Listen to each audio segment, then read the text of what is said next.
The 7 Habits of Highly Effective People, by Stephen R. Covey. Part 1. Paradigms and Principles. Inside Out. There is no real excellence in all this world which can be separated from right living.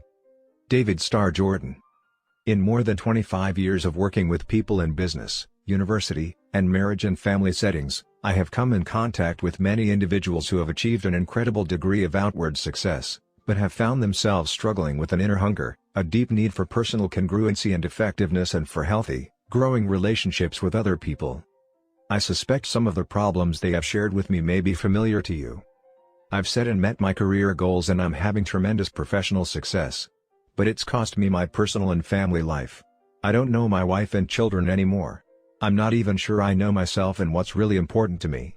I've had to ask myself, is it worth it? I've started a new diet, for the 5th time this year. I know I'm overweight, and I really want to change. I read all the new information, I set goals, I get myself all psyched up with a positive mental attitude and tell myself I can do it. But I don't. After a few weeks, I fizzle. I just can't seem to keep a promise I make to myself. I've taken course after course on effective management training. I expect a lot out of my employees and I work hard to be friendly toward them and to treat them right. But I don't feel any loyalty from them. I think if I were homesick for a day, they'd spend most of their time gabbing at the water fountain. Why can't I train them to be independent and responsible, or find employees who can be? My teenage son is rebellious and on drugs. No matter what I try, he won't listen to me. What can I do? There's so much to do. And there's never enough time. I feel pressured and hassled all day, every day, 7 days a week. I've attended time management seminars and I've tried half a dozen different planning systems. They've helped some, but I still don't feel I'm living the happy, productive, peaceful life I want to live. I want to teach my children the value of work. But to get them to do anything, I have to supervise every move, and put up with complaining every step of the way. It's so much easier to do it myself. Why can't children do their work cheerfully and without being reminded? I'm busy, really busy. But sometimes I wonder if what I'm doing will make any difference in the long run. I'd really like to think there was meaning in my life, that somehow things were different because I was here. I see my friends or relatives achieve some degree of success or receive some recognition, and I smile and congratulate them enthusiastically. But inside, I'm eating my heart out. Why do I feel this way? I have a forceful personality. I know, in almost any interaction, I can control the outcome. Most of the time, I can even do it by influencing others to come up with the solution I want. I think through each situation and I really feel the ideas I come up with are usually the best for everyone. But I feel uneasy. I always wonder what other people really think of me and my ideas. My marriage has gone flat. We don't fight or anything, we just don't love each other anymore. We've gone to counseling, we've tried a number of things, but we just can't seem to rekindle the feeling we used to have. These are deep problems, painful problems, problems that quick fix approaches can't solve. A few years ago, my wife Sandra and I were struggling with this kind of concern. One of our sons was having a very difficult time in school. He was doing poorly academically, he didn't even know how to follow the instructions on the tests, let alone do well on them. Socially he was immature, often embarrassing those closest to him. Athletically, he was small, skinny, and uncoordinated, swinging his baseball bat, for example, almost before the ball was even pitched. Others would laugh at him. Sandra and I were consumed with a desire to help him. We felt that if success were important in any area of life, it was supremely important in our role as parents. So we worked on our attitudes and behavior toward him and we tried to work on his. We attempted to psych him up using positive mental attitude techniques. Come on, son. You can do it. We know you can. Put your hands a little higher on the bat and keep your eye on the ball. Don't swing till it gets close to you. And if he did a little better, we would go to great lengths to reinforce him. That's good, son, keep it up. When others laughed, we reprimanded them. Leave him alone. Get off his back. He's just learning. And our son would cry and insist that he'd never be any good and that he didn't like baseball anyway. Nothing we did seemed to help, and we were really worried. We could see the effect this was having on his self-esteem. We tried to be encouraging and helpful and positive, but after repeated failure, we finally drew back and tried to look at the situation on a different level. At this time in my professional role I was involved in leadership development work with various clients throughout the country. In that capacity I was preparing bi-monthly programs on the subject of communication and perception for IBM's Executive Development Program participants. As I researched and prepared these presentations, I became particularly interested in how perceptions are formed, how they govern the way we see, and how the way we see governs how we behave. This led me to a study of expectancy theory and self-fulfilling prophecies, or the Pygmalion effect, and to a realization of how deeply embedded our perceptions are. It taught me that we must look at the lens through which we see the world, as well as at the world we see, and that the lens itself shapes how we interpret the world. As Sandra and I talked about the concepts I was teaching at IBM and about our own situation, we began to realize that what we were doing to help our son was not in harmony with the way we really saw him. When we honestly examined our deepest feelings, we realized that our perception was that he was basically inadequate, somehow behind. No matter how much we worked on our attitude and behavior, our efforts were ineffective because, despite our actions and our words, what we really communicated to him was, "You aren't capable. You have to be protected." We began to realize that if we wanted to change the situation, we first had to change ourselves. And to change ourselves effectively, we first had to change our perceptions. The personality and character ethics. At the same time, in addition to my research on perception, I was also deeply immersed in an in-depth study of the success literature published in the United States since 1776. I was reading or scanning literally hundreds of books, articles, and essays in fields such as self-improvement, popular psychology, and self-help. At my fingertips was the sum and substance of what a free and democratic people considered to be the keys to successful living. As my study took me back through 200 years of writing about success, I noticed a startling pattern emerging in the content of the literature. Because of our own pain, and because of similar pain I had seen in the lives and relationships of many people I had worked with through the years, I began to feel more and more that much of the success literature of the past 50 years was superficial. It was filled with social image consciousness, techniques and quick fixes, with social band-aids and aspirin that addressed acute problems and sometimes even appeared to solve them temporarily, but left the underlying chronic problems untouched to fester and resurface time and again. In stark contrast, almost all the literature in the first 150 years or so focused on what could be called the character ethic as the foundation of success, things like integrity, humility, fidelity, temperance, courage, justice, patience, industry, simplicity, modesty, and the Golden Rule. Benjamin Franklin's autobiography is representative of that literature. It is, basically, the story of one man's effort to integrate certain principles and habits deep within his nature. The character ethic taught that there are basic principles of effective living, and that people can only experience true success and enduring happiness as they learn and integrate these principles into their basic character. But shortly after World War I, the basic view of success shifted from the character ethic to what we might call the personality ethic. Success became more a function of personality, of public image, of attitudes and behaviors, skills and techniques, that lubricate the processes of human interaction. This personality ethic essentially took two paths. One was human and public relations techniques, and the other was positive mental attitude, PMA. Some of this philosophy was expressed in inspiring and sometimes valid maxims such as "your attitude determines your altitude," "smiling wins more friends than frowning," and "whatever the mind of man can conceive and believe it can achieve." Other parts of the personality approach were clearly manipulative, even deceptive, encouraging people to use techniques to get other people to like them, or to fake interest in the hobbies of others to get out of them what they wanted, or to use the power look, or to intimidate their way through life. Some of this literature acknowledged character as an ingredient of success, but tended to compartmentalize it rather than recognize it as foundational and catalytic. Reference to the character ethic became mostly lip service. The basic thrust was quick fix influence techniques, power strategies, communication skills, and positive attitudes. This personality ethic, I began to realize, was the subconscious source of the solutions Sandra and I were attempting to use with our son. As I thought more deeply about the difference between the personality and character ethics, I realized that Sandra and I had been getting social mileage out of our children's good behavior, and, in our eyes, this son simply didn't measure up. Our image of ourselves, and our role as good, caring parents was even deeper than our image of our son and perhaps influenced it. There was a lot more wrapped up in the way we were seeing and handling the problem than our concern for our son's welfare.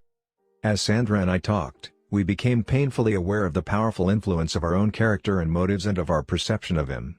We knew that social comparison motives were out of harmony with our deeper values and could lead to conditional love and eventually to our son's lessened sense of self-worth. So we determined to focus our efforts on us, not on our techniques, but on our deepest motives and our perception of him. Instead of trying to change him, we tried to stand apart, to separate us from him, and to sense his identity, individuality, separateness, and worth. Through deep thought and the exercise of faith and prayer, we began to see our son in terms of his own uniqueness. We saw within him layers and layers of potential that would be realized at his own pace and speed. We decided to relax and get out of his way and let his own personality emerge. We saw our natural role as being to affirm, enjoy, and value him. We also conscientiously worked on our motives and cultivated internal sources of security so that our own feelings of worth were not dependent on our children's acceptable behavior. As we loosened up our old perception of our son and developed value-based motives, new feelings began to emerge. We found ourselves enjoying him instead of comparing or judging him. We stopped trying to clone him in our own image or measure him against social expectations. We stopped trying to kindly, positively manipulate him into an acceptable social mold. Because we saw him as fundamentally adequate and able to cope with life, we stopped protecting him against the ridicule of others. He had been nurtured on this protection, so he went through some withdrawal pains, which he expressed and which we accepted, but did not necessarily respond to. "We don't need to protect you," was the unspoken message. "You're fundamentally okay." As the weeks and months passed, he began to feel a quiet confidence and affirmed himself. He began to blossom, at his own pace and speed. He became outstanding as measured by standard social criteria, academically, socially and athletically, at a rapid clip, far beyond the so-called natural developmental process.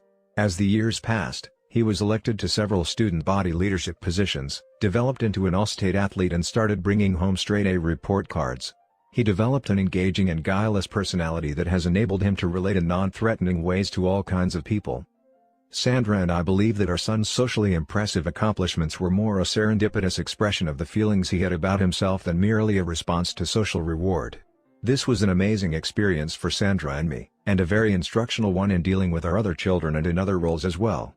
It brought to our awareness on a very personal level the vital difference between the personality ethic and the character ethic of success. The psalmist expressed our conviction well: "Search your own heart with all diligence, for out of it flow the issues of life." Primary and secondary greatness. My experience with my son, my study of perception and my reading of the success literature coalesced to create one of those aha experiences in life when suddenly things click into place. I was suddenly able to see the powerful impact of the personality ethic and to clearly understand those subtle, often consciously unidentified discrepancies between what I knew to be true, some things I had been taught many years ago as a child and things that were deep in my own inner sense of value, and the quick-fix philosophies that surrounded me every day.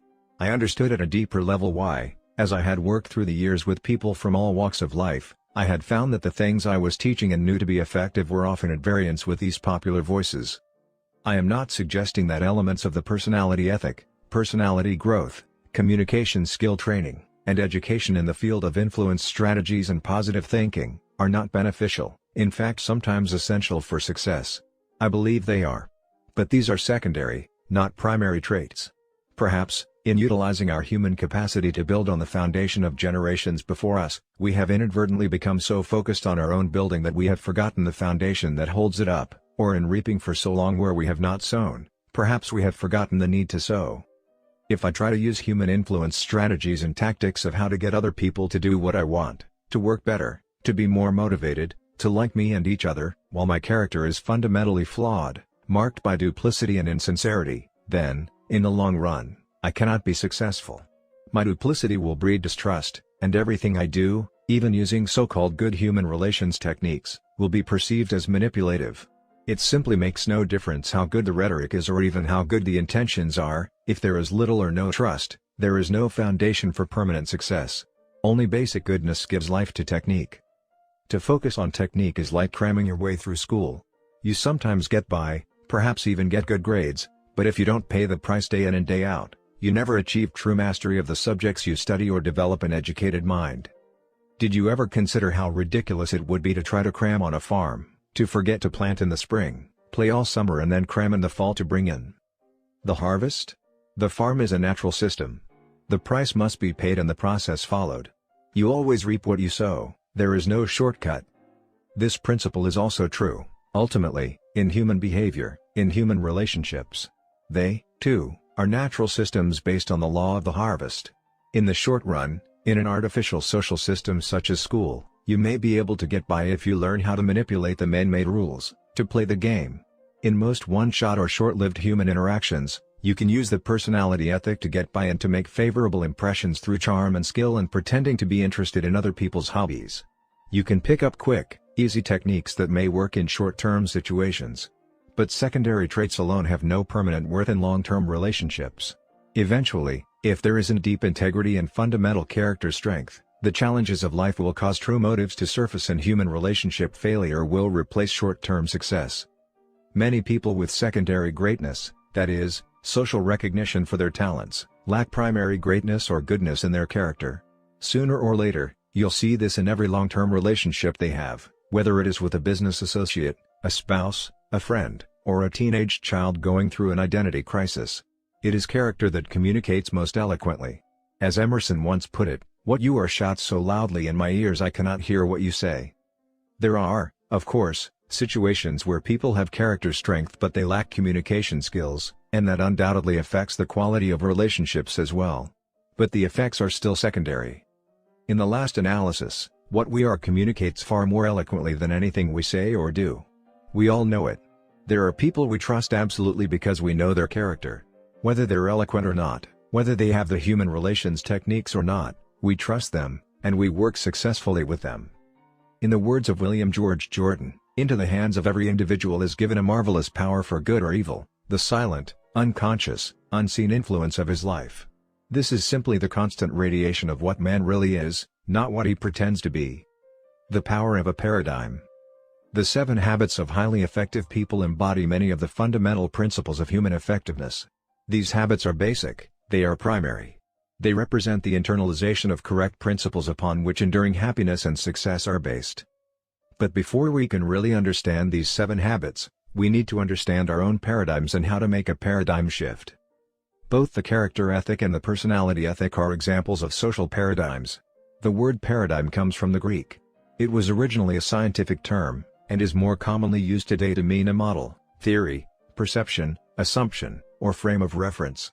In the more general sense, it's the way we see the world, not in terms of our visual sense of sight, but in terms of perceiving, understanding, interpreting. For our purposes, a simple way to understand paradigms is to see them as maps. We all know that the map is not the territory. A map is simply an explanation of certain aspects of the territory. That's exactly what a paradigm is. It is a theory, an explanation, or model of something else. Suppose you wanted to arrive at a specific location in central Chicago. A street map of the city would be a great help to you in reaching your destination. But suppose you were given the wrong map. Through a printing error, the map labeled Chicago was actually a map of Detroit. Can you imagine the frustration, the ineffectiveness of trying to reach your destination? You might work on your behavior, you could try harder, be more diligent, double your speed. But your efforts would only succeed in getting you to the wrong place faster. You might work on your attitude, you could think more positively. You still wouldn't get to the right place, but perhaps you wouldn't care. Your attitude would be so positive, you'd be happy wherever you were. The point is, you'd still be lost. The fundamental problem has nothing to do with your behavior or your attitude. It has everything to do with having a wrong map. If you have the right map of Chicago, then diligence becomes important, and when you encounter frustrating obstacles along the way, then attitude can make a real difference. But the first and most important requirement is the accuracy of the map. Each of us has many maps in our head, which can be divided into 2 main categories: maps of the way things are, or realities, and maps of the way things should be, or values. We interpret everything we experience through these mental maps. We seldom question their accuracy, we're usually even unaware that we have them. We simply assume that the way we see things is the way they really are or the way they should be. And our attitudes and behaviors grow out of those assumptions. The way we see things is the source of the way we think and the way we act. Before going any further, I invite you to have an intellectual and emotional experience.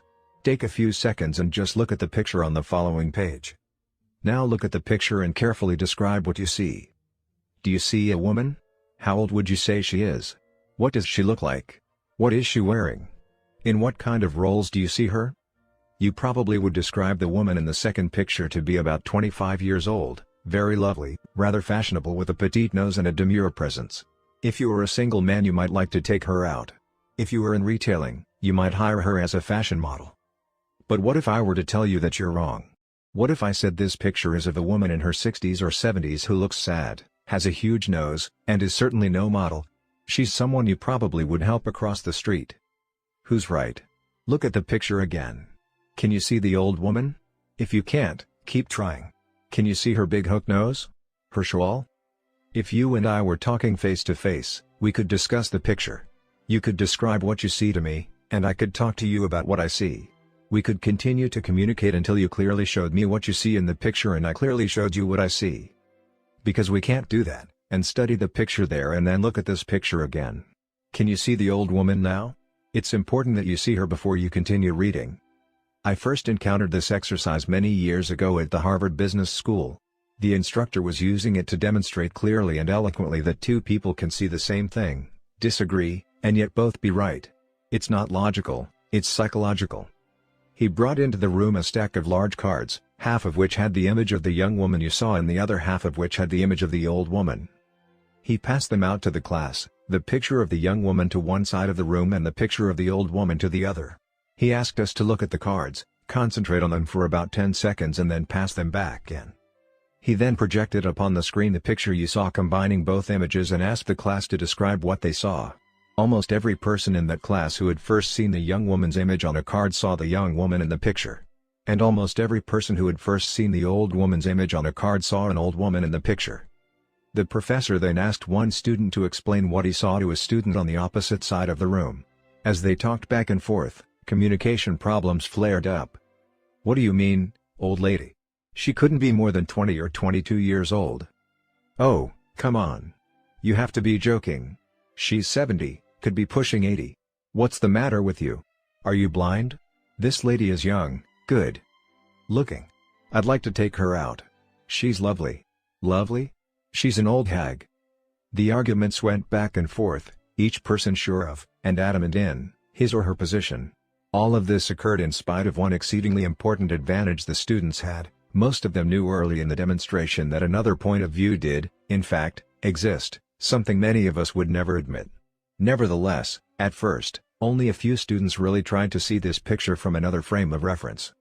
After a period of futile communication, one student went up to the screen and pointed to a line on the drawing. "There is the young woman's necklace."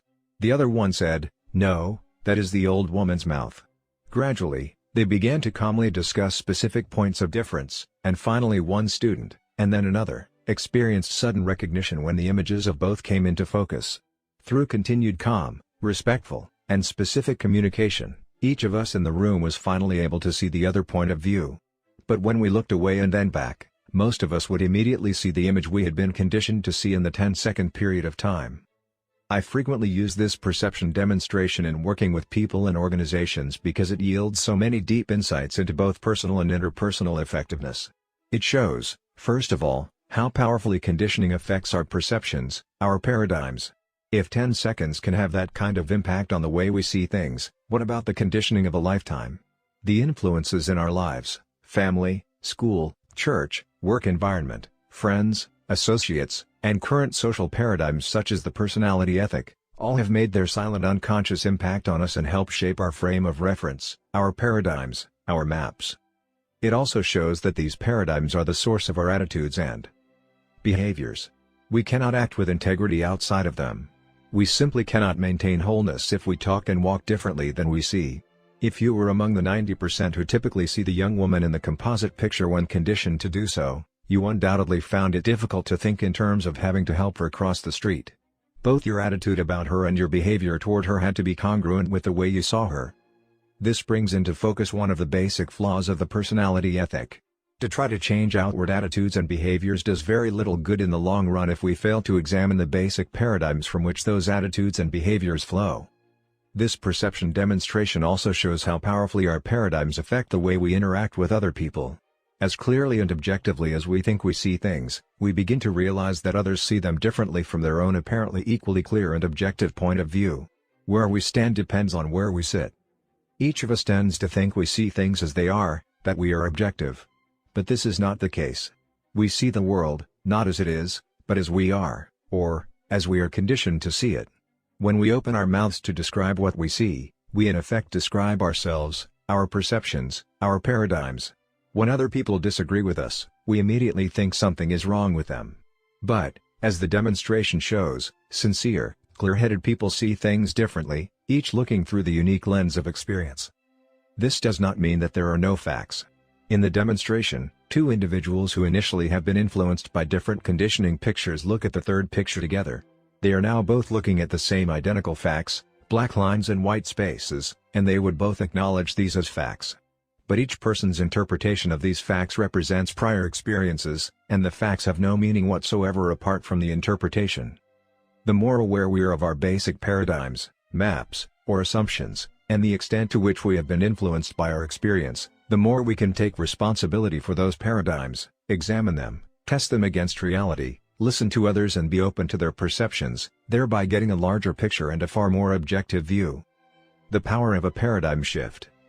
Perhaps the most important insight to be gained from the perception demonstration is in the area of paradigm shifting, what we might call the aha experience when someone finally sees the composite picture in another way.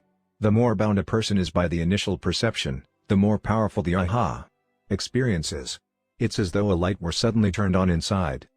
The term paradigm shift was introduced by Thomas Kuhn in his highly influential landmark book, The Structure of Scientific Revolutions.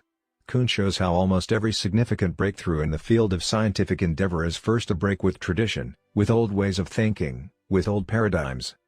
For Ptolemy, the great Egyptian astronomer, the Earth was the center of the universe. But Copernicus created a paradigm shift, and a great deal of resistance and persecution as well, by placing the sun at the center. Suddenly, everything took on a different interpretation. The Newtonian model of physics was a clockwork paradigm and is still the basis of modern engineering. But it was partial, incomplete. The scientific world was revolutionized by the Einsteinian paradigm, the relativity paradigm, which had much higher predictive and explanatory value. Until the germ theory was developed, a high percentage of women and children died during childbirth, and no one can understand why.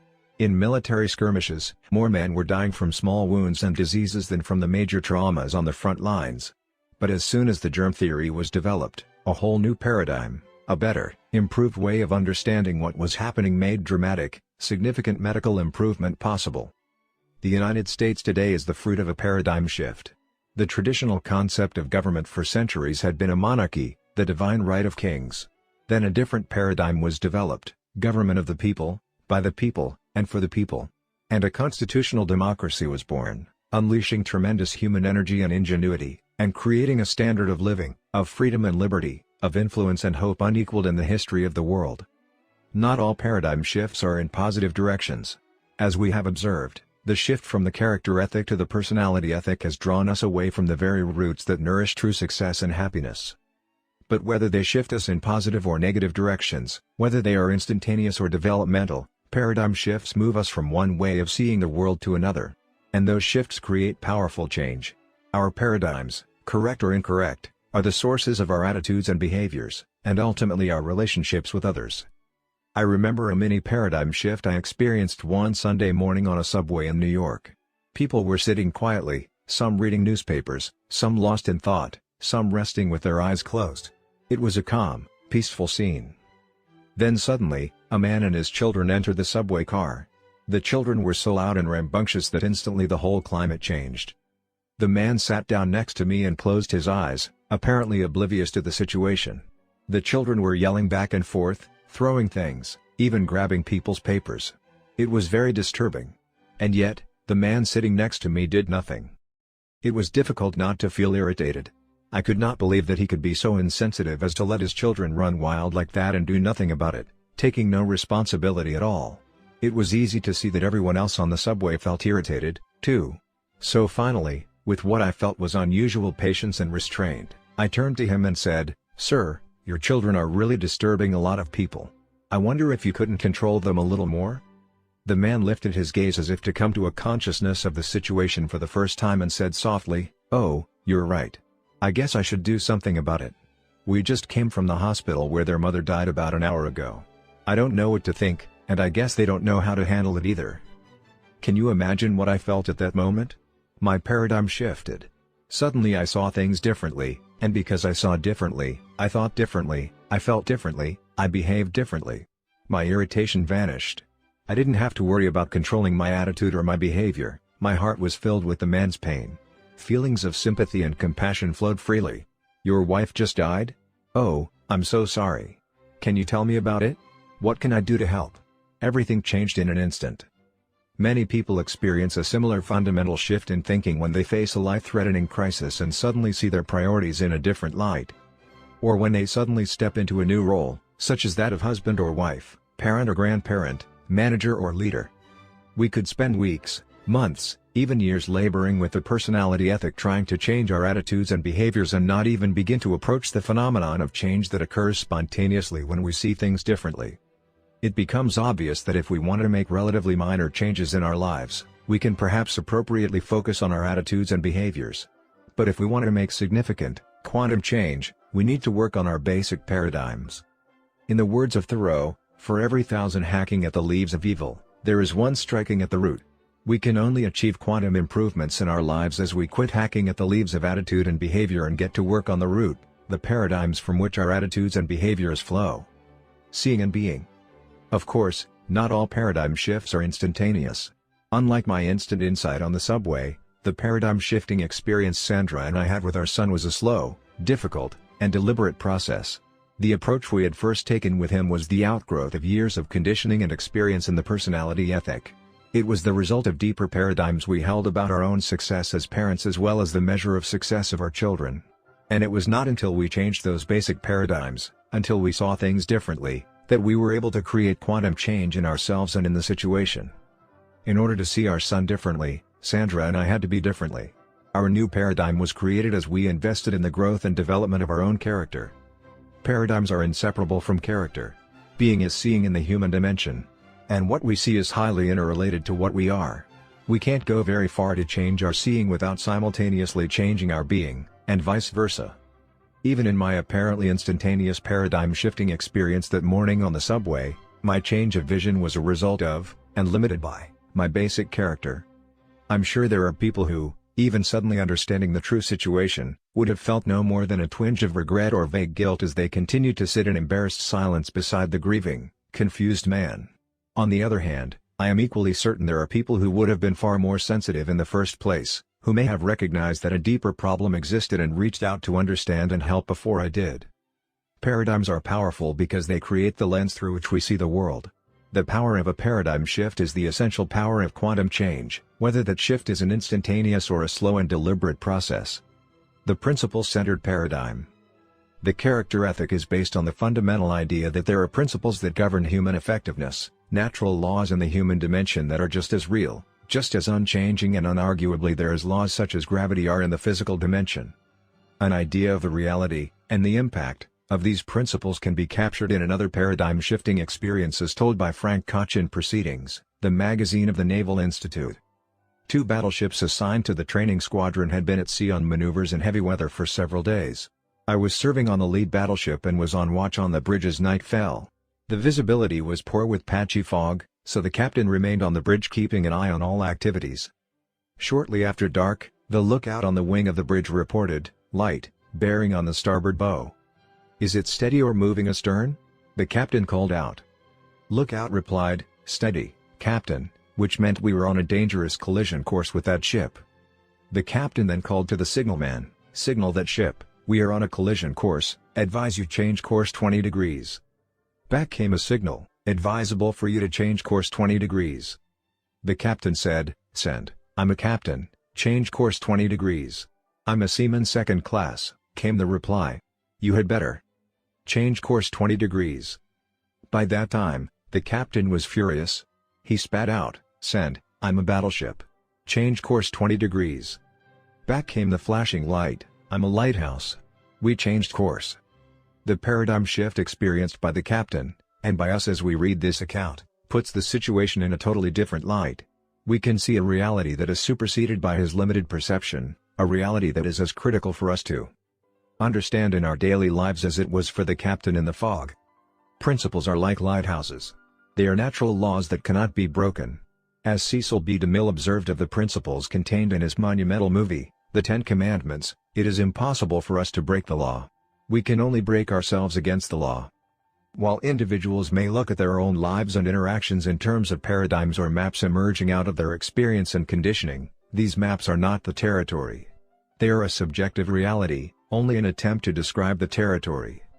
The objective reality, or the territory itself, is composed of lighthouse principles that govern human growth and happiness, natural laws that are woven into the fabric of every civilized society throughout history and comprise the roots of every family and institution that has endured and prospered. The degree to which our mental maps accurately describe the territory does not alter its existence. The reality of such principles or natural laws becomes obvious to anyone who thinks deeply and examines the cycles of social history. These principles surface time and time again, and the degree to which people in a society recognize and live in harmony with them moves them toward either survival and stability or disintegration and destruction.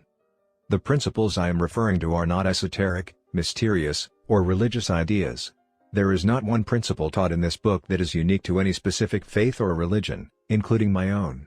These principles are a part of most every major enduring religion, as well as enduring social philosophies and ethical systems.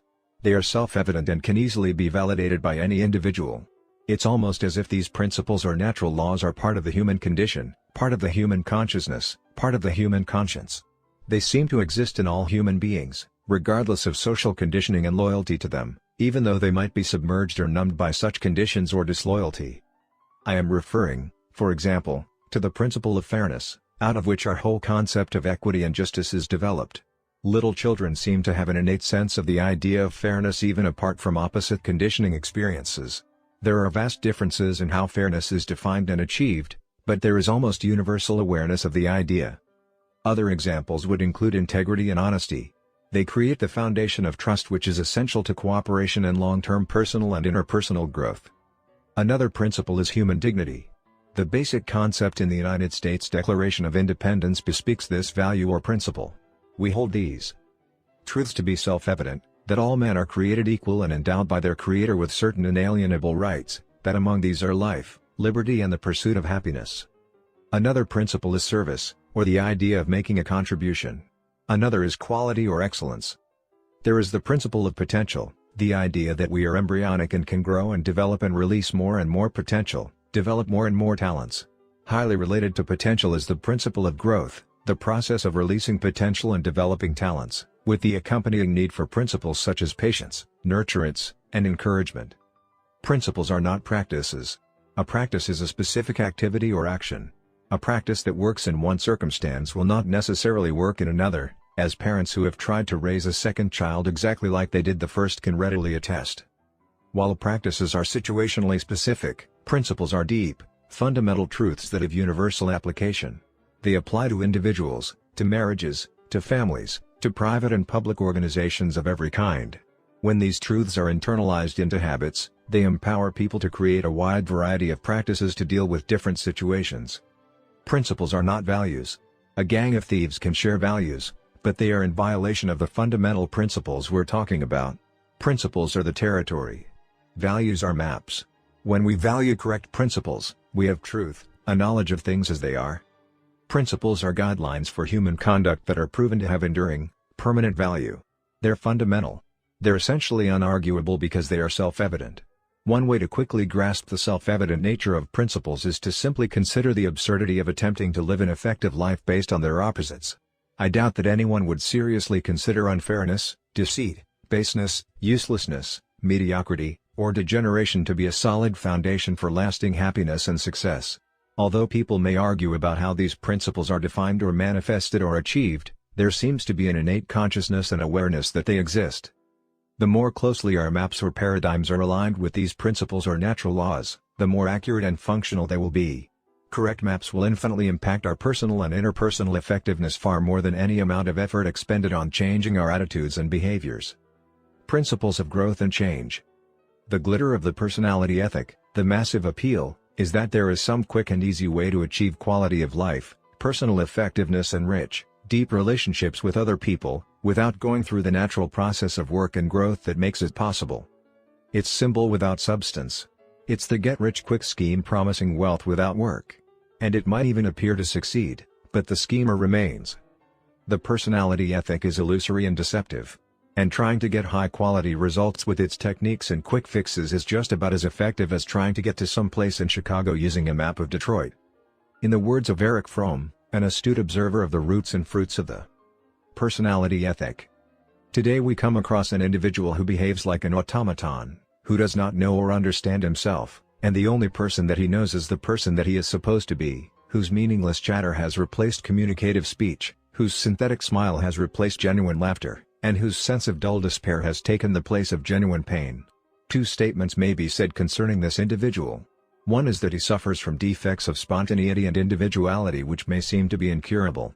At the same time, it may be said of him he does not differ essentially from the millions of the rest of us who walk upon this earth. In all of life, there are sequential stages of growth and development. A child learns to turn over, to sit up, to crawl, and then to walk and run. Each step is important and each one takes time. No step can be skipped. This is true in all phases of life, in all areas of development, whether it be learning to play the piano or communicate effectively with a working associate. It is true with individuals, with marriages, with families, and with organizations. We know and accept this fact or principle of process in the area of physical things, but to understand it in emotional areas, in human relations, and even in the area of personal character is less common and more difficult. And even if we understand it, to accept it and to live in harmony with it are even less common and more difficult. Consequently, we sometimes look for a shortcut, expecting to be able to skip some of these vital steps in order to save time and effort and still reap the desired result. But what happens when we attempt to shortcut a natural process in our growth and development? If you are only an average tennis player but decide to play at a higher level in order to make a better impression, what will result? Would positive thinking alone enable you to compete effectively against a professional? What if you were to lead your friends to believe you could play the piano at concert hall level while your actual present skill was that of a beginner? The answers are obvious. It is simply impossible to violate, ignore, or shortcut this development process. It is contrary to nature, and attempting to seek such a shortcut only results in disappointment and frustration. On a 10-point scale, if I am at level 2 in any field, and desire to move to level 5, I must first take the step toward level 3. A 1,000-mile journey begins with the first step and can only be taken one step at a time. If you don't let a teacher know at what level you are, by asking a question, or revealing your ignorance, you will not learn or grow. You cannot pretend for long, for you will eventually be found out. Admission of ignorance is often the first step in our education. Thoreau taught, how can we remember our ignorance, which our growth requires, when we are using our knowledge all the time? I recall one occasion when two young women, daughters of a friend of mine, came to me tearfully, complaining about their father's harshness and lack of understanding. They were afraid to open up with their parents for fear of the consequences. And yet they desperately needed their parents' love, understanding, and guidance. I talked with the father and found that he was intellectually aware of what was happening. But while he admitted he had a temper problem, he refused to take responsibility for it and to honestly accept the fact that his emotional development level was low. It was more than his pride could swallow to take the first step toward change. To relate effectively with a wife, a husband, children, friends, or working associates, we must learn to listen. And this requires emotional strength. Listening involves patience, openness, and the desire to understand, highly developed qualities of character. It's so much easier to operate from a low emotional level and to give high-level advice. Our level of development is fairly obvious with tennis or piano playing, where it is impossible to pretend. But it is not so obvious in the areas of character and emotional development. We can pose and put on for a stranger or an associate. We can pretend. And for a while we can get by with it, at least in public. We might even deceive ourselves. Yet I believe that most of us know the truth of what we really are inside, and I think many of those we live with and work with do as well. I have seen the consequences of attempting to shortcut this natural process of growth often in the business world, where executives attempt to buy a new culture of improved productivity, quality, morale, and customer service with strong speeches, smile training, and external interventions, or through mergers, acquisitions, and friendly or unfriendly takeovers. But they ignore the low-trust climate produced by such manipulations. When these methods don't work, they look for other personality ethic techniques that will, all the time ignoring and violating the natural principles and processes on which a high-trust culture is based. I remember violating this principle myself as a father many years ago. One day I returned home to my little girl's third-year birthday party to find her in the corner of the front room, defiantly clutching all of her presents, unwilling to let the other children play with them. The first thing I noticed was several parents in the room witnessing this selfish display. I was embarrassed, and doubly so because at the time I was teaching university classes in human relations. And I knew, or at least felt, the expectation of these parents. The atmosphere in the room was really charged. The children were crowding around my little daughter with their hands out, asking to play with the presents they had just given, and my daughter was adamantly refusing. I said to myself, certainly I should teach my daughter to share. The value of sharing is one of the most basic things we believe in. So I first tried a simple request. "Honey, would you please share with your friends the toys they've given you?" "No," she replied flatly. My second method was to use a little reasoning. "Honey, if you learn to share your toys with them when they are at your home, then when you go to their homes they will share their toys with you." Again, the immediate reply was no. I was becoming a little more embarrassed, for it was evident I was having no influence. The third method was bribery. Very softly I said, "Honey, if you share, I've got a special surprise for you. I'll give you a piece of gum." "I don't want gum," she exploded. Now I was becoming exasperated. For my fourth attempt, I resorted to fear and threat. "Unless you share, you'll be in real trouble." "I don't care," she cried. "These are my things. I don't have to share." Finally, I resorted to force. I merely took some of the toys and gave them to the other kids. "Here, kids, play with these." Perhaps my daughter needed the experience of possessing the things before she could give them. In fact, unless I possess something, can I ever really give it? She needed me as her father to have a higher level of emotional maturity to give her that experience.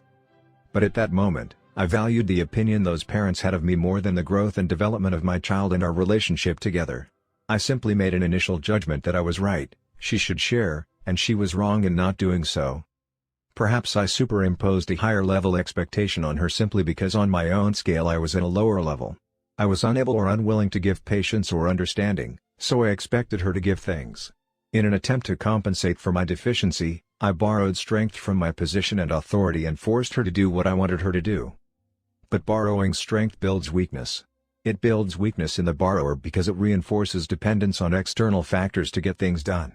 It builds weakness in the person forced to acquiesce, stunting the development of independent reasoning, growth, and internal discipline. And finally, it builds weakness in the relationship. Fear replaces cooperation, and both people involved become more arbitrary and defensive. And what happens when the source of borrowed strength, be it superior size or physical strength, position, authority, credentials, status symbols, appearance, or past achievements, changes or is no longer there? Had I been more mature, I could have relied on my own intrinsic strength, my understanding of sharing and of growth and my capacity to love and nurture and allowed my daughter to make a free choice as to whether she wanted to share or not to share. Perhaps after attempting to reason with her, I could have turned the attention of the children to an interesting game, taking all that emotional pressure off my child. I've learned that once children gain a sense of real possession, they share very naturally, freely, and spontaneously. My experience has been that there are times to teach and times not to teach. When relationships are strained and the air charged with emotion, an attempt to teach is often perceived as a form of judgment and rejection. But to take the child alone, quietly, when the relationship is good and to discuss the teaching or the value seems to have much greater impact. It may have been that the emotional maturity to do that was beyond my level of patience and internal control at the time. Perhaps a sense of possessing needs to come before a sense of genuine sharing. Many people who give mechanically or refuse to give and share in their marriages and families may never have experienced what it means to possess themselves, their own sense of identity and self-worth. Really helping our children grow may involve being patient enough to allow them the sense of possession as well as being wise enough to teach them the value of giving and providing the example ourselves. The way we see the problem is the problem.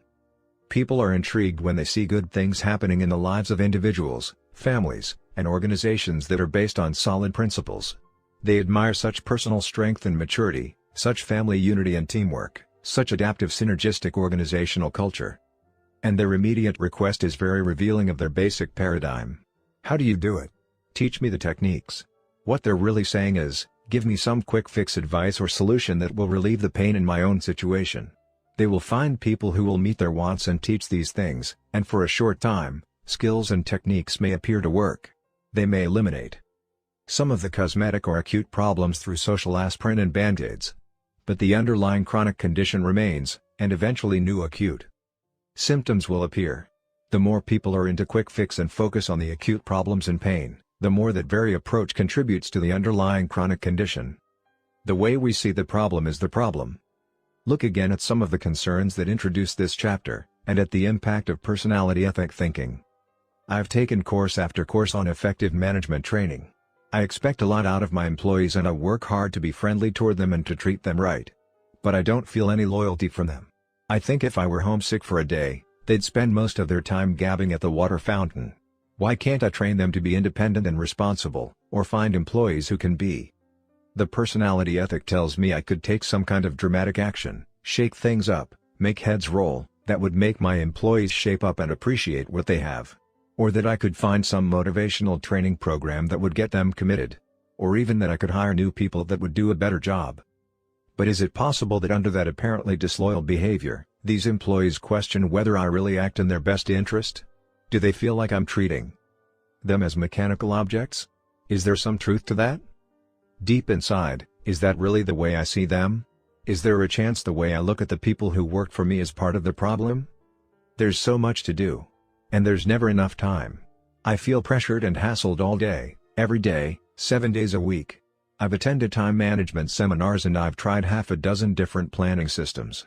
They've helped some, but I still don't feel I'm living the happy, productive, peaceful life I want to live. The personality ethic tells me there must be something out there, some new planner or seminar that will help me handle all these pressures in a more efficient way. But is there a chance that efficiency is not the answer? Is getting more things done in less time going to make a difference, or will it just increase the pace at which I react to the people and circumstances that seem to control my life? Could there be something I need to see in a deeper, more fundamental way, some paradigm within myself that affects the way I see my time, my life, and my own nature? My marriage has gone flat. We don't fight or anything, we just don't love each other anymore. We've gone to counseling, we've tried a number of things, but we just can't seem to rekindle the feeling we used to have. The personality ethic tells me there must be some new book or some seminar where people get all their feelings out that would help my wife understand me better. Or maybe that it's useless, and only a new relationship will provide the love I need. But is it possible that my spouse isn't the real problem? Could I be empowering my spouse's weaknesses and making my life a function of the way I'm treated? Do I have some basic paradigm about my spouse, about marriage, about what love really is, that is feeding the problem? Can you see how fundamentally the paradigms of the personality ethic affect the very way we see our problems as well as the way we attempt to solve them? Whether people see it or not, many are becoming disillusioned with the empty promises of the personality ethic. As I travel around the country and work with organizations, I find that long-term thinking executives are simply turned off by psychology and motivational speakers who have nothing more to share than entertaining stories mingled with platitudes. They want substance, they want process. They want more than aspirin and band-aids. They want to solve the chronic underlying problems and focus on the principles that bring long-term results. A new level of thinking. Albert Einstein observed, the significant problems we face cannot be solved at the same level of thinking we were at when we created them. As we look around us and within us and recognize the problems created as we live and interact within the personality ethic, we begin to realize that these are deep, fundamental problems that cannot be solved on the superficial level on which they were created. We need a new level, a deeper level of thinking, a paradigm based on the principles that accurately describe the territory of effective human being and interacting, to solve these deep concerns. This new level of thinking is what 7 Habits of Highly Effective People is about. It's a principle-centered, character-based, inside-out approach to personal and interpersonal effectiveness. Inside out means to start first with self, even more fundamentally, to start with the most inside part of self, with your paradigms, your character, and your motives. It says if you want to have a happy marriage, be the kind of person who generates positive energy and sidesteps negative energy rather than empowering it. If you want to have a more pleasant, cooperative teenager, be a more understanding, empathic, consistent, loving parent. If you want to have more freedom, more latitude in your job, be a more responsible, a more helpful, a more contributing employee. If you want to be trusted, be trustworthy. If you want the secondary greatness of recognized talent, focus first on primary greatness of character. The inside-out approach says that private victories precede public victories, that making and keeping promises to ourselves precedes making and keeping promises to others. It says it is futile to put personality ahead of character, to try to improve relationships with others before improving ourselves. Inside Out is a process, a continuing process of renewal based on the natural laws that govern human growth and progress. It's an upward spiral of growth that leads to progressively higher forms of responsible independence and effective interdependence. I have had the opportunity to work with many people, wonderful people, talented people, people who deeply want to achieve happiness and success. People who are searching, people who are hurting. I've worked with business executives, college students, church and civic groups, families and marriage partners. And in all of my experience, I have never seen lasting solutions to problems, lasting happiness and success, that came from the outside in. What I have seen result from the outside in paradigm is unhappy people who feel victimized and immobilized, who focus on the weaknesses of other people and the circumstances they feel are responsible for their own stagnant situation. I've seen unhappy marriages where each spouse wants the other to change, where each is confessing the other's sins, where each is trying to shape up the other. I've seen labor management disputes where people spend tremendous amounts of time and energy trying to create legislation that would force people to act as though the foundation of trust were really there.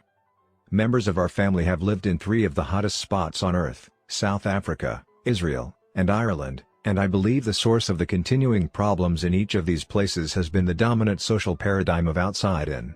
Each involved group is convinced the problem is out there, and if they, meaning others, would shape up or suddenly ship out of existence, the problem would be solved. Inside Out is a dramatic paradigm shift for most people, largely because of the powerful impact of conditioning in the current social paradigm of the personality ethic. But from my own experience, both personal and in working with thousands of other people, and from careful examination of successful individuals and societies throughout history, I am persuaded that many of the principles embodied in the 7 habits are already deep within us, in our conscience and our common sense. To recognize and develop them and to use them in meeting our deepest concerns, we need to think differently, to shift our paradigms to a new, deeper, inside-out level. As we sincerely seek to understand and integrate these principles into our lives, I am convinced we will discover and rediscover the truth of T.S. Eliot's observation. We must not cease from exploration, and the end of all our exploring will be to arrive where we began and to know the place for the first time. The 7 Habits. An overview. We are what we repeatedly do. Excellence, then, is not an act, but a habit. Aristotle. Our character, basically, is a composite of our habits. Sow a thought, reap an action, sow an action, reap a habit, sow a habit, reap a character, sow a character, reap a destiny, the maxim goes. Habits are powerful factors in our lives. Because they are consistent, often unconscious patterns, they constantly, daily, express our character and produce our effectiveness, or ineffectiveness. As Horace Mann, the great educator, once said, habits are like a cable. We weave a strand of it every day and soon it cannot be broken. I personally do not agree with the last part of his expression. I know they can be broken. Habits can be learned and unlearned. But I also know it isn't a quick fix. It involves a process and a tremendous commitment. Those of us who watched the lunar voyage of Apollo 11 were transfixed as we saw the first men walk on the moon and return to Earth. Superlatives such as fantastic and incredible were inadequate to describe those eventful days. But to get there, those astronauts literally had to break out of the tremendous gravity pull of the Earth. More energy was spent in the first few minutes of liftoff, in the first few miles of travel, than was used over the next several days to travel 500,000 miles. Habits, too, have tremendous gravity pull, more than most people realize or would admit. Breaking deeply embedded habitual tendencies such as procrastination, impatience, criticalness, or selfishness that violate basic principles of human effectiveness involves more than a little willpower and a few minor changes in our lives. Liftoff takes a tremendous effort, but once we break out of the gravity pull, our freedom takes on a whole new dimension. Like any natural force, gravity pull can work with us or against us. The gravity pull of some of our habits may currently be keeping us from going where we want to go. But it is also gravity pull that keeps our world together, that keeps the planets in their orbits and our universe in order. It is a powerful force, and if we use it effectively, we can use the gravity pull of habit to create the cohesiveness and order necessary to establish effectiveness in our lives. Habits defined. For our purposes, we will define a habit as the intersection of knowledge, skill, and desire. Knowledge is the theoretical paradigm, the what to do and the why. Skill is the how to do. And desire is the motivation, the want to do. In order to make something a habit in our lives, we have to have all 3. I may be ineffective in my interactions with my work associates, my spouse, or my children because I constantly tell them what I think, but I never really listen to them. Unless I search out correct principles of human interaction, I may not even know I need to listen.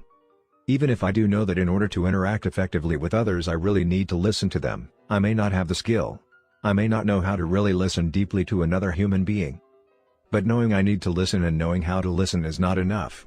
Unless I want to listen, unless I have the desire, it won't be a habit in my life. Creating a habit requires work in all three dimensions. The being/seeing change is an upward process, being changing seeing, which in turn changes being, and so forth, as we move in an upward spiral of growth. By working on knowledge, skill, and desire, we can break through to new levels of personal and interpersonal effectiveness as we break with old paradigms that may have been a source of pseudo-security for years. It's sometimes a painful process. It's a change that has to be motivated by a higher purpose, by the willingness to subordinate what you think you want now for what you want later. But this process produces happiness, the object and design of our existence. Happiness can be defined, in part at least, as the fruit of the desire and ability to sacrifice what we want now for what we want eventually. Effective habits. Internalized principles and patterns of behavior. The maturity continuum. The 7 habits are not a set of separate or piecemeal psych-up formulas. In harmony with the natural laws of growth, they provide an incremental, sequential, highly integrated approach to the development of personal and interpersonal effectiveness. They move us progressively on a maturity continuum from dependence to independence to interdependence. We each begin life as an infant, totally dependent on others. We are directed, nurtured, and sustained by others. Without this nurturing, we would only live for a few hours or a few days at the most. Then gradually, over the ensuing months and years, we become more and more independent, physically, mentally, emotionally, and financially, until eventually we can essentially take care of ourselves, becoming inner-directed and self-reliant. As we continue to grow and mature, we become increasingly aware that all of nature is interdependent, that there is an ecological system that governs nature, including society. We further discover that the higher reaches of our nature have to do with our relationships with others, that human life also is interdependent. Our growth from infancy to adulthood is in accordance with natural law. And there are many dimensions to growth. Reaching our full physical maturity, for example, does not necessarily assure us of simultaneous emotional or mental maturity. On the other hand, a person's physical dependence does not mean that he or she is mentally or emotionally immature. On the maturity continuum, dependence is the paradigm of you take care of me, you come through for me, you didn't come through, I blame you for the results. Independence is the paradigm of I can do it, I am responsible, I am self-reliant, I can choose. Interdependence is the paradigm of we can do it, we can cooperate, we can combine our talents and abilities and create something greater together. Dependent people need others to get what they want. Independent people can get what they want through their own effort. Interdependent people combine their own efforts with the efforts of others to achieve their greatest success. If I were physically dependent, paralyzed or disabled or limited in some physical way, I would need you to help me. If I were emotionally dependent, my sense of worth and security would come from your opinion of me. If you didn't like me, it could be devastating. If I were intellectually dependent, I would count on you to do my thinking for me, to think through the issues and problems of my life. If I were independent, physically, I could pretty well make it on my own. Mentally, I could think my own thoughts, I could move from one level of abstraction to another. I could think creatively and analytically and organize and express my thoughts in understandable ways. Emotionally, I would be validated from within. I would be inner-directed. My sense of worth would not be a function of being liked or treated well. It's easy to see that independence is much more mature than dependence. Independence is a major achievement in and of itself. But independence is not supreme. Nevertheless, the current social paradigm enthrones independence. It is the avowed goal of many individuals and social movements. Most of the self-improvement material puts independence on a pedestal, as though communication, teamwork, and cooperation were lesser values. But much of our current emphasis on independence is a reaction to dependence, to having others control us, define us, use us, and manipulate us. The little understood concept of interdependence appears to many to smack of dependence, and therefore, we find people, often for selfish reasons, leaving their marriages, abandoning their children, and forsaking all kinds of social responsibility, all in the name of independence. The kind of reaction that results in people throwing off their shackles, becoming liberated, asserting themselves, and doing their own thing often reveals more fundamental dependencies that cannot be run away from because they are internal rather than external, Dependencies such as letting the weaknesses of other people ruin our emotional lives or feeling victimized by people and events out of our control. Of course, we may need to change our circumstances. But the dependence problem is a personal maturity issue that has little to do with circumstances. Even with better circumstances, immaturity and dependence often persist. True independence of character empowers us to act rather than be acted upon. It frees us from our dependence on circumstances and other people and is a worthy, liberating goal. But it is not the ultimate goal in effective living. Independent thinking alone is not suited to interdependent reality. Independent people who do not have the maturity to think and act interdependently may be good individual producers, but they won't be good leaders or team players.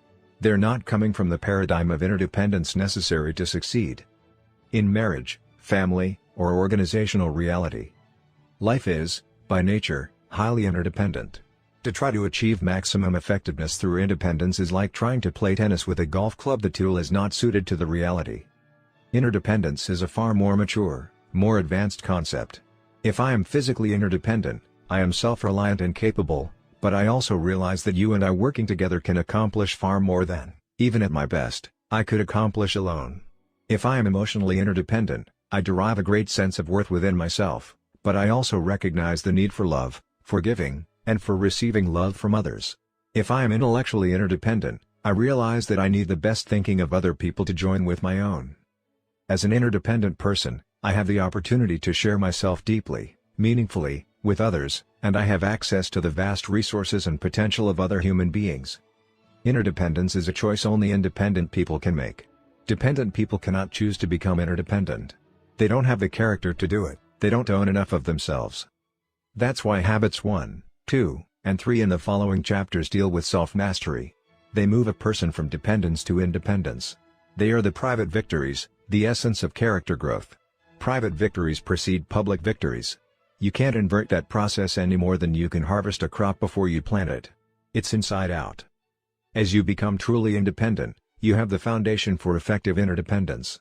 You have the character base from which you can effectively work on the more personality-oriented public victories of teamwork, cooperation, and communication in habits 4, 5, and 6. That does not mean you have to be perfect in habits 1, 2, and 3 before working on habits 4, 5, and 6. Understanding the sequence will help you manage your growth more effectively, but I'm not suggesting that you put yourself in isolation for several years until you fully develop habits 1, 2, and 3.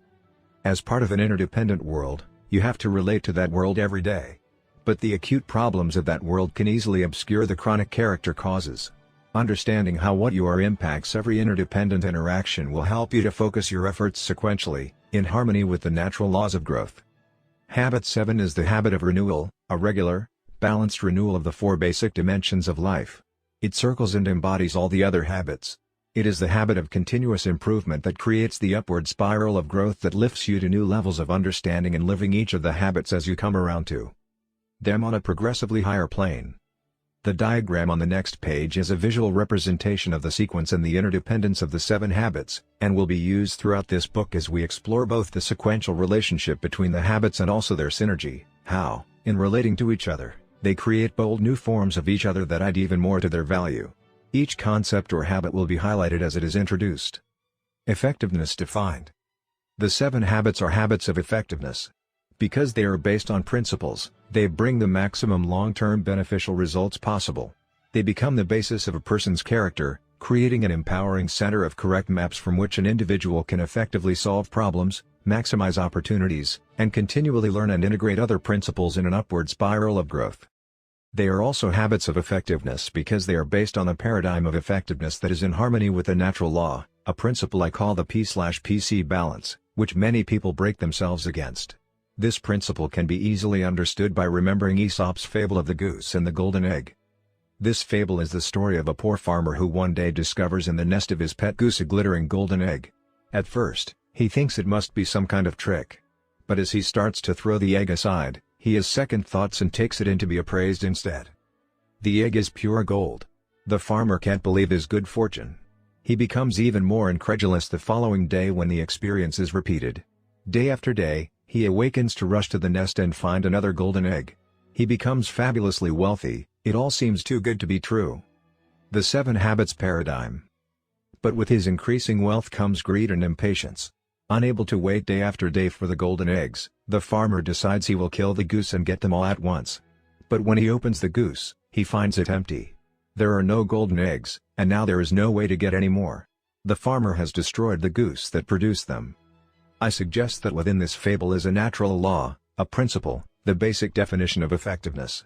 Most people see effectiveness from the golden egg paradigm: the more you produce, the more you do, the more effective you are.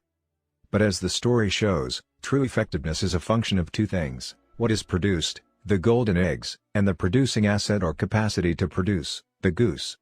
If you adopt a pattern of life that focuses on golden eggs and neglects the goose, you will soon be without the asset that produces golden eggs. On the other hand, if you only take care of the goose with no aim toward the golden eggs, you soon won't have the wherewithal to feed yourself or the goose. Effectiveness lies in the balance, what I call the P/PC balance. P stands for production of desired results, the golden eggs. PC stands for production capability, the ability or asset that produces the golden eggs.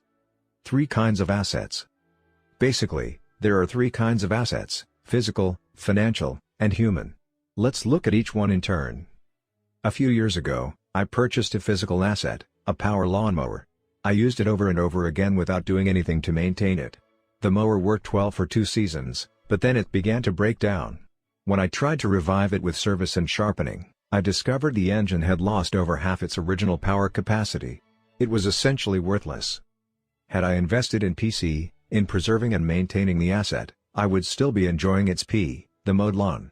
As it was, I had to spend far more time and money replacing the mower than I ever would have spent, had I maintained it. It simply wasn't effective. In our quest for short-term returns, or results, we often ruin a prized physical asset, a car, a computer, a washer or a dryer, even our body or our environment. Keeping P and PC in balance makes a tremendous difference in the effective use of physical assets. It also powerfully impacts the effective use of financial assets. How often do people confuse principle with interest? Have you ever invaded principle to increase your standard of living, to get more golden eggs? The decreasing principle has decreasing power to produce interest or income. And the dwindling capital becomes smaller and smaller until it no longer supplies even basic needs. Our most important financial asset is our own capacity to earn. If we don't continually invest in improving our own PC, we severely limit our options. We're locked into our present situation, running scared of our corporation or our boss's opinion of us, economically dependent and defensive. Again, it simply isn't effective. In the human area, the P/PC balance is equally fundamental, but even more important, because people control physical and financial assets. When 2 people in a marriage are more concerned about getting the golden eggs, the benefits, than they are in preserving the relationship that makes them possible, they often become insensitive and inconsiderate, neglecting the little kindnesses and courtesies so important to a deep relationship. They begin to use control levers to manipulate each other, to focus on their own needs, to justify their own position and look for evidence to show the wrongness of the other person.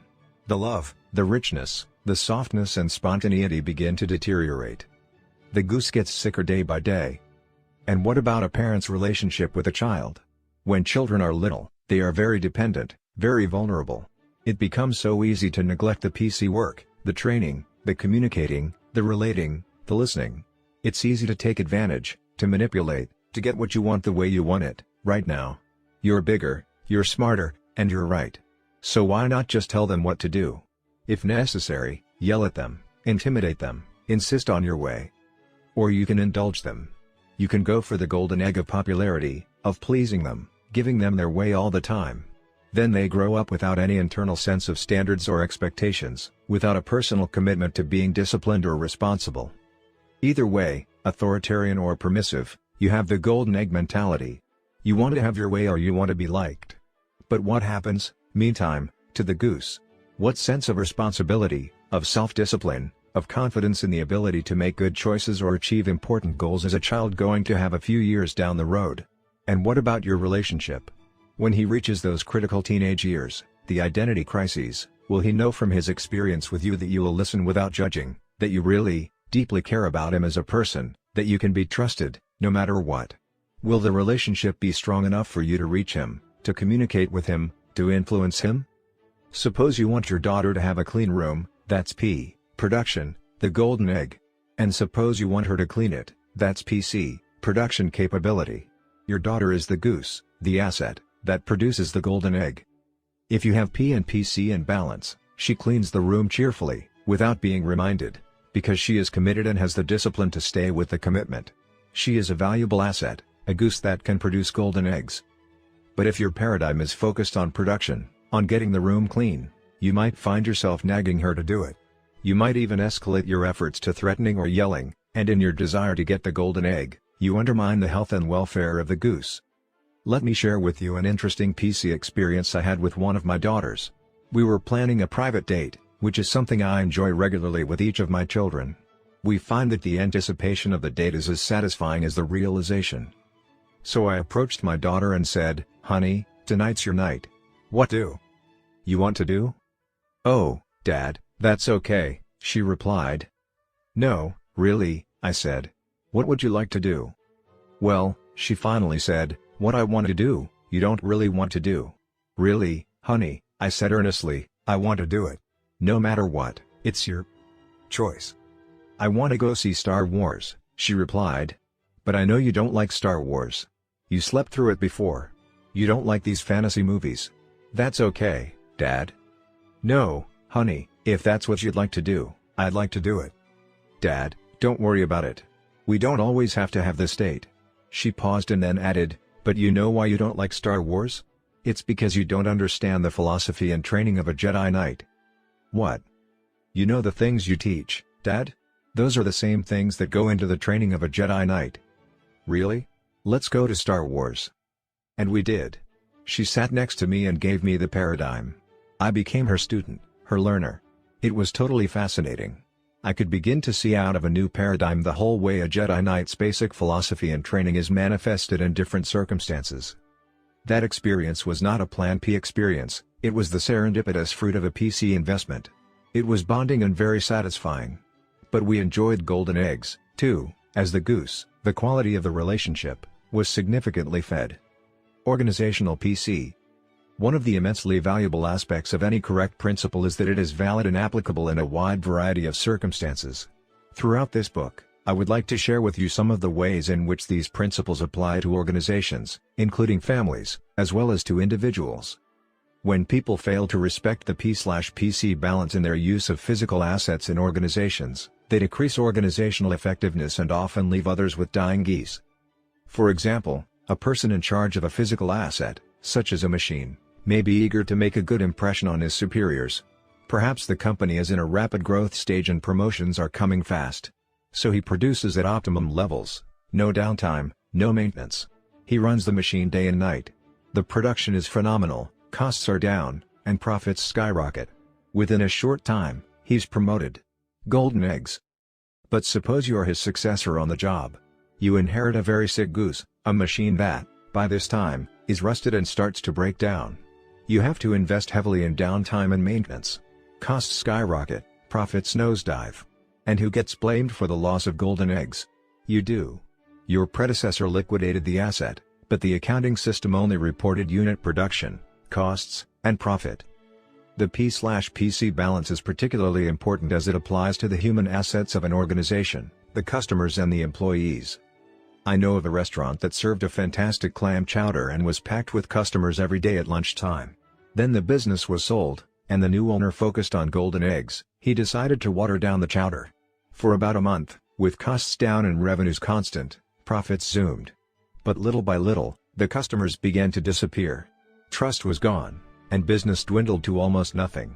The new owner tried desperately to reclaim it, but he had neglected the customers, violated their trust, and lost the asset of customer loyalty. There was no more goose to produce the golden egg. There are organizations that talk a lot about the customer and then completely neglect the people that deal with the customer, the employees. The PC principle is to always treat your employees exactly as you want them to treat your best customers. You can buy a person's hand, but you can't buy his heart. His heart is where his enthusiasm, his loyalty is. You can buy his back, but you can't buy his brain. That's where his creativity is, his ingenuity, his resourcefulness. PC work is treating employees as volunteers just as you treat customers as volunteers, because that's what they are. They volunteer the best part, their hearts and minds. I was in a group once where someone asked, How do you shape up lazy and incompetent employees? One man responded, drop hand grenades. Several others cheered that kind of macho management talk, that shape up or ship out supervision approach. But another person in the group asked, who picks up the pieces? No pieces. Well, why don't you do that to your customers?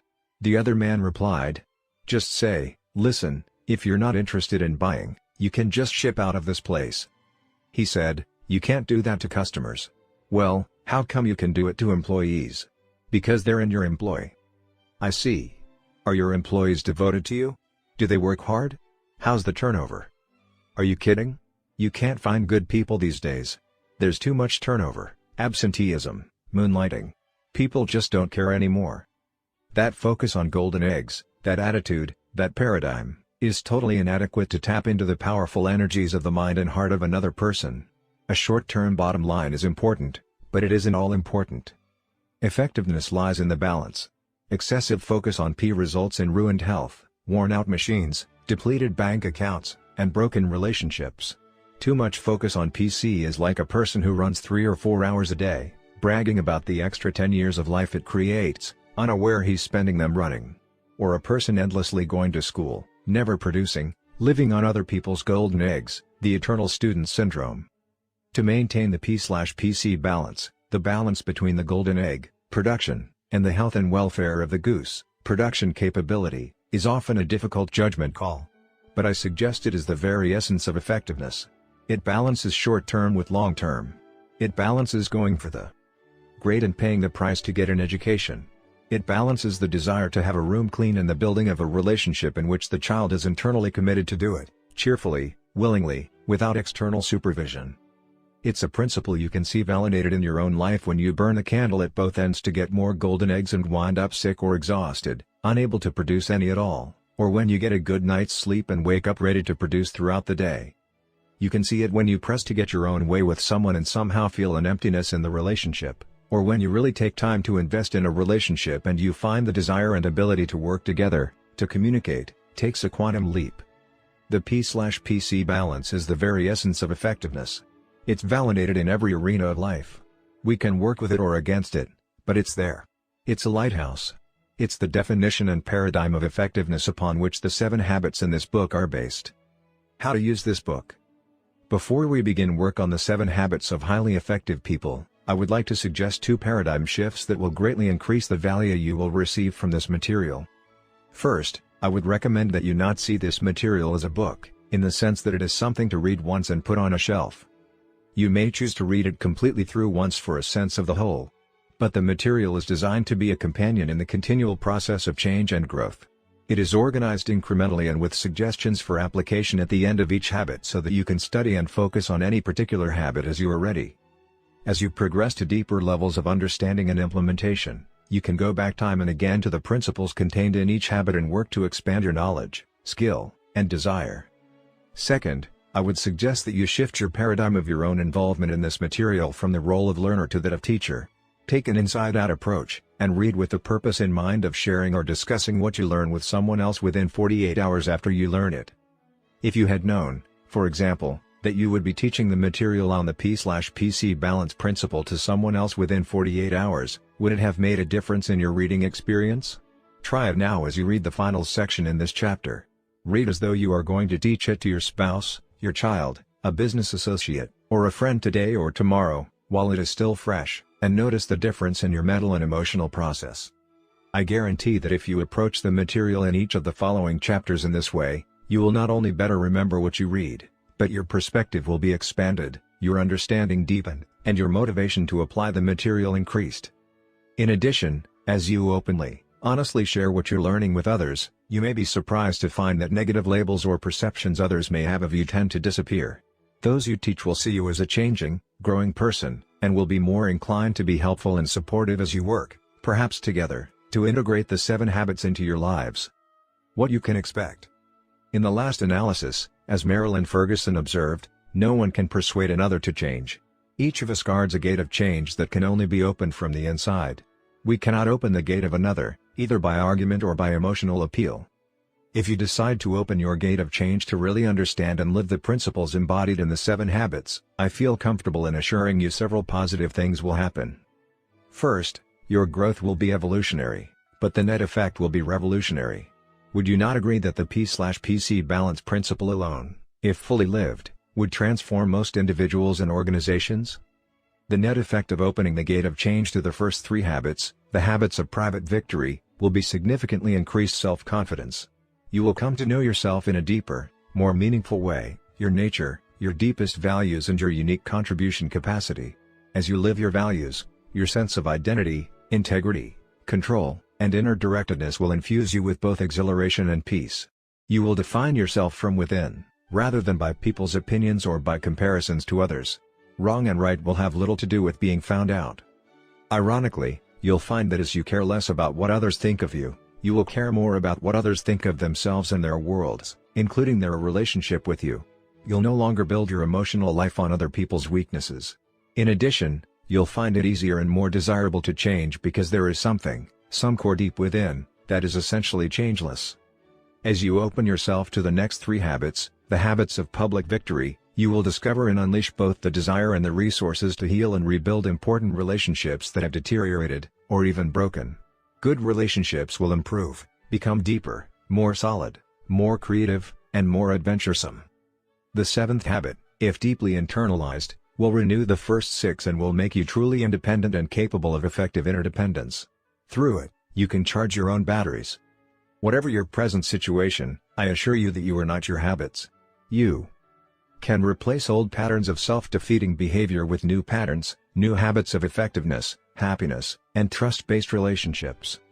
With genuine caring, I encourage you to open the gate of change and growth as you study these habits. Be patient with yourself. Self-growth is tender, it's holy ground. There's no greater investment. It's obviously not a quick fix. But I assure you, you will feel benefits and see immediate payoffs that will be encouraging. In the words of Thomas Paine, that which we obtain too easily, we esteem too lightly. It is tyrannus only which gives everything its value.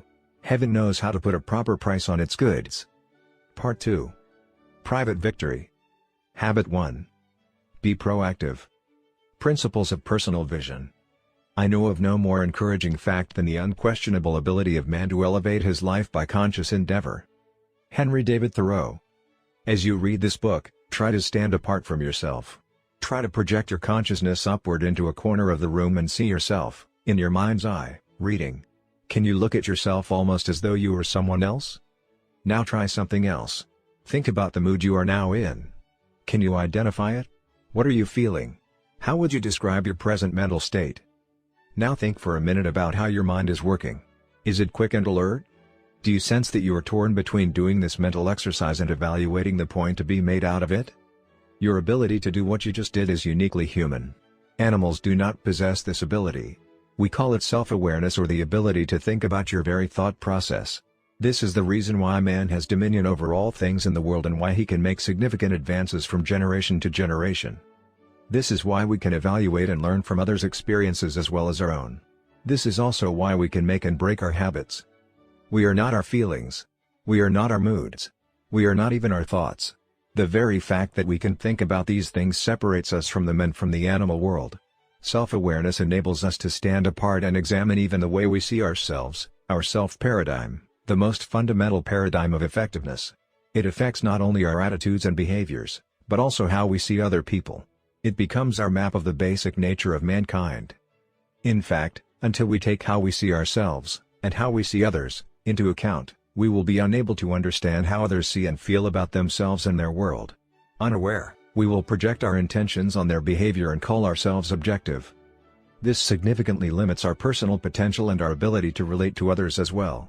But because of the unique human capacity of self-awareness, we can examine our paradigms to determine whether they are reality or principle-based or if they are a function of conditioning and conditions. The social mirror. If the only vision we have of ourselves comes from the social mirror, from the current social paradigm and from the opinions, perceptions, and paradigms of the people around us, our view of ourselves is like the reflection in the crazy mirror room at the carnival. You're never on time. Why can't you ever keep things in order? You must be an artist. You eat like a horse. I can't believe you won. This is so simple. Why can't you understand? These visions are disjointed and out of proportion. They are often more projections than reflections, projecting the concerns and character weaknesses of people giving the input rather than accurately reflecting what we are. The reflection of the current social paradigm tells us we are largely determined by conditioning and conditions. While we have acknowledged the tremendous power of conditioning in our lives, to say that we are determined by it, that we have no control over that influence, creates quite a different map. There are actually 3 social maps, 3 theories of determinism widely accepted, independently or in combination, to explain the nature of man. Genetic determinism basically says your grandparents did it to you. That's why you have such a temper. Your grandparents had short tempers and it's in your DNA. It just goes through the generations and you inherited it. In addition, you're Irish, and that's the nature of Irish people. Psychic determinism basically says your parents did it to you. Your upbringing, your childhood experience essentially laid out your personal tendencies and your character structure. That's why you're afraid to be in front of a group. It's the way your parents brought you up. You feel terribly guilty if you make a mistake because you remember deep inside the emotional scripting when you were very vulnerable and tender and dependent. You remember the emotional punishment, the rejection, the comparison with somebody else when you didn't perform as well as expected. Environmental determinism basically says your boss is doing it to you, or your spouse, or that bratty teenager, or your economic situation, or national policies. Someone or something in your environment is responsible for your situation. Each of these maps is based on the stimulus/response theory we most often think of in connection with Pavlov's experiments with dogs. The basic idea is that we are conditioned to respond in a particular way to a particular stimulus. How accurately and functionally do these deterministic maps describe the territory? How clearly do these mirrors reflect the true nature of man? Do they become self-fulfilling prophecies? Are they based on principles we can validate within ourselves? Between stimulus and response. In answer to those questions, let me share with you the catalytic story of Viktor Frankl. Frankl was a determinist raised in the tradition of Freudian psychology, which postulates that whatever happens to you as a child shapes your character and personality and basically governs your whole life. The limits and parameters of your life are set, and, basically, you can't do much about it. Frankl was also a psychiatrist and a Jew. He was imprisoned in the death camps of Nazi Germany, where he experienced things that were so repugnant to our sense of decency that we shudder to even repeat them. His parents, his brother, and his wife died in the camps or were sent to the gas ovens. Except for his sister, his entire family perished. Frankl himself suffered torture and innumerable indignities, never knowing from one moment to the next if his path would lead to the ovens or if he would be among the saved who would remove the bodies or shovel out the ashes of those so fated. One day, naked and alone in a small room, he began to become aware of what he later called the last of the human freedoms, the freedom his Nazi captors could not take away. They could control his entire environment, they could do what they wanted to his body, but Viktor Frankl himself was a self-aware being who could look as an observer at his very involvement. His basic identity was intact. He could decide within himself how all of this was going to affect him. Between what happened to him, or the stimulus, and his response to it, was his freedom or power to choose that response. In the midst of his experiences, Frankl would project himself into different circumstances, such as lecturing to his students after his release from the death camps. He would describe himself in the classroom, in his mind's eye, and give his students the lessons he was learning during his very torture. Through a series of such disciplines, mental, emotional, and moral, principally using memory and imagination, he exercised his small, embryonic freedom until it grew larger and larger, until he had more freedom than his Nazi captors. They had more liberty, more options to choose from in their environment, but he had more freedom, more internal power to exercise his options. He became an inspiration to those around him, even to some of the guards. He helped others find meaning in their suffering and dignity in their prison existence. In the midst of the most degrading circumstances imaginable, Frankl used the human endowment of self-awareness to discover a fundamental principle about the nature of man. Between stimulus and response, man has the freedom to choose. Within the freedom to choose are those endowments that make us uniquely human. In addition to self-awareness, we have imagination, the ability to create in our minds beyond our present reality. We have conscience, a deep inner awareness of right and wrong, of the principles that govern our behavior, and a sense of the degree to which our thoughts and actions are in harmony with them. And we have independent will, the ability to act based on our self-awareness, free of all other influences. Even the most intelligent animals have none of these endowments. To use a computer metaphor, they are programmed by instinct and/or training. They can be trained to be responsible, But they can't take responsibility for that training. In other words, they can't direct it. They can't change the programming. They're not even aware of it. But because of our unique human endowments, we can write new programs for ourselves totally apart from our instincts and training. This is why an animal's capacity is relatively limited and man's is unlimited. But if we live like animals, out of our own instincts and conditioning and conditions, out of our collective memory, we too will be limited. The deterministic paradigm comes primarily from the study of animals, rats, monkeys, pigeons, dogs, and neurotic and psychotic people. While this may meet certain criteria of some researchers because it seems measurable and predictable, the history of mankind and our own self-awareness tell us that this map doesn't describe the territory at all. Our unique human endowments lift us above the animal world. The extent to which we exercise and develop these endowments empowers us to fulfill our uniquely human potential. Between stimulus and response is our greatest power, the freedom to choose. Proactivity defined. In discovering the basic principle of the nature of man, Frankl described an accurate self-map from which he began to develop the first and most basic habit of a highly effective person in any environment, the habit of proactivity. While the word proactivity is now fairly common in management literature, it is a word you won't find in most dictionaries. It means more than merely taking initiative. It means that as human beings, we are responsible for our own lives. Our behavior is a function of our decisions, not our conditions. We can subordinate feelings to values. We have the initiative and the responsibility to make things happen. Proactive model. Look at the word responsibility, the ability to choose your response.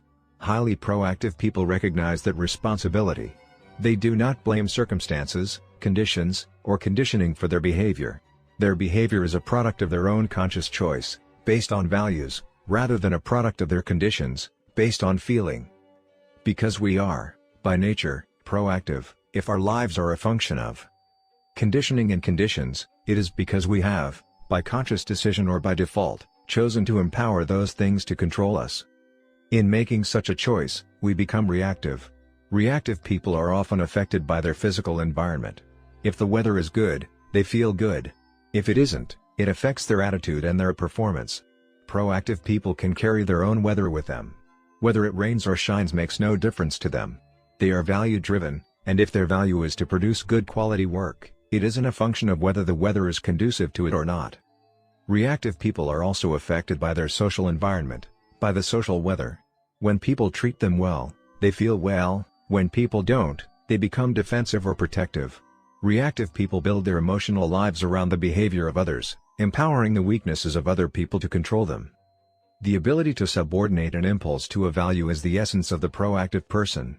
Reactive people are driven by feelings, by circumstances, by conditions, by their environment. Proactive people are driven by values, carefully thought about, selected and internalized values. Proactive people are still influenced by external stimuli, whether physical, social, or psychological. But their response to the stimuli, conscious or unconscious, is a value-based choice or response. As Eleanor Roosevelt observed, "No one can hurt you without your consent." In the words of Gandhi, they cannot take away our self-respect if we do not give it to them. It is our willing permission, our consent to what happens to us, that hurts us far more than what happens to us in the first place. I admit this is very hard to accept emotionally, especially if we have had years and years of explaining our misery in the name of circumstance or someone else's behavior. But until a person can say deeply and honestly, "I am what I am today because of the choices I made yesterday," that person cannot say, "I choose otherwise." Once in Sacramento when I was speaking on the subject of proactivity, a woman in the audience stood up in the middle of my presentation and started talking excitedly. It was a large audience, and as a number of people turned to look at her, she suddenly became aware of what she was doing, grew embarrassed and sat back down. But she seemed to find it difficult to restrain herself and started talking to the people around her. She seemed so happy. I could hardly wait for a break to find out what had happened. When it finally came, I immediately went to her and asked if she would be willing to share her experience. "You just can't imagine what's happened to me," she exclaimed. "I'm a full-time nurse to the most miserable, ungrateful man you can possibly imagine. Nothing I do is good enough for him. He never expresses appreciation, he hardly even acknowledges me. He constantly harps at me and finds fault with everything I do. This man has made my life miserable and I often take my frustration out on my family. The other nurses feel the same way. We almost pray for his demise." And for you to have the gall to stand up there and suggest that nothing can hurt me, that no one can hurt me without my consent, and that I have chosen my own emotional life of being miserable, well, there was just no way I could buy into that. But I kept thinking about it. I really went inside myself and began to ask, do I have the power to choose my response? When I finally realized that I do have that power, when I swallowed that bitter pill and realized that I had chosen to be miserable, I also realized that I could choose not to be miserable. At that moment I stood up. I felt as though I was being let out of San Quentin. I wanted to yell to the whole world, I am free. I am let out of prison. No longer am I going to be controlled by the treatment of some person. It's not what happens to us, but our response to what happens to us that hurts us. Of course, things can hurt us physically or economically and can cause sorrow. But our character, our basic identity, does not have to be hurt at all. In fact, our most difficult experiences become the crucibles that forge our character and develop the internal powers, the freedom to handle difficult circumstances in the future and to inspire others to do so as well. Frankl is one of many who have been able to develop the personal freedom in difficult circumstances to lift and inspire others. The autobiographical accounts of Vietnam prisoners of war provide additional persuasive testimony of the transforming power of such personal freedom and the effect of the responsible use of that freedom on the prison culture and on the prisoners, both then and now. We have all known individuals in very difficult circumstances, perhaps with a terminal illness or a severe physical handicap, who maintain magnificent emotional strength. How inspired we are by their integrity. Nothing has a greater, longer-lasting impression upon another person than the awareness that someone has transcended suffering, has transcended circumstance, and is embodying and expressing a value that inspires and ennobles and lifts life. One of the most inspiring times Sandra and I have ever had took place over a 4-year period with a dear friend of ours named Carol, who had a wasting cancer disease. She had been one of Sandra's bridesmaids, and they had been best friends for over 25 years. When Carol was in the very last stages of the disease, Sandra spent time at her bedside helping her write her personal history. She returned from those protracted and difficult sessions almost transfixed by admiration for her friend's courage and her desire to write special messages to be given to her children at different stages in their lives. Carol would take as little pain-killing medication as possible, so that she had full access to her mental and emotional faculties. Then she would whisper into a tape recorder or to Sandra directly as she took notes. Carol was so proactive, so brave, and so concerned about others that she became an enormous source of inspiration to many people around her. I'll never forget the experience of looking deeply into Carol's eyes the day before she passed away and sensing out of that deep hollowed agony a person of tremendous intrinsic worth. I could see in her eyes a life of character, contribution, and service as well as love and concern and appreciation. Many times over the years, I have asked groups of people how many have ever experienced being in the presence of a dying individual who had a magnificent attitude and communicated love and compassion and served in unmatchable ways to the very end. Usually, about 1/4 of the audience respond in the affirmative. I then ask how many of them will never forget these individuals, how many were transformed, at least temporarily, by the inspiration of such courage, and were deeply moved and motivated to more noble acts of service and compassion. The same people respond again, almost inevitably. Viktor Frankl suggests that there are 3 central values in life: the experiential, or that which happens to us, the creative, or that which we bring into existence, and the attitudinal, or our response in difficult circumstances such as terminal illness. My own experience with people confirms the point Frankl makes, that the highest of the 3 values is attitudinal, in the paradigm or reframing sense. In other words, what matters most is how we respond to what we experience in life. Difficult circumstances often create paradigm shifts, whole new frames of reference by which people see the world and themselves and others in it, and what life is asking of them. Their larger perspective reflects the attitudinal values that lift and inspire us all. Taking the initiative. Our basic nature is to act, and not be acted upon. As well as enabling us to choose our response to particular circumstances, this empowers us to create circumstances. Taking initiative does not mean being pushy, obnoxious, or aggressive. It does mean recognizing our responsibility to make things happen. Over the years, I have frequently counseled people who wanted better jobs to show more initiative, to take interest in aptitude tests, to study the industry, even the specific problems the organizations they are interested in are facing, and then to develop an effective presentation showing how their abilities can help solve the organization's problem. It's called solution selling, and is a key paradigm in business success. The response is usually agreement. Most people can see how powerfully such an approach would affect their opportunities for employment or advancement. But many of them fail to take the necessary steps, the initiative, to make it happen. I don't know where to go to take the interest and aptitude tests. How do I study industry and organizational problems? No one wants to help me. I don't have any idea how to make an effective presentation. Many people wait for something to happen or someone to take care of them. But people who end up with the good jobs are the proactive ones who are solutions to problems, not problems themselves, who seize the initiative to do whatever is necessary, consistent with correct principles, to get the job done. Whenever someone in our family, even one of the younger children, takes an irresponsible position and waits for someone else to make things happen or provide a solution, we tell them, use your R&I, resourcefulness and initiative. In fact, often before we can say it, they answer their own complaints, I know, use my R&I. Holding people to the responsible course is not demeaning, it is affirming. Proactivity is part of human nature, and, although the proactive muscles may be dormant, they are there. By respecting the proactive nature of other people, we provide them with at least one clear, undistorted reflection from the social mirror. Of course, the maturity level of the individual has to be taken into account.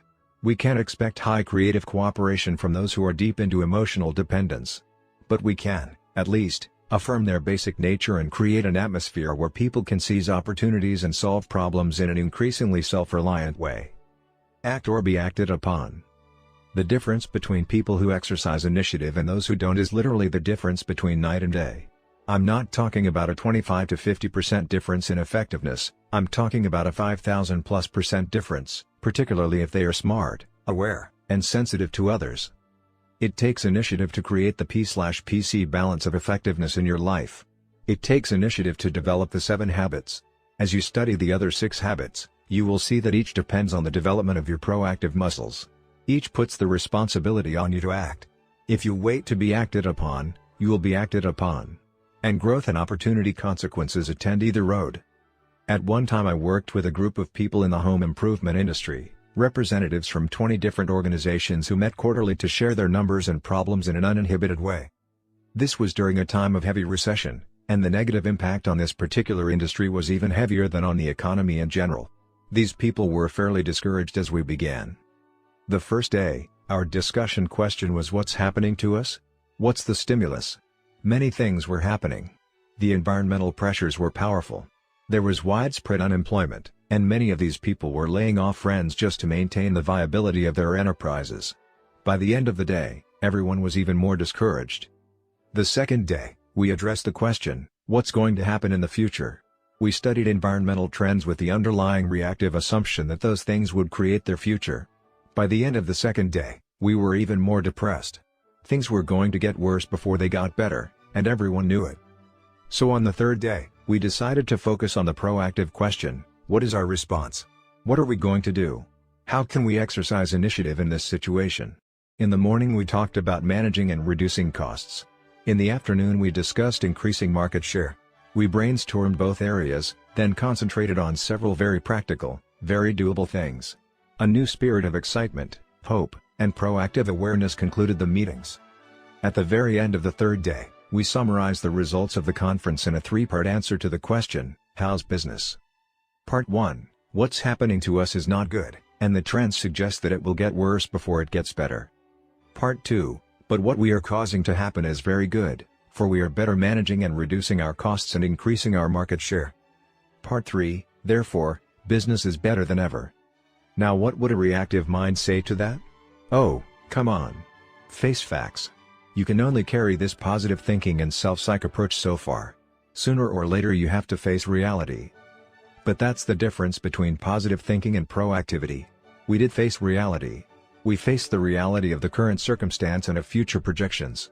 But we also faced the reality that we had the power to choose a positive response to those circumstances and projections. Not facing reality would have been to accept the idea that what's happening in our environment had to determine us. Businesses, community groups, organizations of every kind, including families, can be proactive. They can combine the creativity and resourcefulness of proactive individuals to create a proactive culture within the organization. The organization does not have to be at the mercy of the environment, it can take the initiative to accomplish the shared values and purposes of the individuals involved. Listening to our language. Because our attitudes and behaviors flow out of our paradigms, If we use our self-awareness to examine them, we can often see in them the nature of our underlying maps. Our language, for example, is a very real indicator of the degree to which we see ourselves as proactive people. The language of reactive people absolves them of responsibility. That's me. That's just the way I am. I am determined. There's nothing I can do about it. He makes me so mad. I'm not responsible. My emotional life is governed by something outside my control. I can't do that. I just don't have the time. Something outside me, limited time, is controlling me. If only my wife were more patient. Someone else's behavior is limiting my effectiveness. I have to do it. Circumstances or other people are forcing me to do what I do. I'm not free to choose my own actions. Reactive language. Proactive language. There's nothing I can do. Let's look at our alternatives. That's just the way I am. I can choose a different approach. He makes me so mad. I control my own feelings. They won't allow that. I can create an effective presentation. I have to do that. I will choose an appropriate response. I can't. I choose. I must. I prefer. If only. I will. That language comes from a basic paradigm of determinism. And the whole spirit of it is the transfer of responsibility. I am not responsible, not able to choose my response. One time a student asked me, "Will you excuse me from class? I have to go on a tennis trip." "You have to go, or you choose to go?" I asked. "I really have to," he exclaimed. "What will happen if you don't?" "Why, they'll kick me off the team." "How would you like that consequence?" "I wouldn't." In other words, you choose to go because you want the consequence of staying on the team. "What will happen if you miss my class?" "I don't know." Think hard. What do you think would be the natural consequence of not coming to class? You wouldn't kick me out, would you? That would be a social consequence. That would be artificial. If you don't participate on the tennis team, you don't play. That's natural. But if you don't come to class, what would be the natural consequence? I guess I'll miss the learning. That's right. So you have to weigh that consequence against the other consequence and make a choice. I know if it were me, I'd choose to go on a tennis trip. But never say you have to do anything. "I choose to go on a tennis trip," he meekly replied. "And miss my class?" I replied in mock disbelief.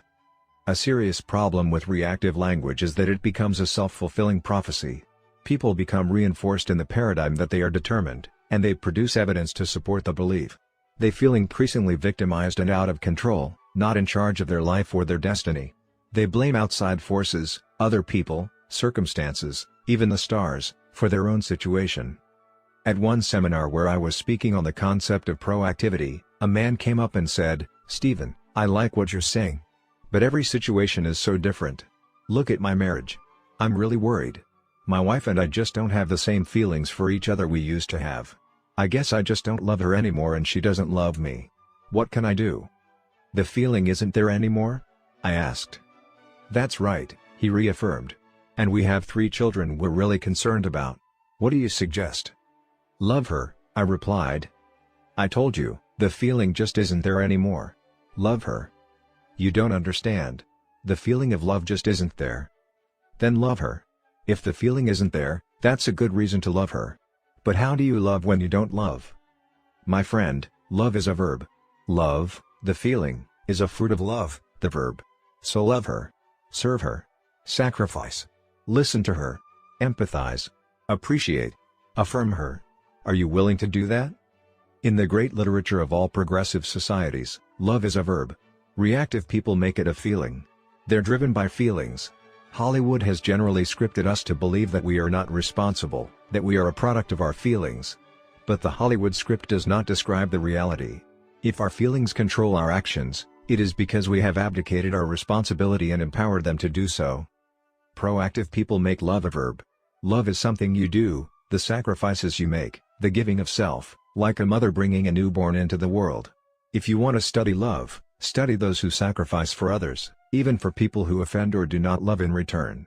If you are a parent, look at the love you have for the children you sacrificed for. Love is a value that is actualized through loving actions.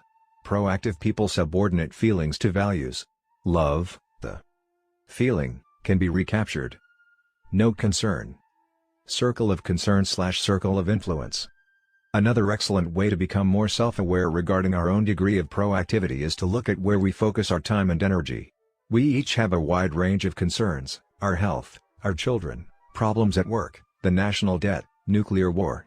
We could separate those from things in which we have no particular mental or emotional involvement by creating a circle of concern. Proactive focus. Positive energy enlarges the circle of influence. As we look at those things within our circle of concern, it becomes apparent that there are some things over which we have no real control and others that we can do something about. We could identify those concerns in the latter group by circumscribing them within a smaller circle of influence. By determining which of these two circles is the focus of most of our time and energy, we can discover much about the degree of our proactivity. Reactive focus. Negative energy reduces the circle of influence. Proactive people focus their efforts in the circle of influence. They work on the things they can do something about. The nature of their energy is positive, enlarging and magnifying, causing their circle of influence to increase. Reactive people, on the other hand, focus their efforts in the circle of concern. They focus on the weakness of other people, the problems in the environment, and circumstances over which they have no control. Their focus results in blaming and accusing attitudes, reactive language, and increased feelings of victimization. The negative energy generated by that focus, combined with neglect in areas they could do something about, causes their circle of influence to shrink. As long as we are working in our circle of concern, we empower the things within it to control us. We aren't taking the proactive initiative necessary to effect positive change. Earlier, I shared with you the story of my son who was having serious problems in school. Sandra and I were deeply concerned about his apparent weaknesses and about the way other people were treating him. But those things were in our circle of concern. As long as we focused our efforts on those things, we accomplished nothing, except to increase our own feelings of inadequacy and helplessness and to reinforce our son's dependence. It was only when we went to work in our circle of influence, when we focused on our own paradigms, that we began to create a positive energy that changed ourselves and eventually influenced our son as well. By working on ourselves instead of worrying about conditions, we were able to influence the conditions. Because of position, wealth, role, or relationships, there are some circumstances in which a person's circle of influence is larger than his or her circle of concern. This situation reflects a self-inflicted emotional myopia, another reactive selfish lifestyle focused in the circle of concern. Though they may have to prioritize the use of their influence, proactive people have a circle of concern that is at least as big as their circle of influence, accepting the responsibility to use their influence effectively. Direct, indirect, and no control. The problems we face fall in one of three areas: direct control, problems involving our own behavior; indirect control, problems involving other people's behavior; or no control, problems we can do nothing about, such as our past or situational realities. The proactive approach puts the first step in the solution of all three kinds of problems within our present circle of influence. Direct control problems are solved by working on our habits. They are obviously within our circle of influence. These are the private victories of habits 1, 2, and 3. Indirect control problems are solved by changing our methods of influence. These are the public victories of habits 4, 5, and 6. I have personally identified over 30 separate methods of human influence, as separate as empathy is from confrontation, as separate as example is from persuasion. Most people have only 3 or 4 of these methods in their repertoire, starting usually with reasoning, and, if that doesn't work, moving to flight or fight. How liberating it is to accept the idea that I can learn new methods of human influence instead of constantly trying to use old ineffective methods to shape up someone else. No control problems involve taking the responsibility to change the line on the bottom on our face, to smile, to genuinely and peacefully accept these problems and learn to live with them, even though we don't like them. In this way, we do not empower these problems to control us. We share in the spirit embodied in the Alcoholics Anonymous prayer: Lord, give me the courage to change the things which can and ought to be changed, the serenity to accept the things which cannot be changed, and the wisdom to know the difference. Whether a problem is direct, indirect, or no control, we have in our hands the first step to the solution. Changing our habits, changing our methods of influence, and changing the way we see our no control problems are all within our circle of influence. Expanding the circle of influence. It is inspiring to realize that in choosing our response to circumstance, we powerfully affect our circumstance. When we change one part of the chemical formula, we change the nature of the results. I worked with one organization for several years that was headed by a very dynamic person. He could read trends. He was creative, talented, capable, and brilliant, and everyone knew it. But he had a very dictatorial style of management. He tended to treat people like golfers, as if they didn't have any judgment. His manner of speaking to those who worked in the organization was, "Go for this, go for that. Now do this, now do that. I'll make the decisions." The net effect was that he alienated almost the entire executive team surrounding him. They would gather in the quarters and complain to each other about him. Their discussion was all very sophisticated, very articulate, as if they were trying to help the situation. But they did it endlessly, absolving themselves of responsibility in the name of the president's weaknesses. "You can't imagine what's happened this time," someone would say. "The other day he went into my department. I had everything all laid out. But he came in and gave totally different signals. Everything I'd done for months was shot, just like that. I don't know how I'm supposed to keep working for him. How long will it be until he retires?" "He's only 59, someone else would respond. "Do you think you can survive for 6 more years?" "I don't know. He's the kind of person they probably won't retire anyway." But one of the executives was proactive. He was driven by values, not feelings. He took the initiative, he anticipated, he empathized, he read the situation. He was not blind to the president's weaknesses, but instead of criticizing them, he would compensate for them. Where the president was weak in his style, he'd try to buffer his own people and make such weaknesses irrelevant.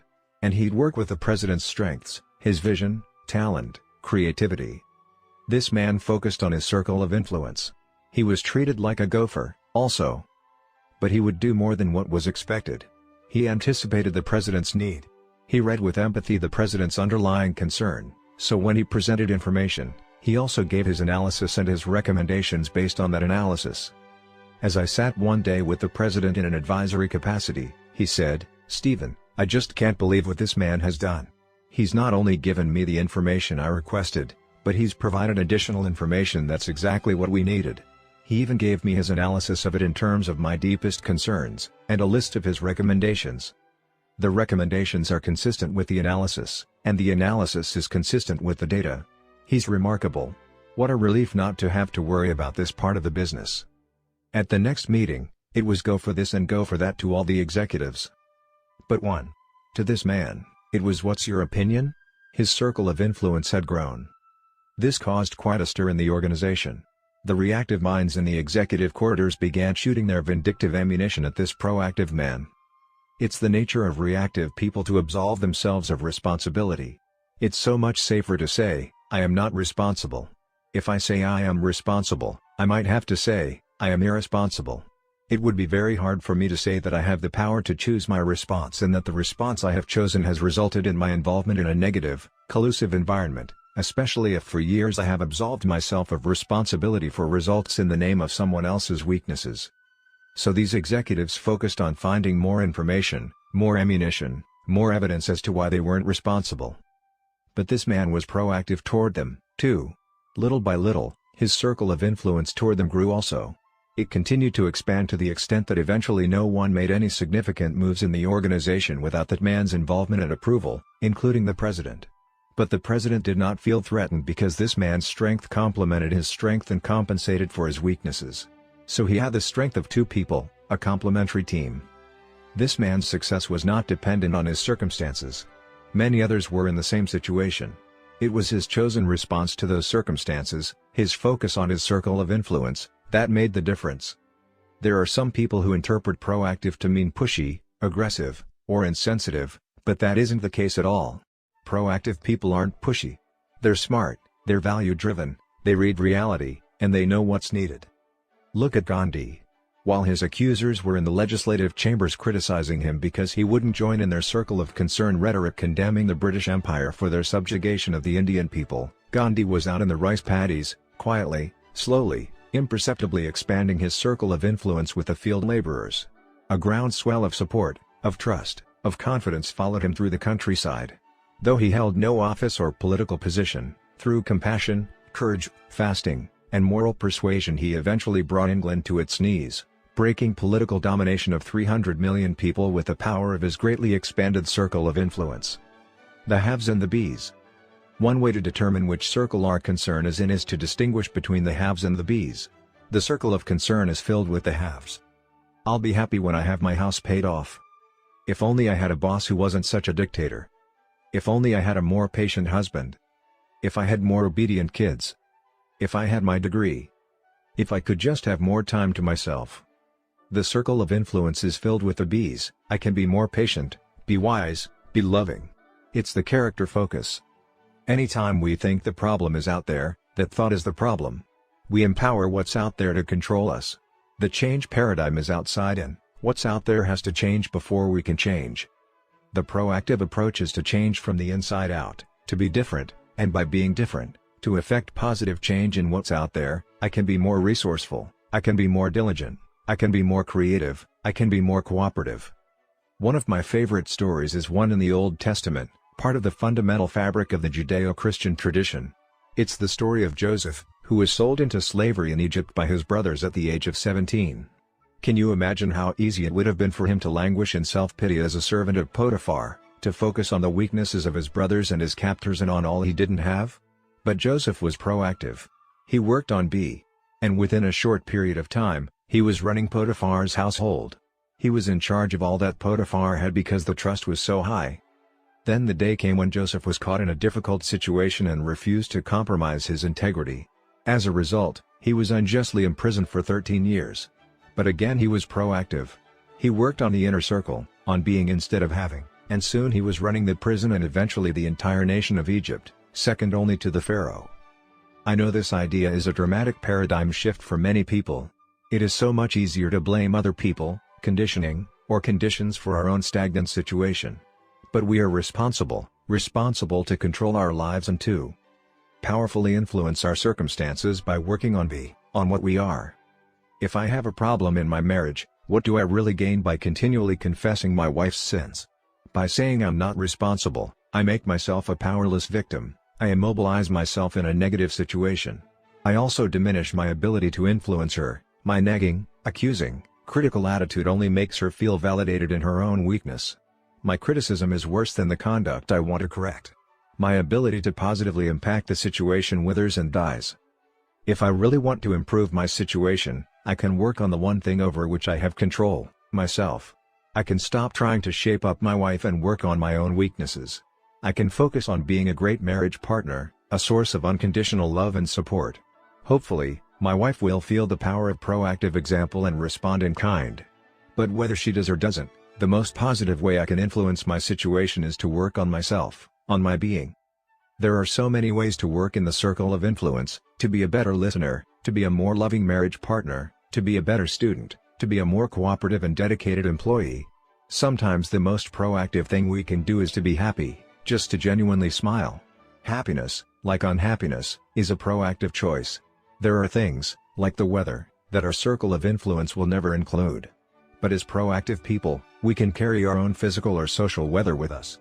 We can be happy and accept those things that at present we can't control, while we focus our efforts on the things that we can. The other end of the stick. Before we totally shift our life focus to our circle of influence, we need to consider two things in our circle of concern that merit deeper thought: consequences and mistakes. While we are free to choose our actions, we are not free to choose the consequences of those actions. Consequences are governed by natural law. They are out in the circle of concern. We can decide to step in front of a fast-moving train, but we cannot decide what will happen when the train hits us. We can decide to be dishonest in our business dealings. While the social consequences of the decision may vary depending on whether or not we are found out, the natural consequences to our basic character are a fixed result. Our behavior is governed by principles. Living in harmony with them brings positive consequences, violating them brings negative consequences. We are free to choose our response in any situation, but in doing so, we choose the attendant consequence. When we pick up one end of the stick, we pick up the other. Undoubtedly, there have been times in each of our lives when we have picked up what we later felt was the wrong stick. Our choices have brought consequences we would rather have lived without. If we had the choice to make over again, we would make it differently. We call these choices mistakes, and they are the second thing that merits our deeper thought. For those filled with regret, perhaps the most needful exercise of proactivity is to realize that past mistakes are also out there in the circle of concern. We can't recall them, we can't undo them. We can't control the consequences that came as a result. As a college quarterback, One of my sons learned to snap his wristband between plays as a kind of mental checkoff whenever he or anyone made a setting back mistake, so the last mistake wouldn't affect the resolve and execution of the next play. The proactive approach to a mistake is to acknowledge it instantly, correct and learn from it. This literally turns a failure into a success. Success, said IBM founder T.J. Watson, is on the far side of failure. But not to acknowledge a mistake, not to correct it and learn from it, is a mistake of a different order. It usually puts a person on a self-deceiving, self-justifying path, often involving rationalization, rational lies, to self and to others. This second mistake, this cover-up, empowers the first, giving it disproportionate importance, and causes far deeper injury to self. It is not what others do or even our own mistakes that hurt us the most, it is our response to those things. Chasing after the poisonous snake that bites us will only drive the poison through our entire system. It is far better to take measures immediately to get the poison out. Our response to any mistake affects the quality of the next moment. It is important to immediately admit and correct our mistakes so that they have no power over that next moment and we are empowered again. Making and keeping commitments. At the very heart of our circle of influence is our ability to make and keep commitments and promises. The commitments we make to ourselves and to others, and our integrity to those commitments, is the essence and clearest manifestation of our proactivity. It is also the essence of our growth. Through our human endowments of self-awareness and conscience, we become conscious of areas of weakness, areas for improvement, areas of talent that could be developed, areas that need to be changed or eliminated from our lives. Then, as we recognize and use our imagination and independent will to act on that awareness, making promises, setting goals, and being true to them, we build the strength of character, the being, that makes possible every other positive thing in our lives.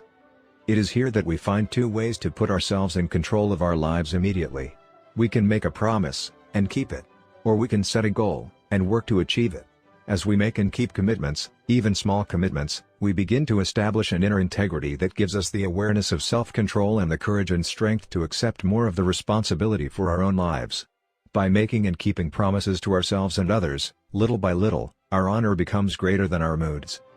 The power to make and keep commitments to ourselves is the essence of developing the basic habits of effectiveness.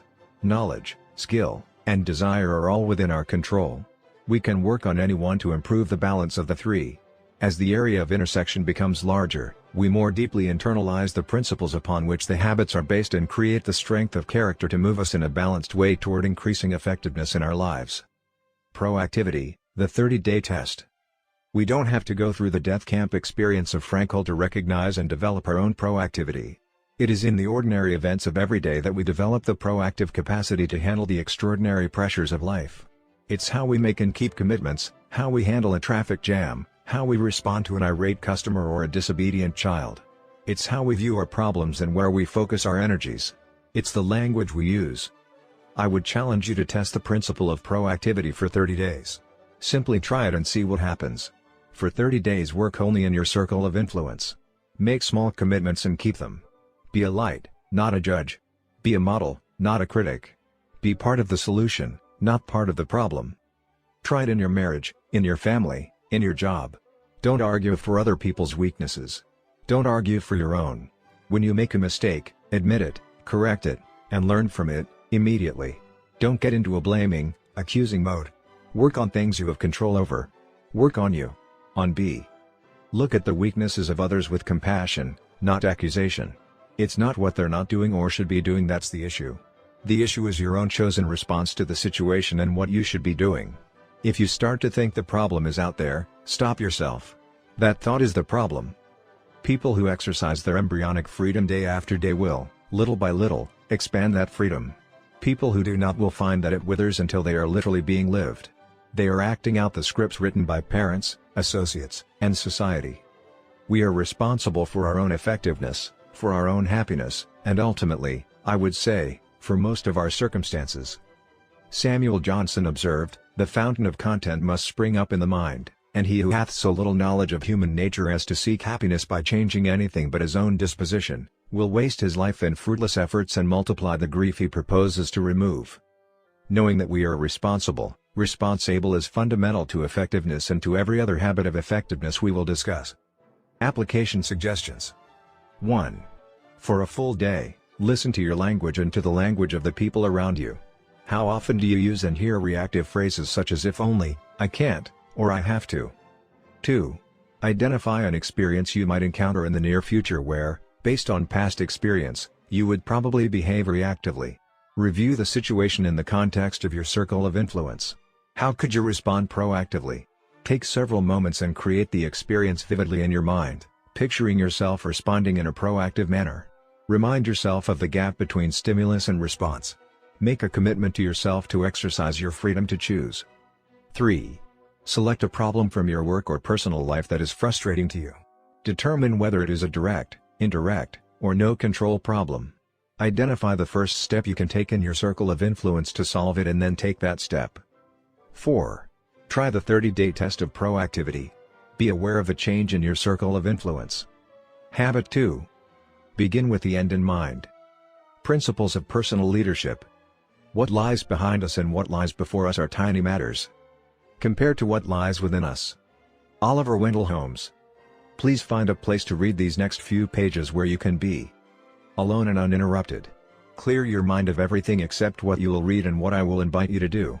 Don't worry about your schedule, your business, your family, or your friends. Just focus with me and to really open your mind. In your mind's eye, see yourself going to the funeral of a loved one. Picture yourself driving to the funeral parlor or chapel, parking the car, and getting out. As you walk inside the building, you notice the flowers, the soft organ music. You see the faces of friends and family you pass along the way. You feel the shared sorrow of losing, the joy of having known, that radiates from the hearts of the people there. As you walk down to the front of the room and look inside the casket, you suddenly come face to face with yourself. This is your funeral, 3 years from today. All these people have come to honor you, to express feelings of love and appreciation for your life. As you take a seat and wait for the services to begin, you look at the program in your hand. There are to be 4 speakers. The first is from your family, immediate and also extended, children, brothers, sisters, nephews, nieces, aunts, uncles, cousins, and grandparents who have come from all over the country to attend. The second speaker is one of your friends, someone who can give a sense of what you are as a person. The third speaker is from your work or profession. And the fourth is from your church or some community organization where you've been involved in service. Now think deeply. What would you like each of these speakers to say about you and your life? What kind of husband, wife, father, or mother would you like their words to reflect? What kind of son or daughter or cousin? What kind of friend? What kind of working associate? What character would you like them to have seen in you? What contributions, what achievements would you want them to remember? Look carefully at the people around you. What difference would you like to have made in their lives? Before you read further, take a few minutes to jot down your impressions. It will greatly increase your personal understanding of habit 2. What it means to begin with the end in mind. If you participated seriously in this visualization experience, you touched for a moment some of your deep, fundamental values. You established brief contact with that inner guidance system at the heart of your circle of influence. Consider the words of Joseph Addison.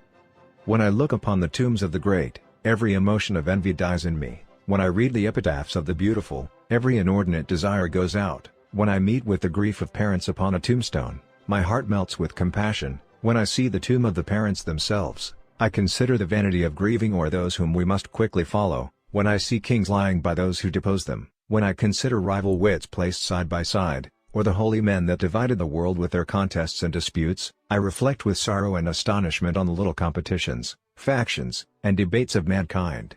When I read the several dates of the tombs, of some that died yesterday, and some 600 years ago, I consider that great day when we shall all of us be contemporaries, and make our appearance together. Although habit 2 applies to many different circumstances and levels of life, the most fundamental application of begin with the end in mind is to begin today with the image, picture, or paradigm of the end of your life as your frame of reference or the criterion by which everything else is examined. Each part of your life, today's behavior, tomorrow's behavior, next week's behavior, next month's behavior, can be examined in the context of the whole, of what really matters most to you. By keeping that end clearly in mind, you can make certain that whatever you do on any particular day does not violate the criteria you have defined as supremely important, and that each day of your life contributes in a meaningful way to the vision you have of your life as a whole. To begin with the end in mind means to start with a clear understanding of your destination. It means to know where you're going so that you better understand where you are now and so that the steps you take are always in the right direction. It's incredibly easy to get caught up in an activity trap, in the busyness of life, to work harder and harder at climbing the ladder of success only to discover it's leaning against the wrong wall. It is possible to be busy, very busy, without being very effective. People often find themselves achieving victories that are empty, successes that have come at the expense of things they suddenly realize were far more valuable to them. People from every walk of life, doctors, academicians, actors, politicians, business professionals, athletes, and plumbers, often struggle to achieve a higher income, more recognition or a certain degree of professional competence, only to find that their drive to achieve their goal blinded them to the things that really mattered most and now are gone. How different our lives are when we really know what is deeply important to us, and, keeping that picture in mind, we manage ourselves each day to be and to do what really matters most. If the ladder is not leaning against the right wall, every step we take just gets us to the wrong place faster. We may be very busy, we may be very efficient, but we will also be truly effective only when we begin with the end in mind. If you carefully consider what you want it to be said of you in the funeral experience, you will find your definition of success. It may be very different from the definition you thought you had in mind. Perhaps fame, achievement, money, or some of the other things we strive for are not even part of the right wall. When you begin with the end in mind, you gain a different perspective. One man asked another on the death of a mutual friend, "How much did he leave?" His friend responded, "He left it all." All things are created twice. Begin with the end in mind is based on the principle that all things are created twice. There's a mental or first creation, and a physical or second creation to all things. Take the construction of a home, for example. You create it in every detail before you ever hammer the first nail into place. You try to get a very clear sense of what kind of house you want. If you want a family-centered home, you plan to put a family room where it would be a natural gathering place. You plan sliding doors and a patio for children to play outside. You work with ideas. You work with your mind until you get a clear image of what you want to build. Then you reduce it to blueprint and develop construction plans. All of this is done before the earth is touched. If not, then in the second creation, the physical creation, you will have to make expensive changes that may double the cost of your home. The carpenter's rule is measure twice, cut once. You have to make sure that the blueprint, the first creation, is really what you want, that you've thought everything through. Then you put it into bricks and mortar. Each day you go to the construction shed and pull out the blueprint to get marching orders for the day. You begin with the end in mind. For another example, look at a business. If you want to have a successful enterprise, you clearly define what you're trying to accomplish. You carefully think through the product or service you want to provide in terms of your market target. Then you organize all the elements, financial, research and development, operations, marketing, personnel, physical facilities, and so on, to meet that objective. The extent to which you begin with the end in mind often determines whether or not you are able to create a successful enterprise. Most business failures begin in the first creation, with problems such as undercapitalization, misunderstanding of the market, or lack of a business plan. The same is true with parenting. If you want to raise responsible, self-disciplined children, you have to keep that end clearly in mind as you interact with your children on a daily basis. You can't behave toward them in ways that undermine their self-discipline or self-esteem. To varying degrees, people use this principle in many different areas of life. Before you go on a trip, you determine your destination and plan out the best route. Before you plant a garden, you plan it out in your mind, possibly on paper. You create speeches on paper before you give them. You envision the landscaping in your yard before you landscape it. You design the clothes you make before you thread the needle. To the extent to which we understand the principle of two creations and accept the responsibility for both, we act within and enlarge the borders of our circle of influence. To the extent to which we do not operate in harmony with this principle and take charge of the first creation, we diminish it. By design or default. It's a principle that all things are created twice, but not all first creations are by conscious design. In our personal lives, if we do not develop our own self-awareness and become responsible for first creations, we empower other people and circumstances outside our circle of influence to shape much of our lives by default. We reactively live the scripts handed to us by family, associates, other people's agendas, the pressures of circumstance, scripts from our earlier years, from our training, our conditioning. These scripts come from people, not principles. And they rise out of our deep vulnerabilities, our deep dependency on others and our needs for acceptance and love, for belonging, for a sense of importance and worth, for a feeling that we matter. Whether we are aware of it or not, whether we are in control of it or not, There is a first creation to every part of our lives. We are either the second creation of our own proactive design, or we are the second creation of other people's agendas, of circumstances, or of past habits. The unique human capacities of self-awareness, imagination, and conscience enable us to examine first creations and make it possible for us to take charge of our own first creation, to write our own script. Put another way, Habit 1 says, you are the creator. Habit 2 is the first creation. Leadership and management, the two creations. Habit 2 is based on principles of personal leadership, which means that leadership is the first creation. Leadership is not management. Management is the second creation, which we'll discuss in the chapter on Habit 3. But leadership has to come first. Management is a bottom-line focus, how can I best accomplish certain things? Leadership deals with the top line, what are the things I want to accomplish? In the words of both Peter Drucker and Warren Bennis, management is doing things right, leadership is doing the right things. Management is efficiency and climbing the ladder of success, leadership determines whether the ladder is leaning against the right wall. You can quickly grasp the important difference between the two if you envision a group of producers cutting their way through the jungle with machetes. They're the producers, the problem solvers. They're cutting through the undergrowth, clearing it out. The managers are behind them, sharpening their machetes, writing policy and procedure manuals, holding muscle development programs, bringing in improved technologies and setting up working schedules and compensation programs for machete wielders. The leader is the one who climbs the tallest tree, surveys the entire situation, and yells, "Wrong jungle." But how do the busy, efficient producers and managers often respond? Shut up. We're making progress. As individuals, groups, and businesses, we're often so busy cutting through the undergrowth we don't even realize we're in the wrong jungle. And the rapidly changing environment in which we live makes effective leadership more critical than it has ever been, in every aspect of independent and interdependent life. We are more in need of a vision or destination and a compass, a set of principles or directions, and less in need of a roadmap. We often don't know what the terrain ahead will be like or what we will need to go through it. Much will depend on our judgment at the time. But an inner compass will always give us direction.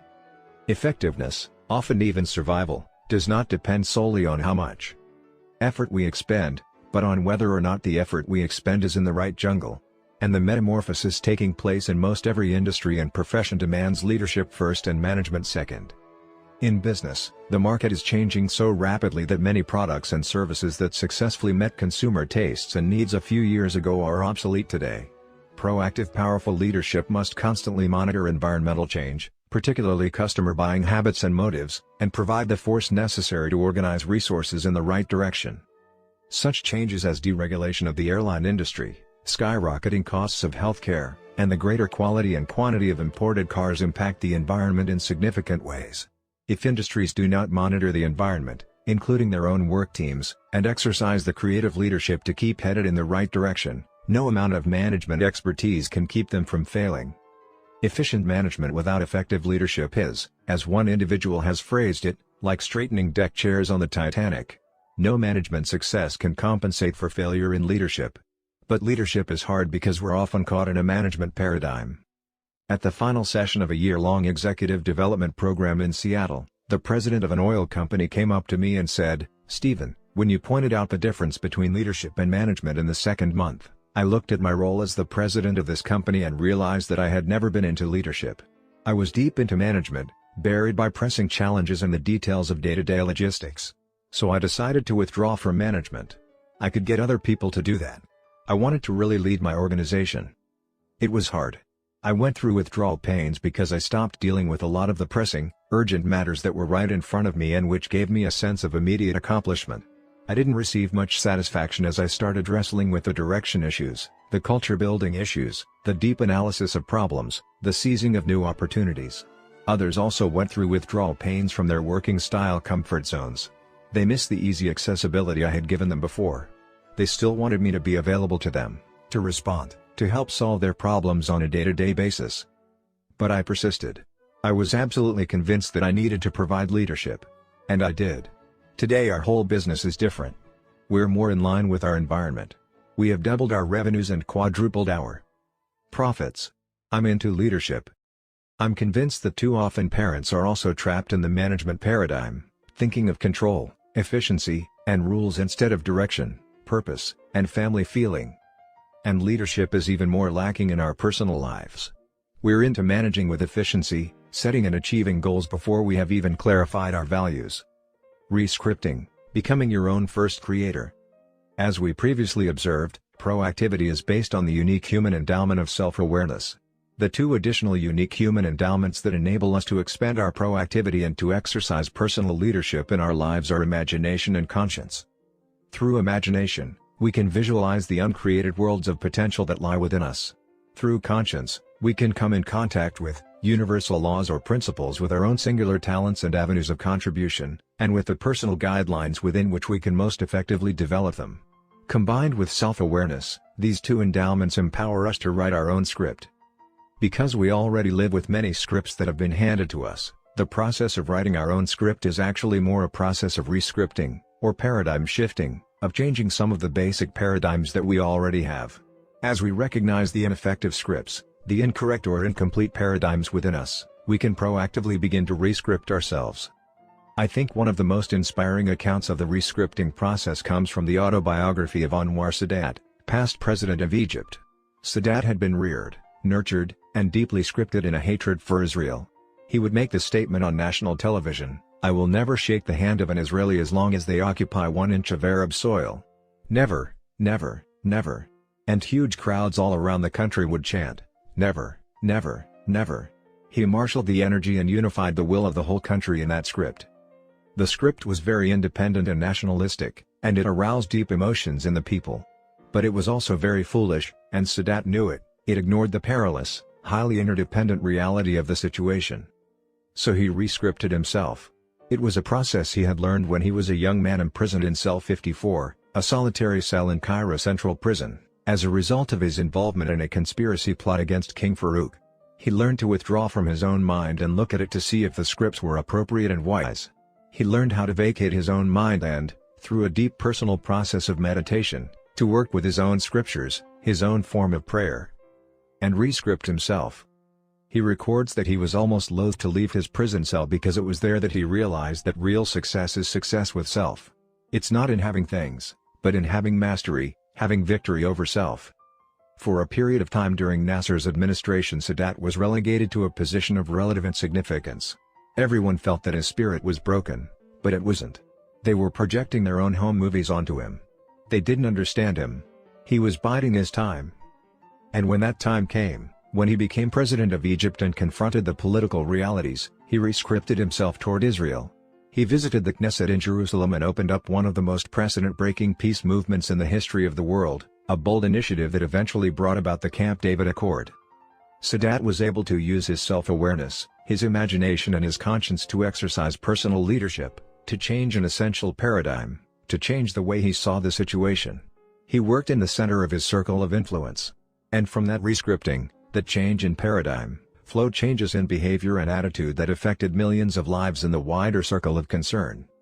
In developing our own self-awareness, many of us discover ineffective scripts, deeply embedded habits that are totally unworthy of us, totally incongruent with the things we really value in life. Habit 2 says we don't have to live with those scripts. We are responsible to use our imagination and creativity to write new ones that are more effective, more congruent with our deepest values and with the correct principles that give our values meaning. Suppose, for example, that I am highly overreactive to my children. Suppose that whenever they begin to do something I feel is inappropriate, I sense an immediate tensing in the pit of my stomach. I feel defensive walls go up, I prepare for battle. My focus is not on the long-term growth and understanding but on the short-term behavior. I'm trying to win the battle, not the war. I pull out my ammunition, my superior size, my position of authority, and I yell or intimidate or I threaten or punish. And I win. I stand there, victorious, in the middle of the debris of a shattered relationship while my children are outwardly submissive and inwardly rebellious, suppressing feelings that will come out later in uglier ways. Now if I were sitting at that funeral we visualized earlier, and one of my children was about to speak, I would want his life to represent the victory of teaching, training, and disciplining with love over a period of years rather than the battle scars of quick-fix skirmishes. I would want his heart and mind to be filled with the pleasant memories of deep, meaningful times together. I would want him to remember me as a loving father who shared the fun and the pain of growing up. I would want him to remember the times he came to me with his problems and concerns. I would want to have listened and loved and helped. I would want him to know I wasn't perfect, but that I had tried with everything I had. And that, perhaps more than anybody in the world, I loved him. The reason I would want those things is because, deep down, I value my children. I love them, I want to help them. I value my role as their father. But I don't always see those values. I get caught up in the thick of thin things. What matters most gets buried under layers of pressing problems, immediate concerns, and outward behaviors. I become reactive. And the way I interact with my children every day often bears little resemblance to the way I deeply feel about them. Because I am self-aware, because I have imagination and conscience, I can examine my deepest values. I can realize that the script I'm living is not in harmony with those values, that my life is not the product of my own proactive design, but the result of the first creation I have deferred to circumstances and other people. And I can change. I can live out of my imagination instead of my memory. I can tie myself to my limitless potential instead of my limiting past. I can become my own first creator. To begin with the end in mind means to approach my role as a parent, as well as my other roles in life, with my values and directions clear. It means to be responsible for my own first creation, to re-script myself so that the paradigms from which my behavior and attitude flow are congruent with my deepest values and in harmony with correct principles. It also means to begin each day with those values firmly in mind. Then as the vicissitudes, as the challenges come, I can make my decisions based on those values. I can act with integrity. I don't have to react to the emotion, the circumstance. I can be truly proactive, value-driven, because my values are clear. A personal mission statement. The most effective way I know to begin with the end in mind is to develop a personal mission statement or philosophy or creed. It focuses on what you want to be, character, and to do, contributions and achievements, and on the values or principles upon which being and doing are based. Because each individual is unique, a personal mission statement will reflect that uniqueness, both in content and form. My friend, Rolf Kerr, has expressed his personal creed in this way. Succeed at home first. Seek and merit divine help. Never compromise with honesty. Remember the people involved. Hear both sides before judging. Obtain counsel of others. Defend those who are absent. Be sincere yet decisive. Develop one new proficiency a year. Plan tomorrow's work today. Hustle while you wait. Maintain a positive attitude. Keep a sense of humor. Be orderly in person and in work. Do not fear mistakes. Fear only the absence of creative, constructive, and corrective responses to those mistakes. Facilitate the success of subordinates. Listen twice as much as you speak. Concentrate all abilities and efforts on the task at hand, not worrying about the next job or promotion. A woman seeking to balance family and work values has expressed her sense of personal mission differently. I will seek to balance career and family as best I can since both are important to me. My home will be a place where I and my family, friends, and guests find joy, comfort, peace, and happiness. Still I will seek to create a clean and orderly environment, yet livable and comfortable. I will exercise wisdom in what we choose to eat, read, see, and do at home. I especially want to teach my children to love, to learn, and to laugh, and to work and develop their unique talents. I value the rights, freedoms, and responsibilities of our democratic society. I will be a concerned and informed citizen, involved in the political process to ensure my voice is heard and my vote is counted. I will be a self-starting individual who exercises initiative in accomplishing my life's goals. I will act on situations and opportunities, rather than to be acted upon. I will always try to keep myself free from addictive and destructive habits. I will develop habits that free me from old labels and limits and expand my capabilities and choices. My money will be my servant, not my master. I will seek financial independence over time. My wants will be subject to my needs and my means. Except for long-term home and car loans, I will seek to keep myself free from consumer debt. I will spend less than I earn and regularly save or invest part of my income. Moreover, I will use what money and talents I have to make life more enjoyable for others through service and charitable giving. You could call a personal mission statement a personal constitution. Like the United States Constitution, it's fundamentally changeless. In over 200 years, there have been only 26 amendments, 10 of which were in the original Bill of Rights. The United States Constitution is the standard by which every law in the country is evaluated. It is the document the President agrees to defend and support when he takes the oath of allegiance. It is the criterion by which people are admitted into citizenship. It is the foundation and the center that enables people to ride through such major traumas as the Civil War, Vietnam, or Watergate. It is the written standard, the key criterion by which everything else is evaluated and directed. The Constitution has endured and serves its vital function today because it is based on correct principles, on the self-evident truths contained in the Declaration of Independence. These principles empower the Constitution with a timeless strength, even in the midst of social ambiguity and change. Our peculiar security, said Thomas Jefferson, is in the possession of a written Constitution. A personal mission statement based on correct principles becomes the same kind of standard for an individual. It becomes a personal constitution, the basis for making major, life-directing decisions, the basis for making daily decisions in the midst of the circumstances and emotions that affect our lives. It empowers individuals with the same timeless strength in the midst of change. People can't live with change if there's not a changeless core inside them. The key to the ability to change is a changeless sense of who you are, what you are about and what you value. With a mission statement, we can flow with changes. We don't need prejudgments or prejudices. We don't need to figure out everything else in life, to stereotype and categorize everything and everybody in order to accommodate reality. Our personal environment is also changing at an ever-increasing pace. Such rapid change burns out a large number of people who feel they can hardly handle it, can hardly cope with life. They become reactive and essentially give up, hoping that the things that happen to them will be good. But it doesn't have to be that way. In the Nazi death camps where Viktor Frankl learned the principle of proactivity, he also learned the importance of purpose, of meaning in life. The essence of logotherapy, the philosophy he later developed and taught, is that many so-called mental and emotional illnesses are really symptoms of an underlying sense of meaninglessness or emptiness. Logotherapy eliminates that emptiness by helping the individual to detect his unique meaning, his mission in life. Once you have that sense of mission, you have the essence of your own proactivity. You have the vision and the values which direct your life. You have the basic direction from which you set your long and short-term goals. You have the power of a written constitution based on correct principles, against which every decision concerning the most effective use of your time, your talents, and your energies can be effectively measured. At the center.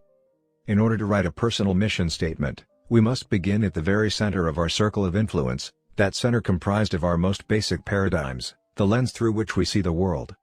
It is here that we deal with our vision and our values. It is here that we use our endowment of self-awareness to examine our maps and, if we value correct principles, to make certain that our maps accurately describe the territory, that our paradigms are based on principles and reality. It is here that we use our endowment of conscience as a compass to help us detect our own unique talents and areas of contribution. It is here that we use our endowment of imagination to mentally create the end we desire, giving direction and purpose to our beginnings and providing the substance of a written personal constitution. It is also here that our focused efforts achieve the greatest results. As we work within the very center of our circle of influence, we expand it. This is highest leverage PC work, significantly impacting the effectiveness of every aspect of our lives. Whatever is at the center of our life will be the source of our security, guidance, wisdom, and power.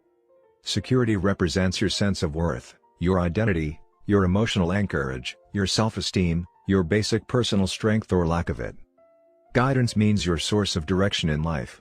Encompassed by your map, your internal frame of reference that interprets for you what is happening out there, our standards or principles are implicit criteria that govern moment-by-moment decision-making and doing. Wisdom is your perspective on life, your sense of balance, your understanding of how the various parts and principles apply and relate to each other. It embraces judgment, discernment, comprehension. It is a gestalt or oneness, an integrated wholeness. Power is the faculty or capacity to act, the strength and potency to accomplish something. It is the vital energy to make choices and decisions. It also includes the capacity to overcome deeply embedded habits and to cultivate higher, more effective ones. These four factors, security, guidance, wisdom, and power, are interdependent. Security and clear guidance bring true wisdom, and wisdom becomes the spark or catalyst to release and direct power. When these four factors are present together, harmonized and enlivened by each other, they create the great force of a noble personality, a balanced character, a beautifully integrated individual. These life support factors also undergird every other dimension of life. And none of them is an all or nothing matter. The degree to which you have developed each one could be charted somewhere on a continuum, much like the maturity continuum described earlier. At the bottom end, the four factors are weak. You are basically dependent on circumstances or other people, things over which you have no direct control. At the top end you are in control. You have independent strength and the foundation for rich, interdependent relationships. Your security lies somewhere on the continuum between extreme insecurity on one end, wherein your life is buffeted by all the fickle forces that play upon it, and a deep sense of high intrinsic worth and personal security on the other end. Your guidance ranges on the continuum from dependence on the social mirror or other unstable, fluctuating sources to strong inner direction. Your wisdom falls somewhere between a totally inaccurate map where everything is distorted and nothing seems to fit, and a complete and accurate map of life wherein all the parts and principles are properly related to each other. Your power lies somewhere between immobilization or being a puppet pulled by someone else's strings to high proactivity, the power to act according to your own values instead of being acted upon by other people and circumstances. The location of these factors on the continuum, the resulting degree of their integration, harmony, and balance, and their positive impact on every aspect of your life is a function of your center, the basic paradigms at your very core. Alternative centers. Each of us has a center, though we usually don't recognize it as such. Neither do we recognize the all-encompassing effects of that center on every aspect of our lives. Let's briefly examine several centers or core paradigms people typically have for a better understanding of how they affect these four fundamental dimensions and, ultimately, the sum of life that flows from them. Spouse-centeredness. Marriage can be the most intimate, the most satisfying, the most enduring, growth-producing of human relationships. It might seem natural and proper to be centered on one's husband or wife. But experience and observation tell a different story. Over the years, I have been involved in working with many troubled marriages, and I have observed a certain thread weaving itself through almost every spouse-centered relationship I have encountered. That thread is strong emotional dependence. If our sense of emotional worth comes primarily from our marriage, then we become highly dependent upon that relationship. We become vulnerable to the moods and feelings, the behavior and treatment of our spouse, or to any external event that may impinge on the relationship, a new child, in-laws, economic setbacks, social successes, and so forth. When responsibilities increase and stresses come in the marriage, we tend to revert to the scripts we were given as we were growing up. But so does our spouse. And those scripts are usually different. Different ways of handling financial, child discipline, or in-law issues come to the surface. When these deep-seated tendencies combine with the emotional dependency in the marriage, the spouse-centered relationship reveals all its vulnerability. When we are dependent on the person with whom we are in conflict, both need and conflict are compounded. Love-hate overreactions, fight-or-flight tendencies, withdrawal, aggressiveness, bitterness, resentment, and cold competition are some of the usual results. When these occur, we tend to fall even further back on background tendencies and habits in an effort to justify and defend our own behavior, and we attack our spouses. Inevitably, anytime we are too vulnerable, we feel the need to protect ourselves from further wounds. So we resort to sarcasm, cutting humor, criticism, anything that will keep from exposing the tenderness within. Each partner tends to wait on the initiative of the other for love, only to be disappointed but also confirmed as to the rightness of the accusations made. There is only phantom security in such a relationship when all appears to be going well. Guidance is based on the emotion of the moment. Wisdom and power are lost in the counter-dependent negative interactions. Family-centeredness. Another common center is the family. This, too, may seem to be natural and proper. As an area of focus and deep investment, it provides great opportunities for deep relationships, for loving, for sharing, for much that makes life worthwhile. But as a center, it ironically destroys the very elements necessary to family success. People who are family-centered get their sense of security or personal worth from the family tradition and culture or the family reputation. Thus, they become vulnerable to any changes in that tradition or culture and to any influences that would affect that reputation. Family-centered parents do not have the emotional freedom, the power, to raise their children with their ultimate welfare truly in mind. If they derive their own security from the family, their need to be popular with their children may override the importance of a long-term investment in their children's growth and development. Or they may be focused on the proper and correct behavior of the moment. Any behavior that they consider improper threatens their security. They become upset, guided by the emotions of the moment, spontaneously reacting to the immediate concern rather than the long-term growth and development of the child. They may yell or scream. They may overreact and punish out of bad temper. They tend to love their children conditionally, making them emotionally dependent or counter-dependent and rebellious. Money-centeredness. Another logical and extremely common center to people's lives is making money. Economic security is basic to one's opportunity to do much in any other dimension. In a hierarchy or continuum of needs, physical survival and financial security comes first. Other needs are not even activated until that basic need is satisfied, at least minimally. Most of us face economic worries. Many forces in the wider culture can and do act upon our economic situation, causing or threatening such disruption that we often experience concern and worry that may not always rise to the conscious surface. Sometimes there are apparently noble reasons given for making money, such as the desire to take care of one's family. And these things are important. But to focus on money-making as a center will bring about its own undoing. Consider again the 4 life support factors: security, guidance, wisdom, and power. Suppose I derive much of my security from my employment or from my income or net worth. Since many factors affect these economic foundations, I become anxious and uneasy, protective and defensive, about anything that may affect them. When my sense of personal worth comes from my net worth, I am vulnerable to anything that will affect that net worth. But work and money, per se, provide no wisdom, no guidance, and only a limited degree of power and security. All it takes to show the limitations of a money center is a crisis in my life or in the life of a loved one. Money-centered people often put aside family or other priorities, assuming everyone will understand that economic demands come first. I know one father who was leaving with his children for a promised trip to the circus when a phone call came for him to come to work instead. He declined. When his wife suggested that perhaps he should have gone to work, he responded, "The work will come again, but childhood won't." For the rest of their lives his children remembered this little act of priority setting, not only as an object lesson in their minds but as an expression of love in their hearts. Work-centeredness. Work-centered people may become workaholics, driving themselves to produce at the sacrifice of health, relationships, and other important areas of their lives. Their fundamental identity comes from their work. I'm a doctor, I'm a writer, I'm an actor. Because their identity and sense of self-worth are wrapped up in their work, their security is vulnerable to anything that happens to prevent them from continuing in it. Their guidance is a function of the demands of the work. Their wisdom and power come in the limited areas of their work, rendering them ineffective in other areas of life. Possession-centeredness. A driving force of many people is possessions, not only tangible, material possessions such as fashionable clothes, homes, cars, boats, and jewelry, but also the intangible possessions of fame, glory, or social prominence.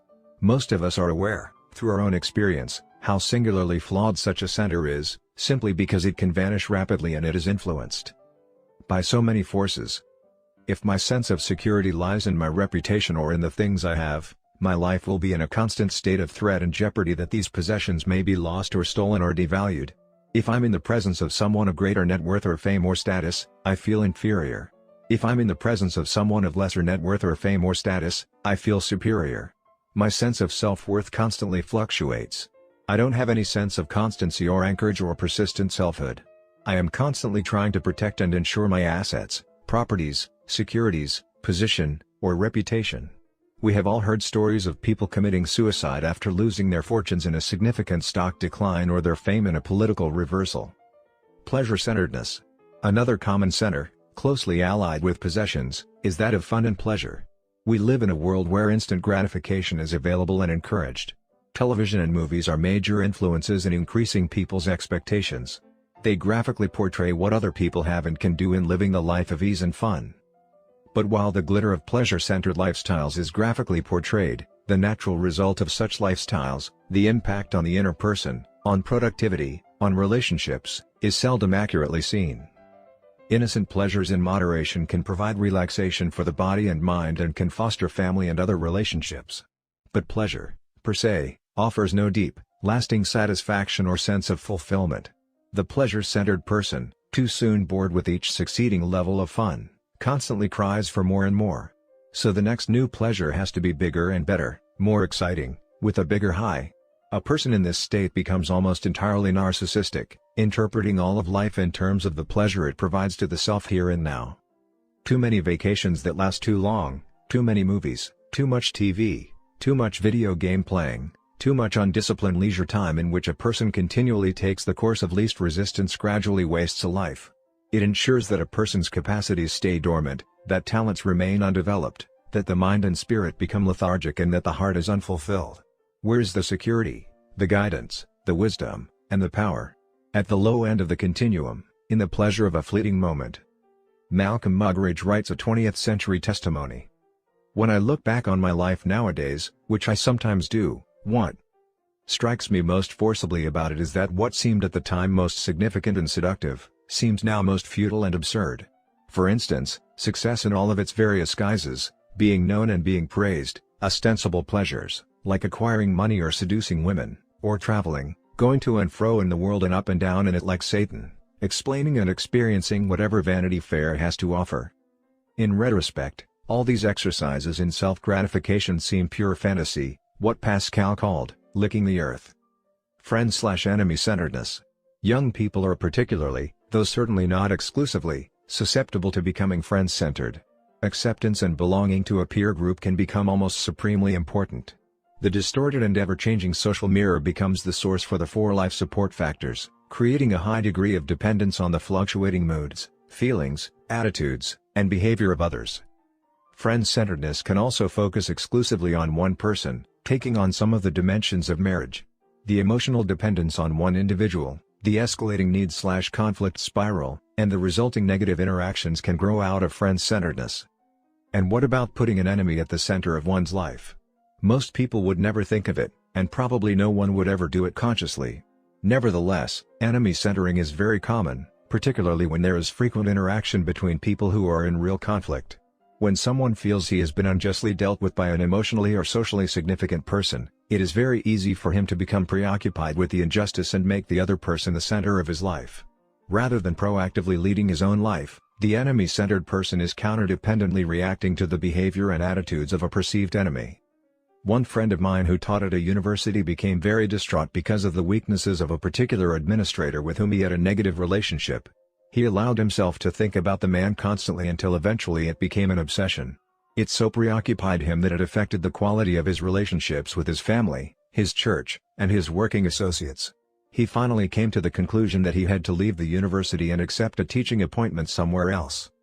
"Wouldn't you really prefer to teach at this university, if the man were not here?" I asked him. "Yes, I would," he responded. "But as long as he is here, then my staying is too disruptive to everything in life. I have to go." "Why have you made this administrator the center of your life?" I asked him. He was shocked by the question. He denied it. But I pointed out to him that he was allowing one individual and his weaknesses to distort his entire map of life, to undermine his faith in the quality of his relationships with his loved ones. He finally admitted that this individual had had such an impact on him, but he denied that he himself had made all these choices. He attributed the responsibility for the unhappy situation to the administrator. He, himself, he declared, was not responsible. As we talked, little by little, he came to realize that he was indeed responsible, but that because he did not handle this responsibility well, he was being irresponsible. Many divorced people fall into a similar pattern. They are still consumed with anger and bitterness and self-justification regarding an ex-spouse. In a negative sense, psychologically they are still married. They each need the weaknesses of the former partner to justify their accusations. Many older children go through life either secretly or openly hating their parents. They blame them for past abuses, neglect, or favoritism, and they center their adult life on that hatred, living out the reactive, justifying script that accompanies it. The individual who is friend or enemy-centered has no intrinsic security. Feelings of self-worth are volatile, a function of the emotional state or behavior of other people. Guidance comes from the person's perception of how others will respond, and wisdom is limited by the social lens or by an enemy-centered paranoia. The individual has no power. Other people are pulling the strings. Church-centeredness. I believe that almost anyone who is seriously involved in any church will recognize that church-going is not synonymous with personal spirituality. There are some people who get so busy in church worship and projects that they become insensitive to the pressing human needs that surround them, contradicting the very precepts they profess to believe deeply. There are others who attend church less frequently or not at all, but whose attitudes and behavior reflect a more genuine centering in the principles of the basic Judeo-Christian ethic. Having participated throughout my life in organized church and community service groups, I have found that attending church does not necessarily mean living the principles taught in those meetings. You can be active in a church but inactive in its gospel. In the church-centered life, image or appearance can become a person's dominant consideration, leading to hypocrisy that undermines personal security and intrinsic worth. Guidance comes from a social conscience, and the church-centered person tends to label others artificially in terms of active, an active, liberal, orthodox, or conservative. Because the church is a formal organization made up of policies, programs, practices, and people, it cannot by itself give a person any deep, permanent security or sense of intrinsic worth. Living the principles taught by the church can do this, but the organization alone cannot. Nor can the church give a person a constant sense of guidance. Church-centered people often tend to live in compartments, acting and thinking and feeling in certain ways on the Sabbath and in totally different ways on weekdays. Such lack of wholeness or unity or integrity is a further threat to security, creating the need for increased labeling and self-justifying. Seeing the church as an end rather than as a means to an end undermines a person's wisdom and sense of balance. Although the church claims to teach people about the source of power, it does not claim to be that power itself. It claims to be one vehicle through which divine power can be channeled into man's nature. Self-centeredness. Perhaps the most common center today is the self. The most obvious form is selfishness, which violates the values of most people. But if we look closely at many of the popular approaches to growth and self-fulfillment, we often find self-centering at their core. There is little security, guidance, wisdom, or power in the limited center of self. Like the Dead Sea in Israel, it accepts but never gives. It becomes stagnant. On the other hand, paying attention to the development of self in the greater perspective of improving one's ability to serve, to produce, to contribute in meaningful ways, gives context for dramatic increase in the 4 life support factors. These are some of the more common centers from which people approach life. It is often much easier to recognize the center in someone else's life than to see it in your own. You probably know someone who puts making money ahead of everything else. You probably know someone whose energy is devoted to justifying his or her position in an ongoing negative relationship. If you look, you can sometimes see beyond behavior into the center that creates it. Identifying your center. But where do you stand? What is at the center of your own life? Sometimes that isn't easy to see.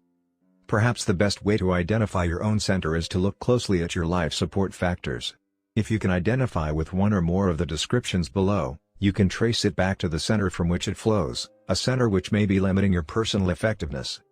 More often than not, a person's center is some combination of these and/or other centers. Most people are very much a function of a variety of influences that play upon their lives. Depending on external or internal conditions, one particular center may be activated until the underlying needs are satisfied. Then, another center becomes the compelling force. As a person fluctuates from one center to another, the resulting relativism is like roller coasting through life. One moment you're high, the next moment you're low, making efforts to compensate for one weakness by borrowing strength from another weakness. There is no consistent sense of direction, no persistent wisdom, no steady power supply or sense of personal, intrinsic worth and identity. The ideal, of course, is to create one clear center from which you consistently derive a high degree of security, guidance, wisdom, and power, empowering your proactivity and giving congruency and harmony to every part of your life. A principle center. By centering our lives on correct principles, we create a solid foundation for development of the 4 life support factors. Our security comes from knowing that, unlike other centers based on people or things which are subject to frequent and immediate change, correct principles do not change. We can depend on them. Principles don't react to anything. They don't get mad and treat us differently. They won't divorce us or run away with our best friend. They aren't out to get us. They can't pave our way with shortcuts and quick fixes. They don't depend on the behavior of others, the environment, or the current fad for their validity. Principles don't die. They aren't here one day and gone the next. They can't be destroyed by fire, earthquake or theft. Principles are deep, fundamental truths, classic truths, generic common denominators. They are tightly interwoven threads running with exactness, consistency, beauty, and strength through the fabric of life. Even in the midst of people or circumstances that seem to ignore the principles, we can be secure in the knowledge that principles are bigger than people or circumstances, and that thousands of years of history have seen them triumph, time and time again. Even more important, we can be secure in the knowledge that we can validate them in our own lives, by our own experience. Admittedly, we're not omniscient. Our knowledge and understanding of correct principles is limited by our own lack of awareness of our true nature and the world around us and by the flood of trendy philosophies and theories that are not in harmony with correct principles. These ideas will have their season of acceptance, but, like many before them, they won't endure because they're built on false foundations. We are limited, but we can push back the borders of our limitations. An understanding of the principle of her own growth enables us to search out correct principles with the confidence that the more we learn, the more clearly we can focus the lens through which we see the world. The principles don't change, our understanding of them does. The wisdom and guidance that accompany principle-centered living come from correct maps, from the way things really are, have been, and will be. Correct maps enable us to clearly see where we want to go and how to get there. We can make our decisions using the correct data that will make their implementation possible and meaningful. The personal power that comes from principle-centered living is the power of a self-aware, knowledgeable, proactive individual, unrestricted by the attitudes, behaviors, and actions of others or by many of the circumstances and environmental influences that limit other people. The only real limitation of power is the natural consequences of the principles themselves. We are free to choose our actions, based on our knowledge of correct principles, but we are not free to choose the consequences of those actions. Remember, if you pick up one end of the stick, you pick up the other. Principles always have natural consequences attached to them. There are positive consequences when we live in harmony with the principles. There are negative consequences when we ignore them. But because these principles apply to everyone, whether or not they are aware, this limitation is universal. And the more we know of correct principles, the greater is our personal freedom to act wisely. By centering our lives on timeless, unchanging principles, we create a fundamental paradigm of effective living. It is the center that puts all other centers in perspective. Remember that your paradigm is the source from which your attitudes and behaviors flow. A paradigm is like a pair of glasses, it affects the way you see everything in your life. If you look at things through the paradigm of correct principles, what you see in life is dramatically different from what you see through any other centered paradigm. I have included in the appendix section of this book a detailed chart which shows how each center we've discussed might possibly affect the way you see everything else. But for a quick understanding of the difference your center makes, let's look at just one example of a specific problem as seen through the different paradigms. As you read, try to put on each pair of glasses. Try to feel the response that flows from the different centers. Suppose tonight you have invited your wife to go to a concert. You have the tickets, she's excited about going. It's 4 o'clock in the afternoon. All of a sudden, your boss calls you into his office and says he needs your help through the evening to get ready for an important meeting at 9 a.m. tomorrow. If you're looking through spouse-centered or family-centered glasses, your main concern will be your wife. You may tell the boss you can't stay and you take her to the concert in an effort to please her. You may feel you have to stay too. Protect your job, but you'll do so grudgingly, anxious about her response, trying to justify your decision and protect yourself from her disappointment or anger.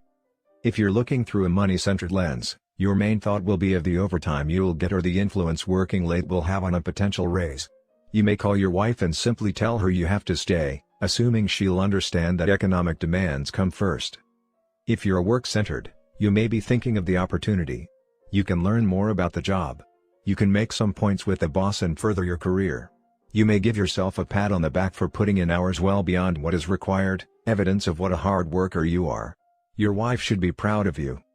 If you're possession-centered, you might be thinking of the things the overtime income could buy. Or you might consider what an asset to your reputation at the office it would be if you stayed. Everyone would hear tomorrow how noble, how sacrificing and dedicated you are. If you're pleasure-centered, you'll probably can work and go to the concert, even if your wife would be happy for you to work late. You deserve a night out. If you're friend-centered, your decision would be influenced by whether or not you had invited friends to attend the concert with you. Or whether your friends at work were going to stay late, too. If you're enemy-centered, you may stay late because you know it will give you a big edge over that person in the office who thinks he's the company's greatest asset. While he's off having fun, you'll be working and slaving, doing his work and yours, sacrificing your personal pleasure for the good of the company he can so blithely ignore. If you're church-centered, you might be influenced by plans other church members have to attend the concert, by whether or not any church members work at your office, or by the nature of the concert. Handel's Messiah might rate higher priority than a rock concert.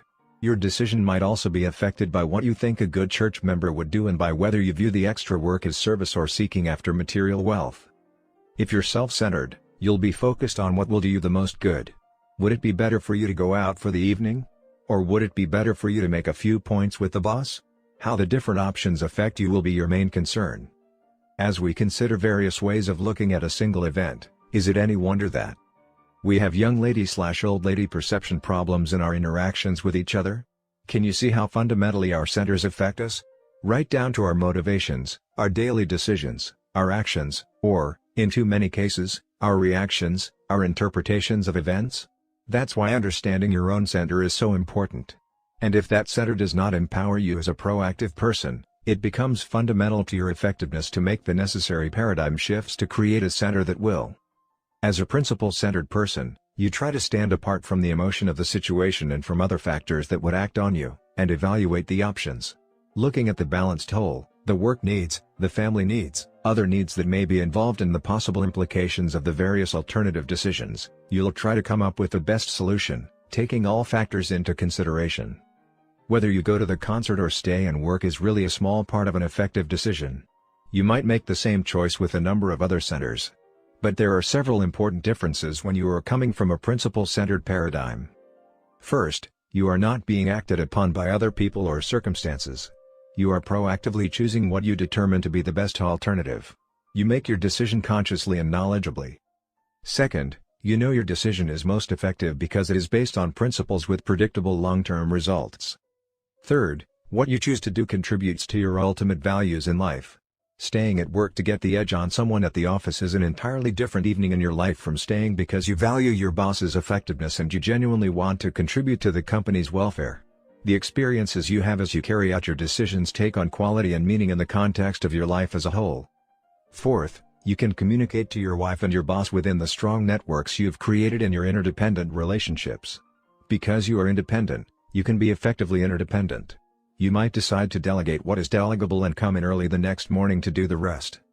And finally, you'll feel comfortable about your decision. Whatever you choose to do, you can focus on it and enjoy it. As a principle-centered person, you see things differently. And because you see things differently, you think differently, you act differently. Because you have a high degree of security, guidance, wisdom, and power that flows from a solid, unchanging core, you have the foundation of a highly proactive and highly effective life. Writing and using a personal mission statement.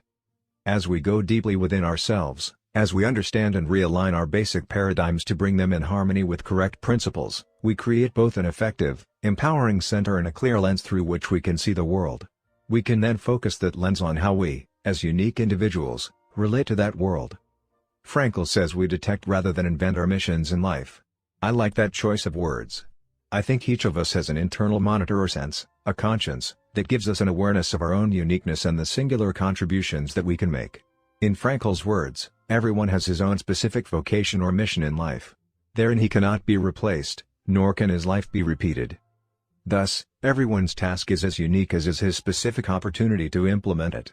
In seeking to give verbal expression to that uniqueness, we are again reminded of the fundamental importance of proactivity and of working within our circle of influence. To seek some abstract meaning to our lives out in our circle of concern is to abdicate our proactive responsibility, to place our own first creation in the hands of circumstance and other people. Our meaning comes from within. Again, in the words of Frankl, ultimately, man should not ask what the meaning of his life is, but rather must recognize that it is he who is asked. In a word, each man is questioned by life, and he can only answer to life by answering for his own life. To life he can only respond by being responsible. Personal responsibility, or proactivity, is fundamental to the first creation. Returning to the computer metaphor, Habit 1 says you're the programmer. Habit 2, then, says, write the program. Until you accept the idea that you are responsible, that you are the programmer, you won't really invest in writing the program. As proactive people, we can begin to give expression to what we want to be and to do in our lives. We can write a personal mission statement, a personal constitution. A mission statement is not something you write overnight. It takes deep introspection, careful analysis, thoughtful expression, and often many rewrites to produce it in final form. It may take you several weeks or even months before you feel really comfortable with it, before you feel it is a complete and concise expression of your innermost values and directions. Even then, you will want to review it regularly and make minor changes as the years bring additional insights or changing circumstances. But fundamentally, your mission statement becomes your constitution, the solid expression of your vision and values. It becomes the criterion by which you measure everything else in your life. I recently finished reviewing my own mission statement, which I do fairly regularly. Sitting on the edge of a beach, alone, at the end of a bicycle ride, I took out my organizer and hammered it out. It took several hours, but I felt a sense of clarity, A sense of organization and commitment, a sense of exhilaration and freedom. I find the process is as important as the product. Writing or reviewing a mission statement changes you because it forces you to think through your priorities deeply, carefully, and to align your behavior with your beliefs. As you do, other people begin to sense that you're not being driven by everything that happens to you. You have a sense of mission about what you're trying to do and you are excited about it. Using your whole brain. Our self-awareness empowers us to examine our own thoughts. This is particularly helpful in creating a personal mission statement because the two unique human endowments that enable us to practice habit 2, imagination and conscience, are primarily functions of the right side of the brain. Understanding how to tap into that right brain capacity greatly increases our first creation ability. A great deal of research has been conducted for decades on what has come to be called brain dominance theory. The findings basically indicate that each hemisphere of the brain, left and right, tends to specialize in and preside over different functions, process different kinds of information, and deal with different kinds of problems. Essentially, the left hemisphere is the more logical/verbal one and the right hemisphere the more intuitive, creative one. The left deals with words, the right with pictures, the left with parts and specifics, the right with wholes and the relationship between the parts. The left deals with analysis, which means to break apart, the right with synthesis, which means to put together. The left deals with sequential thinking, the right with simultaneous and holistic thinking. The left is time-bound, the right is time-free. Although people use both sides of the brain, one side or the other generally tends to be dominant in each individual. Of course, the ideal would be to cultivate and develop the ability to have good crossover between both sides of the brain so that a person could first sense what the situation called for and then use the appropriate tool to deal with it. But people tend to stay in the comfort zone of their dominant hemisphere and process every situation according to either a right or left brain preference. In the words of Abraham Maslow, he that is good with a hammer tends to think everything is a nail. This is another factor that affects the young lady/old lady perception difference. Right brain and left brain people tend to look at things in different ways. We live in a primarily left brain dominant world, where words and measurement and logic are enthroned, and the more creative, intuitive, sensing, artistic aspect of our nature is often subordinated. Many of us find it more difficult to tap into our right brain capacity. Admittedly, this description is oversimplified and new studies will undoubtedly throw more light on brain functioning. But the point here is that we are capable of performing many different kinds of thought processes and we barely tap our potential. As we become aware of its different capacities, we can consciously use our minds to meet specific needs in more effective ways. 2 ways to tap the right brain. If we use the brain dominance theory as a model, it becomes evident that the quality of our first creation is significantly impacted by our ability to use our creative right brain. The more we are able to draw upon our right brain capacity, the more fully we will be able to visualize, to synthesize, to transcend time and present circumstances, to project a holistic picture of what we want to do and to be in life. Expand perspective. Sometimes we are knocked out of our left brain environment and thought patterns and into the right brain by an unplanned experience. The death of a loved one, a severe illness, a financial setback, or extreme adversity can cause us to stand back, look at our lives, and ask ourselves some hard questions. What's really important? Why am I doing what I'm doing? But if you're proactive, you don't have to wait for circumstances or other people to create perspective-expanding experiences. You can consciously create your own. There are a number of ways to do this. Through the powers of your imagination, you can visualize your own funeral, as we did at the beginning of this chapter. Write your own eulogy. Actually write it out. Be specific. You can visualize your 25th and then your 50th wedding anniversary. Have your spouse visualize this with you. Try to capture the essence of the family relationship you want to have created through your day-by-day investment over a period of that many years. You can visualize your retirement from your present occupation. What contributions, what achievements will you want to have made in your field? What plans will you have after retirement? Will you enter a second career? Expand your mind. Visualize in rich detail. Involve as many emotions and feelings as possible. Involve as many of the senses as you can. I have done similar visualization exercises with some of my university classes. Assume you only have this one semester to live, I tell my students, and that during this semester you are to stay in school as a good student. Visualize how you would spend your semester. Things are suddenly placed in a different perspective. Values quickly surface that before weren't even recognized. I have also asked students to live with that expanded perspective for a week and keep a diary of their experiences. The results are very revealing. They start writing to parents to tell them how much they love and appreciate them. They reconcile with a brother, a sister, a friend where the relationship has deteriorated. The dominant, central theme of their activities, the underlying principle, is love. The futility of bad-mouthing, bad thinking, put-downs, and accusation becomes very evident when they think in terms of having only a short time to live. Principles and values become more evident to everybody. There are a number of techniques using your imagination that can put you in touch with your values. But the net effect of every one I have ever used is the same. When people seriously undertake to identify what really matters most to them in their lives, what they really want to be and to do, they become very reverent. They start to think in larger terms than today and tomorrow. Visualization and affirmation. Personal leadership is not a singular experience. It doesn't begin and end with the writing of a personal mission statement. It is, rather, the ongoing process of keeping your vision and values before you and aligning your life to be congruent with those most important things. And in that effort, your powerful right brain capacity can be a great help to you on a daily basis as you work to integrate your personal mission statement into your life. It's another application of begin with the end in mind. Let's go back to an example we mentioned before. Suppose I am a parent who really deeply loves my children. Suppose I identify that as one of my fundamental values in my personal mission statement. But suppose, on a daily basis, I have trouble overreacting. I can use my right brain power of visualization to write an affirmation that will help me become more congruent with my deeper values in my daily life. A good affirmation has 5 basic ingredients: it's personal, it's positive, it's present tense, it's visual, and it's emotional. So I might write something like this: it is deeply satisfying, emotional, that I, personal, respond, present tense, with wisdom, love, firmness, and self-control, positive, when my children misbehave. Then I can visualize it. I can spend a few minutes each day and totally relax my mind and body. I can think about situations in which my children might misbehave. I can visualize them in rich detail. I can feel the texture of the chair I might be sitting on, the floor under my feet, the sweater I'm wearing.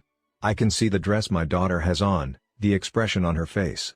The more clearly and vividly I can imagine the detail, the more deeply I will experience it, the less I will see it as a spectator. Then I can see her do something very specific which normally makes my heart pound and my temper start to flare. But instead of seeing my normal response, I can see myself handle the situation with all the love, the power, the self-control I have captured in my affirmation. I can write the program, write the script, in harmony with my values, with my personal mission statement. And if I do this, day after day my behavior will change. Instead of living out of the scripts given to me by my own parents or by society or by genetics or my environment, I will be living out of the script I have written from my own self. Selected value system. I have helped and encouraged my son, Sean, to use this affirmation process extensively throughout his football career. We started when he played quarterback in high school, and eventually, I taught him how to do it on his own. We would try to get him in a very relaxed state of mind through deep breathing and a progressive muscle relaxation technique so that he became very quiet inside. Then I would help him visualize himself right in the heat of the toughest situations imaginable. He would imagine a big blitz coming at him fast. He had to read the blitz and respond. He would imagine giving audibles at the line after reading defenses. He would imagine quick reads with his first receiver, his second receiver, his third receiver. He would imagine options that he normally wouldn't do. At one point in his football career, he told me he was constantly getting uptight. As we talked, I realized that he was visualizing uptightness. So we worked on visualizing relaxation in the middle of the big pressure circumstance. We discovered that the nature of the visualization is very important. If you visualize the wrong thing, you'll produce the wrong thing. Dr. Charles Garfield has done extensive research on peak performers, both in athletics and in business. He became fascinated with peak performance in his work with the NASA program, watching the astronauts rehearse everything on Earth, again and again in a simulated environment before they went to space. Although he had a doctorate in mathematics, he decided to go back and get another PhD in the field of psychology and study the characteristics of peak performers. One of the main things his research showed was that almost all of the world-class athletes and other peak performers are visualizers. They see it, they feel it, they experience it before they actually do it. They begin with the end in mind. You can do it in every area of your life. Before a performance, a sales presentation, a difficult confrontation, or the daily challenge of meeting a goal, see it clearly, vividly, relentlessly, over and over again. Create an internal comfort zone. Then, when you get into the situation, it isn't foreign. It doesn't scare you. Your creative, visual right brain is one of your most important assets, both in creating your personal mission statement and in integrating it into your life. There is an entire body of literature and audio and videotapes that deals with this process of visualization and affirmation. Some of the more recent developments in this field include such things as subliminal programming, neurolinguistic programming, and new forms of relaxation and self-talk processes. These all involve explanation, elaboration and different packaging of the fundamental principles of the first creation. My review of the success literature brought me in contact with hundreds of books on this subject. Although some made extravagant claims and relied on anecdotal rather than scientific evidence, I think that most of the material is fundamentally sound. The majority of it appears to have originally come out of the study of the Bible by many individuals. In effective personal leadership, visualization and affirmation techniques emerge naturally out of a foundation of well-thought-through purposes and principles that become the center of a person's life. They are extremely powerful in rescripting and reprogramming, into writing deeply committed to purposes and principles into one's heart and mind. I believe that central to all enduring religions and society are the same principles and practices clothed in different language: meditation, prayer, covenants, ordinances, scripture study, empathy, compassion, and many different forms of the use of both conscience and imagination. But if these techniques become part of the personality ethic and are severed from a base of character and principles, they can be misused and abused in serving other centers, primarily the center of self. Affirmation and visualization are forms of programming, and we must be certain that we do not submit ourselves to any programming that is not in harmony with our basic center or that comes from sources centered on money-making, self-interest, or anything other than correct principles. The imagination can be used to achieve the fleeting success that comes when a person is focused on material gain or on what's in it for me. But I believe the higher use of imagination is in harmony with the use of conscience to transcend self and create a life of contribution based on unique purpose and on the principles that govern interdependent reality. Identifying roles and goals. Of course, the logical/verbal left brain becomes important also as you attempt to capture your right brain images, feelings, and pictures in the words of a written mission statement. Just as breathing exercises help integrate body and mind, writing is a kind of psychoneuromuscular activity which helps bridge and integrate the conscious and subconscious minds. Writing distills, crystallizes, and clarifies thought and helps break the whole into parts. We each have a number of different roles in our lives, different areas or capacities in which we have responsibility. I may, for example, have a role as an individual, a husband, a father, a teacher, a church member, and a businessman. And each of these roles is important. One of the major problems that arises when people work to become more effective in life is that they don't think broadly enough. They lose the sense of proportion, the balance, the natural ecology necessary to effective living. They may get consumed by work and neglect personal health. In the name of professional success, they may neglect the most precious relationships in their lives. You may find that your mission statement will be much more balanced, much easier to work with, if you break it down into the specific role areas of your life and the goals you want to accomplish in each area. Look at your professional role. You might be a salesperson, or a manager, or a product developer. What are you about in that area? What are the values that should guide you? Think of your personal roles: husband, wife, father, mother, neighbor, friend. What are you about in those roles? What's important to you? Think of community roles, the political area, public service, volunteer organizations. One executive has used the idea of roles and goals to create the following mission statement. My mission is to live with integrity and to make a difference in the lives of others. To fulfill this mission, I have charity, I seek out and love the one, each one, regardless of his situation. I sacrifice, I devote my time, talents, and resources to my mission. I inspire, I teach by example that we are all children of a loving Heavenly Father and that every Goliath can be overcome. I am impactful, what I do makes a difference in the lives of others. These roles take priority in achieving my mission. Husband, my partner is the most important person in my life. Together we contribute the fruits of harmony, industry, charity, and thrift. Father, I help my children experience progressively greater joy in their lives. Son/brother, I am frequently there for support and love. Christian, God can count on me to keep my covenants and to serve His other children. Neighbor, the love of Christ is visible through my actions toward others. Change agent, I am a catalyst for developing high performance in large organizations. Scholar, I learn important new things every day. Writing your mission in terms of the important roles in your life gives you balance and harmony. It keeps each role clearly before you. You can review your roles frequently to make sure that you don't get totally absorbed by one role to the exclusion of others that are equally or even more important in your life. After you identify your various roles, then you can think about the long-term goals you want to accomplish in each of those roles. We're into the right brain again, using imagination, creativity, conscience, and inspiration. If these goals are the extension of a mission statement based on correct principles, they will be vitally different from the goals people normally set. They will be in harmony with correct principles, with natural laws, which gives you greater power to achieve them. They are not someone else's goals you have absorbed. They are your goals. They reflect your deepest values, your unique talent, your sense of mission. And they grow out of your chosen roles in life. An effective goal focuses primarily on results rather than activity. It identifies where you want to be, and, in the process, helps you determine where you are. It gives you important information on how to get there, and it tells you when you have arrived. It unifies your efforts and energy. It gives meaning and purpose to all you do. And it can finally translate itself into daily activities so that you are proactive, you are in charge of your life, you are making happen each day the things that will enable you to fulfill your personal mission statement. Roles and goals give structure and organized direction to your personal mission. If you don't yet have a personal mission statement, it's a good place to begin.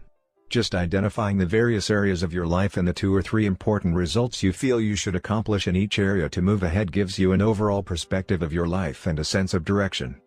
As we move into Habit 3, we'll go into greater depth in the area of short-term goals. The important application at this point is to identify roles and long-term goals as they relate to your personal mission statement. These roles and goals will provide the foundation for effective goal setting and achieving when we get to the Habit 3 day-to-day management of life and time. Family mission statements. Because Habit 2 is based on principle, it has broad application. In addition to individuals, families, service groups, and organizations of all kinds become significantly more effective as they begin with the end in mind. Many families are managed on the basis of crises, moods, quick fixes, and instant gratification, not on sound principles. Symptoms surface whenever stress and pressure mount, people become cynical, critical, or silent, or they start yelling and overreacting. Children who observe these kinds of behavior grow up thinking the only way to solve problems is flight or fight. The core of any family is what is changeless, what is always going to be their shared vision and values. By writing a family mission statement, you give expression to its true foundation. This mission statement becomes its constitution, the standard, the criterion for evaluation and decision-making. It gives continuity and unity to the family as well as direction. When individual values are harmonized with those of the family, members work together for common purposes that are deeply felt. Again, the process is as important as the product. The very process of writing and refining a mission statement becomes a key way to improve the family. Working together to create a mission statement builds the PC capacity to live it. By getting input from every family member, drafting a statement, getting feedback, revising it, and using wording from different family members, you get the family talking, communicating, on things that really matter deeply. The best mission statements are the result of family members coming together in a spirit of mutual respect, expressing their different views, and working together to create something greater than any one individual could do alone. Periodic review to expand perspective, shift emphasis or direction, amend or give new meaning to time-worn phrases can keep the family united in common values and purposes. The mission statement becomes the framework for thinking, for governing the family. When the problems and crises come, the Constitution is there to remind family members of the things that matter most and to provide direction for problem-solving and decision-making based on correct principles. In our home, we put our mission statement up on a wall in the family room so that we can look at it and monitor ourselves daily. When we read the phrases about the sounds of love in our home, order, responsible independence, cooperation, helpfulness, meeting needs, developing talents, showing interest in each other's talents, and giving service to others, it gives us some criteria to know how we're doing in the things that matter most to us as a family. When we plan our family goals and activities, we say, in light of these principles, what are the goals we're going to work on? What are our action plans to accomplish our goals and actualize these values? We review the statement frequently and rework goals and jobs twice a year, in September and June, the beginning of school and the end of school, to reflect the situation as it is, to improve it, to strengthen it. It renews us, it recommits us to what we believe in, what we stand for. Organizational mission statements. Mission statements are also vital to successful organizations. One of the most important thrusts of my work with organizations is to assist them in developing effective mission statements. And to be effective, that statement has to come from within the bowels of the organization. Everyone should participate in a meaningful way, not just the top strategy planners, but everyone. Once again, the involvement process is as important as the written product and is the key to its use. I am always intrigued whenever I go to IBM and watch the training process there. Time and time again, I see the leadership of the organization come into a group and say that IBM stands for three things: the dignity of the individual, excellence, and service. These things represent the belief system of IBM. Everything else will change, but these three things will not change. Almost like osmosis, this belief system has spread throughout the entire organization, providing a tremendous base of shared values and personal security for everyone who works there. Once I was training a group of people for IBM in New York. It was a small group, about 20 people, and one of them became ill. He called his wife in California, who expressed concern because his illness required special treatment. The IBM people responsible for the training session arranged to have him taken to an excellent hospital with medical specialists in the disease. But they could sense that his wife was uncertain and really wanted him home where their personal physician could handle the problem. So they decided to get him home. Concerned about the time involved in driving him to the airport and waiting for a commercial plane, they brought in a helicopter, flew him to the airport, and hired a special plane just to take this man to California. I don't know what costs that involved. My guess would be many thousands of dollars. But IBM believes in the dignity of the individual. That's what the company stands for. To those present, that experience represented its belief system and was no surprise. I was impressed. At another time, I was scheduled to train 175 shopping center managers at a particular hotel. I was amazed at the level of service there. It wasn't a cosmetic thing. It was evident at all levels, spontaneously, without supervision. I arrived quite late, checked in, and asked if room service were available. The man at the desk said, "No, Mr. Covey, but if you're interested, I could go back and get a sandwich or a salad or whatever you'd like that we have in the kitchen." His attitude was one of total concern about my comfort and welfare. "Would you like to see your convention room?" he continued. "Do you have everything you need? What can I do for you? I'm here to serve you." There was no supervisor there checking up. This man was sincere. The next day I was in the middle of a presentation when I discovered that I didn't have all the colored markers I needed. So I went out into the hall during the brief break and found a bellboy running to another convention. "I've got a problem," I said. "I'm here training a group of managers and I only have a short break. I need some more colored pens." He whipped around and almost came to attention. He glanced at my name tag and said, "Mr. Covey, I will solve your problem." He didn't say, "I don't know where to go," or "Well, go and check at the front desk." He just took care of it. And he made me feel like it was his privilege to do so. Later, I was in the side lobby, looking at some of the art objects. Someone from the hotel came up to me and said, "Mr. Covey, would you like to see a book that describes the art objects in this hotel?" How anticipatory. How service-oriented. I next observed one of the employees high up on a ladder cleaning windows in the lobby. From his vantage point he saw a woman having a little difficulty in the garden with a walker. She hadn't really fallen, and she was with other people. But he climbed down that ladder, went outside, helped the woman into the lobby and saw that she was properly taken care of. Then he went back and finished cleaning the windows. I wanted to find out how this organization had created a culture where people bought so deeply into the value of customer service. I interviewed housekeepers, waitresses, bellboys in that hotel and found that this attitude had impregnated the minds, hearts, and attitudes of every employee there. I went through the back door into the kitchen, where I saw the central value, uncompromising personalized service. I finally went to the manager and said, "My business is helping organizations develop a powerful team character, a team culture. I am amazed at what you have here. Do you want to know the real key?" he inquired. He pulled out the mission statement for the hotel chain. After reading it, I acknowledged, "That's an impressive statement.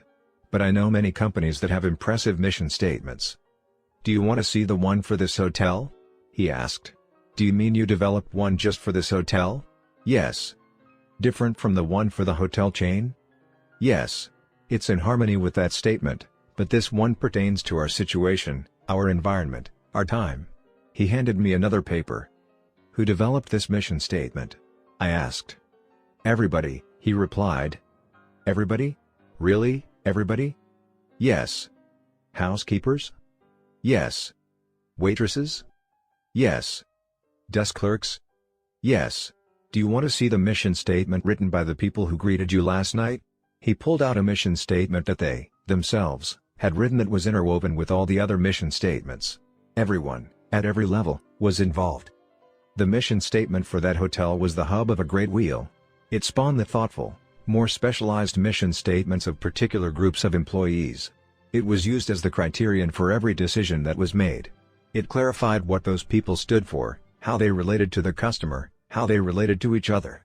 It affected the style of the managers and the leaders. It affected the compensation system. It affected the kind of people they recruited and how they trained and developed them. Every aspect of that organization, essentially, was a function of that hub, that mission statement. I later visited another hotel in the same chain, and the first thing I did when I checked in was to ask to see their mission statement, which they promptly gave me. At this hotel, I came to understand the motto "uncompromising personalized service" a little more. For a 3-day period, I watched every conceivable situation where service was called for. I always found that service was delivered in a very impressive, excellent way. But it was always also very personalized. For instance, in the swimming area I asked the attendant where the drinking fountain was. He walked me to it. But the thing that impressed me the very most was to see an employee, on his own, admit a mistake to his boss.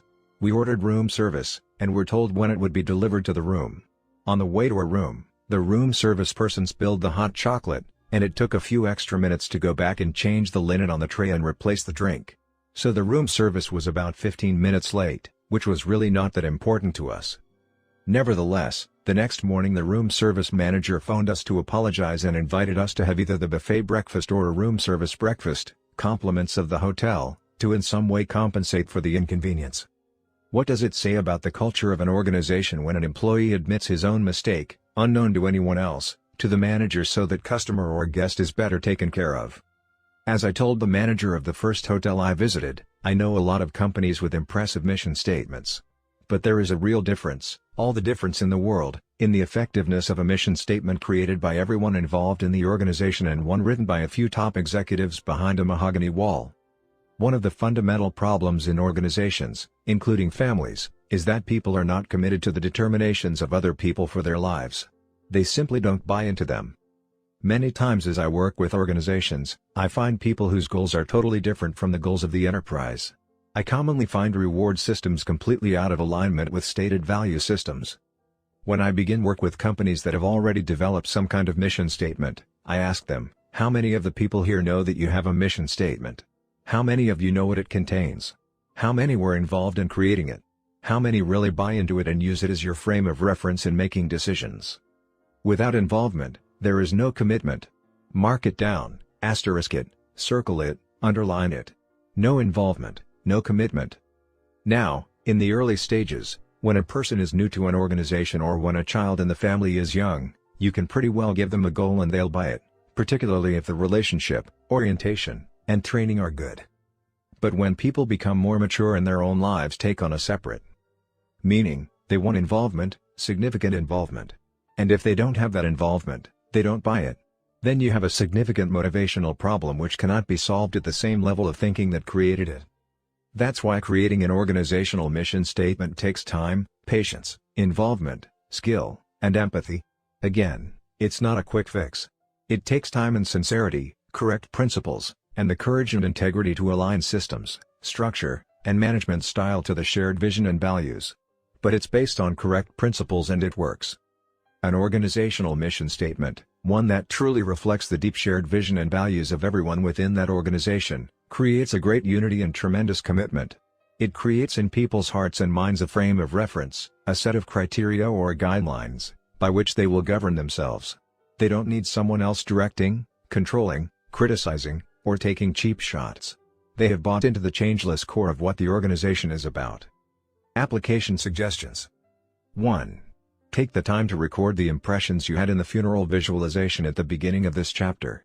You may want to use the chart below to organize your thoughts. 2. Take a few moments and write down your roles as you now see them. Are you satisfied with that mirror image of your life? 3. Set up time to completely separate yourself from daily activities and to begin work on your personal mission statement. 4. Go through the chart in Appendix A showing different centers and circle all those you can identify with. Do they form a pattern for the behavior in your life? Are you comfortable with the implications of your analysis? 5. Start a collection of notes, quotes, and ideas you may want to use as resource material in writing your personal mission statement. 6. Identify a project you will be facing in the near future and apply the principle of mental creation. Write down the results you desire and what steps will lead to those results. 7. Share the principles of Habit 2 with your family or work group and suggest that together you begin the process of developing a family or group mission statement. Please refer to Appendix A. Habit 3. Put first things first. Principles of personal management. Things which matter most must never be at the mercy of things which matter least. Gouda. Will you take just a moment and write down a short answer to the following 2 questions? Your answers will be important to you as you begin work on Habit 3. Question 1. What one thing could you do, you aren't doing now, that if you did on a regular basis, would make a tremendous positive difference in your personal life? Question 2. What one thing in your business or professional life would bring similar results? We'll come back to these answers later. But first, let's put Habit 3 in perspective. Habit 3 is the personal fruit, the practical fulfillment of Habits 1 and 2. Habit 1 says, you're the creator. You're in charge. It's based on the 4 unique human endowments of imagination, conscience, independent will, and, particularly, self-awareness. It empowers you to say, that's an unhealthy program I've been given from my childhood, from my social mirror. I don't like that ineffective script. I can change. Habit 2 is the first or mental creation. It's based on imagination, the ability to envision, to see the potential, to create with our minds what we cannot at present see with our eyes, and conscience, the ability to detect our own uniqueness and the personal, moral, and ethical guidelines within which we can most happily fulfill it. It's the deep contact with our basic paradigms and values and the vision of what we can become. Habit 3, then, is the second creation, the physical creation. It's the fulfillment, the actualization, the natural emergence of Habits 1 and 2. It's the exercise of independent will toward becoming principle-centered. It's the day in, day out, moment by moment doing it. Habits 1 and 2 are absolutely essential and prerequisite to Habit 3. You can't become principle-centered without first being aware of and developing your own proactive nature. You can't become principle-centered without first being aware of your paradigms and understanding how to shift them and align them with principles. You can't become principle-centered without a vision of and a focus on the unique contribution that is yours to make. But with that foundation, you can become principle-centered, day in and day out, moment, by living Habit 3, by practicing effective self-management. Management, remember, is clearly different from leadership. Leadership is primarily a high-powered, right-brain activity. It's more of an art, it's based on a philosophy. You have to ask the ultimate questions of life when you're dealing with personal leadership issues. But once you have dealt with those issues, once you have resolved them, you then have to manage yourself effectively to create a life congruent with your answers. The ability to manage well doesn't make much difference if you're not even in the right jungle. But if you are in the right jungle, it makes all the difference.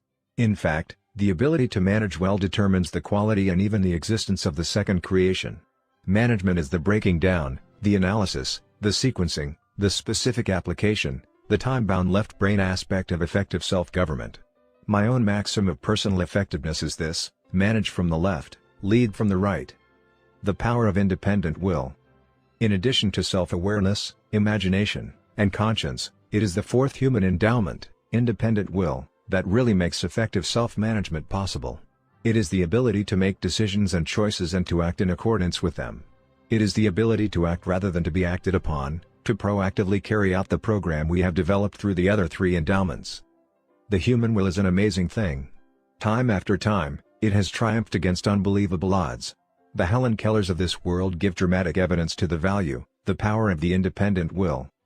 But as we examine this endowment in the context of effective self-management, we realize it's usually not the dramatic, the visible, the once-in-a-lifetime, up-by-the-bootstraps effort that brings enduring success. Empowerment comes from learning how to use this great endowment in the decisions we make every day. The degree to which we have developed our independent will in our everyday lives is measured by our personal integrity. Integrity is, fundamentally, the value we place on ourselves. It's our ability to make and keep commitments to ourselves, to walk our talk. It's honor with self, a fundamental part of the character ethic, the essence of proactive growth. Effective management is putting first things first. While leadership decides what first things are, it is management that puts them first, day by day, moment by moment. Management is discipline, carrying it out. Discipline derives from disciple, disciple to a philosophy, disciple to a set of principles, disciple to a set of values, disciple to an overriding purpose, to a superordinate goal or a person who represents that goal. In other words, if you are an effective manager of yourself, your discipline comes from within. It is a function of your independent will.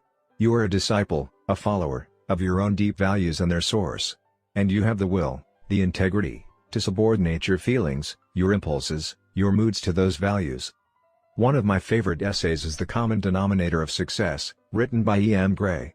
He spent his life searching for the one denominator that all successful people share. He found it wasn't hard work, good luck, or astute human relations, though those were all important. The one factor that seemed to transcend all the rest embodies the essence of habit 3, putting first things first. The successful person has the habit of doing the things failures don't like to do, he observed. They don't like doing them either necessarily. But their disliking is subordinated to the strength of their purpose. That subordination requires a purpose, a mission, a habit 2 clear sense of direction and value, a burning yes inside that makes it possible to say no to other things. It also requires independent will, the power to do something when you don't want to do it, to be a function of your values rather than a function of the impulse or desire of any given moment. It's the power to act with integrity to your proactive first creation. 4 generations of time management. In Habit 3 we are dealing with many of the questions addressed in the field of life and time management. As a longtime student of this fascinating field, I am personally persuaded that the essence of the best thinking in the area of time management can be captured in a single phrase: organize and execute around priorities. That phrase represents the evolution of 3 generations of time management theory, and how to best do it is the focus of a wide variety of approaches and materials. Personal management has evolved in a pattern similar to many other areas of human endeavor. Major developmental thrusts, or waves as Alvin Toffler calls them, follow each other in succession, each adding a vital new dimension. For example, in social development, the agricultural revolution was followed by the industrial revolution, which was followed by the informational revolution. Each succeeding wave created a surge of social and personal progress. Likewise, in the area of time management, each generation builds on the one before it, each one moves us toward greater control of our lives. The first wave or generation could be characterized by notes and checklists, an effort to give some semblance of recognition and inclusiveness to the many demands placed on our time and energy. The second generation could be characterized by calendars and appointment books. This wave reflects an attempt to look ahead, to schedule events and activities in the future. The third generation reflects the current time management field. It adds to those preceding generations the important idea of prioritization, of clarifying values, and of comparing the relative worth of activities based on their relationship to those values. In addition, it focuses on setting goals, specific long, intermediate, and short-term targets toward which time and energy would be directed in harmony with values. It also includes the concept of daily planning, of making a specific plan to accomplish those goals and activities determined to be of greatest worth. While the third generation has made a significant contribution, people have begun to realize that efficient scheduling and control of time are often counterproductive. The efficiency focus creates expectations that clash with the opportunities to develop rich relationships, to meet human needs, and to enjoy spontaneous moments on a daily basis. As a result, many people have become turned off by time management programs and planners that make them feel too scheduled, too restricted, and they throw the baby out with the bathwater, reverting to first or second generation techniques to preserve relationships, spontaneity, and quality of life. But there is an emerging fourth generation that is different in kind. It recognizes that time management is really a misnomer. The challenge is not to manage time, but to manage ourselves. Satisfaction is a function of expectation as well as realization. And expectation, and satisfaction, lie in our circle of influence. Rather than focusing on things and time, fourth generation expectations focus on preserving and enhancing relationships and on accomplishing results, in short, on maintaining the P/PC balance. Quadrant 2. The essential focus of the fourth generation of management can be captured in the time management matrix diagrammed on the next page. Basically, We spend time in one of four ways. As you can see, the two factors that define an activity are urgent and important. Urgent means it requires immediate attention. It's now. Urgent things act on us. A ringing phone is urgent. Most people can't stand the thought of just allowing the phone to ring. You could spend hours preparing materials, you could get all dressed up and travel to a person's office to discuss a particular issue, but if the phone were to ring while you were there, it would generally take precedence over your personal visit. If you were to phone someone, there aren't many people who would say, "I'll get to you in 15 minutes, just hold." But those same people would probably let you wait in an office for at least that long while they completed a telephone conversation with someone else. Urgent matters are usually visible. They press on us, they insist on action. They're often popular with others. They're usually right in front of us. And often they are pleasant, easy, fun to do. But so often they are unimportant. Importance, on the other hand, has to do with results. If something is important, it contributes to your mission, your values, your high-priority goals. We react to urgent matters. Important matters that are not urgent require more initiative, more proactivity.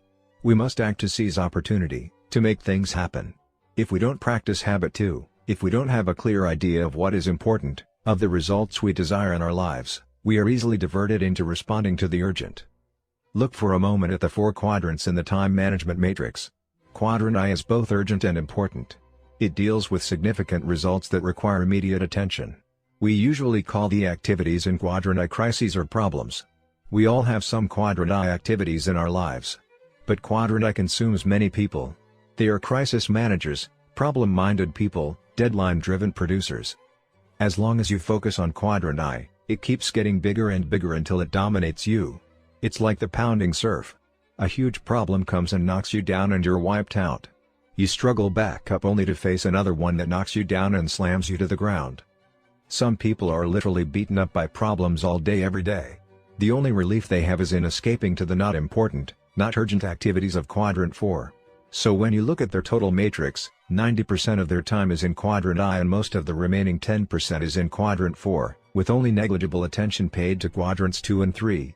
That's how people who manage their lives by crisis live. There are other people who spend a great deal of time in urgent, but not important Quadrant 3, thinking they're in Quadrant I. They spend most of their time reacting to things that are urgent, assuming they are also important. But the reality is that the urgency of these matters is often based on the priorities and expectations of others. People who spend time almost exclusively in Quadrants 3 and 4 basically lead irresponsible lives. Effective people stay out of Quadrants 3 and 4 because, urgent or not, they aren't important. They also shrink Quadrant I down to size by spending more time in Quadrant 2. Quadrant 2 is the heart of effective personal management. It deals with things that are not urgent, but are important.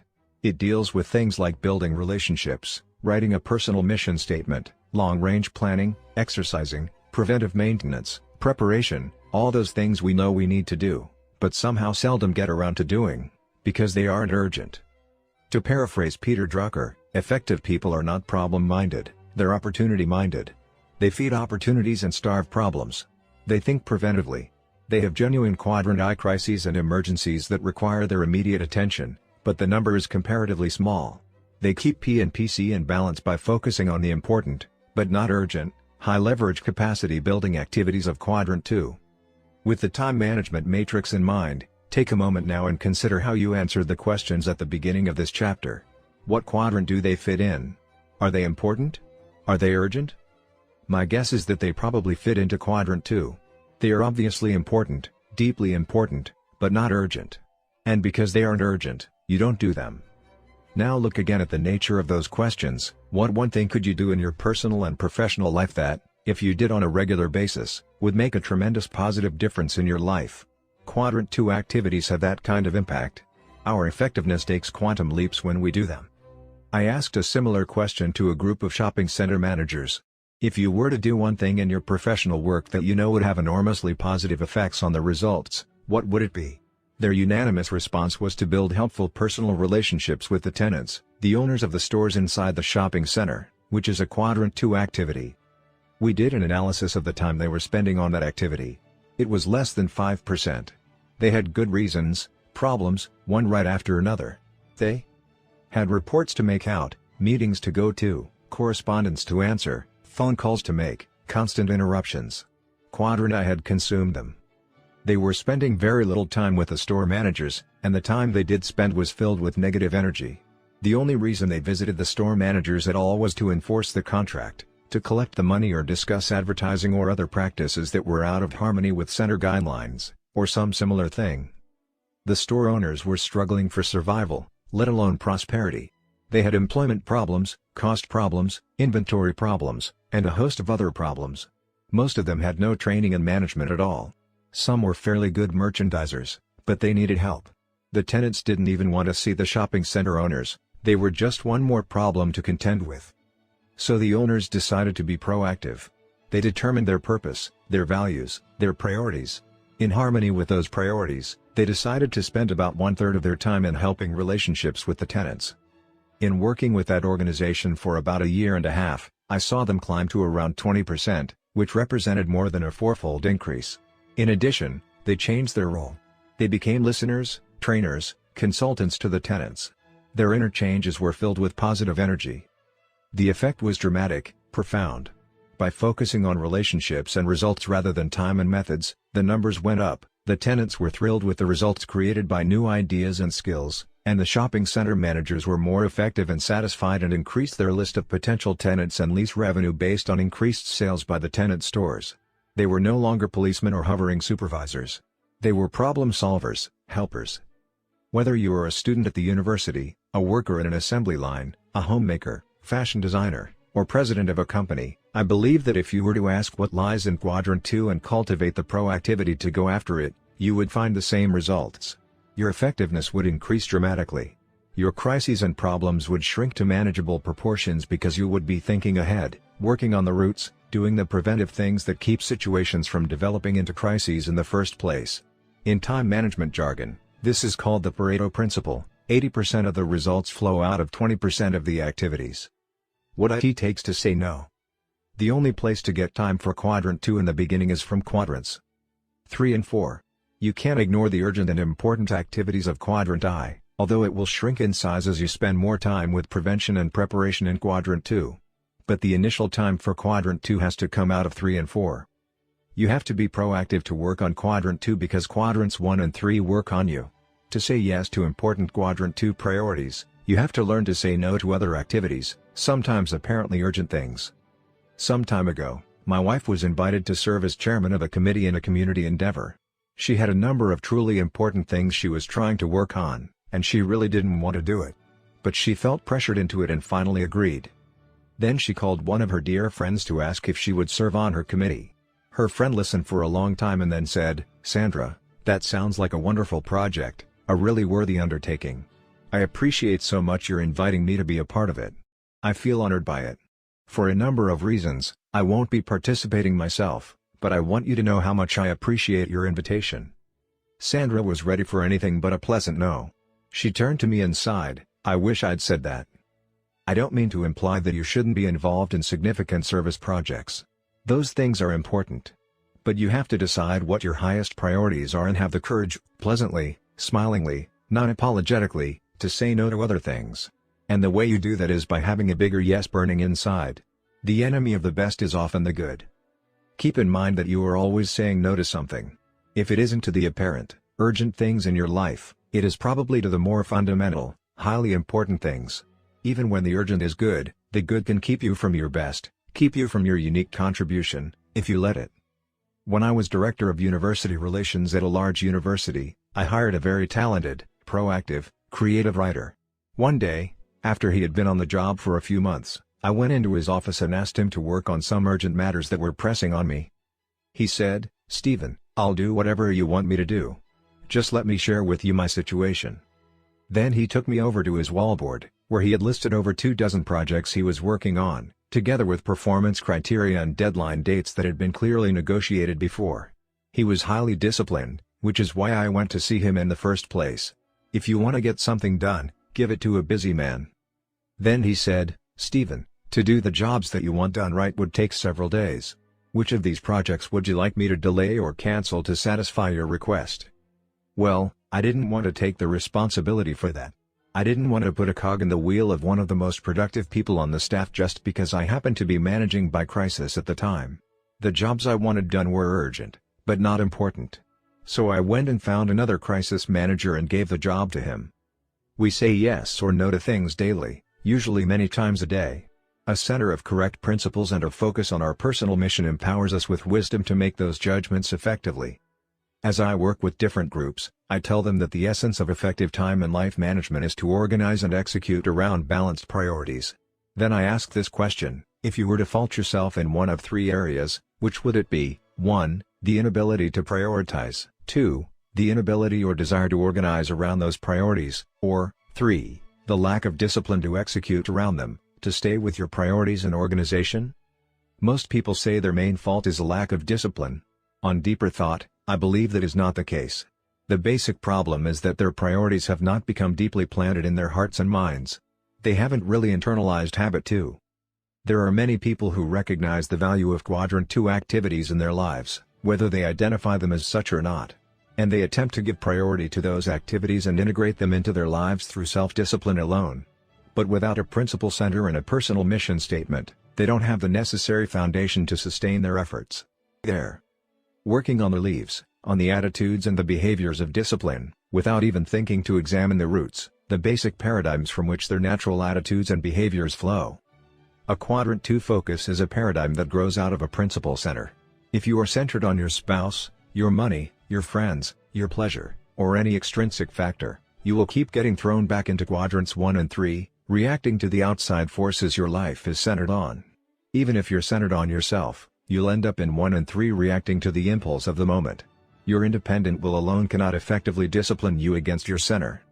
In the words of the architectural maxim, form follows function. Likewise, management follows leadership. The way you spend your time is a result of the way you see your time and the way you really see your priorities. If your priorities grow out of a principle center and a personal mission, if they are deeply planted in your heart and in your mind, you will see Quadrant 2 as a natural, exciting place to invest your time. It's almost impossible to say no to the popularity of Quadrant 3 or to the pleasure of escape to Quadrant 4 if you don't have a bigger yes burning inside. Only when you have the self-awareness to examine your program, and the imagination and conscience to create a new, unique, principle-centered program to which you can say yes, only then will you have sufficient independent willpower to say no, with a genuine smile, to the unimportant. Moving into Quadrant 2. If Quadrant 2 activities are clearly the heart of effective personal management, the first things we need to put first, then how do we organize and execute around those things? The first generation of time management does not even recognize the concept of priority.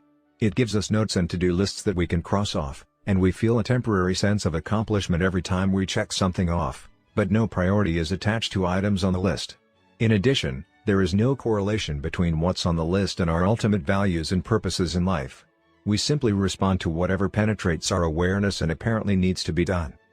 Many people manage from this first-generation paradigm. It's the course of least resistance. There's no pain or strain, it's fun to go with the flow. Externally imposed disciplines and schedules give people the feeling that they aren't responsible for results. But first-generation managers, by definition, are not effective people. They produce very little, and their lifestyle does nothing to build their production capability. Buffeted by outside forces, they are often seen as undependable and irresponsible, and they have very little sense of control and self-esteem. Second-generation managers assume a little more control. They plan and schedule in advance and generally are seen as more responsible because they show up when they're supposed to. But again, the activities they schedule have no priority or recognized correlation to deeper values and goals. They have few significant achievements and tend to be schedule-oriented. Third-generation managers take a significant step forward. They clarify their values and set goals. They plan each day and prioritize their activities. As I have said, this is where most of the time management field is today. But this third generation has some critical limitations. First, it limits vision. Daily planning often misses important things that can only be seen from a larger perspective.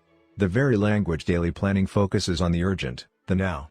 While third-generation prioritization provides order to activity, it doesn't question the essential importance of the activity in the first place. It doesn't place the activity in the context of principles, personal mission, roles, and goals. The third-generation value-driven daily planning approach basically prioritizes the Quadrant 1 and 3 problems and crises of the day. In addition, the third generation makes no provision for managing roles in a balanced way. It lacks realism, creating the tendency to overschedule the day, resulting in frustration and the desire to occasionally throw away the plan and escape to Quadrant 4. And its efficiency, time management focus tends to strain relationships rather than build them.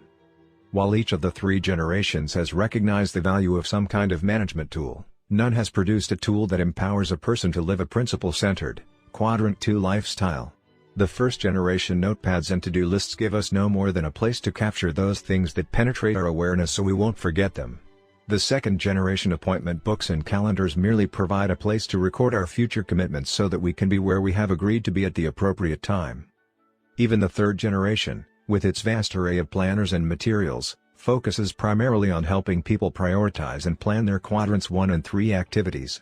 Though many trainers and consultants recognize the value of Quadrant 2 activities, the actual planning tools of the third generation do not facilitate organizing and executing around them. As each generation builds on those that have preceded it, the strengths and some of the tools of each of the first three generations provide elemental material for the fourth.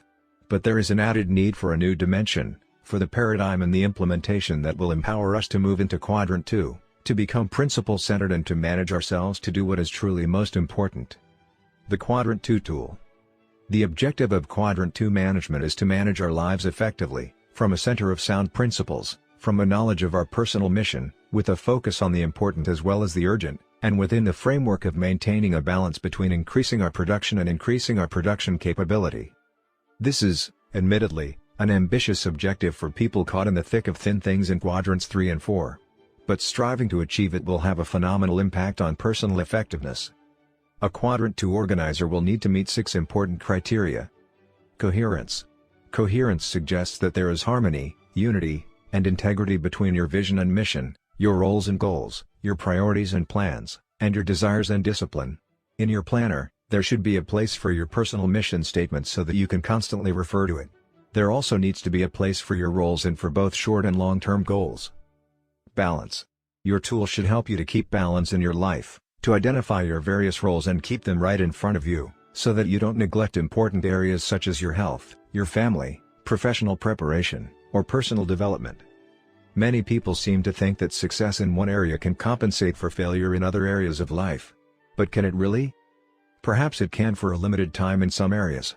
But can success in your profession compensate for a broken marriage, ruined health, or weakness in personal character?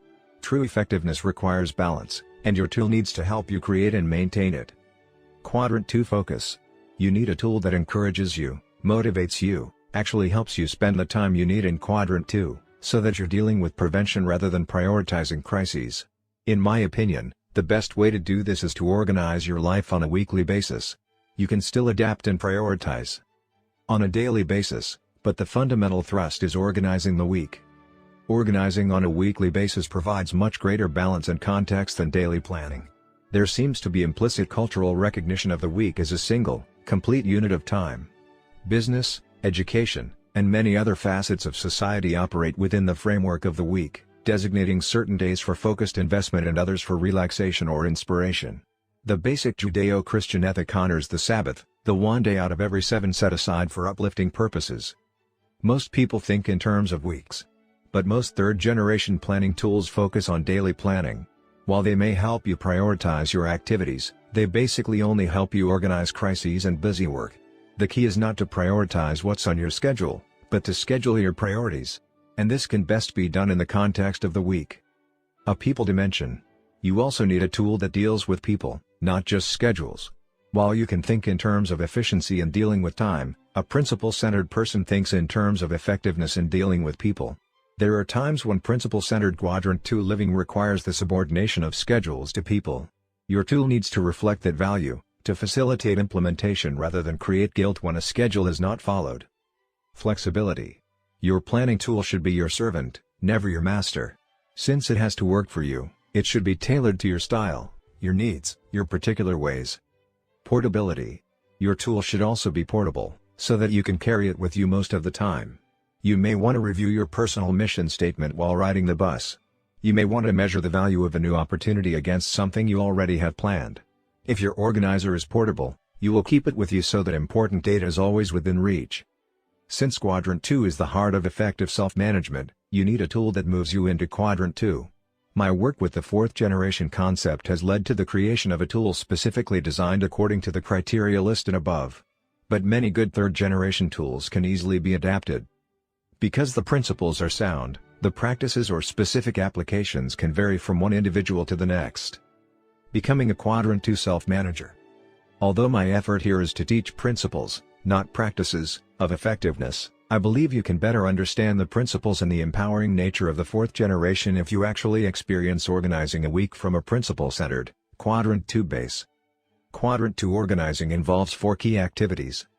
Identifying roles. The first task is to write down your key roles. If you haven't really given serious thought to the roles in your life, you can write down what immediately comes to mind. You have a role as an individual. You may want to list one or more roles as a family member, a husband or wife, mother or father, son or daughter, a member of the extended family of grandparents, aunts, uncles, and cousins.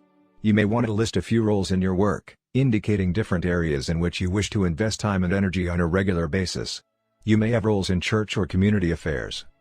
You don't need to worry about defining the roles in a way that you will live with for the rest of your life, just consider the week and write down the areas you see yourself spending time in during the next 7 days. Here are 2 examples of the way people might see their various roles. 1. Individual, 1. Personal development, 2. Spouse/parent, 2. Spouse, 3. Manager new products, 3. Parent, 4. Manager research, 4. Real estate salesperson, 5. Manager staff dev, 5. Community service, 6. Manager administration, 6. Symphony board member, 7. Chairman United Way. Selecting goals.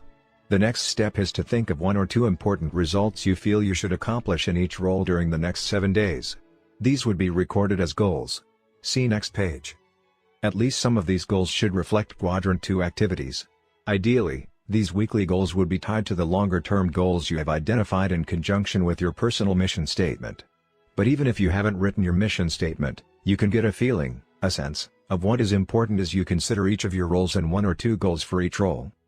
Scheduling.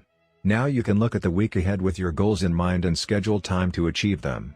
For example, if your goal is to produce the first draft of your personal mission statement, you may want to set aside a 2-hour block of time on Sunday to work on it. Sunday, or some other day of the week that is special to you, your faith, or your circumstances, is often the ideal time to plan your more personally uplifting activities, including weekly organizing.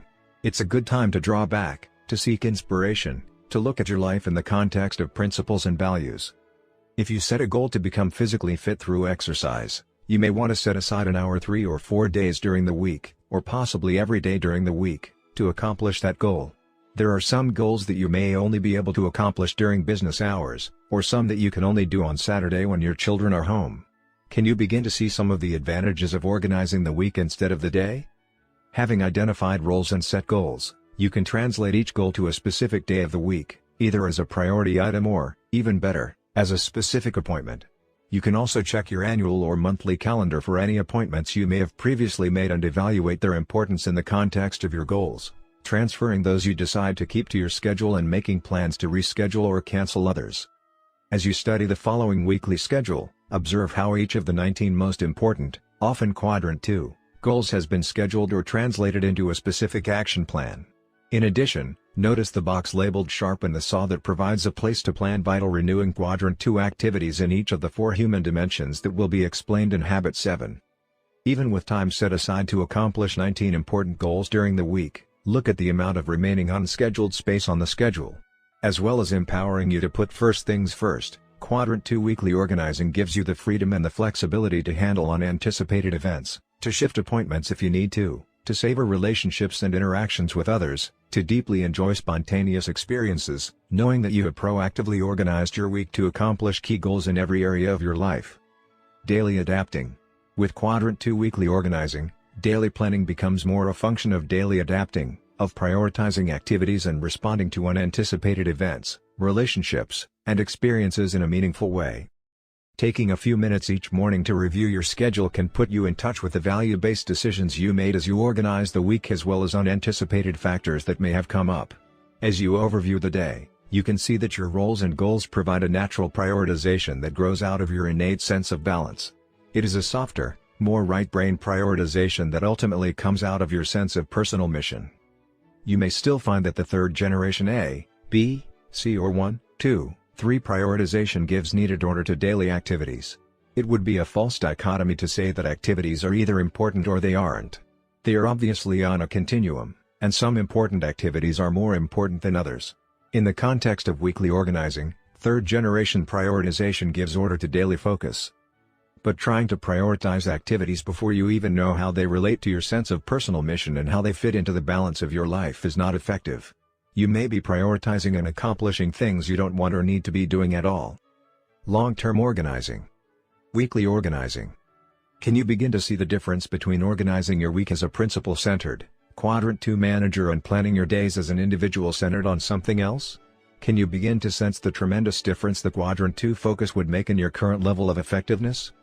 Having experienced the power of principle-centered Quadrant 2 organizing in my own life and having seen it transform the lives of hundreds of other people, I am persuaded it makes a difference, a quantum positive difference.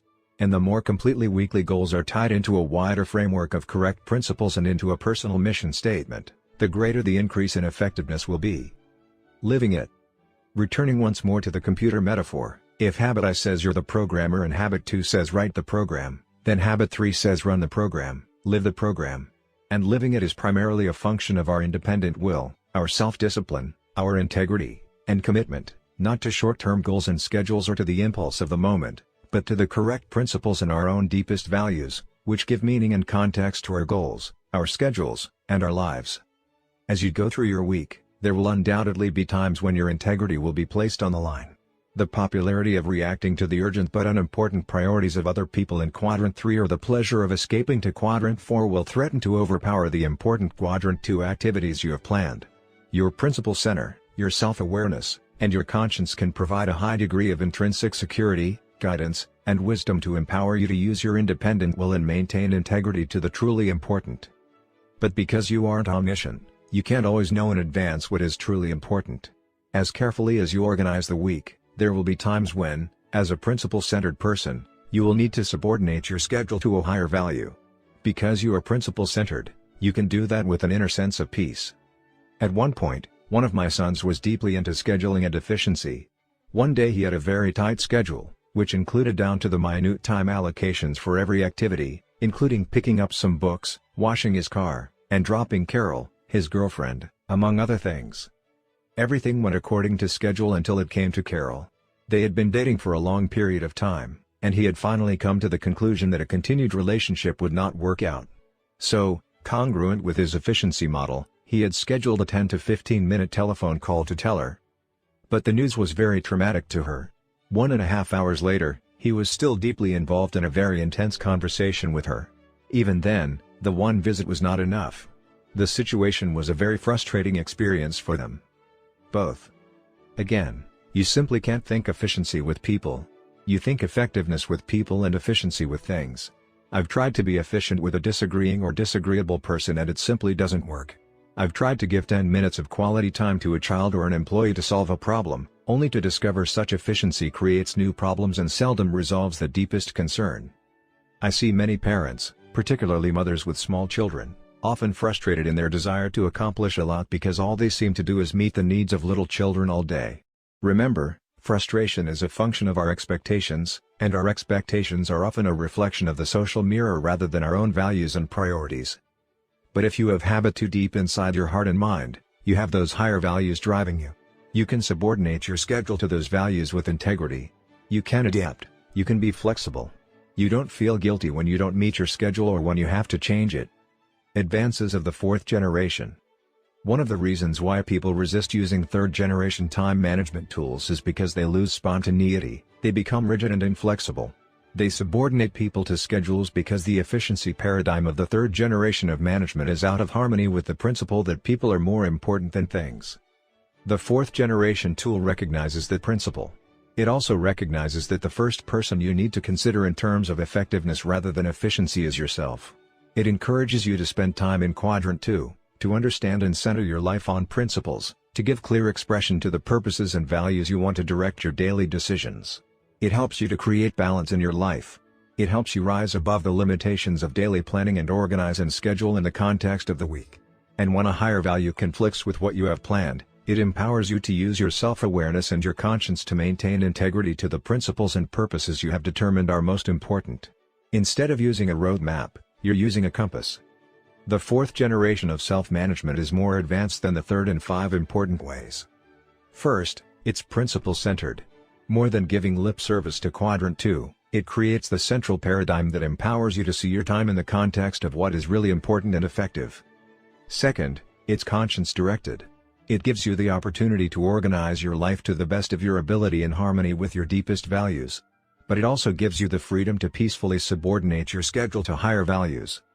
Third, it defines your unique mission, including values and long-term goals. This gives direction and purpose to the way you spend each day. Fourth, it helps you balance your life by identifying roles, and by setting goals and scheduling activities in each key role every week. And fifth, it gives greater context through weekly organizing, with daily adaptation as needed, rising above the limiting perspective of a single day and putting you in touch with your deepest values through review of your key roles. The practical thread running through all 5 of these advances is a primary focus on relationships and results and a secondary focus on time. Delegation, increasing P&PC. We accomplish all that we do through delegation, either to time or to other people. If we delegate to time, we think efficiency. If we delegate to other people, we think effectiveness. Many people refuse to delegate to other people because they feel it takes too much time and effort and they could do the job better themselves. But effectively delegating to others is perhaps the single most powerful high-leverage activity there is. Transferring responsibility to other skilled and trained people enables you to give your energies to other high-leverage activities. Delegation means growth, both for individuals and for organizations. The late J.C. Penney was quoted as saying that the wisest decision he ever made was to let go after realizing that he couldn't do it all by himself any longer. That decision, made long ago, enabled the development and growth of hundreds of stores and thousands of people. Because delegation involves other people, it is a public victory and could well be included in Habit 4. But because we are focusing here on principles of personal management, and the ability to delegate to others is the main difference between the role of manager and independent producer, I am approaching delegation from the standpoint of your personal managerial skills. A producer does whatever is necessary to accomplish desired results, to get the golden eggs. A parent who washes the dishes, an architect who draws up blueprints, or a secretary who types correspondence is a producer.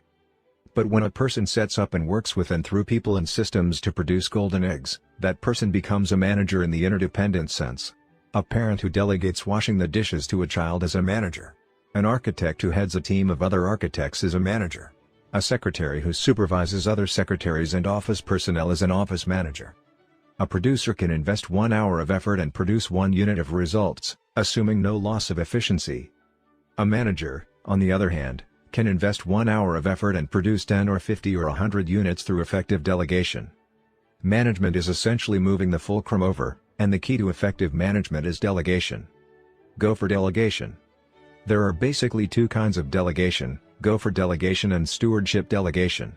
Go for delegation means go for this, go for that, do this, do that, and tell me when it's done.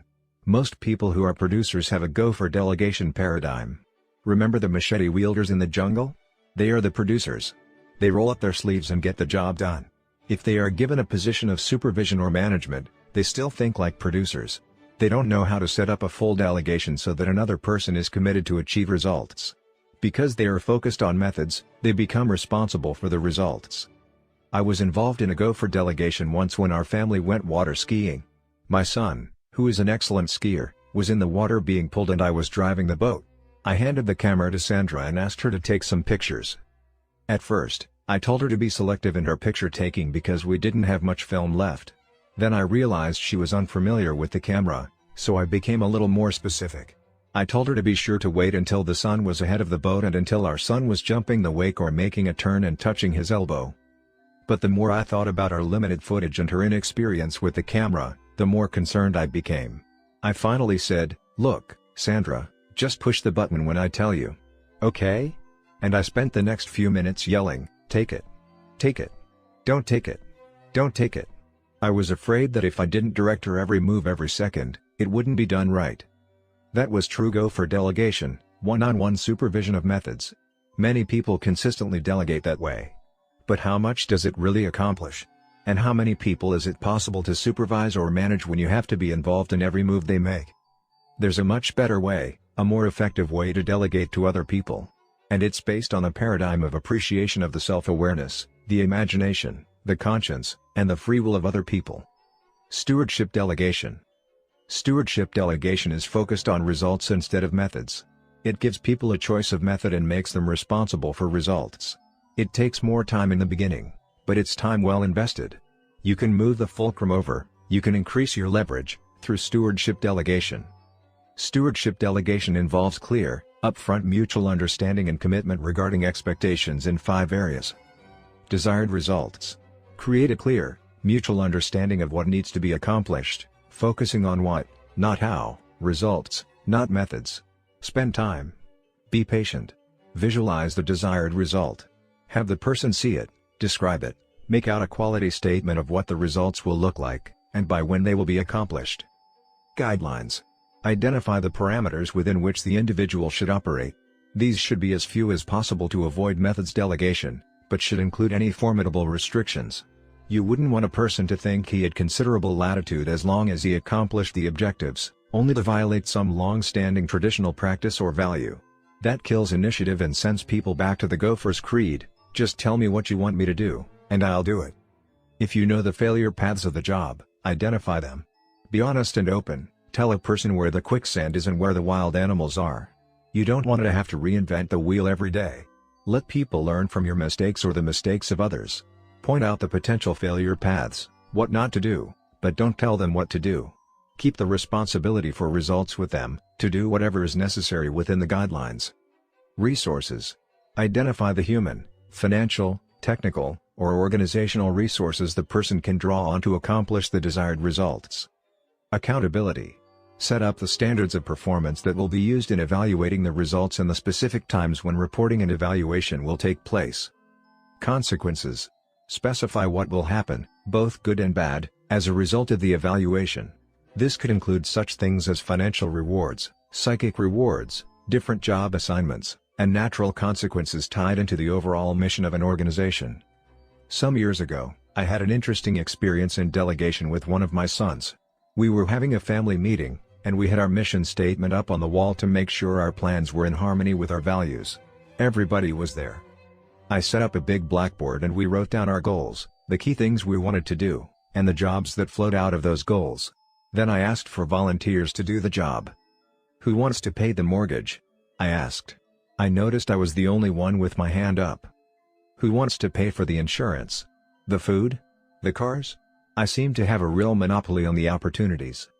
Who wants to feed the new baby? There was more interest here, but my wife was the only one with the right qualifications for the job. As we went down the list, job by job, it was soon evident that mom and dad had more than 60-hour work weeks. With that paradigm in mind, some of the other jobs took on a more proper perspective. My 7-year-old son, Stephen, volunteered to take care of the yard. Before I actually gave him the job, I began a thorough training process. I wanted him to have a clear picture in his mind of what a well-cared-for yard was like, so I took him next door to our neighbors. "Look, son," I said. "See how our neighbor's yard is green and clean? That's what we're after, green and clean. Now come look at our yard. See the mixed colors? That's not it, that's not green. Green and clean is what we want. Now how you get it green is up to you. You're free to do it any way you want, except paint it. But I'll tell you how I'd do it if it were up to me." "How would you do it, Dad?" "I'd turn on the sprinklers. But you may want to use buckets or a hose. It makes no difference to me. All we care about is that the color is green. Okay?" "Okay. Now let's talk about clean, son. Clean means no messes around, no paper, strings, bones, sticks, or anything that messes up the place. I'll tell you what let's do. Let's just clean up half the yard right now and look at the difference." So we got out 2 paper sacks and picked up one side of the yard. "Now look at this side. Look at the other side. See the difference? That's called clean." "Wait," he called. "I see some paper behind that bush." "Oh, good. I didn't notice that newspaper back there. You have good eyes, son. Now before you decide whether or not you're going to take the job, let me tell you a few more things. Because when you take the job, I don't do it anymore. It's your job. It's called a stewardship. Stewardship means a job with a trust. I trust you to do the job, to get it done. Now who's going to be your boss? You, Dad? No, not me. You're the boss. You boss yourself. How do you like Mom and Dad nagging you all the time? I don't. We don't like doing it either. It sometimes causes a bad feeling, doesn't it? So you boss yourself. Now, guess who your helper is? Who? I am, I said. You boss me. I do? That's right. But my time to help is limited. Sometimes I'm away. But when I'm here, you tell me how I can help. I'll do anything you want me to do. Okay. Now guess who judges you? Who? You judge yourself.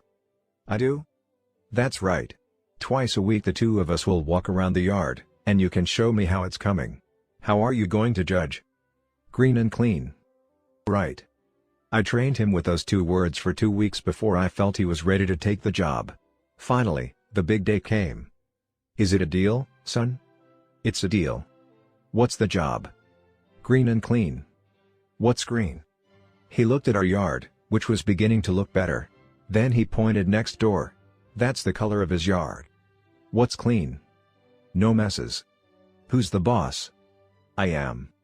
Who's your helper? You are, when you have time. Who's the judge? I am. We'll walk around 2 times a week and I can show you how it's coming. And what will we look for? Green and clean. At that time I didn't mention an allowance. But I wouldn't hesitate to attach an allowance to such a stewardship. 2 weeks and 2 words. I thought he was ready. It was Saturday. And he did nothing. Sunday, nothing. Monday, nothing. As I pulled out of the driveway on my way to work on Tuesday, I looked at the yellow, cluttered yard and the hot July sun on its way up. Surely he'll do it today, I thought. I could rationalize Saturday because that was the day we made the agreement. I could rationalize Sunday, Sunday was for other things. But I couldn't rationalize Monday. And now it was Tuesday. Certainly he'd do it today. It was summertime. What else did he have to do? All day I could hardly wait to return home to see what happened. As I rounded the corner, I was met with the same picture I left that morning. And there was my son at the park across the street playing. This was not acceptable. I was upset and disillusioned by his performance after 2 weeks of training and all those commitments. We had a lot of effort, pride, and money invested in the yard and I could see it going down the drain. Besides, my neighbor's yard was manicured and beautiful, and the situation was beginning to get embarrassing. I was ready to go back to Gopher delegation. Son, you get over here and pick up this garbage right now or else. I knew I could get the golden egg that way. But what about the goose? What would happen to his internal commitment? So I faked a smile and yelled across the street, "Hi, son. How's it going?" "Fine," he returned. "How's the yard coming?" I knew the minute I said it I had broken our agreement. That's not the way we had set up an accounting. That's not what we had agreed. So he felt justified in breaking it, too. "Fine, Dad." I bit my tongue and waited until after dinner. Then I said, "Son, let's do as we agreed. Let's walk around the yard together and you can show me how it's going in your stewardship." As we started out the door, his chin began to quiver. Tears welled up in his eyes and, by the time we got out to the middle of the yard, he was whimpering. "It's so hard, Dad." "What's so hard?" I thought to myself. You haven't done a single thing. But I knew what was hard: self-management, self-supervision. So I said, "Is there anything I can do to help?" "Would you, Dad?" He sniffed. "What was our agreement?" "You said you'd help me if you had time." "I have time." So he ran into the house and came back with 2 sacks. He handed me one. "Will you pick that stuff up?" He pointed to the garbage from Saturday night's barbecue. "It makes me sick." So I did. I did exactly what he asked me to do. And that was when he signed the agreement in his heart. It became his yard, his stewardship. He only asked for help 2 or 3 more times that entire summer. He took care of that yard. He kept it greener and cleaner than it had ever been under my stewardship. He even reprimanded his brothers and sisters if they left so much as a gum wrapper on the lawn. Trust is the highest form of human motivation. It brings out the very best in people. But it takes time and patience, and it doesn't preclude the necessity to train and develop people so that their competency can rise to the level of that trust. I am convinced that if stewardship delegation is done correctly, Both parties will benefit and ultimately much more work will get done in much less time. I believe that a family that is well organized, whose time has been spent effectively delegating on a one-on-one basis, can organize the work so that everyone can do everything in about an hour a day. But that takes the internal capacity to want to manage, not just to produce. The focus is on effectiveness, not efficiency. Certainly you can pick up that room better than a child, but the key is that you want to empower the child to do it. It takes time. You have to get involved in the training and development. It takes time, but how valuable that time is downstream. It saves you so much in the long run. This approach involves an entirely new paradigm of delegation. In effect, it changes the nature of the relationship. The steward becomes his own boss, governed by a conscience that contains the commitment to agreed-upon desired results. But it also releases his creative energies toward doing whatever is necessary in harmony with correct principles to achieve those desired results. The principles involved in stewardship delegation are correct and applicable to any kind of person or situation. With immature people, you specify fewer desired results and more guidelines, identify more resources, conduct more frequent accountability interviews, and apply more immediate consequences. With more mature people, you have more challenging desired results, fewer guidelines, less frequent accountability, and less measurable but more discernible criteria. Effective delegation is perhaps the best indicator of effective management simply because it is so basic to both personal and organizational growth. The Quadrant 2 Paradigm. The key to effective management of self, or of others through delegation, is not in any technique or tool or extrinsic factor. It is intrinsic, in the Quadrant 2 paradigm that empowers you to see through the lens of importance rather than urgency. I have included in the appendix an exercise called a Quadrant 2 Day at the Office which will enable you to see in a business setting how powerfully this paradigm can impact your effectiveness. As you work to develop a Quadrant 2 paradigm, you will increase your ability to organize and execute every week of your life around your deepest priorities, to walk your talk. You will not be dependent on any other person or thing for the effective management of your life. Interestingly, every one of the 7 habits is in Quadrant 2. Every one deals with fundamentally important things that, if done on a regular basis, would make a tremendous positive difference in our lives. Application suggestions. 1.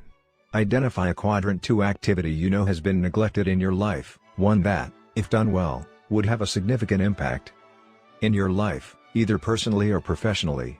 Write it down and commit to implement it. 2. Draw a time management matrix and try to estimate what percentage of your time you spend in each quadrant. Then log your time for 3 days in 15-minute intervals. How accurate was your estimate? Are you satisfied with the way you spend your time? What do you need to change? 3.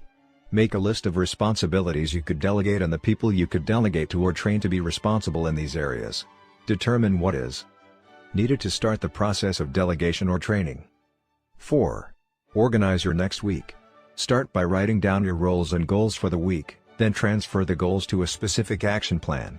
At the end of the week, evaluate how well your plan translated your deep values and purposes into your daily life and the degree of integrity you were able to maintain to those values and purposes. 5. Commit yourself to start organizing on a weekly basis and set up a regular time to do it. 6. Either convert your current planning tool into a 4th-generation tool or secure such a tool. 7. Go through a Quadrant 2 Day at the Office, Appendix B, for a more in-depth understanding of the impact of a Quadrant 2 paradigm. Part 3. Public Victory. Paradigms of Interdependence. There can be no friendship without confidence, and no confidence without integrity. Samuel Johnson. Before moving into the area of public victory, we should remember that effective interdependence can only be built on a foundation of true independence. Private victory precedes public victory. Algebra comes before calculus.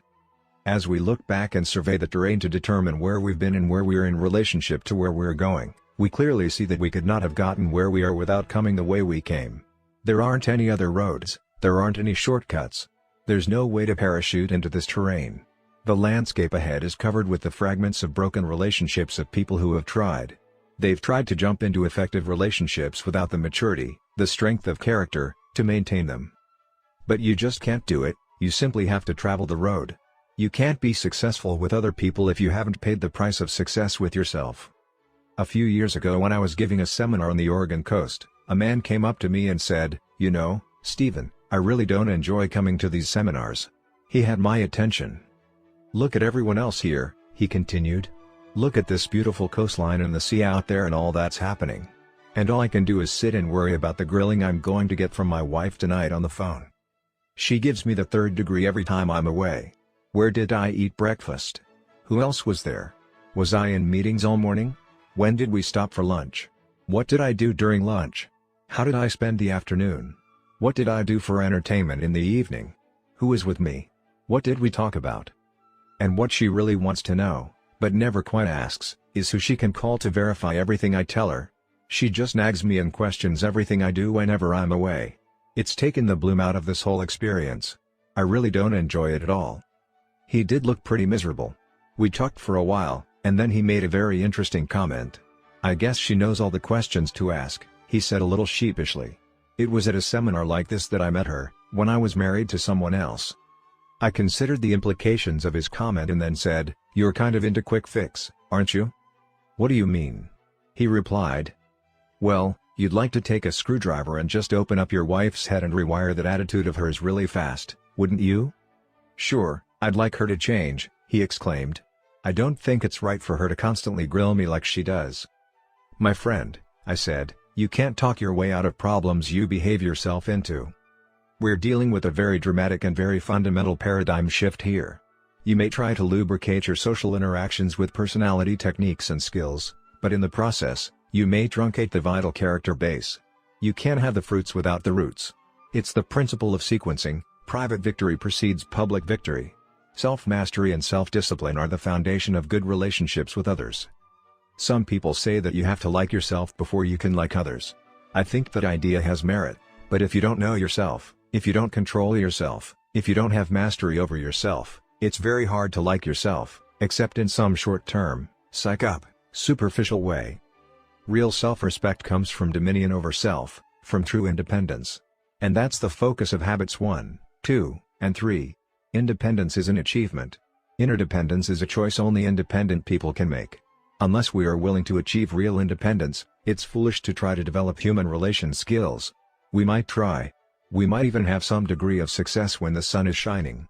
But when the difficult times come, and they will, we won't have the foundation to keep things together. The most important ingredient we put into any relationship is not what we say or what we do, but what we are. And if our words and our actions come from superficial human relations techniques, the personality ethic, rather than from our own inner core, the character ethic, others will sense that duplicity. We simply won't be able to create and sustain the foundation necessary for effective interdependence. The techniques and skills that really make a difference in human interaction are the ones that almost naturally flow from a truly independent character. So the place to begin building any relationship is inside ourselves, inside our circle of influence, our own character. As we become independent, proactive, centered in correct principles, value-driven and able to organize and execute around the priorities in our life with integrity, we then can choose to become interdependent, capable of building rich, enduring, highly productive relationships with other people. As we look at the terrain ahead, we see that we're entering a whole new dimension. Interdependence opens up worlds of possibilities for deep, rich, meaningful associations, for geometrically increased productivity, for serving, for contributing, for learning, for growing. But it is also where we feel the greatest pain, the greatest frustration, the greatest roadblocks to happiness and success. And we're very aware of that pain because it is acute. We can often live for years with the chronic pain of our lack of vision, leadership or management in our personal lives. We feel vaguely uneasy and uncomfortable and occasionally take steps to ease the pain, at least for a time. Because the pain is chronic, we get used to it, we learn to live with it. But when we have problems in our interactions with other people, we're very aware of acute pain, it's often intense, and we want it to go away. That's when we try to treat the symptoms with quick fixes and techniques, the band-aids of the personality ethic. We don't understand that the acute pain is an outgrowth of the deeper, chronic problem. And until we stop treating the symptoms and start treating the problem, our efforts will only bring counterproductive results. We will only be successful at obscuring the chronic pain even more. Now, as we think of effective interaction with others, let's go back to our earlier definition of effectiveness. We've said it's the P/PC balance, the fundamental concept in the story of the goose and the golden egg. In an interdependent situation, the golden eggs are the effectiveness, the wonderful synergy, the results created by open communication and positive interaction with others. And to get those eggs on a regular basis, we need to take care of the goose. We need to create and care for the relationships that make those results realities. So before we descend from our point of reconnaissance and get into habits 4, 5, and 6, I would like to introduce what I believe to be a very powerful metaphor in describing relationships and in defining the P/PC balance in an interdependent reality. The emotional bank account. We all know what a financial bank account is. We make deposits into it and build up a reserve from which we can make withdrawals when we need to. An emotional bank account is a metaphor that describes the amount of trust that's been built up in a relationship. It's the feeling of safeness you have with another human being. If I make deposits into an emotional bank account with you through courtesy, kindness, honesty, and keeping my commitments to you, I build up a reserve. Your trust toward me becomes higher, and I can call upon that trust many times if I need to. I can even make mistakes, and that trust level, that emotional reserve, will compensate for it. My communication may not be clear, but you'll get my meaning anyway. You won't make me an offender for a word. When the trust account is high, communication is easy, instant, and effective. But if I have a habit of showing discourtesy, disrespect, cutting you off, overreacting, ignoring you, becoming arbitrary, betraying your trust, threatening you, or playing Littleton God in your life, eventually my emotional bank account is overdrawn.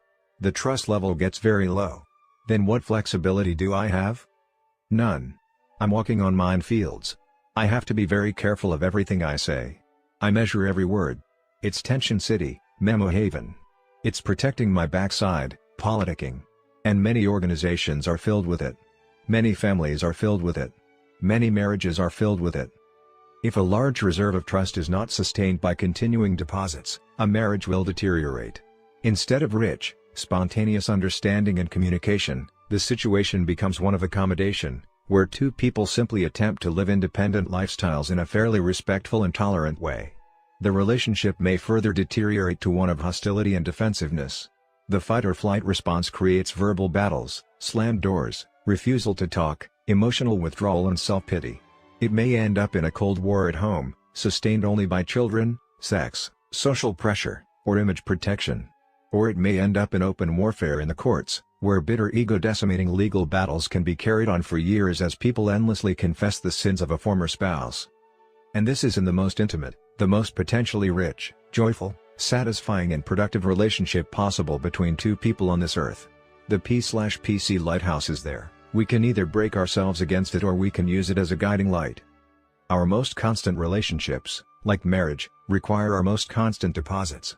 With continuing expectations, old deposits evaporate. If you suddenly run into an old high school friend you haven't seen for years, you can pick up right where you left off because the earlier deposits are still there. But your accounts with the people you interact with on a regular basis require more constant investment. There are sometimes automatic withdrawals in your daily interactions or in their perception of you that you don't even know about. This is especially true with teenagers in the home. Suppose you have a teenage son and your normal conversation is something like, clean your room, button your shirt, turn down the radio, go get a haircut, and don't forget to take out the garbage. Over a period of time, the withdrawals far exceed the deposits. Now, suppose this son is in the process of making some important decisions that will affect the rest of his life. But the trust level is so low and the communication process so closed, mechanical, and unsatisfying that he simply will not be open to your counsel. You may have the wisdom and the knowledge to help him, but because your account is so overdrawn, he will end up making his decisions from a short-range emotional perspective, which may well result in many negative long-range consequences. You need a positive balance to communicate on these tender issues. What do? What would happen if you started making deposits into the relationship? Maybe the opportunity comes up to do him a little kindness, to bring home a magazine on skateboarding, if that's his interest, or just to walk up to him when he's working on a project and offer to help. Perhaps you could invite him to go to a movie with you or take him out for some ice cream. Probably the most important deposit you could make would be just to listen, without judging or preaching or reading your own autobiography into what he says. Just listen and seek to understand. Let him feel your concern for him, your acceptance of him as a person. He may not respond at first. He may even be suspicious. What's Dad up to now? What technique is Mom trying on me this time? But as those genuine deposits keep coming, they begin to add up. That overdrawn balance is shrinking. Remember that quick fix is a mirage. Building and repairing relationships takes time. If you become impatient with his apparent lack of response or his seeming ingratitude, you may make huge withdrawals and undo all the good you've done. After all we've done for you, the sacrifices we've made, how can you be so ungrateful? We try to be nice and you act like this. I can't believe it. It's hard not to get impatient. It takes character to be proactive, to focus on your circle of influence, to nurture growing things, and not to pull up the flowers to see how the roots are coming. But there really is no quick fix. Building and repairing relationships are long-term investments.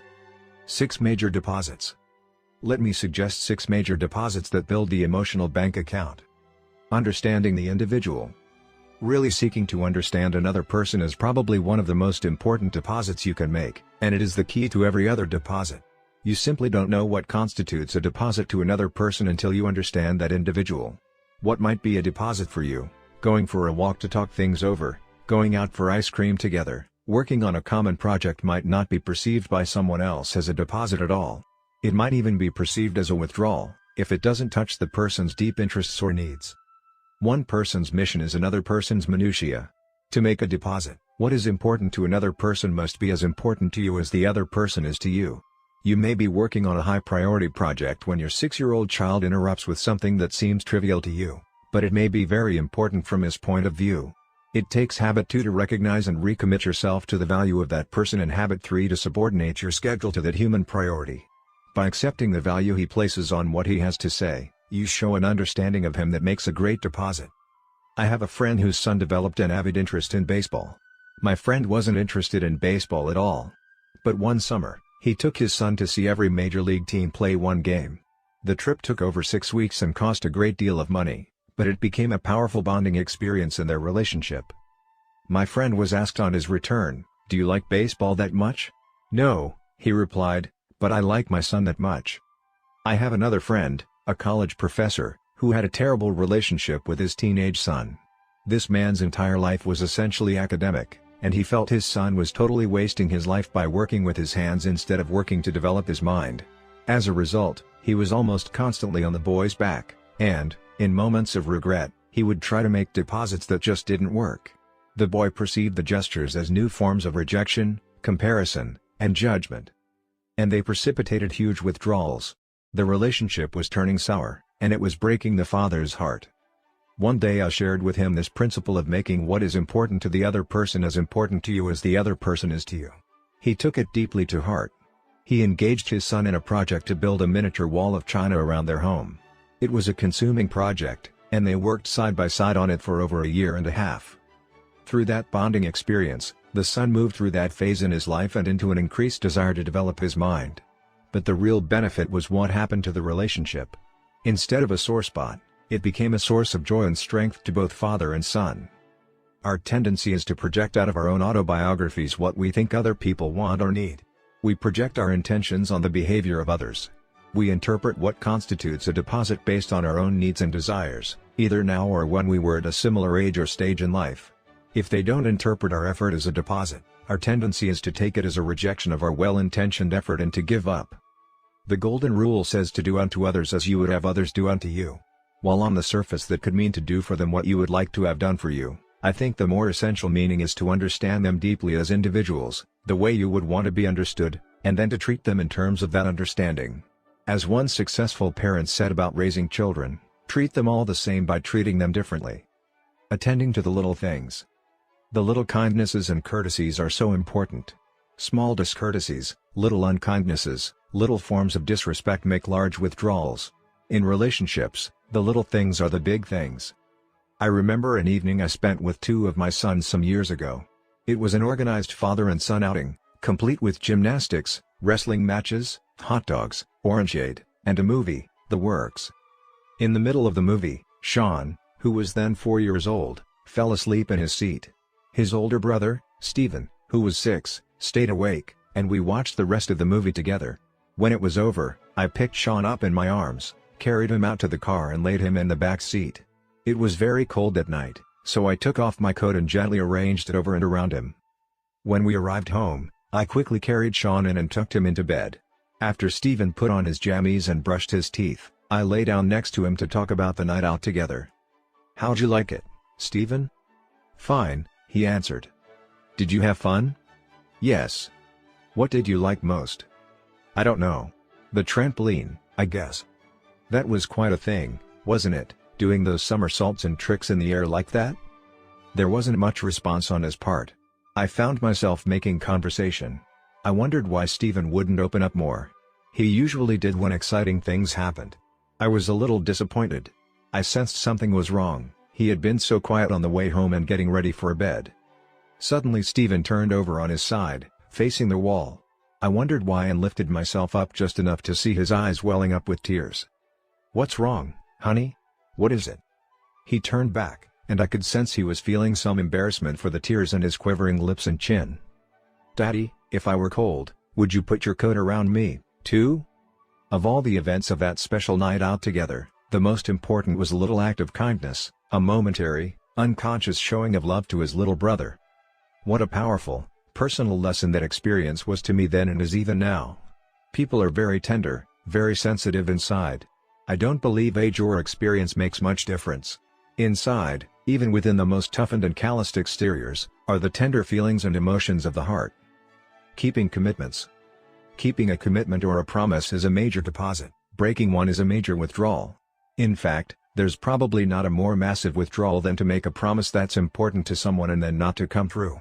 The next time a promise is made, they won't believe it. People tend to build their hopes around promises, particularly promises about their basic livelihood.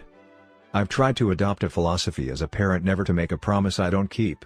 I therefore try to make them very carefully, very sparingly, and to be aware of as many variables and contingencies as possible so that something doesn't suddenly come up to keep me from fulfilling it. Occasionally, despite all my effort, the unexpected does come up, creating a situation where it would be unwise or impossible to keep a promise I've made. But I value that promise.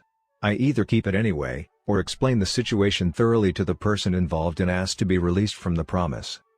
I believe that if you cultivate the habit of always keeping the promises you make, you build bridges of trust that span the gaps of understanding between you and your child. Then, when your child wants to do something you don't want him to do, and out of your maturity you can see consequences that the child cannot see, you can say, "Son, if you do this, I promise you that this will be the result." If that child has cultivated trust in your word, in your promises, he will act on your counsel. Clarifying expectations. Imagine the difficulty you might encounter if you and your boss had different assumptions regarding whose role it was to create your job description. "When am I going to get my job description?" you might ask. "I've been waiting for you to bring one to me so that we could discuss it," your boss might reply. "I thought defining my job was your role." "That's not my role at all. Don't you remember? Right from the first, I said that how you do in the job largely depends on you." "I thought you meant that the quality of my job depended on me. But I don't even know what my job really is." Unclear expectations in the area of goals also undermine communication and trust. "I did exactly what you asked me to do and here is the report." I don't want a report. The goal was to solve the problem, not to analyze it and report on it. I thought the goal was to get a handle on the problem so we could delegate it to someone else. How many times have we had these kinds of conversations? You said, "No, you're wrong." I said, "You did not. You never said I was supposed to." "Oh, yes I did. I clearly said, you never even mentioned." But that was our agreement. The cause of almost all relationship difficulties is rooted in conflicting or ambiguous expectations around roles and goals. Whether we are dealing with the question of who does what at work, how you communicate with your daughter when you tell her to clean her room, or who feeds the fish and takes out the garbage, we can be certain that unclear expectations will lead to misunderstanding, disappointment, and withdrawals of trust. Many expectations are implicit. They haven't been explicitly stated or announced, but people nevertheless bring them to a particular situation. In marriage, for example, a man and a woman have implicit expectations of each other in their marriage roles. Although these expectations have not been discussed, or sometimes even recognized by the person who has them, fulfilling them makes great deposits in the relationship and violating them makes withdrawals. That's why it's so important whenever you come into a new situation to get all the expectations out on the table. People will begin to judge each other through those expectations.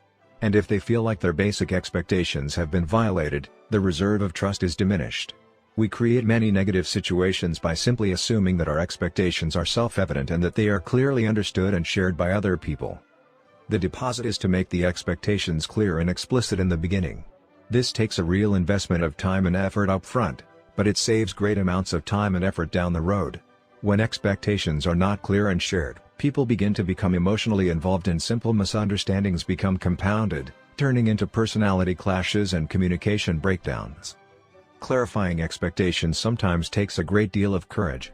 It seems easier to act as though differences don't exist and to hope things will work out than it is to face the differences and work together to arrive at a mutually agreeable set of expectations. Showing personal integrity. Personal integrity generates trust and is the basis of many different kinds of deposits. Lack of integrity can undermine almost any other effort to create high-trust accounts.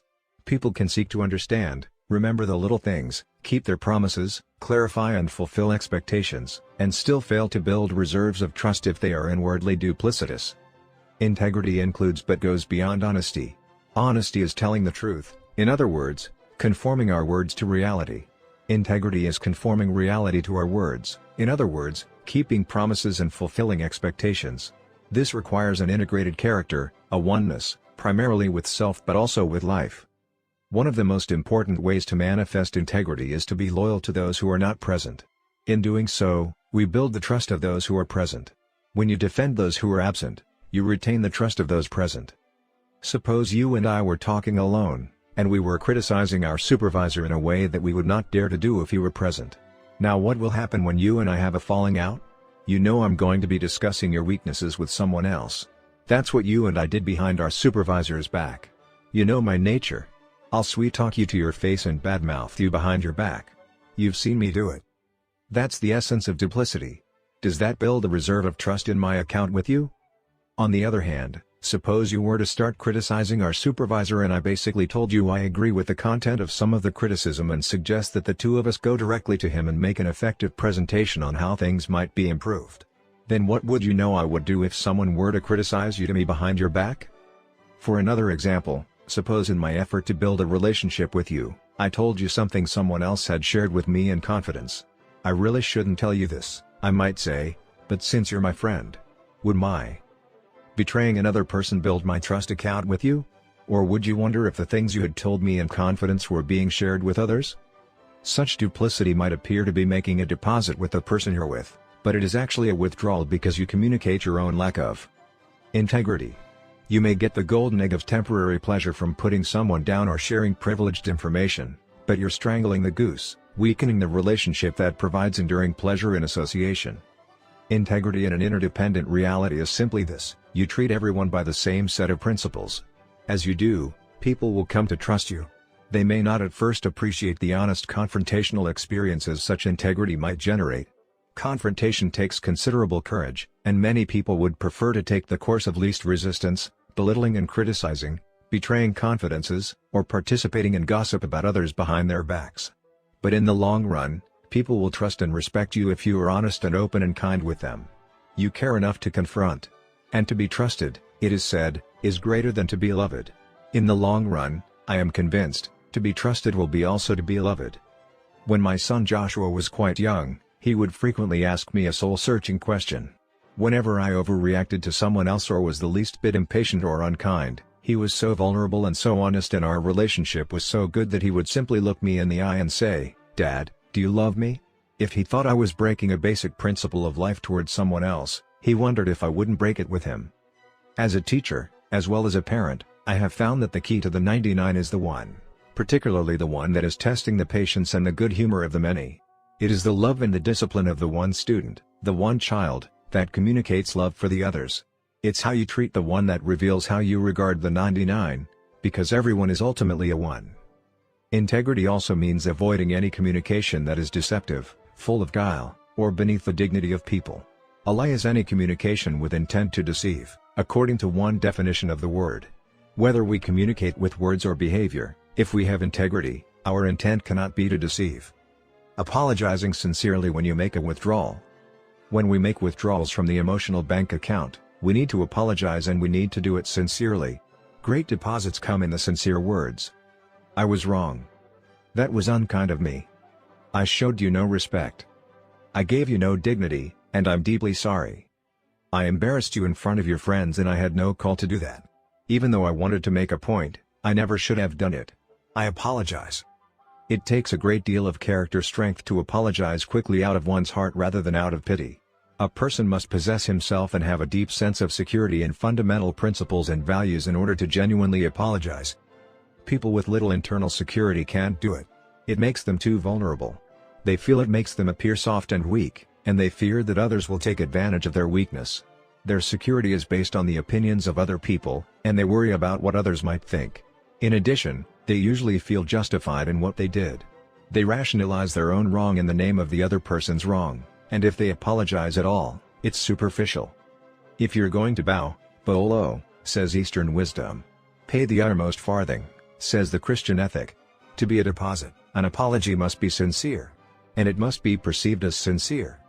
Leo Ruskin taught, "It is the weak who are cruel. Gentleness can only be expected from the strong." I was in my office at home one afternoon writing, of all things, on the subject of patience. I could hear the boys running up and down the hall making loud banging noises, and I could feel my own patience beginning to wane. Suddenly, my son David started pounding on the bathroom door, yelling at the top of his lungs, "Let me in! Let me in!" I rushed out of the office and spoke to him with great intensity. "David, do you have any idea how disturbing that is to me? Do you know how hard it is to try to concentrate and write creatively? Now, you go into your room and stay in there until you can behave yourself." So in he went, dejected, and shut the door. As I turned around, I became aware of another problem. The boys had been playing tackle football in the 4-foot-wide hallway, and one of them had been elbowed in the mouth. He was lying there in the hall, bleeding from the mouth.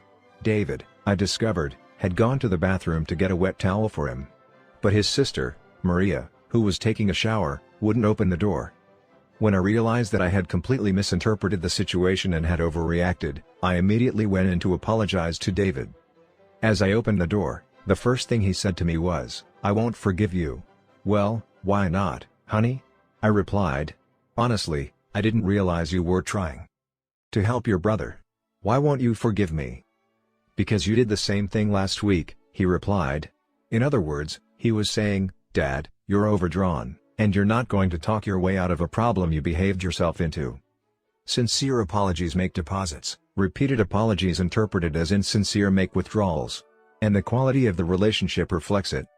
It is one thing to make a mistake, and quite another thing not to admit it.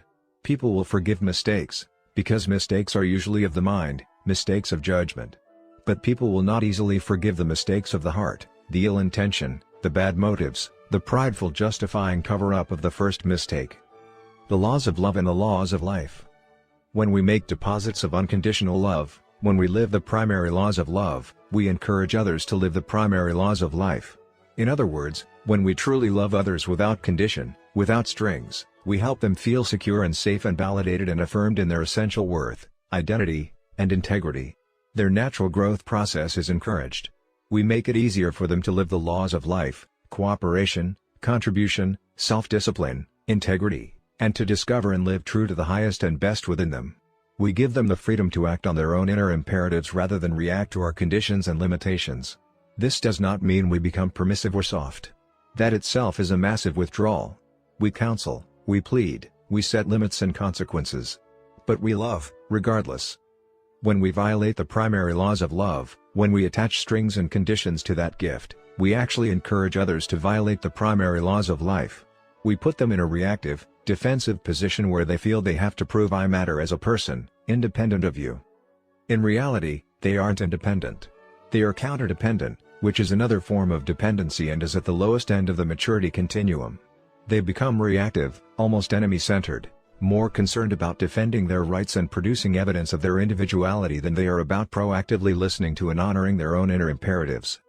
Rebellion is a not of the heart, not of the mind. The key is to make deposits constant deposits of unconditional love. I once had a friend who was dean of a very prestigious school. He planned and saved for years to provide his son the opportunity to attend that institution, but when the time came, the boy refused to go. This deeply concerned his father. Graduating from that particular school would have been a great asset to the boy. Besides, it was a family tradition. 3 generations of attendants preceded the boy. The father pleaded and urged and talked. He also tried to listen to the boy to understand him, all the while hoping that the son would change his mind. The subtle message being communicated was one of conditional love. The son felt that in a sense the father's desire for him to attend the school outweighed the value he placed on him as a person and as a son, which was terribly threatening.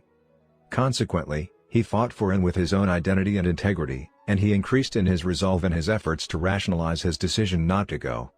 After some intense soul-searching, the father decided to make a sacrifice, to renounce conditional love.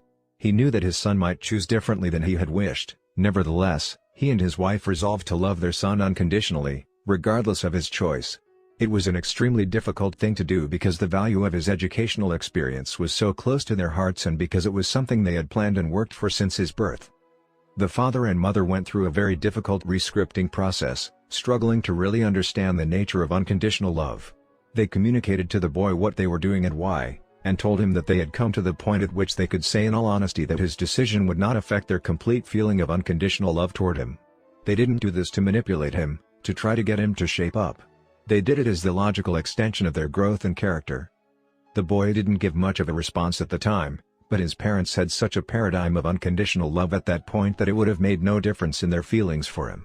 About a week later, he told his parents that he had decided not to go. They were perfectly prepared for this response and continued to show unconditional love for him. Everything was settled and life went along normally. A short time later, an interesting thing happened. Now that the boy no longer felt he had to defend his position, he searched within himself more deeply and found that he really did want to have this educational experience. He applied for admission, and then he told his father, who again showed unconditional love by fully accepting his son's decision. My friend was happy, but not excessively so, because he had truly learned to love without condition. Dag Hammarskjöld, past Secretary General of the United Nations, once made a profound, far-reaching statement: "It is more noble to give yourself completely to one individual than to labor diligently for the salvation of the masses." I take that to mean that I could devote 8, 10, or 12 hours a day, 5, 6, or 7 days a week to the thousands of people and projects out there and still not have a deep, meaningful relationship with my own spouse, with my own teenage son, with my closest working associate. And it would take more nobility of character, more humility, courage, and strength, to rebuild that one relationship than it would to continue putting in all those hours for all those people and causes. In 25 years of consulting with organizations, I have been impressed over and over again by the power of that statement. Many of the problems in organizations stem from relationship difficulties at the very top, between two partners in a professional firm, between the owner and the president of a company, between the president and an executive vice president. It truly takes more nobility of character to confront and resolve those issues than it does to continue to diligently work for the many projects and people out there. When I first came across Hammarskjöld's statement, I was working in an organization where there were unclear expectations between the individual who was my right-hand man and myself. I simply did not have the courage to confront our differences regarding role and goal expectations and values, particularly in our methods of administration. So I worked for a number of months in a compromise mode to avoid what might turn out to be an ugly confrontation. All the while, bad feelings were developing inside both of us. After reading that it is more noble to give yourself completely to one individual than to labor diligently for the salvation of the masses, I was deeply affected by the idea of rebuilding that relationship. I had to steel myself for what lay ahead, because I knew it would be hard to really get the issues out and to achieve a deep, common understanding and commitment. I remember actually shaking in anticipation of the visit. He seemed like such a hard man, so set in his own ways and so right in his own eyes, yet I needed his strengths and abilities. I was afraid a confrontation might jeopardize the relationship and result in my losing those strengths. I went through a mental dress rehearsal of the anticipated visit, and I finally became settled within myself around the principles rather than the practices of what I was going to do and say. At last I felt peace of mind and the courage to have the communication. When we met together, to my total surprise, I discovered that this man had been going through the very same process and had been longing for such a conversation. He was anything but hard and defensive. Nevertheless, our administrative styles were considerably different, and the entire organization was responding to these differences. We both acknowledged the problems that our disunity had created. Over several visits, we were able to confront the deeper issues, to get them all out on the table, and to resolve them, one by one, with the spirit of high mutual respect. We were able to develop a powerful complementary team and a deep personal affection which added tremendously to our ability to work effectively together. Creating the unity necessary to run an effective business or a family or a marriage requires great personal strength and courage. No amount of technical administrative skill and laboring for the masses can make up for lack of nobility of personal character in developing relationships. It is at a very essential, one-on-one level, that we live the primary laws of love and life. Problems are PC opportunities. This experience also taught me another powerful paradigm of interdependence. It deals with the way in which we see problems. I had lived for months trying to avoid the problem, seeing it as a source of irritation, a stumbling block, and wishing it would somehow go away. But, as it turned out, the very problem created the opportunity to build a deep relationship that empowered us to work together as a strong complementary team. I suggest that in an interdependent situation, every P problem is a PC opportunity, a chance to build the emotional bank accounts that significantly affect interdependent production. When parents see their children's problems as opportunities to build the relationship instead of as negative, burdensome irritations, it totally changes the nature of parent-child interaction. Parents become more willing, even excited, about deeply understanding and helping their children. When a child comes to them with a problem, instead of thinking, "Oh, no, not another problem," their paradigm is, "Here is a great opportunity for me to really help my child and to invest in our relationship." Many interactions change from transactional to transformational, and strong bonds of love and trust are created as children sense the value parents give to their problems and to them as individuals. This paradigm is powerful in business as well. One department store chain that operates from this paradigm has created a great loyalty among its customers. Anytime a customer comes into the store with a problem, no matter how small, the clerks immediately see it as an opportunity to build the relationship with the customer. They respond with a cheerful, positive desire to solve the problem in a way that will make the customer happy. They treat the customer with such grace and respect, giving such second-mile service, that many of the customers don't even think of going anywhere else. By recognizing that the P/PC balance is necessary to effectiveness in an interdependent reality, we can value our problems as opportunities to increase PC. The habits of interdependence. With the paradigm of the emotional bank account in mind, we're ready to move into the habits of public victory, of success in working with other people. As we do, we can see how these habits work together to create effective interdependence. We can also see how powerfully scripted we are in other patterns of thought and behavior. In addition, we can see on an even deeper level that effective interdependence can only be achieved by truly independent people. It is impossible to achieve public victory with popular win/win negotiation techniques or reflective listening techniques or creative problem-solving techniques that focus on personality and truncate the vital character base. Let's now focus on each of the public victory habits in depth. Some of the details of this story have been changed to protect the privacy of those involved. Habit 4. Think win/win. Principles of interpersonal leadership. We have committed the golden rule to memory, let us now commit it to life. Edwin Markham. One time I was asked to work with a company whose president was very concerned about the lack of cooperation among his people. "Our basic problem, Stephen, is that they're selfish," he said. "They just won't cooperate. I know if they would cooperate, we could produce so much more. Can you help us develop a human relations program that will solve the problem?" "Is your problem the people or the paradigm?" I asked. "Look for yourself," he replied. So I did. And I found that there was a real selfishness, an unwillingness to cooperate, a resistance to authority, defensive communication. I could see that overdrawn emotional bank accounts had created a culture of low trust. But I pressed the question. "Let's look at it deeper," I suggested. "Why don't your people cooperate? What is the reward for not cooperating?" "There's no reward for not cooperating," he assured me. "The rewards are much greater if they do cooperate." "Are they?" I asked. Behind a curtain on one wall of this man's office was a chart. On the chart were a number of racehorses all lined up on a track. Superimposed on the face of each horse was the face of one of his managers. At the end of the track was a beautiful travel poster of Bermuda, an idyllic picture of blue skies and fleecy clouds and a romantic couple walking hand in hand down a white sandy beach. Once a week, this man would bring all his people into this office and talk cooperation. "Let's all work together. We'll all make more money if we do." Then he would pull the curtain and show them the chart. "Now which of you is going to win the trip to Bermuda?" It was like telling one flower to grow and watering another, like saying firings will continue until morale improves. He wanted cooperation. He wanted his people to work together, to share ideas, to all benefit from the effort. But he was setting them up in competition with each other. One manager's success meant failure for the other managers. As with many, many problems between people in business, family, and other relationships. The problem in this company was the result of a flawed paradigm. The president was trying to get the fruits of cooperation from a paradigm of competition. And when it didn't work, he wanted a technique, a program, a quick-fix antidote to make his people cooperate. But you can't change the fruit without changing the root. Working on the attitudes and behaviors would have been hacking at the leaves. So we focused instead on producing personal and organizational excellence in an entirely different way by developing information and reward systems which reinforce the value of cooperation. Whether you are the president of a company or the janitor, the moment you step from independence into interdependence in any capacity, you step into a leadership role. You are in a position of influencing other people. And the habit of effective interpersonal leadership is think win/win. 6 Paradigms of Human Interaction.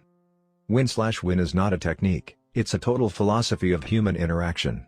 In fact, it is one of 6 paradigms of interaction. The alternative paradigms are win/lose, lose/win, lose/lose, win, and win/win or no deal. Win/win. Lose/lose. Win/lose. Lose/win. Win. Win/win or no deal. Win/win. Win/win is a frame of mind and heart that constantly seeks mutual benefit in all human interactions. Win/win means that agreements or solutions are mutually beneficial, mutually satisfying. With a win/win solution, all parties feel good about the decision and feel committed to the action plan. Win/win sees life as a cooperative, not a competitive arena. Most people tend to think in terms of dichotomies, strong or weak, hardball or softball, win or lose. But that kind of thinking is fundamentally flawed. It's based on power and position rather than on principle. Win/win is based on the paradigm that there is plenty for everybody, that one person's success is not achieved at the expense or exclusion of the success of others. Win/win is a belief in the third alternative. It's not your way or my way, it's a better way, a higher way. Win/lose. One alternative to win/win is win/lose, the paradigm of the race to Bermuda. It says if I win, you lose. In leadership style, win/lose is the authoritarian approach, I get my way, you don't get yours. Win/lose people are prone to use position, power, credentials, possessions, or personality to get their way. Most people have been deeply scripted in the win/lose mentality since birth. First and most important of the powerful forces at work is the family. When one child is compared with another, when patience, understanding or love is given or withdrawn on the basis of such comparisons, people are into win/lose thinking. Whenever love is given on a conditional basis, when someone has to earn love, what's being communicated to them is that they are not intrinsically valuable or lovable. Value does not lie inside them, it lies outside. It's in comparison with somebody else or against some expectation. And what happens to a young mind and heart, highly vulnerable, highly dependent upon the support and emotional affirmation of the parents, in the face of conditional love? The child is molded, shaped, and programmed in the win/lose mentality. If I'm better than my brother, my parents will love me more. My parents don't love me as much as they love my sister. I must not be as valuable. Another powerful scripting agency is the peer group. A child first wants acceptance from his parents and then from his peers, whether they be siblings or friends. And we all know how cruel peers sometimes can be. They often accept or reject totally on the basis of conformity to their expectations and norms, providing additional scripting toward win/lose. The academic world reinforces win/lose scripting. The normal distribution curve basically says that you got an A because someone else got a C. It interprets an individual's value by comparing him or her to everyone else. No recognition is given to intrinsic value, everyone is extrinsically defined. Oh, how nice to see you here at our PTA meeting. You ought to be really proud of your daughter, Caroline. She's in the upper 10%. That makes me feel good. But your son, Johnny, is in trouble. He's in the lower quartile. Really? Oh, that's terrible. What can we do about it? What this kind of comparative information doesn't tell you is that perhaps Johnny is going on all 8 cylinders while Caroline is coasting on 4 of her 8. But people are not graded against their potential or against the full use of their present capacity. They are graded in relation to other people. And grades are carriers of social value, they open doors of opportunity or they close them. Competition, not cooperation, lies at the core of the educational process. Cooperation, in fact, is usually associated with cheating. Another powerful programming agent is athletics, particularly for young men in their high school or college years. Often they develop the basic paradigm that life is a big game, a zero-sum game where some win and some lose. Winning is beating in the athletic arena. Another agent is law. We live in a litigious society. The first thing many people think about when they get into trouble is suing someone, taking them to court, winning at someone else's expense. But defensive minds are neither creative nor cooperative. Certainly we need law or else society will deteriorate. It provides survival, but it doesn't create synergy. At best it results in compromise. Law is based on an adversarial concept. The recent trend of encouraging lawyers and law schools to focus on peaceable negotiation, the techniques of win-slash-win, and the use of private courts, may not provide the ultimate solution, but it does reflect a growing awareness of the problem. Certainly there is a place for win-slash-lose thinking in truly competitive and low-trust situations. But most of life is not a competition. We don't have to live each day competing with our spouse, our children, our coworkers, our neighbors, and our friends. Who's winning in your marriage? Is a ridiculous question. If both people aren't winning, both are losing. Most of life is an interdependent, not an independent, reality. Most results you want depend on cooperation between you and others. And the win-slash-lose mentality is dysfunctional to that cooperation. Lose-slash-win. Some people are programmed the other way, lose-slash-win. I lose, you win. Go ahead. Have your way with me. Step on me again. Everyone does. I'm a loser. I've always been a loser. I'm a peacemaker. I'll do anything to keep peace. Lose-slash-win is worse than win-slash-lose because it has no standards, no demands, no expectations, no vision. People who think lose-slash-win are usually quick to please or appease. They seek strength from popularity or acceptance.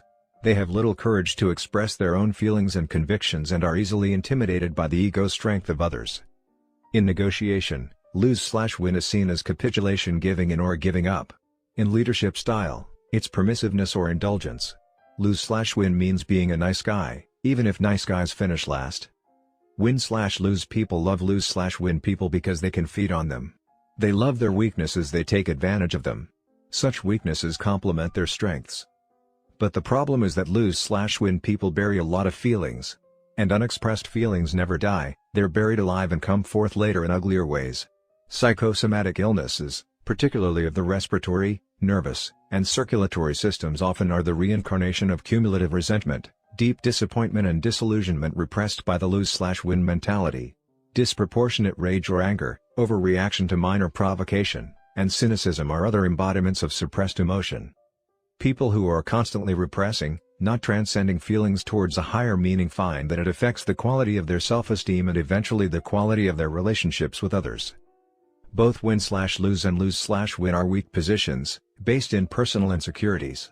In the short run, win-slash-lose will produce more results because it draws on the often considerable strengths and talents of the people at the top. Lose-slash-win is weak and chaotic from the outset. Many executives, managers, and parents swing back and forth, as if on a pendulum, from win-slash-lose inconsideration to lose-slash-win indulgence. When they can't stand confusion and lack of structure, direction, expectation, and discipline any longer, they swing back to win-slash-lose until guilt undermines their resolve and drives them back to lose-slash-win until anger and frustration drive them back to win-slash-lose again. Lose-slash-lose. When two win-slash-lose people get together, that is, when two determined, stubborn, ego-invested individuals interact, the result will be lose-slash-lose. Both will lose. Both will become vindictive and want to get back or get even, blind to the fact that murder is suicide, that revenge is a two-edged sword.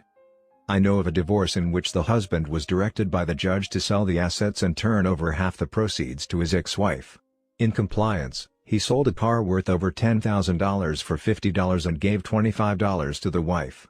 When the wife protested, the court clerk checked on the situation and discovered that the husband was proceeding in the same manner systematically through all of the assets. Some people become so centered on an enemy, so totally obsessed with the behavior of another person, that they become blind to everything except their desire for that person to lose, even if it means losing themselves.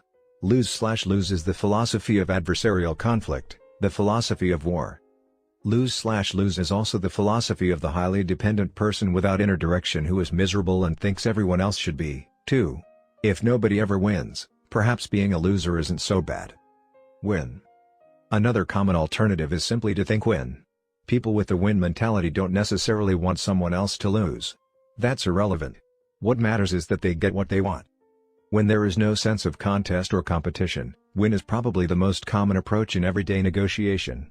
A person with the win mentality thinks in terms of securing his own ends and leaving it to others to secure theirs. Which option is best? Of these 5 philosophies discussed so far, win/win, win/lose, lose/win, lose/lose, and win, which is the most effective? The answer is, it depends. If you win a football game, that means the other team loses. If you work in a regional office that is miles away from another regional office, and you don't have any functional relationship between the offices, you may want to compete in a win/lose situation to stimulate business. However, you would not want to set up a win/lose situation like the race to Bermuda contest within a company or in a situation where you need cooperation among people or groups of people to achieve maximum success. If you value a relationship and the issue isn't really that important, you may want to go for lose/win in some circumstances to genuinely affirm the other person. What I want isn't as important to me as my relationship with you. Let's do it your way this time. You might also go for lose/win if you feel the expense of time and effort to achieve a win of any kind would violate other higher values. Maybe it just isn't worth it. There are circumstances in which you would want to win, and you wouldn't be highly concerned with the relationship of that win to others. If your child's life were in danger, for example, you might be peripherally concerned about other people and circumstances. But saving that life would be supremely important. The best choice, then, depends on reality. The challenge is to read that reality accurately and not to translate win/lose or other scripting into every situation. Most situations, in fact, are part of an interdependent reality, and then win/win is really the only viable alternative of the 5. Win/lose is not viable because, although I appear to win in a confrontation with you, your feelings, your attitudes toward me and our relationship have been affected. If I am a supplier to your company, for example, and I win on my terms in a particular negotiation, I may get what I want now. But will you come to me again? My short-term win will really be a long-term lose if I don't get your repeat business. So an interdependent win/lose is really lose/lose in the long run. If we come up with a lose/win, you may appear to get what you want for the moment. But how will that affect my attitude about working with you, about fulfilling the contract? I may not feel as anxious to please you. I may carry battle scars with me into any future negotiations. My attitude about you and your company may be spread as I associate with others in the industry. So we're into lose/lose again. Lose/lose obviously isn't viable in any context. And if I focus on my own win and don't even consider your point of view, there's no basis for any kind of productive relationship. In the long run, if it isn't a win for both of us, we both lose. That's why win/win is the only real alternative in interdependent realities. I worked with a client once, the president of a large chain of retail stores, who said, "Stephen, this win/win idea sounds good, but it is so idealistic. The tough, realistic business world isn't like that. There's win/lose everywhere, and if you're not out there playing the game, you just can't make it." "All right," I said, "try going for win/lose with your customers. Is that realistic?" "Well, no," he replied. "Why not?" "I'd lose my customers." "Then, go for lose/win, give the store away. Is that realistic?" "No. No margin, no mission." As we considered the various alternatives, win/win appeared to be the only truly realistic approach. "I guess that's true with customers," he admitted, "but not with suppliers." "You are the customer of the supplier," I said. "Why doesn't the same principle apply?" "Well, we recently renegotiated our lease agreements with the mall operators and owners," he said. "We went in with a win/win attitude. We were open, reasonable, conciliatory. But they saw that position as being soft and weak, and they took us to the cleaners." "Well, why did you go for lose/win?" I asked. "We didn't. We went for win/win." "I thought you said they took you to the cleaners." "They did." "In other words, you lost." "That's right." "And they won." "That's right." "So what's that called?" When he realized that what he had called win/win was really lose/win, he was shocked. And as we examined the long-term impact of that lose/win, the suppressed feelings, the trampled values, the resentment that seethed under the surface of the relationship, we agreed that it was really a loss for both parties in the end. If this man had had a real win/win attitude, he would have stayed longer in the communication process, listened to the mall owner more, then expressed his point of view with more courage. He would have continued in the win-slash-win spirit until a solution was reached they both felt good about. And that solution, that third alternative, would have been synergistic, probably something neither of them had thought of on his own. Win-slash-win or no deal. If these individuals had not come up with a synergistic solution, one that was agreeable to both, they could have gone for an even higher expression of win-slash-win, win-slash-win or no deal. No deal basically means that if we can't find a solution that would benefit us both, we agree to disagree agreeably. No deal. No expectations have been created, no performance contracts established. I don't hire you or we don't take on a particular assignment together because it's obvious that our values or our goals are going in opposite directions. It is so much better to realize this up front instead of downstream when expectations have been created and both parties have been disillusioned. When you have no deal as an option in your mind, you feel liberated because you have no need to manipulate people, to push your own agenda, to drive for what you want. You can be open. You can really try to understand the deeper issues underlying the positions. With no deal as an option, you can honestly say, I only want to go for win-slash-win. I want to win, and I want you to win. I wouldn't want to get my way and have you not feel good about it, because downstream it would eventually surface and create a withdrawal. On the other hand, I don't think you would feel good if you got your way and I gave in. So let's work for a win-slash-win. Let's really hammer it out. And if we can't find it, then let's agree that we won't make a deal at all. It would be better not to deal than to live with a decision that wasn't right for us both. Then maybe another time we might be able to get together. Sometime after learning the concept of win-slash-win or no deal, the president of a small computer software company shared with me the following experience. We had developed new software which we sold on a 5-year contract to a particular bank. The bank president was excited about it, but his people weren't really behind the decision. About a month later, that bank changed presidents. The new president came to me and said, I am uncomfortable with these software conversions. I have a mess on my hands. My people are all saying that they can't go through this and I really feel I just can't push it at this point in time. My own company was in deep financial trouble. I knew I had every legal right to enforce the contract. But I had become convinced of the value of the principle of win-slash-win. So I told him, we have a contract. Your bank has secured our products and our services to convert you to this program. But we understand that you're not happy about it. So what we'd like to do is give you back the contract, give you back your deposit, and if you are ever looking for a software solution in the future, come back and see us. I literally walked away from an $84,000 contract. It was close to financial suicide. But I felt that, in the long run, if the principle were true, it would come back and pay dividends. 3 months later, the new president called me. I'm now going to make changes in my data processing, he said, and I want to do business with you. He signed a contract for $240,000. Anything less than win-slash-win in an interdependent reality is a poor second best that will have impact in the long-term relationship. The cost of that impact needs to be carefully considered. If you can't reach a true win-slash-win, you're very often better off to go for no deal. Win-slash-win or no deal provides tremendous emotional freedom in the family relationship. If family members can't agree on a video that everyone will enjoy, they can simply decide to do something else. No deal rather than having some enjoy the evening at the expense of others. I have a friend whose family has been involved in singing together for several years. When they were young, she arranged the music, made the costumes, accompanied them on the piano and directed the performances. As the children grew older, their taste in music began to change and they wanted to have more say in what they performed and what they wore. They became less responsive to direction. Because she had years of experience in performing herself and felt closer to the needs of the older people at the rest homes where they planned to perform, she didn't feel that many of the ideas they were suggesting would be appropriate. At the same time, however, she recognized their need to express themselves and to be part of the decision-making process. So she set up a win-slash-win or no deal. She told them she wanted to arrive at an agreement that everyone felt good about, or they would simply find other ways to enjoy their talents. As a result, everyone felt free to express his or her feelings and ideas as they worked to set up a win-slash-win agreement, knowing that whether or not they could agree, there would be no emotional strings. The win-slash-win or no deal approach is most realistic at the beginning of a business relationship or enterprise. In a continuing business relationship, no deal may not be a viable option, which can create serious problems, especially for family businesses or businesses that are begun initially on the basis of friendship. In an effort to preserve the relationship, people sometimes go on for years making one compromise after another, thinking win-slash-lose or lose-slash-win even while talking win-slash-win.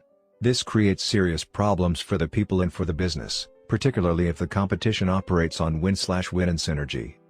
Without no deal, many such businesses simply deteriorate and either fail or have to be turned over to professional managers. Experience shows that it is often better in setting up a family business or a business between friends to acknowledge the possibility of no deal downstream and to establish some kind of buy/sell agreement so that the business can prosper without permanently damaging the relationship. Of course, there are some relationships where no deal is not viable. I wouldn't abandon my child or my spouse and go for no deal. It would be better, if necessary, to go for compromise, a low form of win/win. But in many cases, it is possible to go into negotiation with a full win/win or no deal attitude. And the freedom in that attitude is incredible. 5 dimensions of win/win. Think win/win is the habit of interpersonal leadership. It involves the exercise of each of the unique human endowments: self-awareness, imagination, conscience, and independent will in our relationships with others. It involves mutual learning, mutual influence, mutual benefits. It takes great courage as well as consideration to create these mutual benefits, particularly if we're interacting with others who are deeply scripted in win/lose. That is why this habit involves principles of interpersonal leadership. Effective interpersonal leadership requires the vision, the proactive initiative, and the security, guidance, wisdom, and power that come from principle-centered personal leadership. The principle of win/win is fundamental to success in all our interactions, and it embraces 5 interdependent dimensions of life. It begins with character and moves toward relationships, out of which flow agreements. It is nurtured in an environment where structure and systems are based on win/win. And it involves process. We cannot achieve win/win ends with win/lose or lose/win means. The following diagram shows how these 5 dimensions relate to each other. Now let's consider each of the 5 dimensions in turn. Character. Character is the foundation of win/win, and everything else builds on that foundation. There are 3 character traits essential to the win/win paradigm. Integrity. We've already defined integrity as the value we place on ourselves. Habits 1, 2, and 3 help us develop and maintain integrity.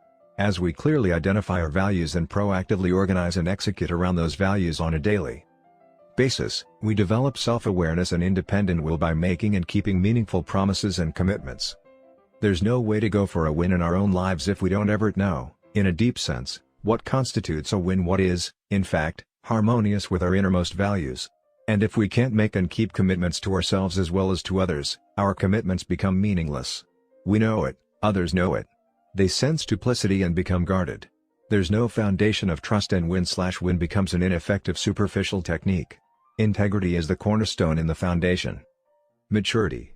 Maturity is the balance between courage and consideration.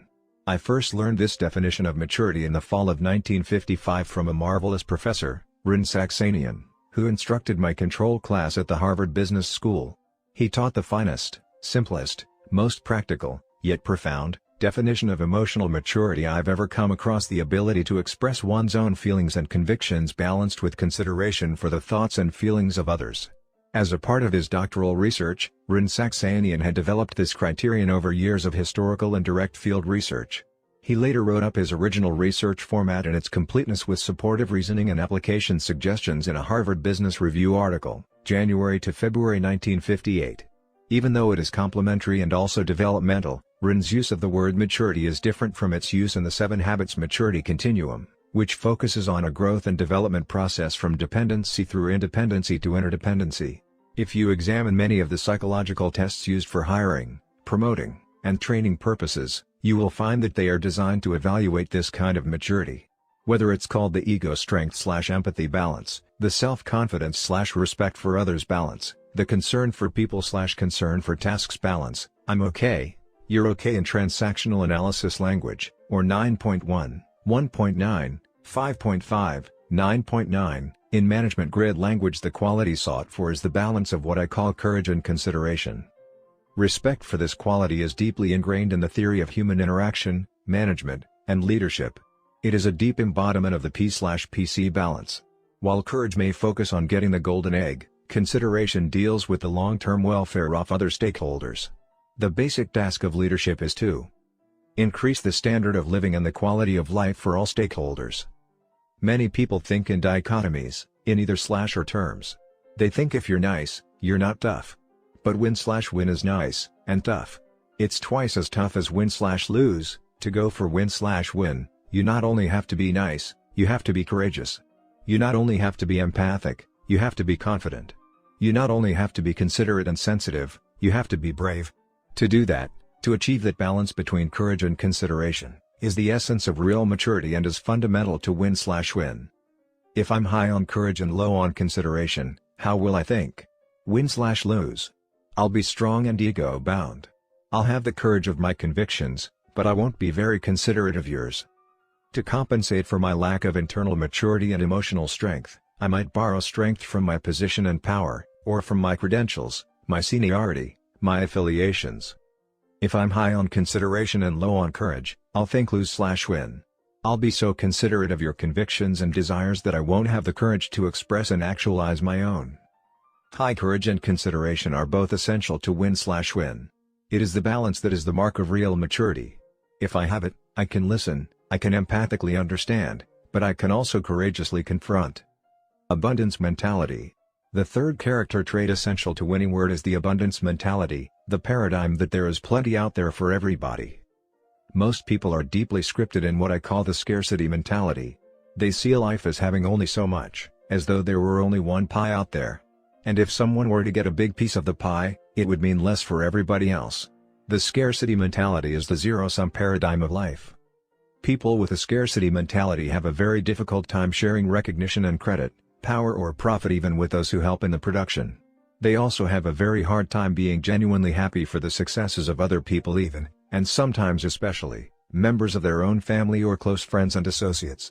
It's almost as if something is being taken from them when someone else receives special recognition or windfall gain or has remarkable success or achievement. Although they might verbally express happiness for others' success, inwardly they are eating their hearts out.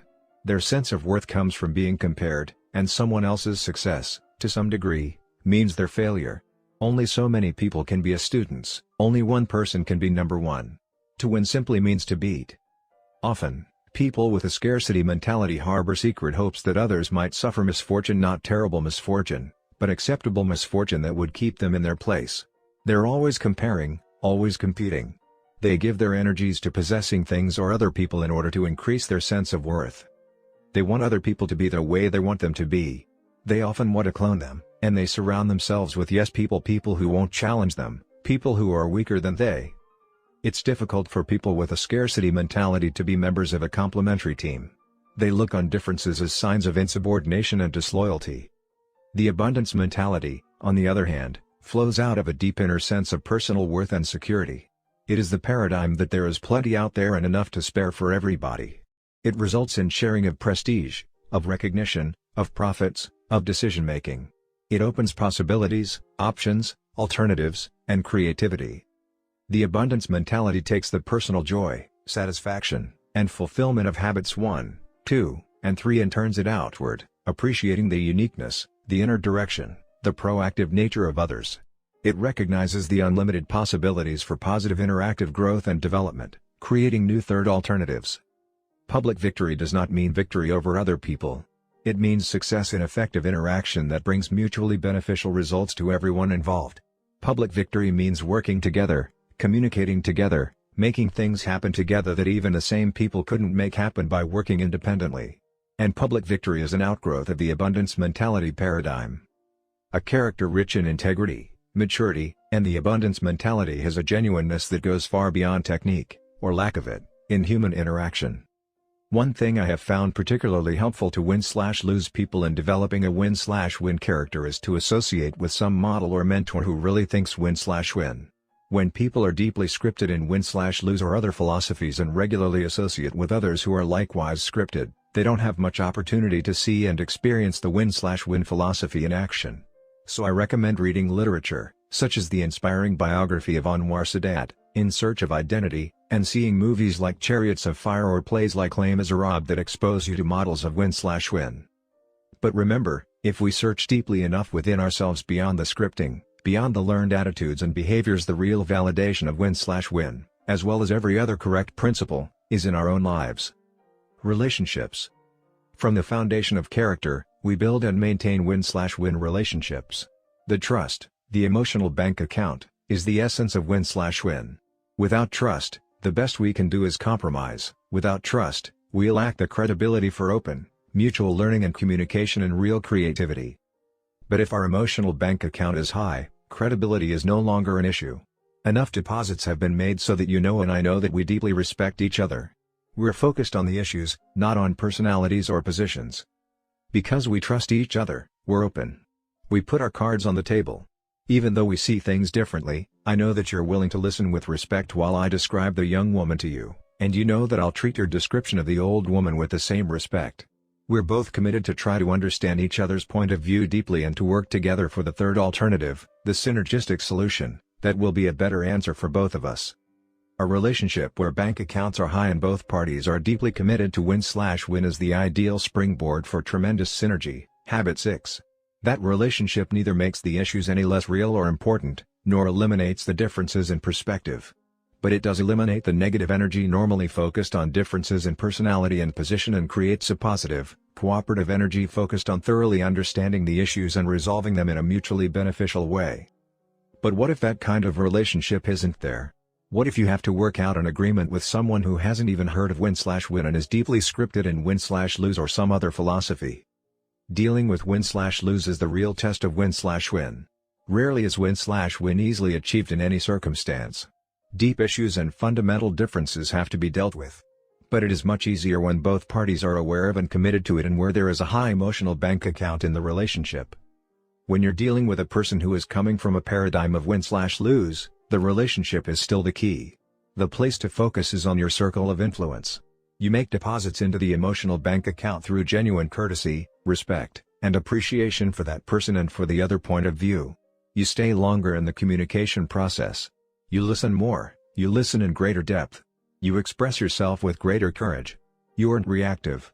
You go deeper inside yourself for strength of character to be proactive. You keep hammering it out until the other person begins to realize that you genuinely want the resolution to be a real win for both of you. That very process is a tremendous deposit in the emotional bank account. And the stronger you are, the more genuine your character, the higher your level of proactivity, the more committed you really are to win/win, the more powerful your influence will be with that other person. This is the real test of interpersonal leadership. It goes beyond transactional leadership into transformational leadership, transforming the individuals involved as well as the relationship. Because win/win is a principle people can validate in their own lives, you will be able to bring most people to a realization that they will win more of what they want by going for what you both want. But there will be a few who are so deeply embedded in the win/lose mentality that they just won't think win/win. So remember that no deal is always an option. Or you may occasionally choose to go for the low form of win/win compromise. It's important to realize that not all decisions need to be win/win, even when the emotional bank account is high. Again, the key is the relationship. If you and I work together, for example, and you were to come to me and say, "Stephen, I know you won't like this decision. I don't have time to explain it to you, let alone get you involved." There's a good possibility you'll think it's wrong. But will you support it? If you had a positive emotional bank account with me, of course I'd support it. I'd hope you were right and I was wrong. I'd work to make your decision work. But if the emotional bank account weren't there, and if I were reactive, I wouldn't really support it.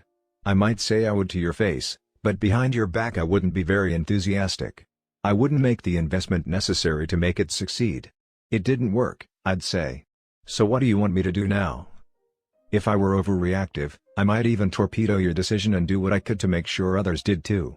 Or I might become maliciously obedient and do exactly and only what you tell me to do, accepting no responsibility for results.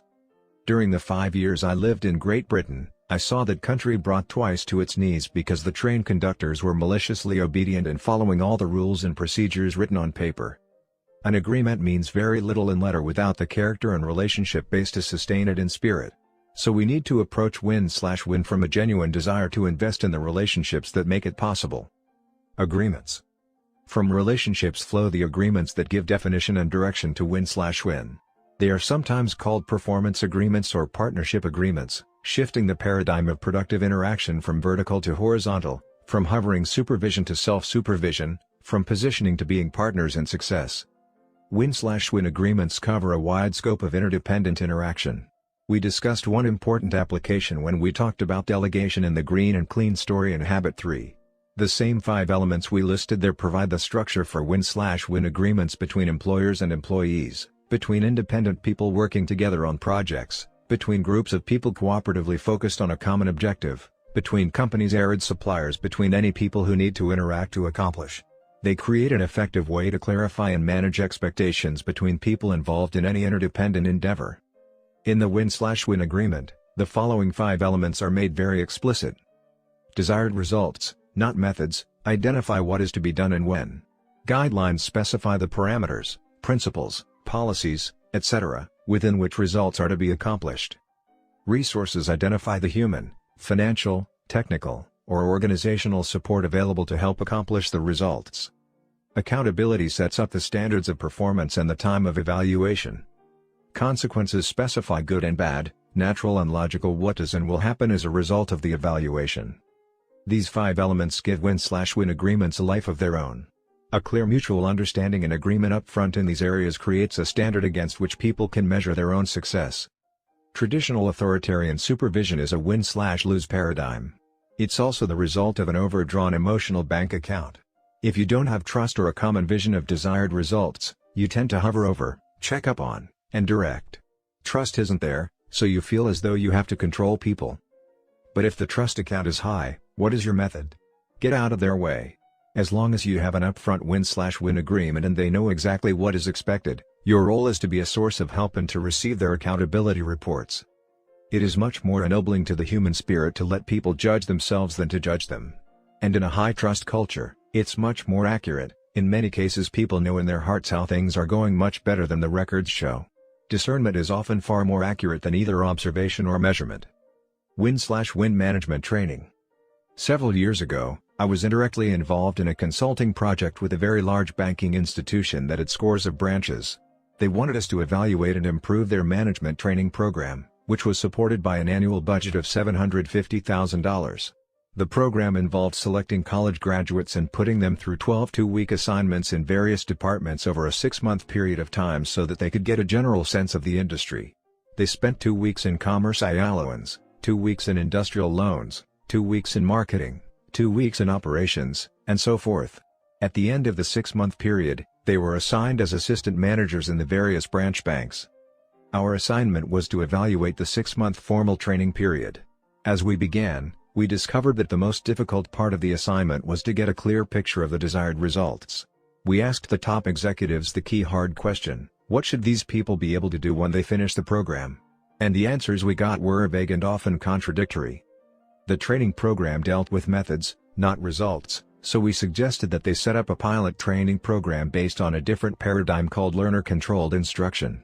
This was a win-slash-win agreement that involved identifying specific objectives and criteria that would demonstrate their accomplishment and identifying the guidelines, resources, accountability, and consequences that would result when the objectives were met. The consequences in this case were promotion to assistant manager, where they would receive the on-the-job part of their training, and a significant increase in salary. We had to really press to get the objectives hammered out. What is it you want them to understand about accounting? What about marketing? What about real estate loans? And we went down the list. They finally came up with over 100 objectives, which we simplified, reduced, and consolidated until we came down to 39 specific behavioral objectives with criteria attached to them. The trainees were highly motivated by both the opportunity and the increased salary to meet the criteria as soon as possible. There was a big win in it for them, and there was also a big win for the company because they would have assistant branch managers who met results-oriented criteria instead of just showing up for 12 different activity traps. So we explained the difference between learner-controlled instruction and system-controlled instruction to the trainees. We basically said, here are the objectives and the criteria. Here are the resources, including learning from each other. So go to it. As soon as you meet the criteria, you'll be promoted to assistant managers. They were finished in 3.5 weeks. Shifting the training paradigm had released unbelievable motivation and creativity. As with many paradigm shifts, there was resistance. Almost all of the top executives simply wouldn't believe it. When they were shown the evidence that the criteria had been met, they basically said, these trainees don't have the experience.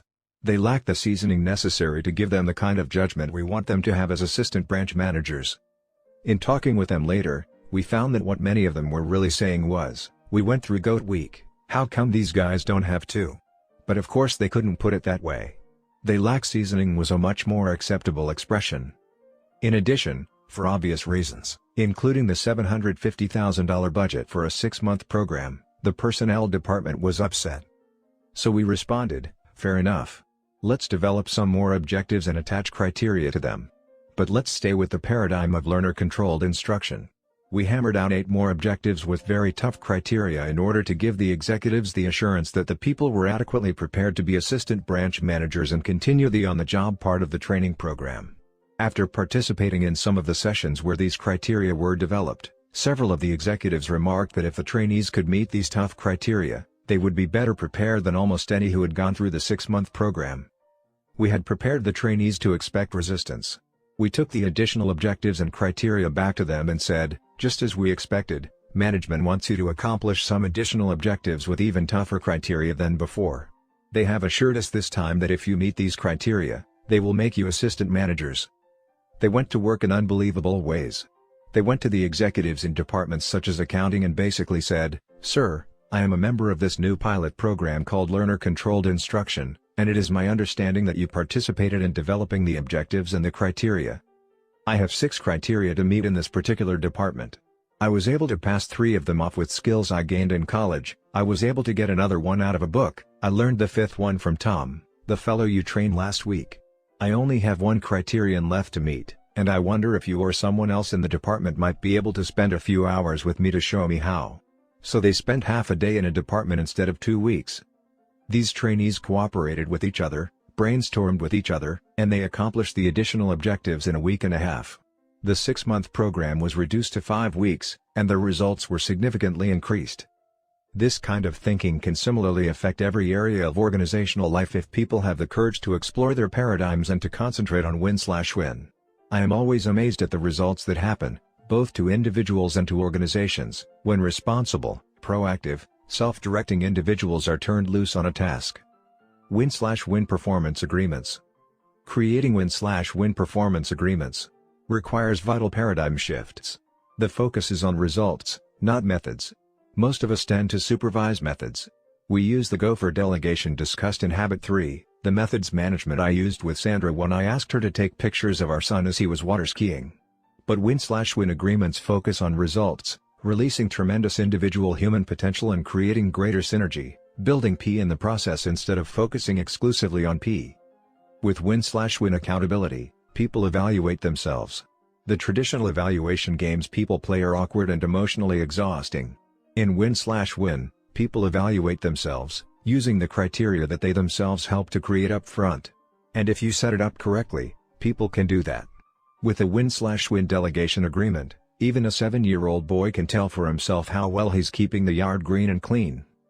My best experiences in teaching university classes have come when I have created a win/win shared understanding of the goal, up front. This is what we're trying to accomplish. Here are the basic requirements for an A, B, or E grade. My goal is to help every one of you get an A. Now you take what we've talked about and analyze it and come up with your own understanding of what you want to accomplish that is unique to you. Then let's get together and agree on the grade you want and what you plan to do to get it. Management philosopher and consultant Peter Drucker recommends the use of a manager's letter to capture the essence of performance agreements between managers and their employees. Following a deep and thorough discussion of expectations, guidelines and resources to make sure they are in harmony with organizational goals, the employee writes a letter to the manager that summarizes the discussion and indicates when the next performance plan or review discussion will take place. Developing such a win/win performance agreement is the central activity of management. With an agreement in place, employees can manage themselves within the framework of that agreement. The manager then can serve like a pace car in a race. He can get things going and then get out of the way. His job from then on is to remove the oil spills. When a boss becomes the first assistant to each of his subordinates, he can greatly increase his span of control. Entire levels of administration and overhead can be eliminated. Instead of supervising 6 or 8, such a manager can supervise 20, 30, 50, or more. In win/win performance agreements, consequences become the natural or logical result of performance rather than a reward or punishment arbitrarily handed out by the person in charge. There are basically 4 kinds of consequences, rewards and penalties, that management or parents can control: financial, psychic, opportunity, and responsibility. Financial consequences include such things as income, stock options, allowances, or penalties. Psychic or psychological consequences include recognition, approval, respect, credibility, or the loss of them. Unless people are in a survival mode, psychic compensation is often more motivating than financial compensation. Opportunity includes training, development, perks, and other benefits. Responsibility has to do with scope and authority, either of which can be enlarged or diminished. Win/win agreements specify consequences in one or more of those areas and the people involved know it up front. So you don't play games. Everything is clear from the beginning. In addition to these logical, personal consequences, it is also important to clearly identify what the natural organizational consequences are. For example, what will happen if I'm late to work, if I refuse to cooperate with others, if I don't develop good win/win performance agreements with my subordinates, if I don't hold them accountable for desired results, or if I don't promote their professional growth and career development. When my daughter turned 16, we set up a win/win agreement regarding use of the family car. We agreed that she would obey the laws of the land and that she would keep the car clean and properly maintained. We agreed that she would use the car only for responsible purposes and would serve as a cab driver for her mother and me within reason. And we also agreed that she would do all her other jobs cheerfully without being reminded. These were our wins. We also agreed that I would provide some resources: the car, gas, and insurance. And we agreed that she would meet weekly with me, usually on Sunday afternoon, to evaluate how she was doing based on our agreement. The consequences were clear. As long as she kept her part of the agreement, she could use the car. If she didn't keep it, she would lose the privilege until she decided to. This win/win agreement set up clear expectations from the beginning on both our parts. It was a win for her; she got to use the car, and it was certainly a win for Sandra and me. Now she could handle her own transportation needs and even some of ours. We didn't have to worry about maintaining the car or keeping it clean. And we had a built-in accountability, which meant I didn't have to hover over her or manage her methods. Her integrity, her conscience, her power of discernment, and our high emotional bank account managed her infinitely better. We didn't have to get emotionally strung out, trying to supervise her every move and coming up with punishments or rewards on the spot if she didn't do things the way we thought she should. We had a win/win agreement, and it liberated us all. Win/win agreements are tremendously liberating. But as the product of isolated techniques, they won't hold up. Even if you set them up in the beginning, there is no way to maintain them without personal integrity and a relationship of trust. A true win/win agreement is the product of the paradigm, the character, and the relationships out of which it grows. In that context, it defines and directs the interdependent interaction for which it was created. Systems. Win/win can only survive in an organization when the systems support it. If you talk win/win but reward win/lose, you've got a losing program on your hands. You basically get what you reward. If you want to achieve the goals and reflect the values in your mission statement, then you need to align the reward system with these goals and values. If it isn't aligned systemically, you won't be walking your talk. You'll be in the situation of the manager I mentioned earlier who talked cooperation, but practiced competition by creating a race to Bermuda contest. I worked for several years with a very large real estate organization in the Middle West. My first experience with this organization was at a large sales rally where over 800 sales associates gathered for the annual reward program. It was a psych-up cheerleading session, complete with high school bands and a great deal of frenzied screaming. Out of the 800 people there, around 40 received awards for top performance, such as most sales, greatest volume, highest earned commissions, and most listings. There was a lot of hoopla, excitement, cheering, applause around the presentation of these awards. There was no doubt that those 40 people had won, but there was also the underlying awareness that 760 people had lost. We immediately began educational and organizational development work to align the systems and structures of the organization toward the win/win paradigm. We involved people at a grassroots level to develop the kinds of systems that would motivate them. We also encouraged them to cooperate and synergize with each other so that as many as possible could achieve the desired results of their individually tailored performance agreements. At the next rally 1 year later, there were over 1,000 sales associates present, and about 800 of them received awards. There were a few individual winners based on comparisons, but the program primarily focused on people achieving self-selected performance objectives and on groups achieving team objectives. There was no need to bring in the high school bands to artificially contrive the fanfare, the cheerleading, and the psych-up.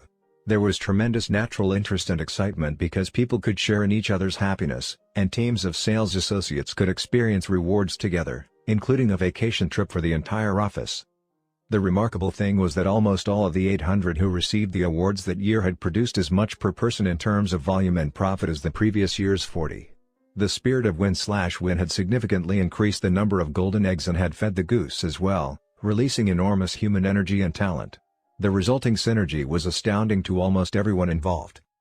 Competition has its place in the marketplace or against last year's performance, perhaps even against another office or individual where there is no particular interdependence, no need to cooperate.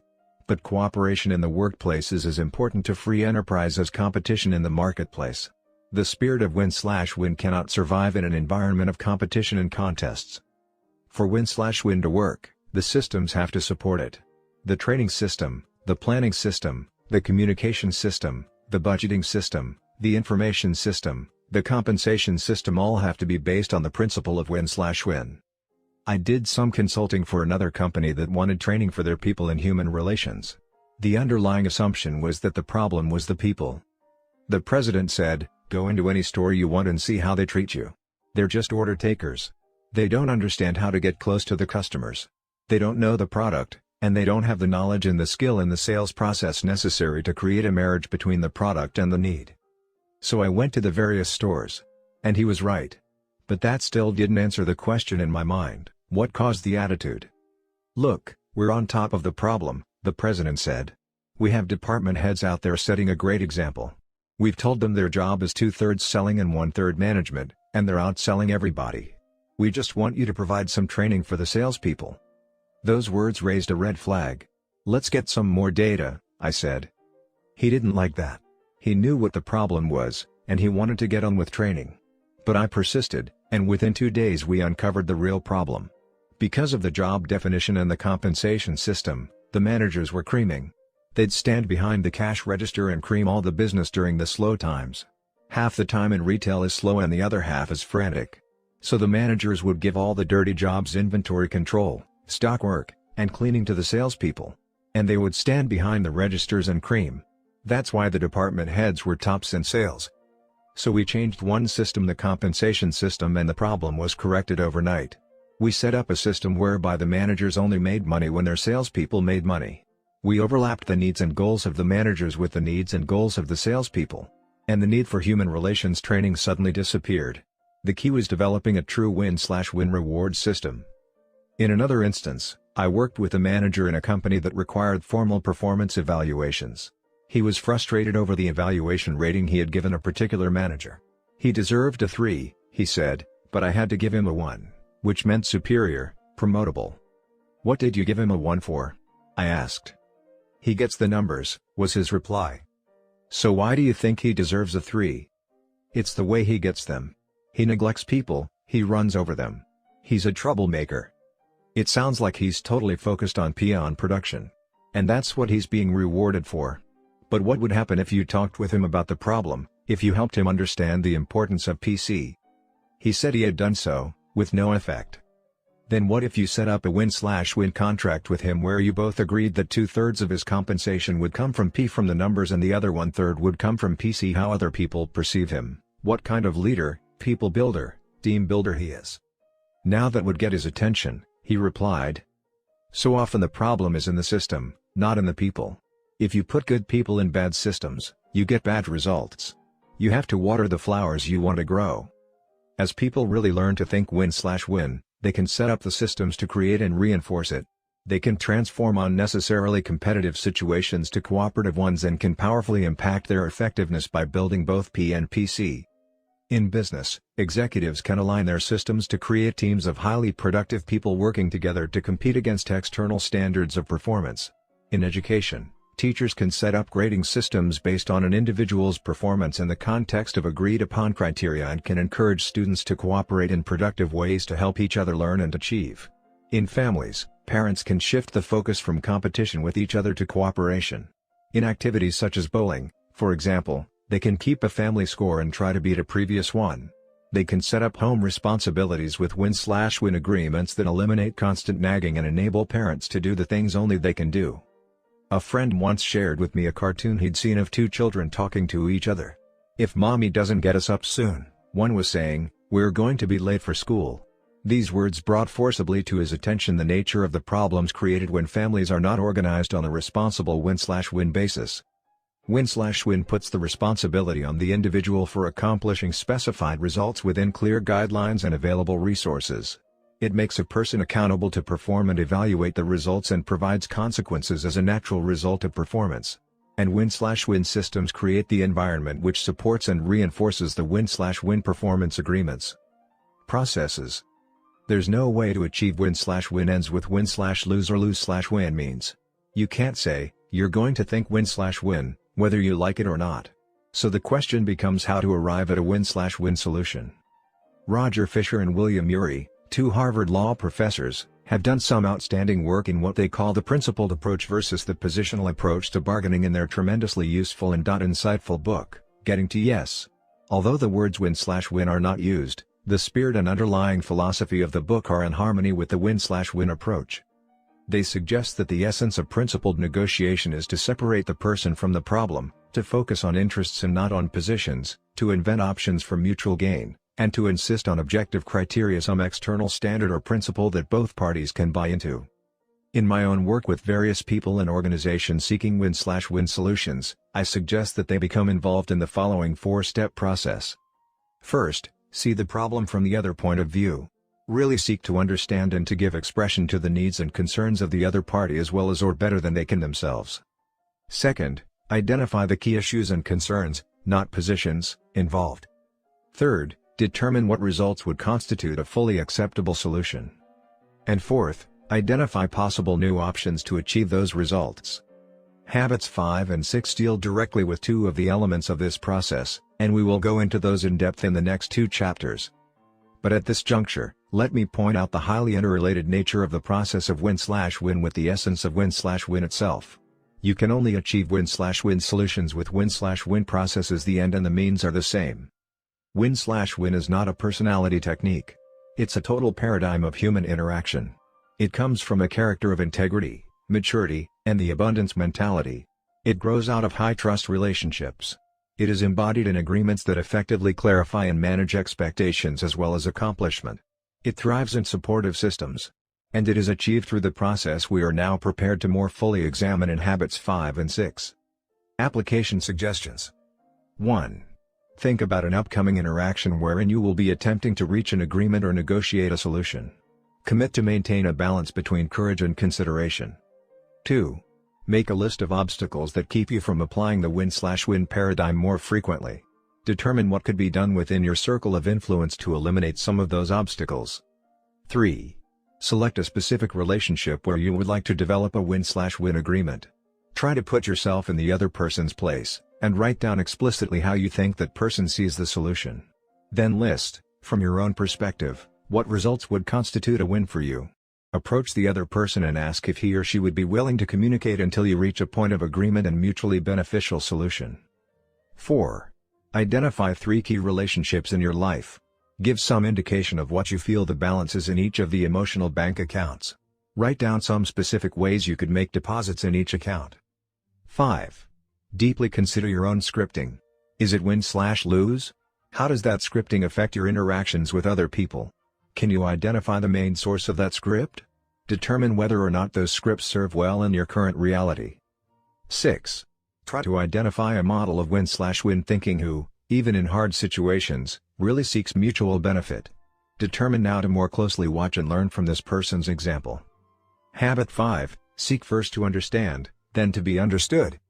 Principles of empathic communication. The heart has its reasons which reason knows not of. Pascal. Suppose you've been having trouble with your eyes and you decide to go to an optometrist for help. After briefly listening to your complaint, he takes off his glasses and hands them to you. "Put these on," he says. "I've worn this pair of glasses for 10 years now and they've really helped me. I have an extra pair at home, you can wear these." So you put them on, but it only makes the problem worse. "This is terrible," you exclaim. "I can't see a thing." "Well, what's wrong?" he asks. "They work great for me. Try harder." "I am trying," you insist. "Everything is a blur." "Well, What's the matter with you? Think positively. Okay. I positively can't see a thing. Boy, are you ungrateful. He chides. And after all I've done to help you. What are the chances you'd go back to that optometrist the next time you needed help? Not very good, I would imagine. You don't have much confidence in someone who doesn't diagnose before he or she prescribes. But how often do we diagnose before we prescribe in communication? Come on, honey, tell me how you feel. I know it's hard, but I'll try to understand. Oh, I don't know, Mom. You'd think it was stupid. Of course I wouldn't. You can tell me. Honey, no one cares for you as much as I do. I'm only interested in your welfare. What's making you so unhappy? Oh, I don't know. Corn on, honey. What is it? Well, to tell you the truth, I just don't like school anymore. What? You respond incredulously. What do you mean you don't like school? And after all the sacrifices we've made for your education. Education is the foundation of your future. If you'd apply yourself like your older sister does, you'd do better and then you'd like school. Time and time again, we've told you to settle down. You've got the ability, but you just don't apply yourself. Try harder. Get a positive attitude about it. Pause. Now go ahead. Tell me how you feel. We have such a tendency to rush in, to fix things up with good advice. But we often fail to take the time to diagnose, to really, deeply understand the problem first. If I were to summarize in one sentence the single most important principle I have learned in the field of interpersonal relations, it would be this: seek first to understand, then to be understood. This principle is the key to effective interpersonal communication. Character and communication. Right now, you're reading a book I've written. Reading and writing are both forms of communication. So are speaking and listening. In fact, those are the 4 basic types of communication. And think of all the hours you spend doing at least one of those 4 things. The ability to do them well is absolutely critical to your effectiveness. Communication is the most important skill in life. We spend most of our waking hours communicating. But consider this: you've spent years learning how to read and write, years learning how to speak. But what about listening? What training or education have you had that enables you to listen so that you really, deeply understand another human being from that individual's own frame of reference? Comparatively few people have had any training in listening at all. And, for the most part, their training has been in the personality ethic of technique, truncated from the character base and the relationship base absolutely vital to authentic understanding of another person. If you want to interact effectively with me, to influence me, your spouse, your child, your neighbor, your boss, your co-worker, your friend, you first need to understand me. And you can't do that with technique alone. If I sense you're using some technique, I sense duplicity, manipulation. I wonder why you're doing it, what your motives are. And I don't feel safe enough to open myself up to you. The real key to your influence with me is your example, your actual conduct. Your example flows naturally out of your character, or the kind of person you truly are, not what others say you are or what you may want me to think you are. It is evident in how I actually experience you. Your character is constantly radiating, communicating. From it, in the long run, I come to instinctively trust or distrust you and your efforts with me. If your life runs hot and cold, if you're both caustic and kind, and, above all, if your private performance doesn't square with your public performance, it's very hard for me to open up with you. Then, as much as I may want and even need to receive your love and influence, I don't feel safe enough to expose my opinions and experiences and my tender feelings. Who knows what will happen? But unless I open up with you, unless you understand me and my unique situation and feelings, you won't know how to advise or counsel me. What you say is good and fine, but it doesn't quite pertain to me. You may say you care about and appreciate me. I desperately want to believe that. But how can you appreciate me when you don't even understand me? All I have are your words, and I can't trust words. I'm too angry and defensive, perhaps too guilty and afraid to be influenced, even though inside I know I need what you could tell me. Unless you're influenced by my uniqueness, I'm not going to be influenced by your advice. So if you want to be really effective in the habit of interpersonal communication, you cannot do it with technique alone. You have to build the skills of empathic listening on a base of character that inspires openness and trust. And you have to build the emotional bank accounts that create a commerce between hearts. Empathic listening. Seek first to understand involves a very deep shift in paradigm. We typically seek first to be understood. Most people do not listen with the intent to understand, they listen with the intent to reply. They're either speaking or preparing to speak. They're filtering everything through their own paradigms, reading their autobiography into other people's lives. Oh, I know exactly how you feel. I went through the very same thing. Let me tell you about my experience. They're constantly projecting their own home movies onto other people's behavior. They prescribe their own glasses for everyone with whom they interact. If they have a problem with someone, a son, a daughter, a spouse, an employee, their attitude is, that person just doesn't understand. A father once told me, "I can't understand my kid. He just won't listen to me at all." "Let me restate what you just said," I replied. "You don't understand your son because he won't listen to you?" "That's right," he replied. "Let me try again," I said. "You don't understand your son because he won't listen to you?" "That's what I said," he impatiently replied. "I thought that to understand another person, you needed to listen to him," I suggested. "Oh," he said. There was a long pause. "Oh," he said again, as the light began to dawn. "Oh, yeah. But I do understand him. I know what he's going through. I went through the same thing myself. I guess what I don't understand is why he won't listen to me." This man didn't have the vaguest idea of what was really going on inside his boy's head. He looked into his own head and thought he saw the world, including his boy. That's the case with so many of us. We're filled with our own rightness, our own autobiography. We want to be understood. Our conversations become collective monologues, and we never really understand what's going on inside another human being. When another person speaks, we're usually listening at one of four levels. We may be ignoring another person, not really listening at all. We may practice pretending. Yeah. Right. We may practice selective listening, hearing only certain parts of the conversation. We often do this when we're listening to the constant chatter of a preschool child. Or we may even practice attentive listening, paying attention and focusing energy on the words that are being said. But very few of us ever practice the fifth level, the highest form of listening, empathic listening. When I say empathic listening, I am not referring to the techniques of active listening or reflective listening, which basically involve mimicking what another person says. That kind of listening is skill-based, truncated from character and relationships, and often insults those listened to in such a way. It is also essentially autobiographical.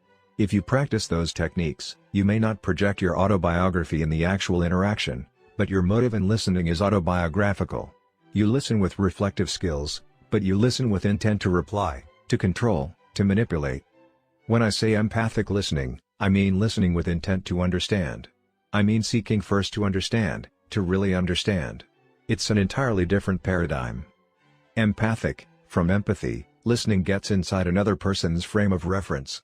You look out through it, you see the world the way they see the world, you understand their paradigm, you understand how they feel. Empathy is not sympathy.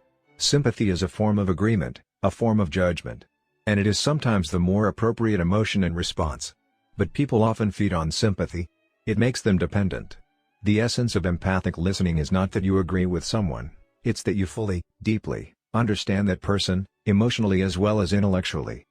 Empathic listening involves much more than registering, reflecting, or even understanding the words that are said. Communications experts estimate, in fact, that only 10% of our communication is represented by the words we say. Another 30% is represented by our sounds, and 60% by our body language. In empathic listening, you listen with your ears, but you also, and more importantly, listen with your eyes and with your heart. You listen for feeling, for meaning. You listen for behavior. You use your right brain as well as your left. You sense, you intuit, you feel. Empathic listening is so powerful because it gives you accurate data to work with. Instead of projecting your own autobiography and assuming thoughts, feelings, motives and interpretation, you're dealing with the reality inside another person's head and heart. You're listening to understand. You're focused on receiving the deep communication of another human soul. In addition, empathic listening is the key to making deposits in emotional bank accounts, because nothing you do is a deposit unless the other person perceives it as such. You can work your fingers to the bone to make a deposit, only to have it turn into a withdrawal when a person regards your efforts as manipulative, self-serving, intimidating, or condescending because you don't understand what really matters to him. Empathic listening is, in and of itself, a tremendous deposit in the emotional bank account. It's deeply therapeutic and healing because it gives a person psychological air. If all the air were suddenly sucked out of the room you're in right now, what would happen to your interest in this book? You wouldn't care about the book, You wouldn't care about anything except getting air. Survival would be your only motivation. But now that you have air, it doesn't motivate you. This is one of the greatest insights in the field of human motivation. Satisfied needs do not motivate. It's only the unsatisfied need that motivates. Next to physical survival, the greatest need of a human being is psychological survival: to be understood, to be affirmed, to be validated, to be appreciated. When you listen with empathy to another person, you give that person psychological air. And after that vital need is met, you can then focus on influencing or problem solving. This need for psychological air impacts communication in every area of life. I taught this concept at a seminar in Chicago one time, and I instructed the participants to practice empathic listening during the evening. The next morning, a man came up to me almost bursting with news. "Let me tell you what happened last night," he said. "I was trying to close a big commercial real estate deal while I was here in Chicago. I met with the principals, their attorneys, and another real estate agent who had just been brought in with an alternative proposal. It looked as if I were going to lose the deal. I had been working on this deal for over 6 months and, in a very real sense, all my eggs were in this one basket. All of them. I panicked. I did everything I could. I pulled out all the stops. I used every sales technique I could. The final stop was to say, could we delay this decision just a little longer? But the momentum was so strong and they were so disgusted by having this thing go on so long, it was obvious they were going to close. So I said to myself, well, why not try it? Why not practice what I learned today and seek first to understand, then to be understood? I've got nothing to lose. I just said to the man, let me see if I really understand what your position is and what your concerns about my recommendations really are. When you feel I understand them, then we'll see whether my proposal has any relevance or not. I really tried to put myself in his shoes. I tried to verbalize his needs and concerns, and he began to open up. The more I sensed and expressed the things he was worried about, the results he anticipated, the more he opened up. Finally, in the middle of our conversation, he stood up, walked over to the phone, and dialed his wife. Putting his hand over the mouthpiece, he said, "You've got the deal." I was totally dumbfounded, he told me. I still am this morning. He had made a huge deposit in the emotional bank account by giving the man psychological air. When it comes right down to it, other things being relatively equal, the human dynamic is more important than the technical dimensions of the deal. Seeking first to understand, diagnosing before you prescribe, is hard. It's so much easier in the short run to hand someone a pair of glasses that have fit you so well these many years. But in the long run, it severely depletes both P and PC. You can achieve maximum interdependent production from an inaccurate understanding of where other people are coming from. And you can have interpersonal PC. High emotional bank accounts if the people you relate with don't really feel understood. Empathic listening is also risky. It takes a great deal of security to go into a deep listening experience because you open yourself up to be influenced. You become vulnerable. It's a paradox, in a sense, because in order to have influence, you have to be influenced. That means you have to really understand. That's why habits 1, 2, and 3 are so foundational.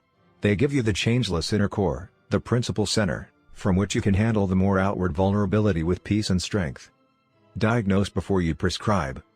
Although it's risky and hard, seek first to understand, or diagnose before you prescribe, is a correct principle manifest in many areas of life. It's the mark of all true professionals. It's critical for the optometrist, it's critical for the physician. You wouldn't have any confidence in a doctor's prescription unless you had confidence in the diagnosis. When our daughter Jenny was only 2 months old, she was sick one Saturday, the day of a football game in our community that dominated the consciousness of almost everyone. It was an important game. Some 60,000 people were there. Sandra and I would like to have gone, but we didn't want to leave little Jenny. Her vomiting and diarrhea had us concerned. The doctor was at that game. He wasn't our personal physician, but he was the one on call. When Jenny's situation got worse, we decided we needed some medical advice. Sandra dialed the stadium and had him paged.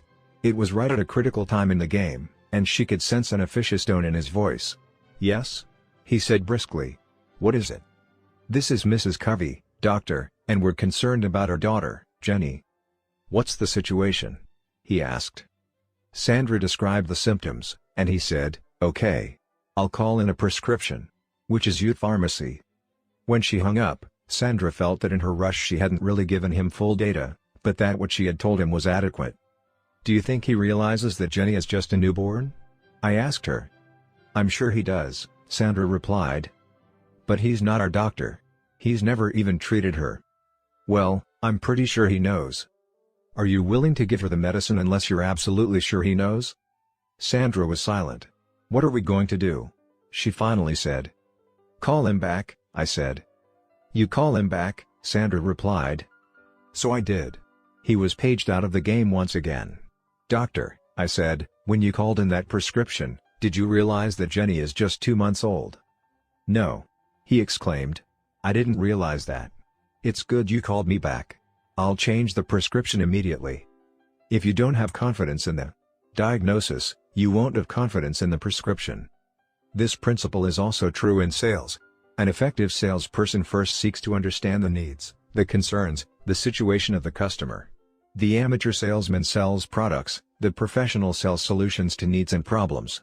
It's a totally different approach. The professional learns how to diagnose, how to understand. He also learns how to relate people's needs to his products and services. And, he has to have the integrity to say, my product or service will not meet that need if it will not. Diagnosing before you prescribe is also fundamental to law. The professional lawyer first gathers the facts to understand the situation, to understand the laws and precedents, before preparing a case.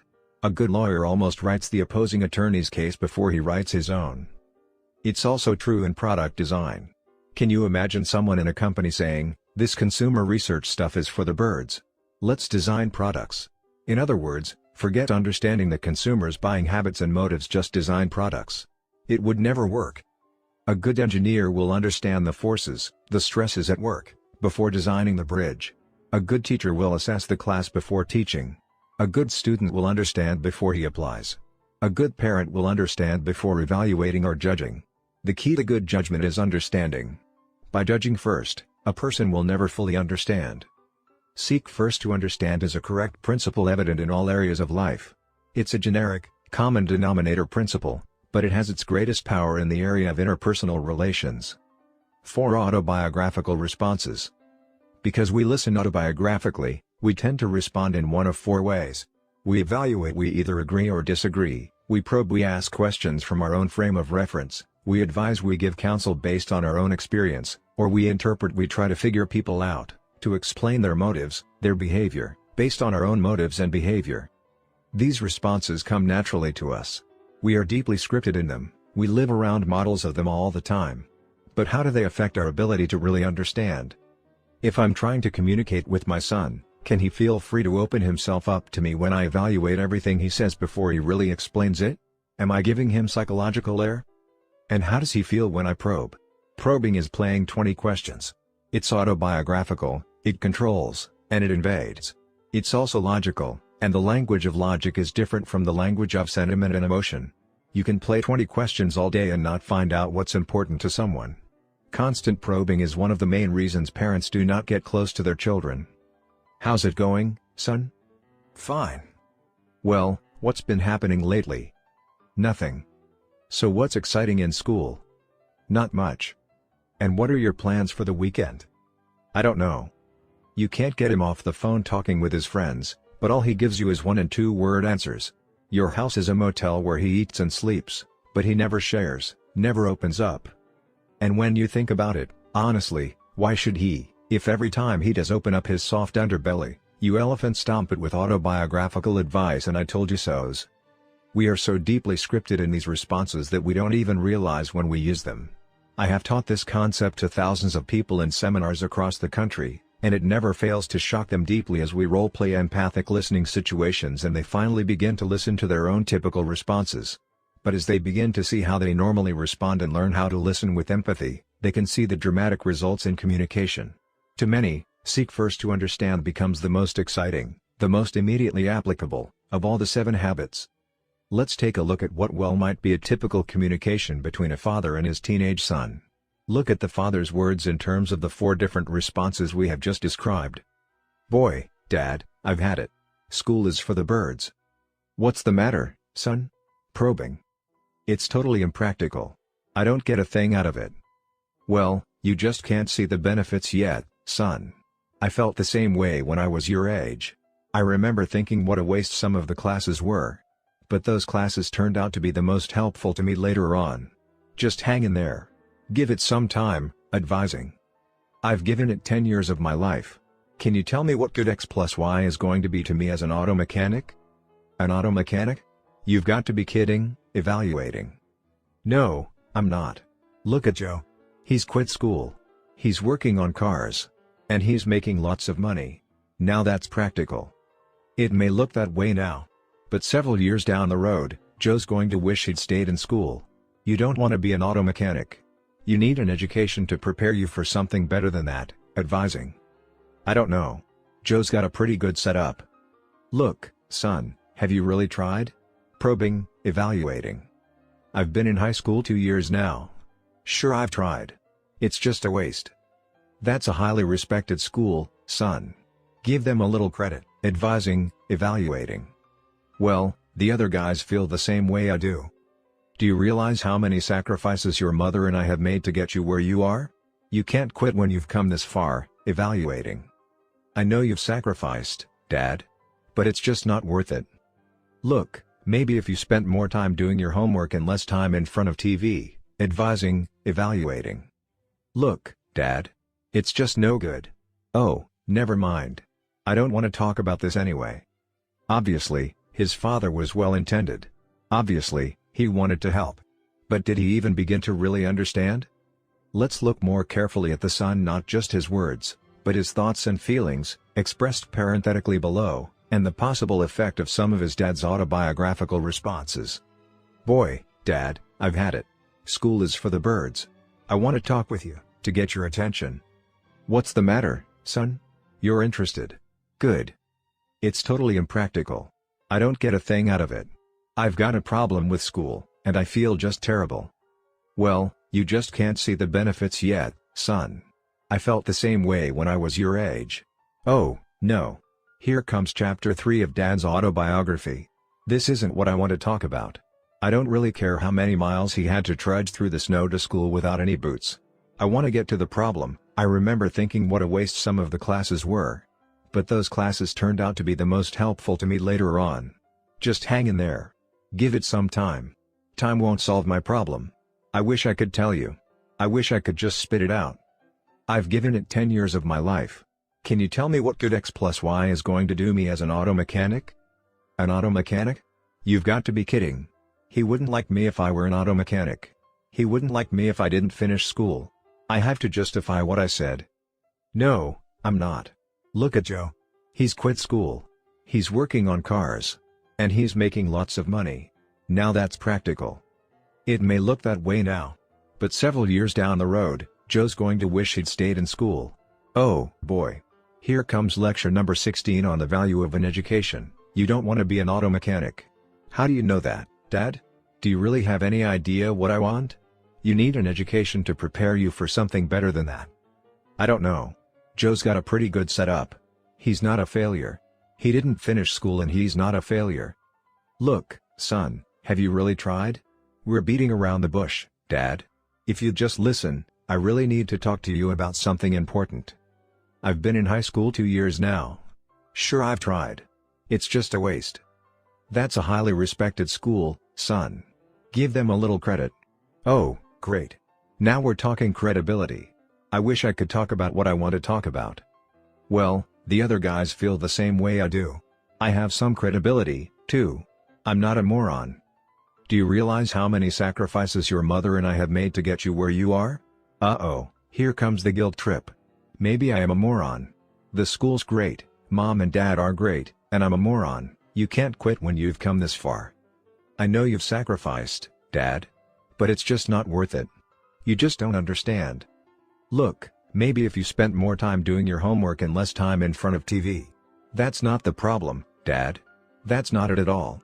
I'll never be able to tell you. I was dumb to try. Look, Dad. It's just no good. Oh, never mind. I don't want to talk about this anyway. Can you see how limited we are when we try to understand another person on the basis of words alone, especially when we're looking at that person through our own glasses?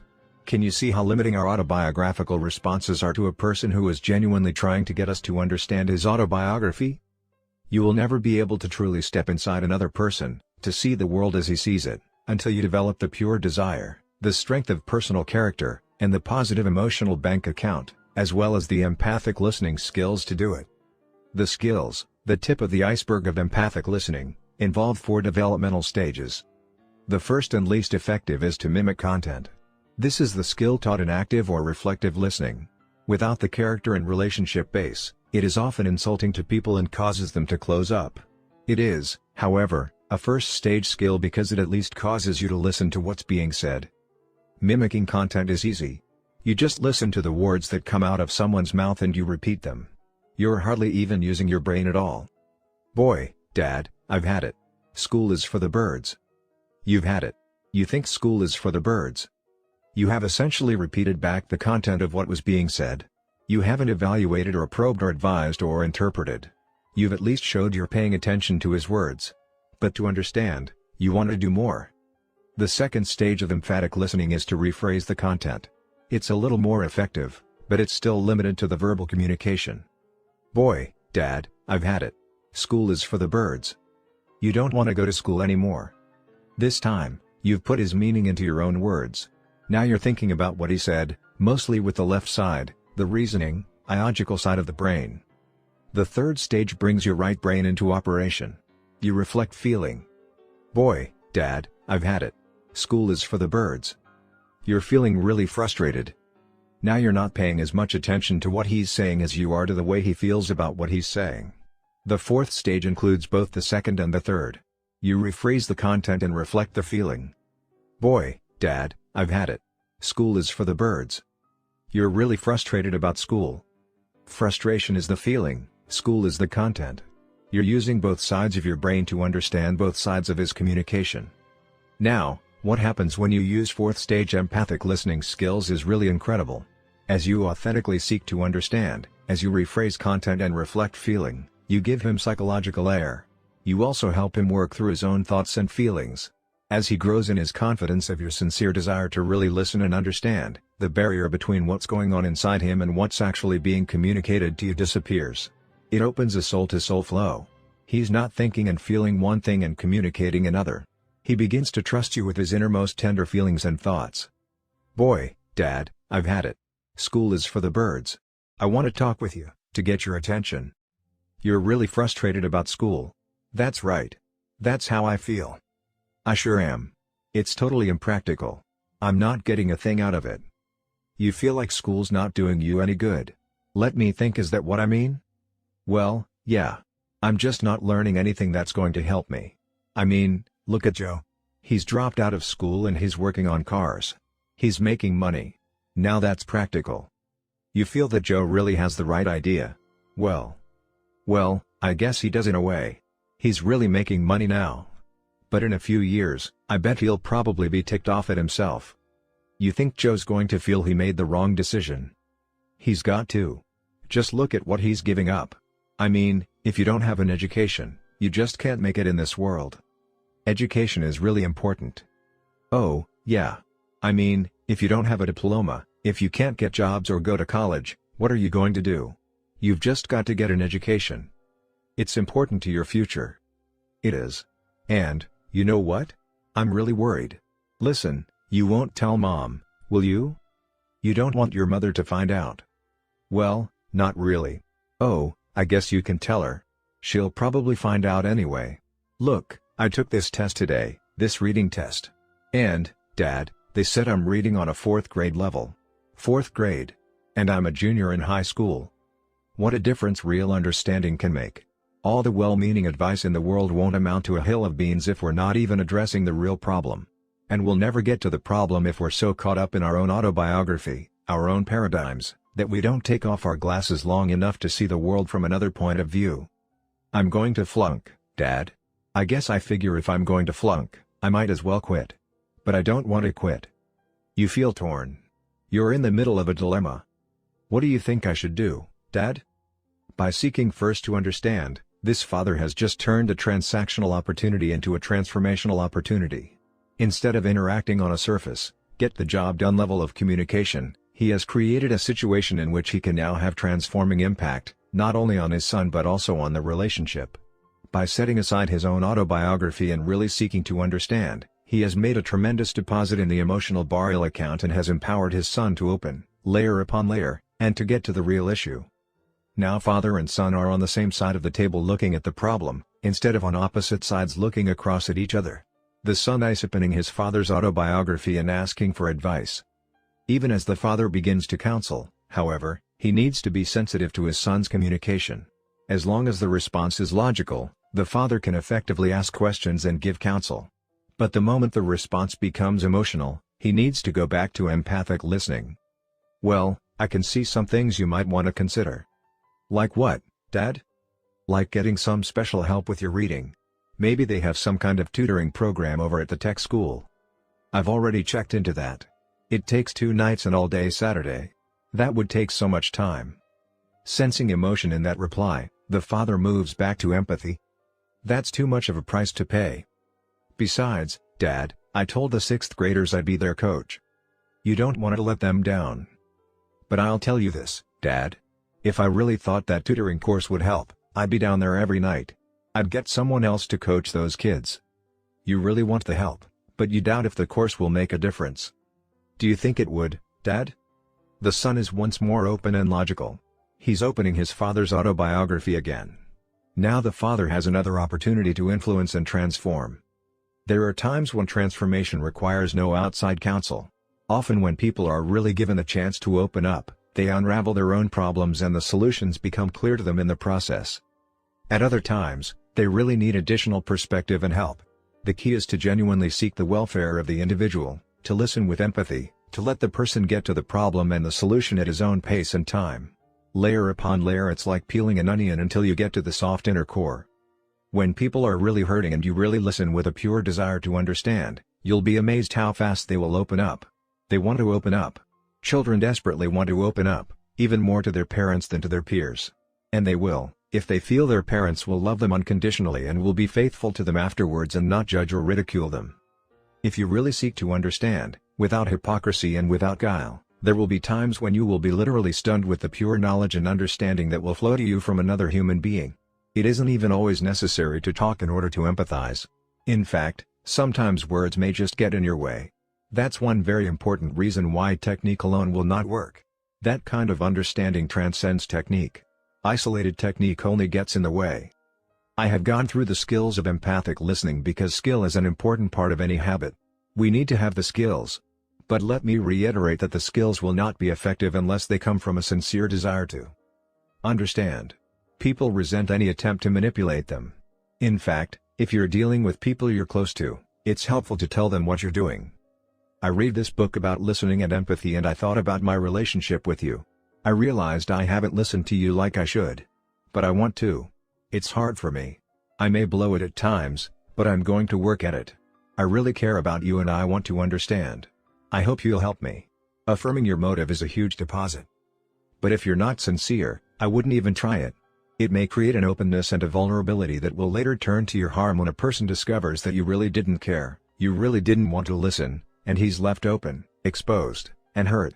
The technique, the tip of the iceberg, has to come out of the massive base of character underneath. Now there are people who protest that empathic listening takes too much time. It may take a little more time initially, but it saves so much time downstream. The most efficient thing you can do if you're a doctor and want to prescribe a wise treatment is to make an accurate diagnosis. You can't say, "I'm in too much of a hurry. I don't have time to make a diagnosis. Just take this treatment." I remember writing one time in a room on the north shore of Oahu, Hawaii. There was a soft breeze blowing, and so I had opened 2 windows, one at the front and one at the side to keep the room cool. I had a number of papers laid out, chapter by chapter, on a large table. Suddenly, the breeze started picking up and blowing my papers about. I remember the frantic sense of loss I felt because things were no longer in order, including unnumbered pages, and I began rushing around the room trying desperately to put them back. Finally, I realized it would be better to take 10 seconds and close one of the windows. Empathic listening takes time, but it doesn't take anywhere near as much time as it takes to back up and correct misunderstandings when you're already miles down the road, to redo, to live with unexpressed and unsolved problems, to deal with the results of not giving people psychological air. A discerning empathic listener can read what's happening down deep fast, and can show such acceptance, such understanding, that other people feel safe to open up layer after layer until they get to that soft inner core where the problem really lies. People want to be understood. And whatever investment of time it takes to do that will bring much greater returns of time as you work from an accurate understanding of the problems and issues and from the high emotional bank account that results when a person feels deeply understood. Understanding and perception. As you learn to listen deeply to other people, you will discover tremendous differences in perception. You will also begin to appreciate the impact that these differences can have as people try to work together in interdependent situations. You see the young woman, I see the old lady. And both of us can be right. You may look at the world through spouse-centered glasses, I see it through the money-centered lens of economic concern. You may be scripted in the abundance mentality, I may be scripted in the scarcity mentality. You may approach problems from a highly visual, intuitive, holistic right brain paradigm, I may be very left brain, very sequential, analytical, and verbal in my approach. Our perceptions can be vastly different. And yet we both have lived with our paradigms for years, thinking they are facts, and questioning the character or the mental competence of anyone who can't see the facts. Now, with all our differences, we're trying to work together in a marriage, in a job, in a community service project to manage resources and accomplish results. So how do we do it? How do we transcend the limits of our individual perceptions so that we can deeply communicate, so that we can cooperatively deal with the issues and come up with win-win solutions? The answer is habit 5. It's the first step in the process of win-win. Even if, and especially when, the other person is not coming from that paradigm, seek first to understand. This principle worked powerfully for one executive who shared with me the following experience. I was working with a small company that was in the process of negotiating a contract with a large national banking institution. This institution flew in their lawyers from San Francisco, their negotiator from Ohio, and presidents of 2 of their large banks to create an 8-person negotiating team. The company I worked with had decided to go for win-win or no deal. They wanted to significantly increase the level of service and the cost, but they had been almost overwhelmed with the demands of this large financial institution. The president of our company sat across the negotiating table and told them, "We would like for you to write the contract the way you want it so that we can make sure we understand your needs and your concerns. We will respond to those needs and concerns. Then we can talk about pricing." The members of the negotiating team were overwhelmed. They were astounded that they were going to have the opportunity to write the contract. They took 3 days to come up with the deal. When they presented it, the president said, "Now let's make sure we understand what you want." And he went down the contract, rephrasing the content, reflecting the feeling, until he was sure and they were sure he understood what was important to them. "Yes. That's right. No, that's not exactly what we meant here. Yes. You've got it now." When he thoroughly understood their perspective, he proceeded to explain some concerns from his perspective, and they listened. They were ready to listen. They weren't fighting for air. What had started out as a very formal, low-trust, almost hostile atmosphere had turned into a fertile environment for synergy. At the conclusion of the discussions, the members of the negotiating team basically said, "We want to work with you. We want to do this deal. Just let us know what the price is and we'll sign." Then seek to be understood. Seek first to understand, then to be understood. Knowing how to be understood is the other half of habit 5, and is equally critical in reaching win-win solutions. Earlier we defined maturity as the balance between courage and consideration. Seeking to understand requires consideration, seeking to be understood takes courage. Win-win requires a high degree of both. So it becomes important in interdependent situations for us to be understood. The early Greeks had a magnificent philosophy which is embodied in 3 sequentially arranged words, ethos, pathos, and logos. I suggest these 3 words contain the essence of seeking first to understand and making effective presentations. Ethos is your personal credibility, the faith people have in your integrity and competency. It's the trust that you inspire, your emotional bank account. Pathos is the empathic side, it's the feeling. It means that you are in alignment with the emotional thrust of another person's communication. Logos is the logic, the reasoning part of the presentation. Notice the sequence: ethos, pathos, logos your character, and your relationships, and then the logic of your presentation. This represents another major paradigm shift. Most people, in making presentations, go straight to the logos, the left brain logic, of their ideas. They try to convince other people of the validity of that logic without first taking ethos and pathos into consideration. I had an acquaintance who was very frustrated because his boss was locked into what he felt was an unproductive leadership style. Why doesn't he do anything? He asked me. I've talked to him about it, he's aware of it, but he does nothing. Well, why don't you make an effective presentation? I asked. I did, was the reply. How do you define effective?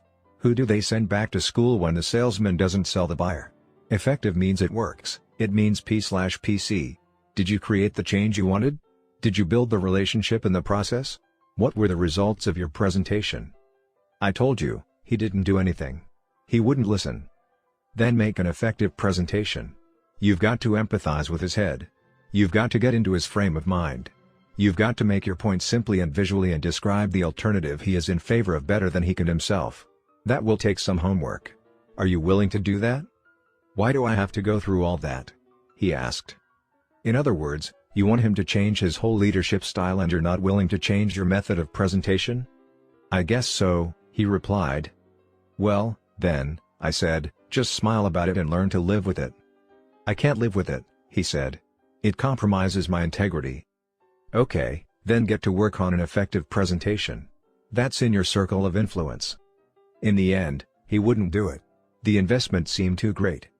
Another acquaintance, a university professor, was willing to pay the price. He approached me one day and said, "Stephen, I can't get to first base in getting the funding I need for my research because my research is really not in the mainstream of this department's interests." After discussing his situation at some length, I suggested that he develop an effective presentation using ethos, pathos, and logos. I know you're sincere and the research you want to do would bring great benefits. Describe the alternative they are in favor of better than they can themselves. Show that you understand them in depth. Then carefully explain the logic behind your request. Well, I'll try, he said. Do you want to practice with me? I asked. He was willing, and so we dress rehearsed his approach. When he went in to make his presentation, he started by saying, "Now let me see if I first understand what your objectives are, and what your concerns are about this presentation and my recommendation." He took the time to do it slowly, gradually. In the middle of his presentation, demonstrating his depth of understanding and respect for their point of view, a senior professor turned to another professor, nodded, turned back to him, and said, "You've got your money."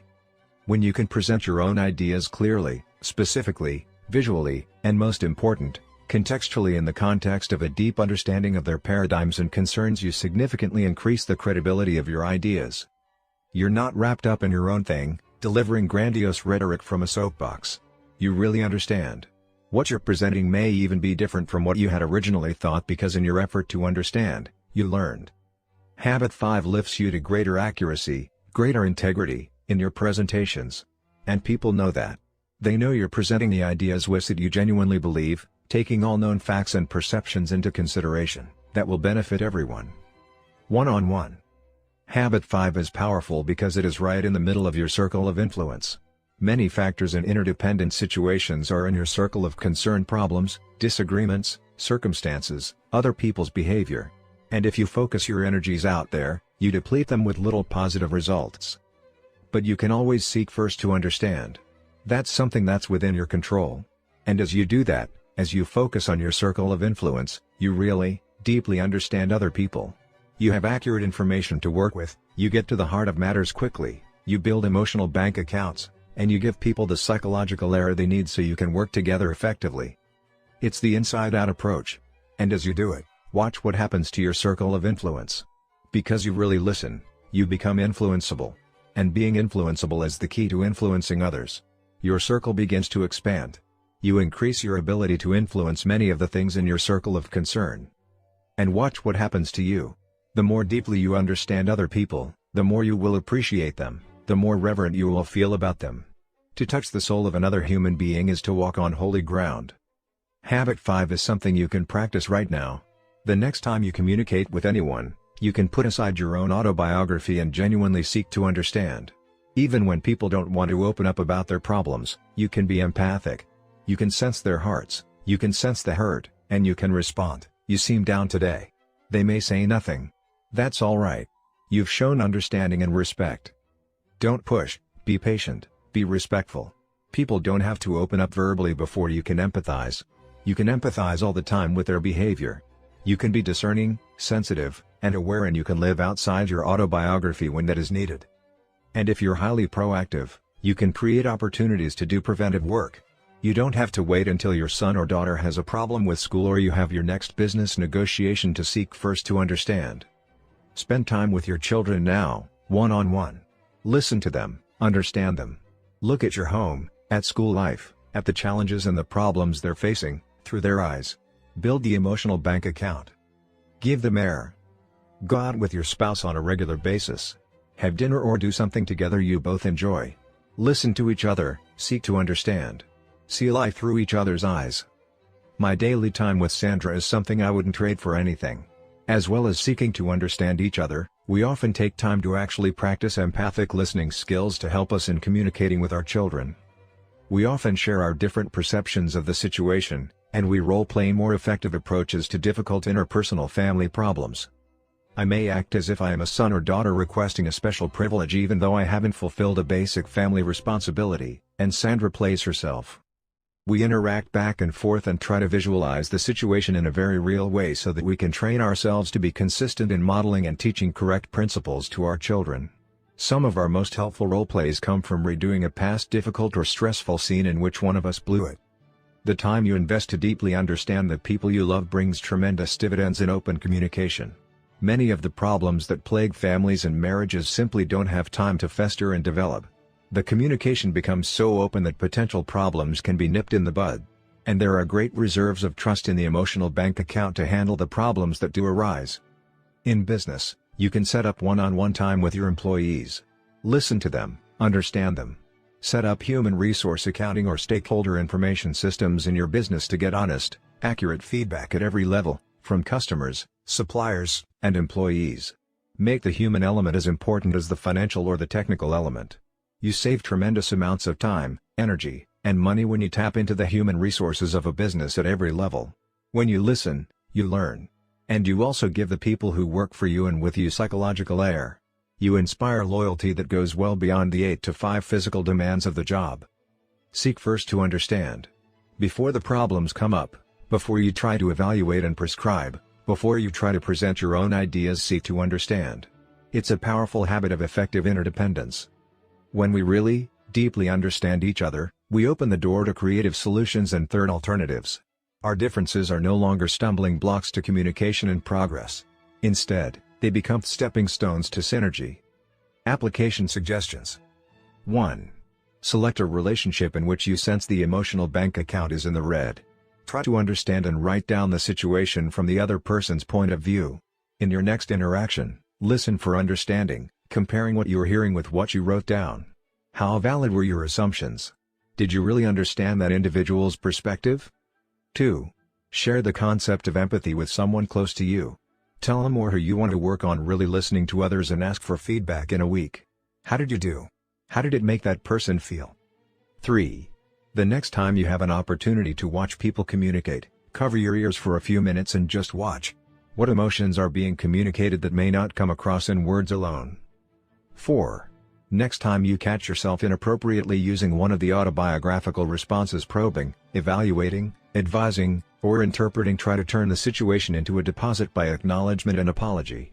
I'm sorry, I just realized I'm not really trying to understand. Could we start again? 5. Base your next presentation on empathy. Describe the other point of view as well as or better than its proponents, then seek to have your point understood from their frame of reference. Habit 6. Synergize. Principles of creative cooperation. I take as my God the hope of a saint, in crucial things, unity in important things, diversity in all things, generosity. Inaugural address of President George Bush. When Sir Winston Churchill was called to head up the war effort for Great Britain, he remarked that all his life had prepared him for this hour. In a similar sense, the exercise of all of the other habits prepares us for the habit of synergy. When properly understood, synergy is the highest activity in all life, the true test and manifestation of all of the other habits put together. The highest forms of synergy focus the 4 unique human endowments, the motive of win/win, and the skills of empathic communication on the toughest challenges we face in life. What results is almost miraculous. We create new alternatives, something that wasn't there before. Synergy is the essence of principle-centered leadership. It is the essence of principle-centered parenting. It catalyzes, unifies, and unleashes the greatest powers within people. All the habits we have covered prepare us to create the miracle of synergy. What is synergy? Simply defined, it means that the whole is greater than the sum of its parts. It means that the relationship which the parts have to each other is a part in and of itself. It is not only a part, but the most catalytic, the most empowering, the most unifying, and the most exciting part. The creative process is also the most terrifying part because you don't know exactly what's going to happen or where it is going to lead. You don't know what new dangers and challenges you'll find. It takes an enormous amount of internal security to begin with the spirit of adventure, the spirit of discovery, the spirit of creativity. Without doubt, you have to leave the comfort zone of base camp and confront an entirely new and unknown wilderness. You become a trailblazer, a pathfinder. You open new possibilities, new territories, new continents, so that others can follow. Synergy is everywhere in nature. If you plant two plants close together, the roots commingle and improve the quality of the soil so that both plants will grow better than if they were separated. If you put two pieces of wood together, they will hold much more than the total of the weight held by each separately. The whole is greater than the sum of its parts. 1 + 1 = 3 or more. The challenge is to apply the principles of creative cooperation, which we learn from nature, in our social interactions. Family life provides many opportunities to observe synergy and to practice it. The very way that a man and a woman bring a child into the world is synergistic. The essence of synergy is to value differences, to respect them, to build on strengths, to compensate for weaknesses. We obviously value the physical differences between men and women, husbands and wives. But what about the social, mental, and emotional differences? Could these differences not also be sources of creating new, exciting forms of life, creating an environment that is truly fulfilling for each person, that nurtures the self-esteem and self-worth of each, that creates opportunities for each to mature into independence and then gradually into interdependence? Could synergy not create a new script for the next generation, one that is more geared to service and contribution, and is less protective, less adversarial, less selfish, one that is more open, more trusting, more giving, and is less defensive, protective, and political, one that is more loving, more caring, and is less possessive and judgmental? Synergistic communication. When you communicate synergistically, you are simply opening your mind and heart and expressions to new possibilities, new alternatives, new options. It may seem as if you are casting aside habit to begin with the end in mind, but, in fact, you're doing the opposite, you're fulfilling it. You're not sure when you engage in synergistic communication how things will work out or what the end will look like, but you do have an inward sense of excitement and security and adventure, believing that it will be significantly better than it was before. And that is the end that you have in mind. You begin with the belief that parties involved will gain more insight, and that the excitement of that mutual learning and insight will create a momentum toward more and more insights, learnings, and growth. Many people have not really experienced even a moderate degree of synergy in their family life or in other interactions. They've been trained unscripted into defensive and protective communications or into believing that life or other people can't be trusted. As a result, they are never really open to habit 6 and to these principles. This represents one of the great tragedies and wastes in life, because so much potential remains untapped, completely undeveloped and unused. Ineffective people live day after day with unused potential. They experience synergy only in small, peripheral ways in their lives. They may have memories of some unusual creative experiences, perhaps in athletics, where they were involved in a real team spirit for a period of time. Or perhaps they were in an emergency situation where people cooperated to an unusually high degree and submerged ego and pride in an effort to save someone's life or to produce a solution to a crisis. To many, such events may seem unusual, almost out of character with life, even miraculous. But this is not so. These things can be produced regularly, consistently, almost daily in people's lives. But it requires enormous personal security and openness and a spirit of adventure. Most all creative endeavors are somewhat unpredictable. They often seem ambiguous, hit or miss, trial and error. And unless people have a high tolerance for ambiguity and get their security from integrity to principles and inner values, they find it unnerving and unpleasant to be involved in highly creative enterprises. Their need for structure, certainty, and predictability is too high. Synergy in the classroom. As a teacher, I have come to believe that many truly great classes teeter on the very edge of chaos. Synergy tests whether teachers and students are really open to the principle of the whole being greater than the sum of its parts. There are times when neither the teacher nor the student knows for sure what's going to happen. In the beginning, there's a safe environment that enables people to be really open and to learn and to listen to each other's ideas. Then comes brainstorming, where the spirit of evaluation is subordinated to the spirit of creativity, imagining, and intellectual networking. Then an absolutely unusual phenomenon begins to take place. The entire class is transformed with the excitement of a new thrust, a new idea, a new direction that's hard to define, yet it's almost palpable to the people involved. Synergy is almost as if a group collectively agrees to subordinate old scripts and to write a new one. I'll never forget a university class I taught in leadership philosophy and style. We were about 3 weeks into a semester when, in the middle of a presentation, one person started to relate some very powerful personal experiences which were both emotional and insightful. A spirit of humility and reverence fell upon the class, reverence toward this individual and appreciation for his courage. This spirit became fertile soil for a synergistic and creative endeavor. Others began to pick up on it, sharing some of their experiences and insights and even some of their self-doubts. The spirit of trust and safety prompted many to become extremely open. Rather than present what they prepared, they fed on each other's insights and ideas and started to create a whole new scenario as to what that class could mean. I was deeply involved in the process. In fact, I was almost mesmerized by it because it seemed so magical and creative. And I found myself gradually loosening up my commitment to the structure of the class and sensing entirely new possibilities. It wasn't just a flight of fancy, there was a sense of maturity and stability and substance which transcended by far the old structure and plan. We abandoned the old syllabus, the purchased textbooks and all the presentation plans, and we set up new purposes and projects and assignments. We became so excited about what was happening that in about 3 more weeks, we all sensed an overwhelming desire to share what was happening with others. We decided to write a book containing our learnings and insights on the subject of our study principles of leadership. Assignments were changed, new projects undertaken, new teams formed. People worked much harder than they ever would have in the original class structure, and for an entirely different set of reasons. Out of this experience emerged an extremely unique, cohesive, and synergistic culture that did not end with the semester. For years, alumni meetings were held among members of that class. Even today, many years later, when we see each other, we talk about it and often attempt to describe what happened and why. One of the interesting things to me was how little time had transpired before there was sufficient trust to create such synergy. I think it was largely because the people were relatively mature. They were in the final semester of their senior year, and I think they wanted more than just another good classroom experience. They were hungry for something new and exciting, something that they could create that was truly meaningful. It was an idea whose time had come for them. In addition, the chemistry was right. I felt that experiencing synergy was more powerful than talking about it, that producing something new was more meaningful than simply reading something old. I've also experienced, as I believe most people have, times that were almost synergistic, times that hung on the edge of chaos and for some reason descended for it. Sadly, people who are burned by such experiences often begin their next new experience with that failure in mind. They defend themselves against it and cut themselves off from synergy.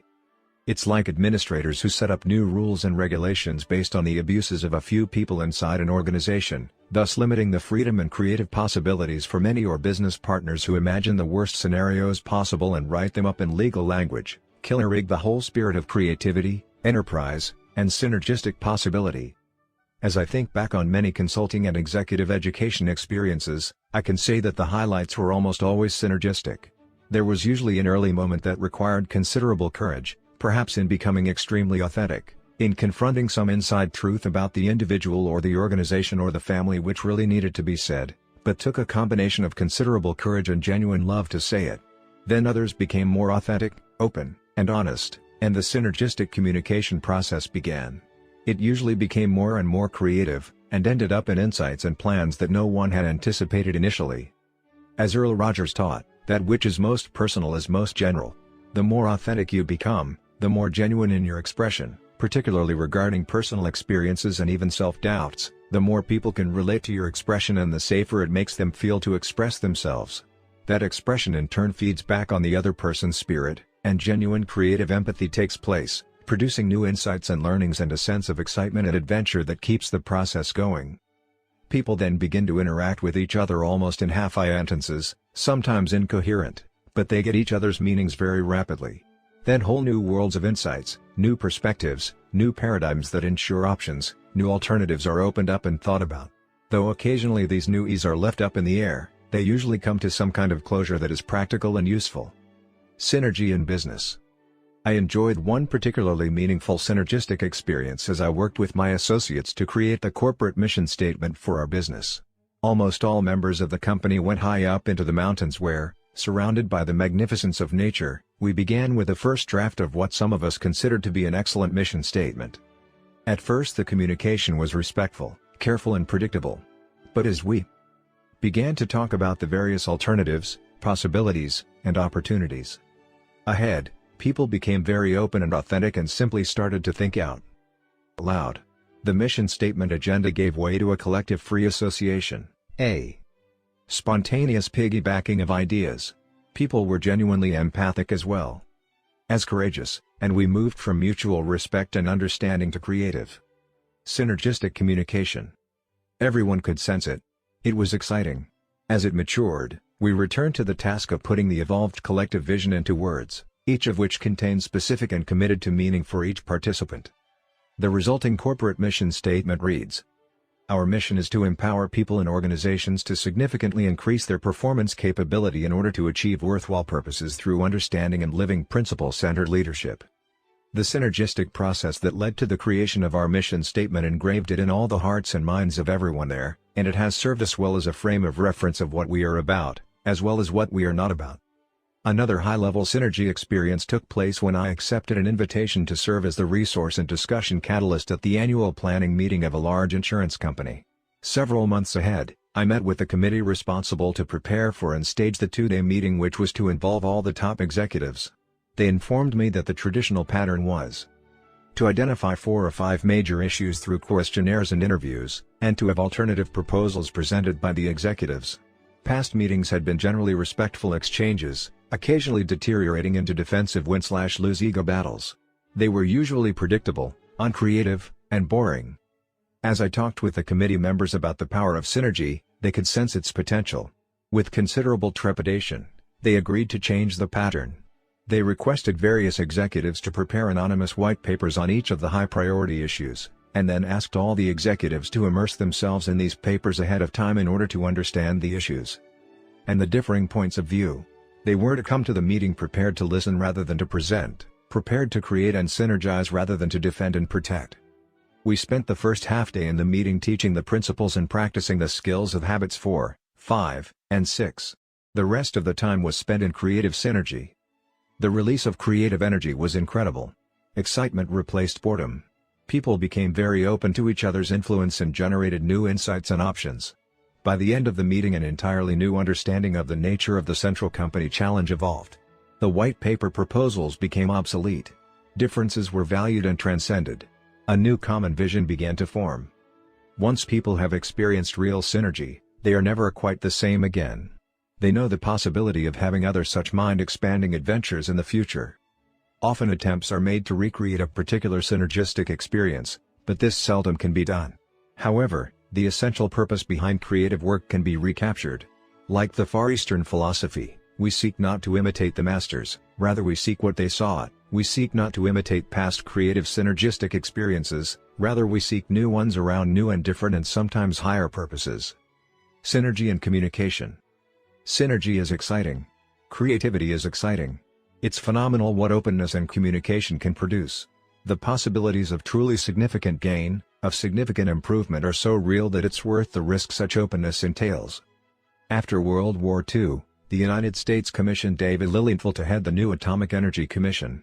Lilienthal brought together a group of people who were highly influential celebrities in their own right, disciples, as it were, of their own frames of reference. This very diverse group of individuals had an extremely heavy agenda, and they were impatient to get at it. In addition, the press was pushing them. But Lilienthal took several weeks to create a high emotional bank account. He had these people get to know each other, their interests, their hopes, their goals, their concerns, their backgrounds, their frames of reference, their paradigms. He facilitated the kind of human interaction that creates a great bonding between people, and he was heavily criticized for taking the time to do it because it wasn't efficient. But the net result was that this group became closely knit together, very open with each other, very creative, and synergistic. The respect among the members of the commission was so high that if there was disagreement, instead of opposition and defense, there was a genuine effort to understand. The attitude was, if a person of your intelligence and competence and commitment disagrees with me, Then there must be something to your disagreement that I don't understand, and I need to understand it. You have a perspective, a frame of reference I need to look at. Non-protective interaction developed, and an unusual culture was born. The following diagram illustrates how closely trust is related to different levels of communication. The lowest level of communication coming out of low-trust situations would be characterized by defensiveness, protectiveness, and often legalistic language, which covers all the bases and spells out qualifiers and the escape clauses in the event things go sour. Such communication produces only win/lose or lose/lose. It isn't effective, there's no P/PC balance, and it creates further reasons to defend and protect. The middle position is respectful communication. This is the level where fairly mature people interact. They have respect for each other, but they want to avoid the possibility of ugly confrontations, so they communicate politely but not empathically. They might understand each other intellectually, but they really don't deeply look at the paradigms and assumptions underlying their own positions and become open to new possibilities. Respectful communication works in independent situations and even in interdependent situations, but the creative possibilities are not opened up. In interdependent situations, compromise is the position usually taken. Compromise means that 1 + 1 = 1.5. Both give and take. The communication isn't defensive or protective or angry or manipulative, it is honest and genuine and respectful. But it isn't creative or synergistic. It produces a low form of win/win. Synergy means that 1 + 1 may equal 8, 16, or even 1,600. The synergistic position of high trust produces solutions better than any originally proposed, and all parties know it. Furthermore, they genuinely enjoy the creative enterprise. A mini-culture is formed to satisfy in and of itself. Even if it is short-lived, the P/PC balance is there. There are some circumstances in which synergy may not be achievable and no deal isn't viable. But even in these circumstances, the spirit of sincere trying will usually result in a more effective compromise. Fishing for the third alternative. To get a better idea of how our level of communication affects our interdependent effectiveness, envision the following scenario. It's vacation time, and a husband wants to take his family out to the lake country to enjoy camping and fishing. This is important to him, he's been planning it all year. He's made reservations at a cottage on the lake and arranged to rent a boat, and his sons are really excited about going. His wife, however, wants to use the vacation time to visit her ailing mother some 250 miles away. She doesn't have the opportunity to see her very often, and this is important to her. Their differences could be the cause of a major negative experience. The plans are set. The boys are excited. "We should go on the fishing trip," he says. "But we don't know how much longer my mother will be around, and I want to be by her," she replies. "This is our only opportunity to have enough time to do that. All year long we've looked forward to this one-week vacation. The boys would be miserable sitting around grandmother's house for a week. They'd drive everybody crazy. Besides, your mother's not that sick. And she has your sister less than a mile away to take care of her. She's my mother, too. I want to be with her. You could phone her every night. And we're planning to spend time with her at the Christmas family reunion. Remember? That's not for 5 more months. We don't even know if she'll still be here by then. Besides, she needs me, and she wants me. She's being well taken care of. Besides, the boys and I need you, too. My mother is more important than fishing. Your husband and sons are more important than your mother." As they disagree, back and forth, they finally may come up with some kind of compromise. They may decide to split up. He takes the boys fishing at the lake while she visits her mother. And they both feel guilty and unhappy. The boys sense it, and it affects their enjoyment of the vacation. The husband may give in to his wife, but he does it grudgingly. And consciously or unconsciously, he produces evidence to fulfill his prophecy of how miserable the week will be for everyone. The wife may give in to her husband, but she's withdrawn and overreactive to any new developments in her mother's health situation. If her mother were to become seriously ill and die, the husband could never forgive himself, and she couldn't forgive him either. Whatever compromise they finally agree on, it could be rehearsed over the years as evidence of insensitivity, neglect, or a bad priority decision on either part. It could be a source of contention for years and could even polarize the family. Many marriages that once were beautiful and soft and spontaneous and loving have deteriorated to the level of a hostility through a series of incidents just like this. The husband and wife see the situation differently. And that difference can polarize them, separate them, create wedges in the relationship. Or it can bring them closer together on a higher level. If they have cultivated the habits of effective interdependence, they approach their differences from an entirely different paradigm. Their communication is on a higher level. Because they have a high emotional bank account, they have trust and open communication in their marriage. Because they think win/win, they believe in a third alternative, a solution that is mutually beneficial and is better than what either of them originally proposed. Because they listen empathically and seek first to understand, they create within themselves and between them a comprehensive picture of the values and the concerns that need to be taken into account in making a decision. And the combination of those ingredients, the high emotional bank account, thinking win/win, and seeking first to understand, creates the ideal environment for synergy. Buddhism calls this the middle way. Middle in this sense does not mean compromise, it means higher, like the apex of the triangle. In searching for the middle or higher way, this husband and wife realize that their love, their relationship, is part of their synergy. As they communicate, the husband really, deeply feels his wife's desire, her need to be with her mother. He understands how she wants to relieve her sister, who has had the primary responsibility for their mother's care. He understands that they really don't know how long she will be with them, and that she certainly is more important than fishing. And the wife deeply understands her husband's desire to have the family together and to provide a great experience for the boys. She realizes the investment that has been made in lessons and equipment to prepare for this fishing vacation, and she feels the importance of creating good memories with them. So they pool those desires. And they're not on opposite sides of the problem. They're together on one side, looking at the problem, understanding the needs, and working to create a third alternative that will meet them. Maybe we could arrange another time within the month for you to visit with your mother, he suggests. I could take over the home responsibilities for the weekend and arrange for some help at the first of the week so that you could go. I know it's important to you to have that time. Or maybe we could locate a place to camp and fish that would be close to your mother. The area wouldn't be as nice, but we could still be outdoors and meet other needs as well. And the boys wouldn't be climbing the walls. We could even plan some recreational activities with the cousins, aunts, and uncles, which would be an added benefit. They synergize. They communicate back and forth until they come up with a solution they both feel good about. It's better than the solutions either of them originally proposed. It's better than compromise. It's a synergistic solution that builds P and PC. Instead of a transaction, it's a transformation. They get what they both really want and build their relationship in the process. Negative synergy.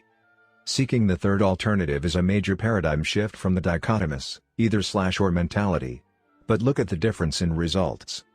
How much negative energy is typically expended when people try to solve problems or make decisions in an interdependent reality?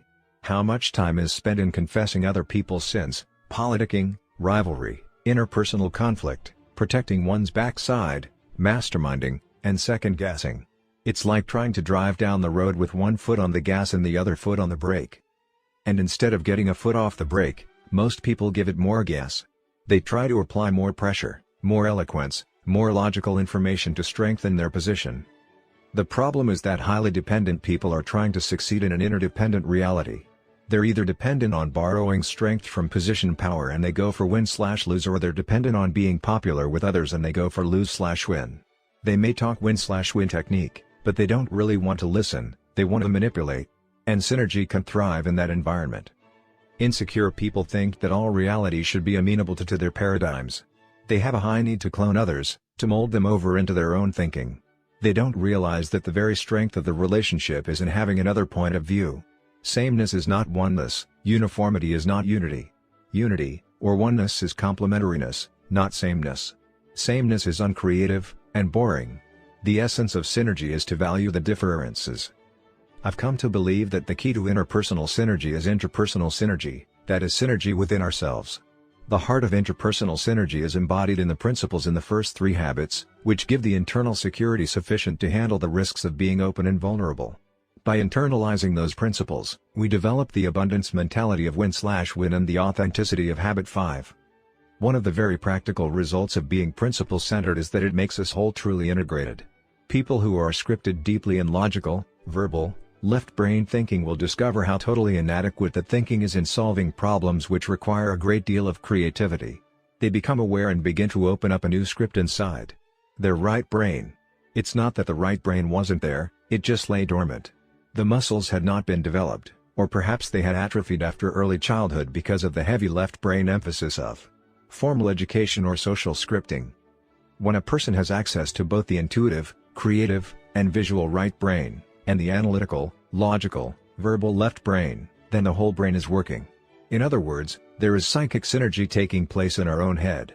And this tool is best suited to the reality of what life is, because life is not just logical, it is also emotional. One day I was presenting a seminar which I titled, Manage from the Left, Lead from the Right, to a company in Orlando, Florida. During the break, the president of company came up to me and said, "Stephen, this is intriguing. But I have been thinking about this material more in terms of its application to my marriage than to my business. My wife and I have a real communication problem. I wonder if you would have lunch with the two of us and just kind of watch how we talk to each other?" "Let's do it," I replied. As we sat down together, we exchanged a few pleasantries. Then this man turned to his wife and said, "Now, honey, I've invited Stephen to have lunch with us to see if he could help us in our communication with each other. I know you feel I should be a more sensitive, considerate husband. Could you give me something specific you think I ought to do?" His dominant left brain wanted facts, figures, specifics, parts. "Well, as I've told you before, it's nothing specific. It's more of a general sense I have about priorities." Her dominant right brain was dealing with sensing and with the gestalt, the whole, the relationship between the parts. "What do you mean, a general feeling about priorities? What is it you want me to do? Give me something specific I can get a handle on." "Well, it's just a feeling." Her right brain was dealing in images, intuitive feelings. "I just don't think our marriage is as important to you as you tell me it is." "Well, what can I do to make it more important? Give me something concrete and specific to go on." "It's hard to put into words." At that point, he just rolled his eyes and looked at me as if to say, "Stephen, could you endure this kind of dumbness in your marriage?" "It's just a feeling," she said, "a very strong feeling." "Honey," he said to her, "that's your problem. And that's the problem with your mother. In fact, it's the problem with every woman I know." Then he began to interrogate her as though it were some kind of legal deposition. "Do you live where you want to live?" "That's not it," she sighed. "That's not it at all." "I know," he replied with a forced patience. "But since you won't tell me exactly what it is, I figure the best way to find out what it is to find out what it is not. Do you live where you want to live?" "I guess." "Honey, Stephen's here for just a few minutes to try to help us. Just give a quick yes or no answer. Do you live where you want to live?" "Yes." "Okay. That's settled. Do you have the things you want to have?" "Yes." "All right. Do you do the things you want to do?" This went on for a little while, and I could see I wasn't helping at all. So I intervened and said, "Is this kind of how it goes in your relationship?" "Every day, Stephen," he replied. "It's the story of our marriage," she sighed. I looked at the two of them and the thought crossed my mind that they were two half-brained people living together. "Do you have any children?" I asked. "Yes, 2. "Really?" I asked incredulously. "How did you do it?" "What do you mean how did we do it?" "You were synergistic," I said. 1 + 1 usually equals 2. But you made 1 + 1 = 4. Now that's synergy. The whole is greater than the sum of the parts. So how did you do it?" "You know how we did it," he replied. "You must have valued the differences," I exclaimed. "Valuing the differences." Valuing the differences is the essence of synergy, the mental, the emotional, the psychological differences between people. And the key to valuing those differences is to realize that all people see the world, not as it is, but as they are. If I think I see the world as it is, why would I want to value the differences? Why would I even want to bother with someone who's off track? My paradigm is that I am objective, I see the world as it is. Everyone else is buried by the minutiae, but I see the larger picture. That's why they call me a supervisor. I have supervision. If that's my paradigm, then I will never be effectively interdependent, or even effectively independent, for that matter. I will be limited by the paradigms of my own conditioning. The person who is truly effective has the humility and reverence to recognize his own perceptual limitations and to appreciate the rich resources available through interaction with the hearts and minds of other human beings. That person values the differences because those differences add to his knowledge, to his understanding of reality. When we're left to our own experiences, we constantly suffer from a shortage of data. Is it logical that two people can disagree and that both can be right? It's not logical, it's psychological. And it's very real. You see the young lady, I see the old woman. We're both looking at the same picture, and both of us are right. We see the same black lines, the same white spaces. But we interpret them differently because we've been conditioned to interpret them differently. And unless we value the differences in our perceptions, unless we value each other and give credence to the possibility that we're both right, that life is not always a dichotomous either/or, that there are almost always third alternatives, we will never be able to transcend the limits of that conditioning. All I may see is the old woman. But I realize that you see something else. And I value you. I value your perception. I want to understand. So when I become aware of the difference in our perceptions, I say, good. You see it differently. Help me see what you see. If two people have the same opinion, one is unnecessary. It's not going to do me any good at all to communicate with someone else who sees only the old woman also. I don't want to communicate, with someone who agrees with me. I want to communicate with you because you see it differently. I value that difference. By doing that, I not only increase my own awareness, I also affirm you. I give you psychological air. I take my foot off the brake and release the negative energy you may have invested in defending a particular position. I create an environment for synergy. The importance of valuing the difference is captured in an often quoted fable called The Animal School, written by educator Dr. R. H. Reeves. Once upon a time, the animals decided they must do something heroic to meet the problems of a new world, so they organized a school. They adopted an activity curriculum consisting of running, climbing, swimming and flying. To make it easier to administer, all animals took all the subjects. The duck was excellent in swimming, better in fact than his instructor, and made excellent grades in flying, but he was very poor in running.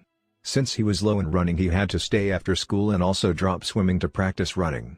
This was kept up until his web feet were badly worn and he was only average in swimming. But average was acceptable in school, so nobody worried about that except the duck. The rabbit started at the top of the class in running, but had a nervous breakdown because of so much makeup in swimming. The squirrel was excellent in climbing until he developed frustrations in the flying class where his teacher made him start from the ground up instead of from the treetop down. He also developed Charlie horses from overexertion and he got a C in climbing and a D in running. The eagle was a problem child and had to be disciplined severely. In climbing class he beat all the others to the top of the tree, but insisted on using his own way of getting there. At the end of the year, an abnormal eel that could swim exceedingly well and also could run, climb and fly a little had the highest average and was valedictorian. The prairie dogs stayed out of school and fought the tax levy because the administration would not add digging and burrowing to the curriculum. They apprenticed their children to the badger and later joined the groundhogs and gophers to start a successful private school. Force field analysis. In an interdependent situation, synergy is particularly powerful in dealing with negative forces that work against growth and change. Sociologist Kurt Lewin developed a force field analysis model in which he described any current level of performance or being as a state of equilibrium between the driving forces that encourage upward movement and the restraining forces that discourage it. Driving forces generally are positive, reasonable, logical, conscious, and economic. In juxtaposition, restraining forces are often negative, emotional, illogical, unconscious, and social/psychological. Both sets of forces are very real and must be taken into account in dealing with change.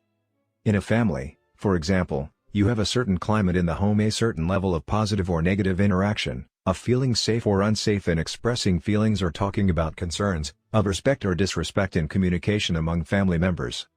You may really want to change that level. You may want to create a climate that is more positive, more respectful, more open and trusting. Your logical reasons for doing that are the driving forces that act to raise the level. But increasing those driving forces is not enough. Your efforts are opposed by restraining forces, by the competitive spirit between children in the family, by the different scripting of home life you and your spouse have brought to the relationship, by habits that have developed in the family, by work or other demands on your time and energies. Increasing the driving forces may bring results for a while. But as long as the restraining forces are there, it becomes increasingly harder. It's like pushing against a spring. The harder you push, the harder it is to push until the force of the spring suddenly thrusts the level back down.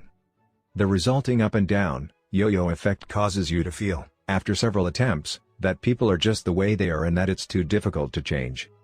But when you introduce synergy, you use the motive of habit 4, the skill of habit 5, and the interaction of habit 6 to work directly on the restraining forces. You create an atmosphere in which it is safe to talk about these forces. You unfreeze them, loosen them up, and create new insights that actually transform those restraining forces into driving ones. You involve people in the problem, immerse them in it, so that they soak it in and feel it as their problem, and they tend to become an important part of the solution. As a result, new goals, shared goals, are created, and the whole enterprise moves upward, often in ways that no one could have anticipated. And the excitement contained within that movement creates a new culture. The people involved in it are enmeshed in each other's humanity and empowered by new, fresh thinking, by new creative alternatives and opportunities. I've been involved several times in negotiations between people who were angry at each other and hired lawyers to defend their positions. And all that did was to exacerbate the problem because the interpersonal communication deteriorated as it went through the legal process. But the trust level was so low the parties felt they had no other alternative than to take the issues to court. Would you be interested in going for a win-win solution that both parties feel really good about? I would ask. The response was usually affirmative, but most people didn't really think it was possible. If I can get the other party to agree, would you be willing to start the process of really communicating with each other? Again, the answer was usually yes. The results in almost every case have been astounding. Problems that had been legally and psychologically wrangled about for months have been settled in a matter of a few hours or days. Most of the solutions weren't the courthouse compromise solutions, either. They were synergistic, better than the solutions proposed independently by either party. And, in most cases, the relationships continued even though it had appeared in the beginning that the trust level was so low and the rupture in the relationships so large as to be almost irreparable. At one of our development programs, an executive reported a situation where a manufacturer was being sued by a longtime industrial customer for lack of performance. Both parties felt totally justified in the rightness of their position and perceived each other as unethical and completely untrustworthy. As they began to practice Habit 5, two things became clear.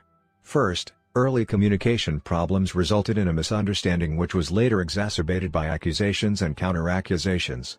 Second, both were initially acting in good faith and didn't like the cost and hassle of a legal fight, but saw no other way out. Once these two things became clear, the spirit of Habits 4, 5, and 6 took over, the problem was rapidly resolved, and the relationship continues to prosper. In another circumstance, I received an early morning phone call from a land developer desperately searching for help. The bank wanted to foreclose because he was not complying with the principal and interest payment schedule, and he was suing the bank to avoid the foreclosure. He needed additional funding to finish and market the land so that he could repay the bank, but the bank refused to provide additional funds until scheduled payments were met. It was a chicken and egg problem with undercapitalization. In the meantime, the project was languishing. The streets were beginning to look like weed fields, and the owners of the few homes that had been built were up in arms as they saw their property values drop. The city was also upset over the prime land project falling behind schedule and becoming an eyesore. Tens of thousands of dollars in legal costs had already been spent by the bank and the developer, and the case wasn't scheduled to come to court for several months. In desperation, this developer reluctantly agreed to try the principles of Habits 4, 5, and 6. He arranged a meeting with even more reluctant bank officials. The meeting started at 8 a.m. in one of the bank conference rooms. The tension and mistrust were palpable. The attorney for the bank had committed the bank officials to say nothing. They were only to listen, and he alone would speak. He wanted nothing to happen that would compromise the bank's position in court. For the first hour and a half, I taught Habits 4, 5, and 6. At 9:30 I went to the blackboard and wrote down the bank's concerns based on our prior understanding. Initially the bank officials said nothing, but the more we communicated win-win intentions and sought first to understand, the more they opened up to explain and clarify. As they began to feel understood, the whole atmosphere changed, and a sense of momentum, of excitement over the prospect of peacefully settling the problem was clearly evident. Over the attorney's objections the bank officials opened up even more, even about personal concerns. When we walk out of here, the first thing the bank president will say is, "Did we get our money? What are we going to say?" By 11 o'clock, the bank officers were still convinced of their rightness, but they felt understood and were no longer defensive and officious. At that point, they were sufficiently open to listen to the developer's concerns, which we wrote down on the other side of the blackboard. This resulted in deeper mutual understanding and a collective awareness of how poor early communication had resulted in misunderstanding and unrealistic expectations, and how continuous communication in a win-win spirit could have prevented the subsequent major problems from developing. The shared sense of both chronic and acute pain combined with a sense of genuine progress kept everyone communicating. By noon, when the meeting was scheduled to end, the people were positive, creative, and synergistic and wanted to keep talking. The very first recommendation made by the developer was seen as a beginning win-win approach by all. It was synergized on and improved, and at 12:45 p.m. the developer and the two bank officers left with a plan to present together to the Homeowners Association and the city. Despite subsequent complicating developments, the legal fight was aborted and the building project continued to a successful conclusion. I am not suggesting that people should not use legal processes.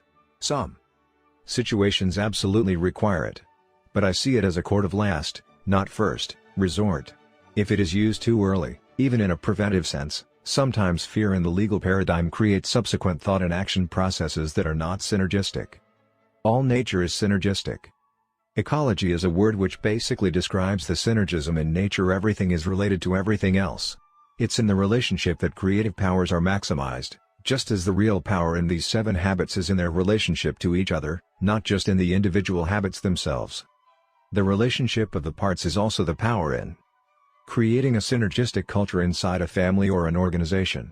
The more genuine the involvement, the more sincere and sustained the participation in analyzing and solving problems, the greater the release of everyone's creativity, and of their commitment to what they create. This, I'm convinced, is the essence of the power in the Japanese approach to business, which has changed the world marketplace. Synergy works, it's a correct principle. It is the crowning achievement of all the previous habits. It is effectiveness in an interdependent reality. It is teamwork, team building, the development of unity and creativity with other human beings. Although you cannot control the paradigms of others in an interdependent interaction or the synergistic process itself, a great deal of synergy is within your circle of influence. Your own internal synergy is completely within the circle. You can respect both sides of your own nature, the analytical side and the creative side. You can value the difference between them and use that difference to catalyze creativity. You can be synergistic within yourself even in the midst of a very adversarial environment. You don't have to take insults personally. You can sidestep negative energy, you can look for the good in others and utilize that good, as different as it may be, to improve your point of view and to enlarge your perspective. You can exercise the courage in interdependent situations to be open, to express your ideas, your feelings, and your experiences in a way that will encourage other people to be open also. You can value the difference in other people. When someone disagrees with you, you can say, "Good. You see it differently." You don't have to agree with them, you can simply affirm them. And you can seek to understand. When you see only 2 alternatives, yours and the wrong one, you can look for a synergistic third alternative. There's almost always a third alternative, and if you work with a win-win philosophy and really seek to understand, you usually can find a solution that will be better for everyone concerned. Application suggestions. 1. Think about a person who typically sees things differently than you do. Consider ways in which those differences might be used as stepping stones to third alternative solutions. Perhaps you could seek out his or her views on a current project or problem, valuing the different views you are likely to hear. 2. Make a list of people who irritate you. Do they represent different views that could lead to synergy if you had greater intrinsic security and valued the difference? 3. Identify a situation in which you desire greater teamwork and synergy. What conditions would need to exist to support synergy? What can you do to create those conditions? 4. The next time you have a disagreement or confrontation with someone, attempt to understand the concerns underlying that person's position. Address those concerns in a creative and mutually beneficial way. Part 4, Renewal. Habit 7, Sharpen the saw.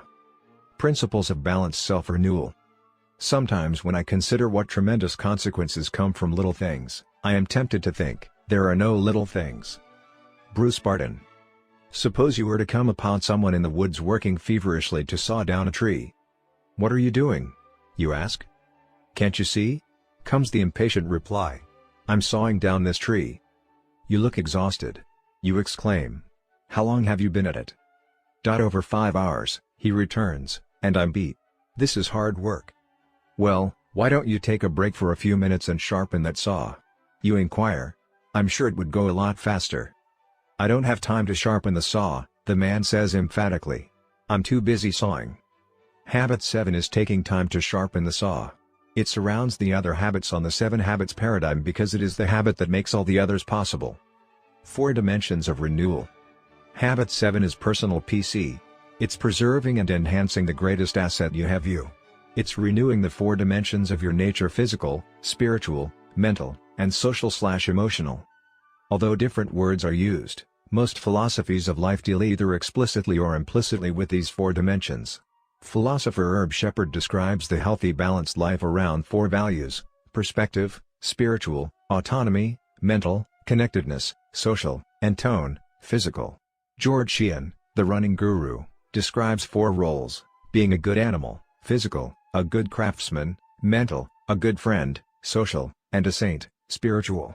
Sound motivation and organization theory embrace these four dimensions or motivations: the economic, physical, how people are treated; social, how people are developed and used; mental, and the service, the job, the contribution the organization gives; spiritual. Sharpen the saw basically means expressing all four motivations. It means exercising all four dimensions of our nature, regularly and consistently in wise and balanced ways. To do this, we must be proactive. Taking time to sharpen the saw is a definite Quadrant 2 activity, and Quadrant 2 must be acted on.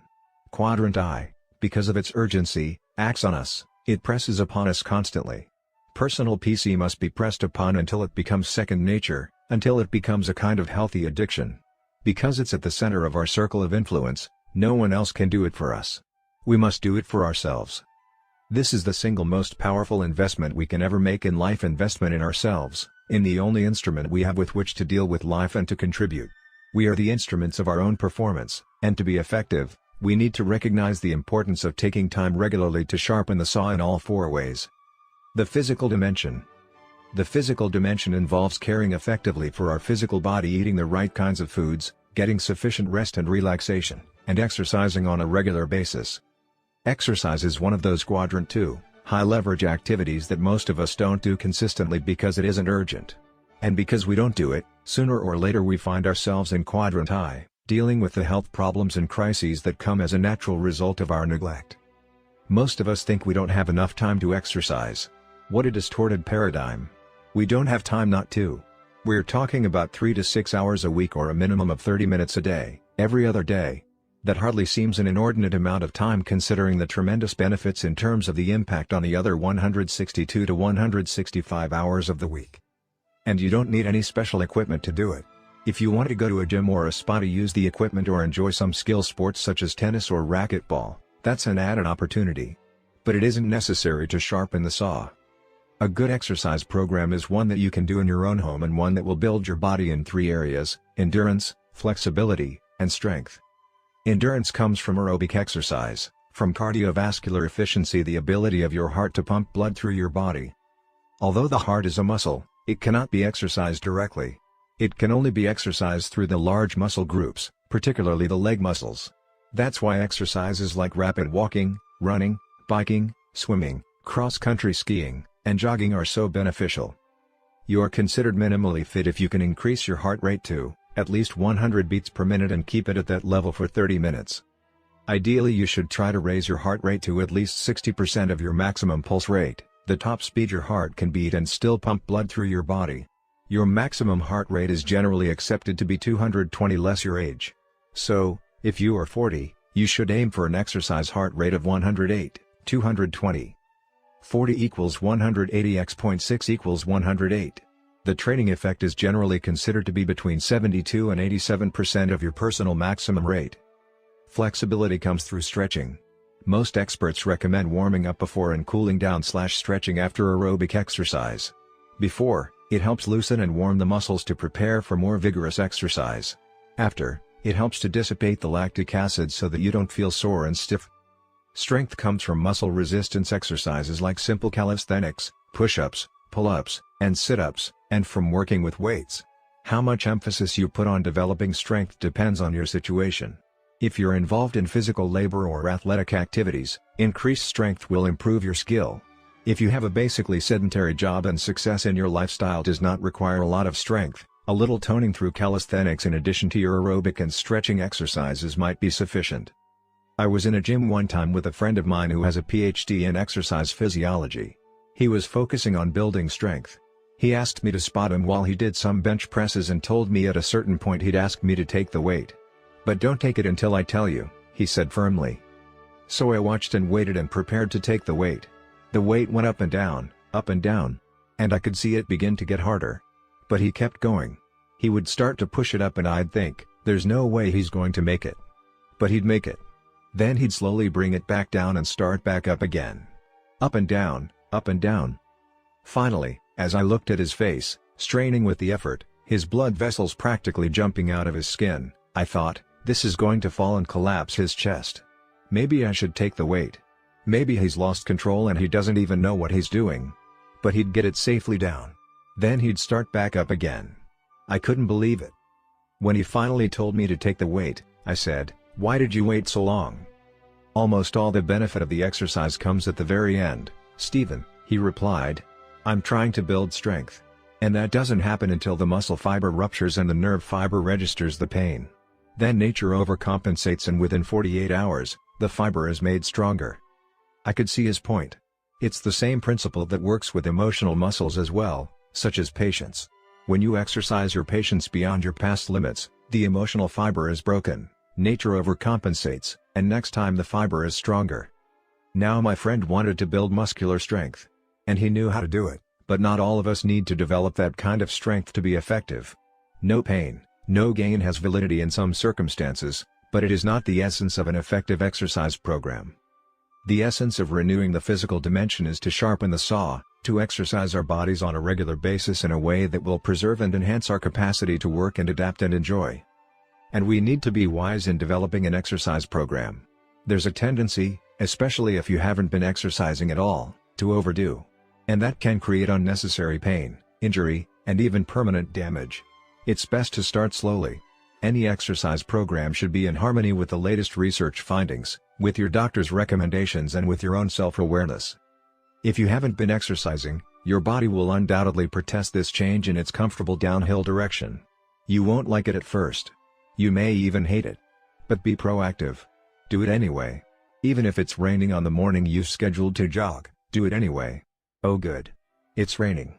I get to develop my willpower as well as my body. You're not dealing with quick fix, you're dealing with a quadrant 2 activity that will bring phenomenal long-term results. Ask anyone who has done it consistently. Little by little, your resting pulse rate will go down as your heart and oxygen processing system becomes more efficient. As you increase your body's ability to do more demanding things, you'll find your normal activities much more comfortable and pleasant.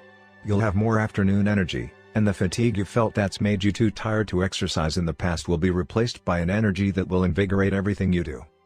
Probably the greatest benefit you will experience from exercising will be the development of your habit 1 muscles of proactivity.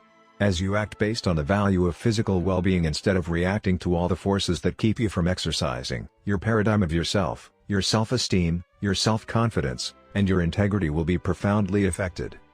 The spiritual dimension. Renewing the spiritual dimension provides leadership to your life. It's highly related to habit 2. The spiritual dimension is your core, your center, your commitment to your value system. It's a very private area of life and a supremely important one. It draws upon the sources that inspire and uplift you and tie you to the timeless truths of all humanity. And people do it very, very differently. I find renewal in daily prayerful meditation on the scriptures because they represent my value system. As I read and meditate, I feel renewed, strengthened, centered and recommitted to serve. Immersion in great literature or great music can provide a similar renewal of the spirit for some. There are others who find it in the way they communicate with nature. Nature bequeaths its own blessing on those who immerse themselves in it. When you're able to leave the noise and the discord of the city and give yourself up to the harmony and rhythm of nature, you come back renewed. For a time, you're undisturbable, almost unflappable, until gradually the noise and the discord from outside start to invade that sense of inner peace. Arthur Gordon shares a wonderful, intimate story of his own spiritual renewal in a little story called The Turn of the Tide. It tells of a time in his life when he began to feel that everything was stale and flat. His enthusiasm waned, his writing efforts were fruitless. And the situation was growing worse day by day. Finally, he determined to get help from a medical doctor. Observing nothing physically wrong, the doctor asked him if he would be able to follow his instructions for one day.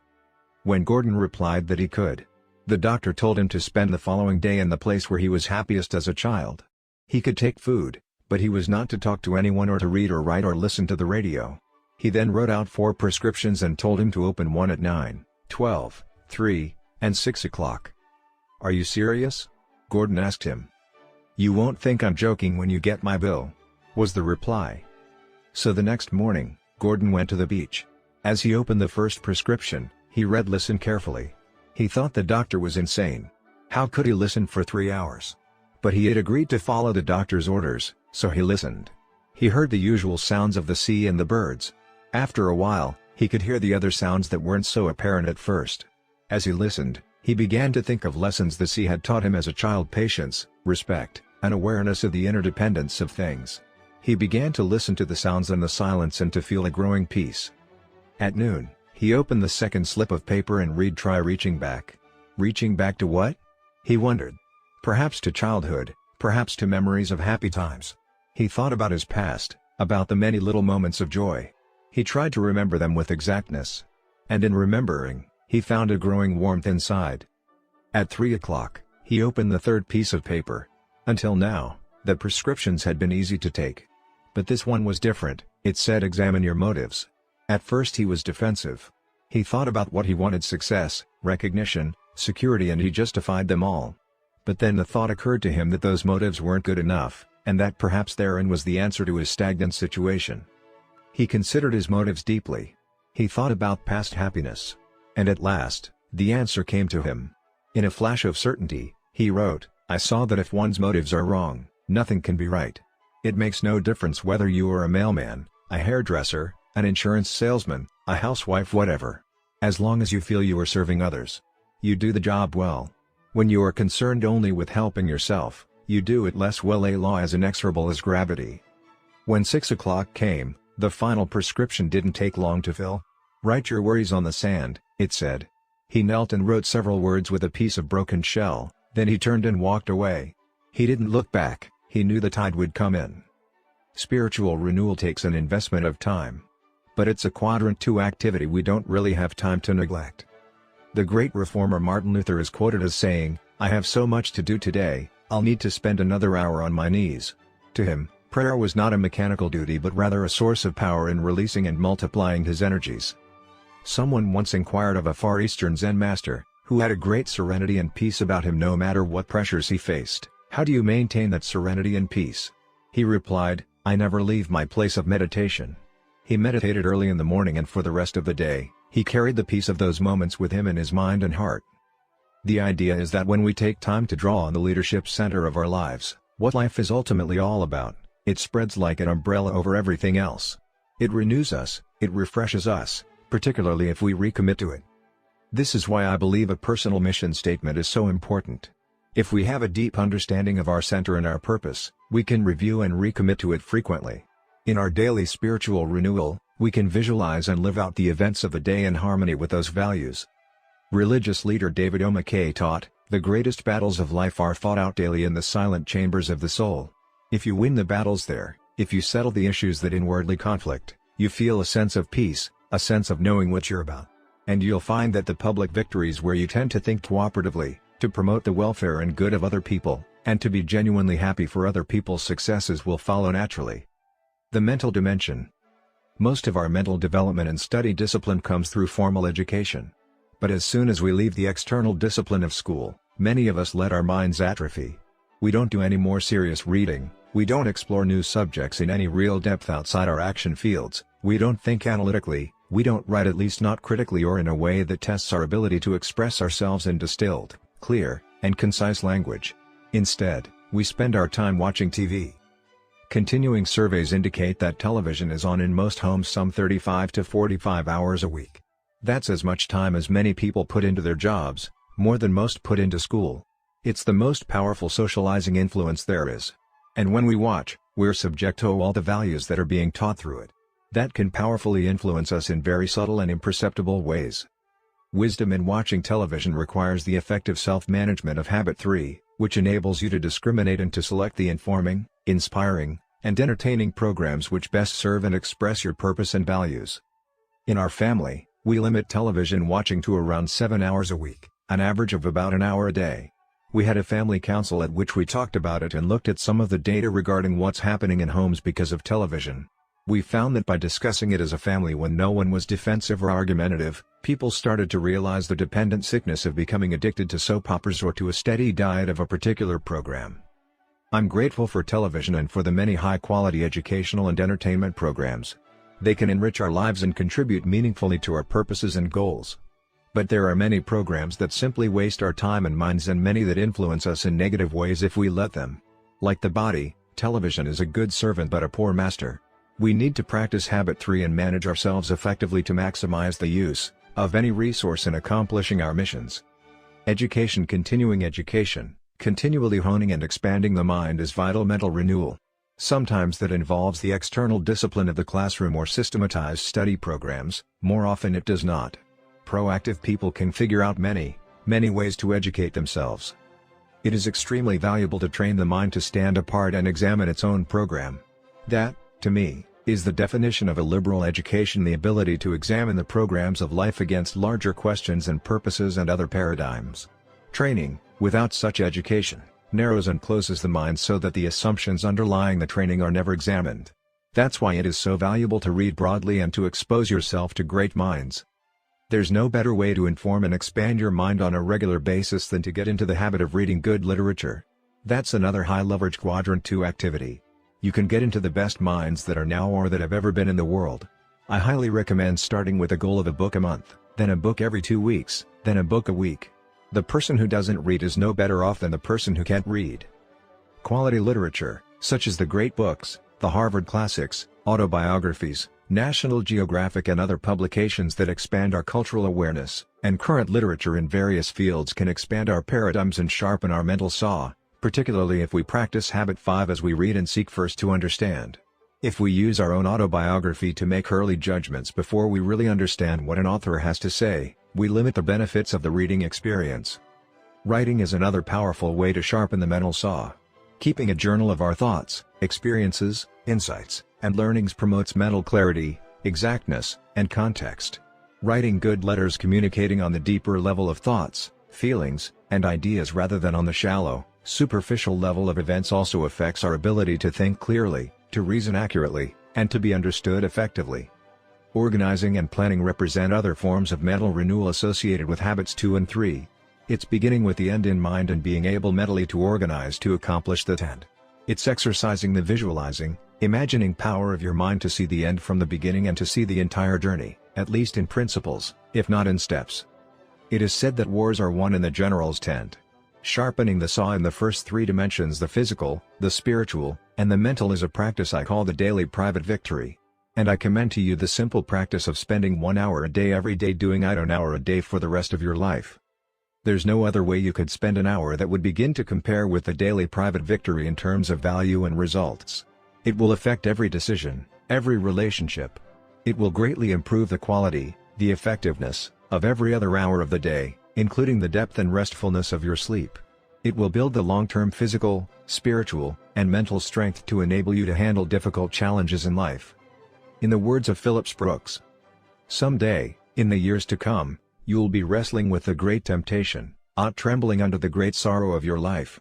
But the real struggle is here, now it is being decided whether, in the day of your supreme sorrow or temptation, you shall miserably fail or gloriously conquer."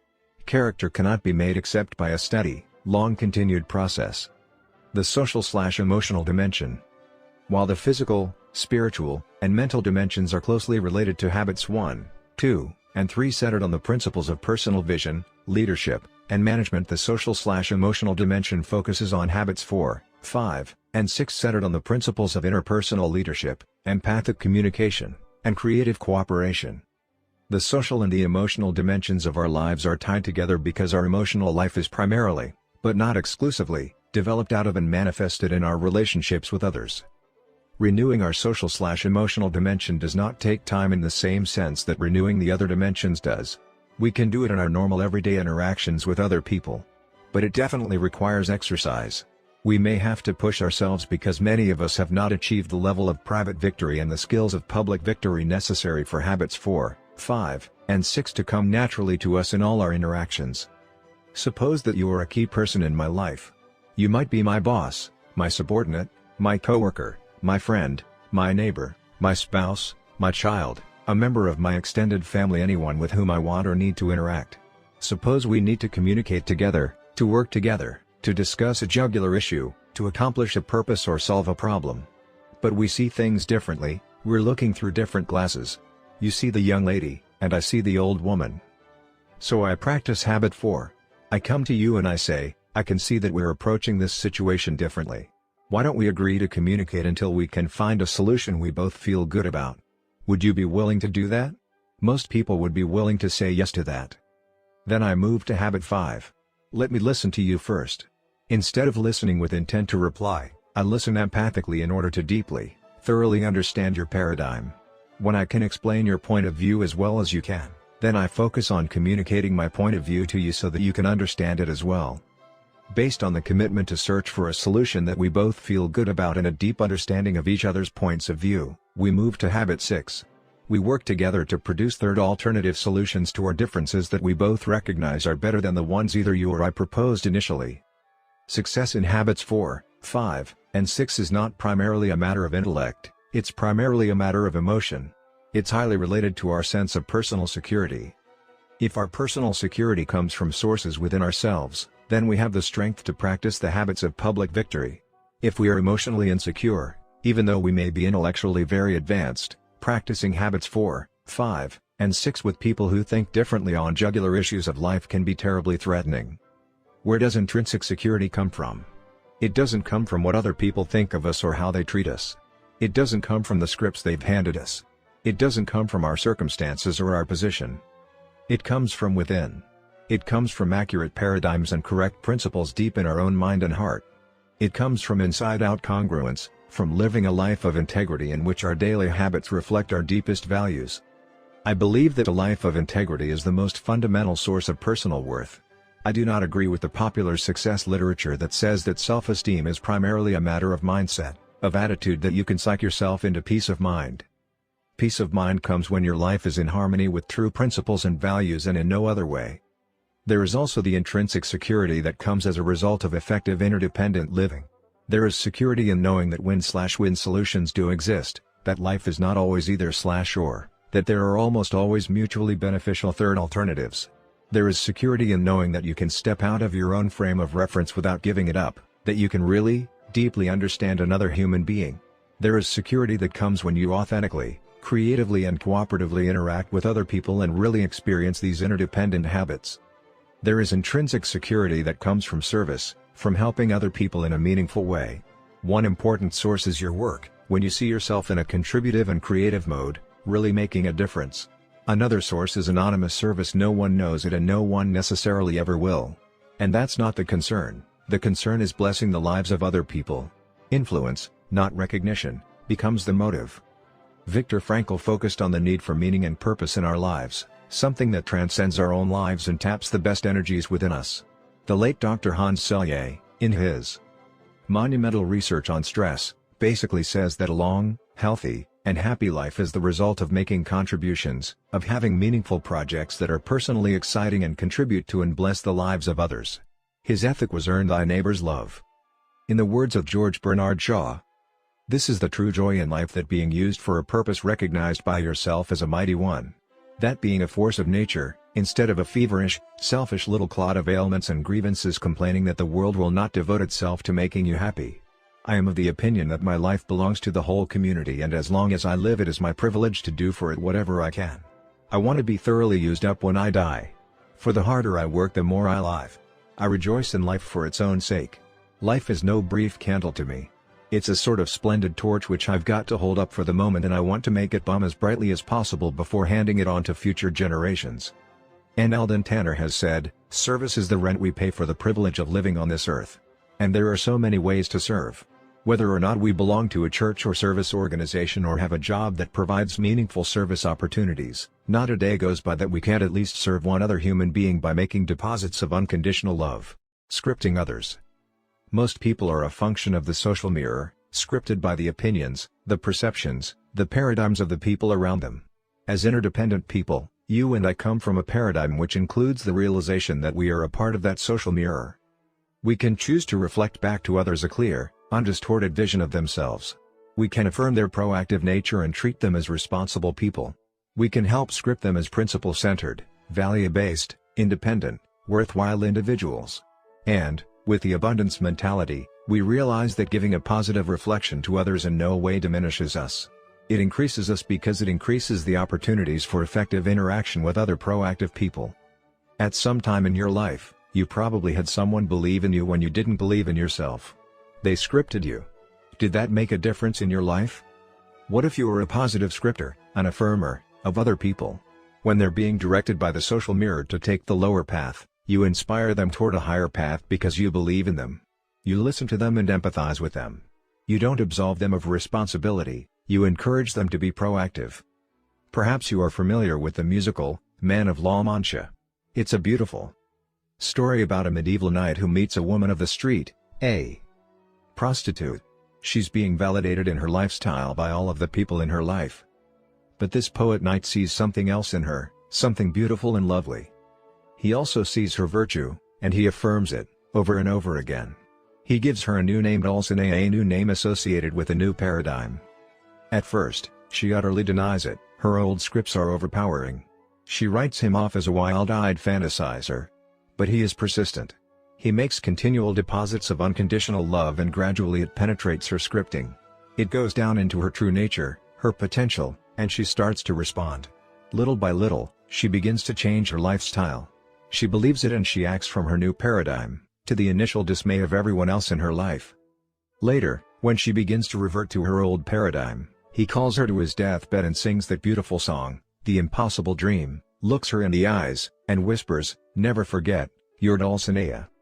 One of the Dossi stories in the field of self-fulfilling prophecies is of a computer in England that was accidentally programmed incorrectly. In academic terms, it labeled a class of bright kids dumb kids and a class of supposedly dumb kids bright. And that computer report was the primary criterion that created the teachers' paradigms about their students at the beginning of the year. When the administration finally discovered the mistake 5.5 months later, they decided to test the kids again without telling anyone what had happened. And the results were amazing. The bright kids had gone down significantly in IQ test points. They had been seen and treated as mentally limited, uncooperative, and difficult to teach. The teachers' paradigms had become a self-fulfilling prophecy. But scores in the supposedly dumb group had gone up. The teachers had treated them as though they were bright, and their energy, their hope, their optimism, their excitement had reflected high individual expectations and worth for those kids. These teachers were asked what it was like during the first few weeks of the term.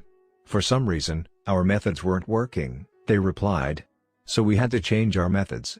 The information showed that the kids were bright. If things weren't working well, they figured it had to be the teaching methods. So they worked on methods, they were proactive, they worked in their circle of influence. Apparent learner disability was nothing more or less than teacher inflexibility. What do we reflect to others about themselves? And how much does that reflection influence their lives? We have so much we can invest in the emotional bank accounts of other people. The more we can see people in terms of their unseen potential, the more we can use our imagination rather than our memory, with our spouse, our children, our coworkers or employees. We can refuse to label them, we can see them in new fresh ways each time we're with them. We can help them become independent, fulfilled people capable of deeply satisfying, enriching, and productive relationships with others. Buddha taught, treat a man as he is and he will remain as he is. Treat a man as he can and should be and he will become as he can and should be. Balance and renewal. The self-renewal process must include balanced renewal in all four dimensions of our nature, the physical, the spiritual, the mental, and the social/emotional. Although renewal in each dimension is important, it only becomes optimally effective as we deal with all four dimensions in a wise and balanced way. To neglect any one area negatively impacts the rest. I have found this to be true in organizations as well as in individual lives. In an organization, the physical dimension is expressed in economic terms. The mental or psychological dimension deals with the recognition, development, and use of talent. The social/emotional dimension has to do with human relations, with how people are treated. And the spiritual dimension deals with finding meaning through purpose or contribution and through organizational integrity. When an organization neglects any one or more of these areas, it negatively impacts the entire organization. The creative energies that could result in tremendous, positive synergy are instead used to fight against the organization and become restraining forces to growth and productivity. I have found organizations whose only thrust is economic to make money. They usually don't publicize that purpose. They sometimes even publicize something else. But in their hearts, their only desire is to make money. Whenever I find this, I also find a great deal of negative synergy in the culture, generating such things as interdepartmental rivalries, defensive and protective communication, politicking, and masterminding. We can't effectively thrive without making money, but that's not sufficient reason for organizational existence. We can't live without eating, but we don't live to eat. At the other end of the spectrum, I've seen organizations that focused almost exclusively on the social/emotional dimension. They are, in a sense, some kind of social experiment, and they have no economic criteria to their value system.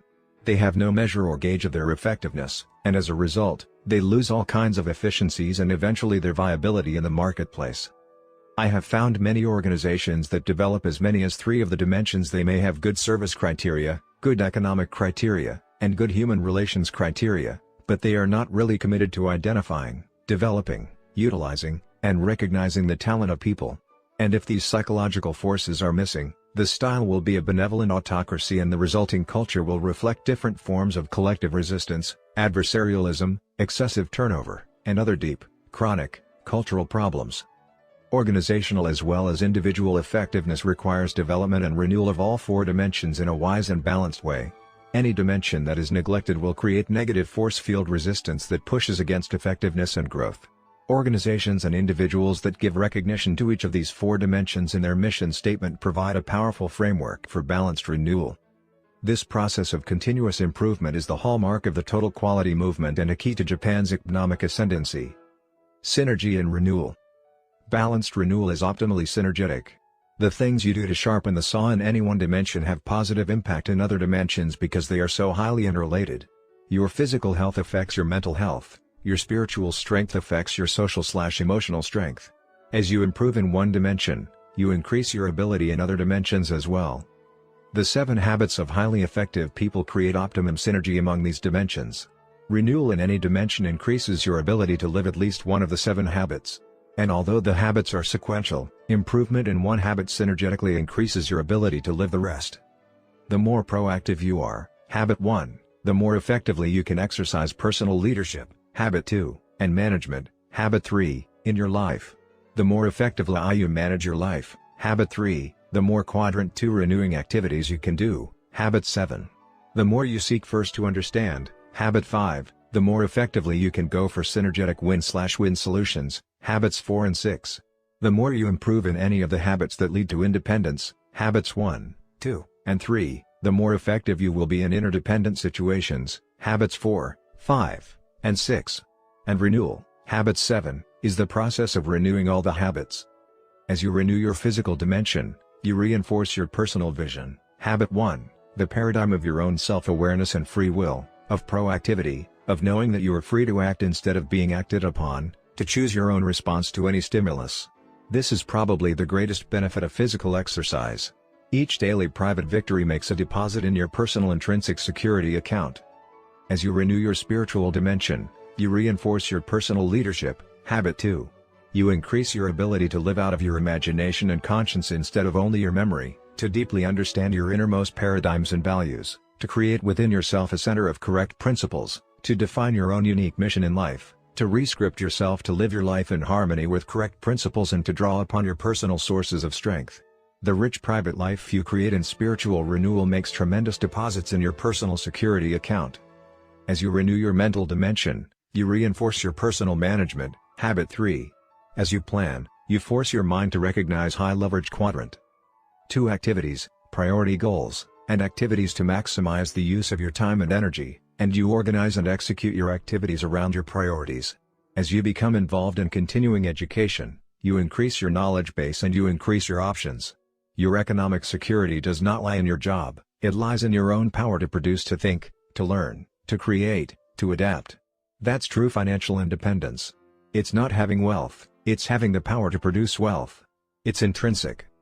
The daily private victory, a minimum of 1 hour a day, and renewal of the physical, spiritual, and mental dimensions is the key to the development of the 7 habits, and it's completely within your circle of influence. It is the quadrant 2 focus time necessary to integrate these habits into your life, to become principle-centered. It's also the foundation for the daily public victory. It's the source of intrinsic security you need to sharpen the saw in the social/emotional dimension.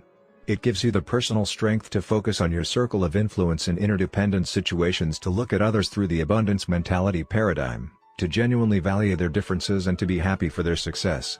It gives you the foundation to work for genuine understanding and for synergetic win-win solutions, to practice habits 4, 5, and 6 in an interdependent reality.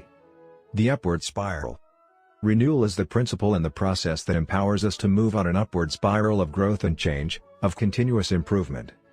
To make meaningful and consistent progress along that spiral, we need to consider one other aspect of renewal as it applies to the unique human endowment that directs this upward movement: our conscience. In the words of Madame de Staël, the voice of conscience is so delicate that it is easy to stifle it, but it is also so clear that it is impossible to mistake it. Conscience is the endowment that senses our congruence or disparity with correct principles and lifts us toward them when it's in shape. Just as the education of nerve and sinew is vital to the excellent athlete and education of the mind is vital to the scholar, education of the conscience is vital to the truly proactive, highly effective person. Training and educating the conscience, however, requires even greater concentration, more balanced discipline, more consistently honest living. It requires regular feasting on inspiring literature, thinking noble thoughts and, above all, living in harmony with its still small voice. Just as junk food and lack of exercise can ruin an athlete's condition, those things that are obscene, crude, or pornographic can breed an inner darkness that numbs our higher sensibilities and substitutes the social conscience of "will I be found out?" for the natural or divine conscience of what is right and wrong. In the words of Dag Hammarskjöld, "You cannot play with the animal in you without becoming wholly animal, play with falsehood without forfeiting your right to truth, play with cruelty without losing your sensitivity of mind. He who wants to keep his garden tidy doesn't reserve a plot for weeds." Once we are self-aware, we must choose purposes and principles to live by, otherwise the vacuum will be filled, and we will lose our self-awareness and become like groveling animals who live primarily for survival and propagation. People who exist on that level aren't living, they are being lived. They are reacting, unaware of the unique endowments that lie dormant and undeveloped within. And there is no shortcut in developing them. The law of the harvest governs. We will always reap what we sow, no more, no less. The law of justice is immutable, and the closer we align ourselves with correct principles, the better our judgment will be about how the world operates and the more accurate our paradigms or maps of the territory will be. I believe that as we grow and develop on this upward spiral, we must show diligence in the process of renewal by educating and obeying our conscience. An increasingly educated conscience will propel us along the path of personal freedom, security, wisdom, and power. Moving along the upward spiral requires us to learn, commit, and do on increasingly higher planes. We deceive ourselves if we think that any one of these is sufficient. To keep progressing, we must learn, commit, and do, learn, commit, and do, and learn, commit, and do again. Application suggestions. 1. Make a list of activities that would help you keep in good physical shape, that would fit your lifestyle and that you could enjoy over time. 2. Select one of the activities and list it as a goal in your personal role area for the coming week. At the end of the week, evaluate your performance. If you didn't make your goal, was it because you subordinated it to a genuinely higher value? Or did you fail to act with integrity to your values? 3.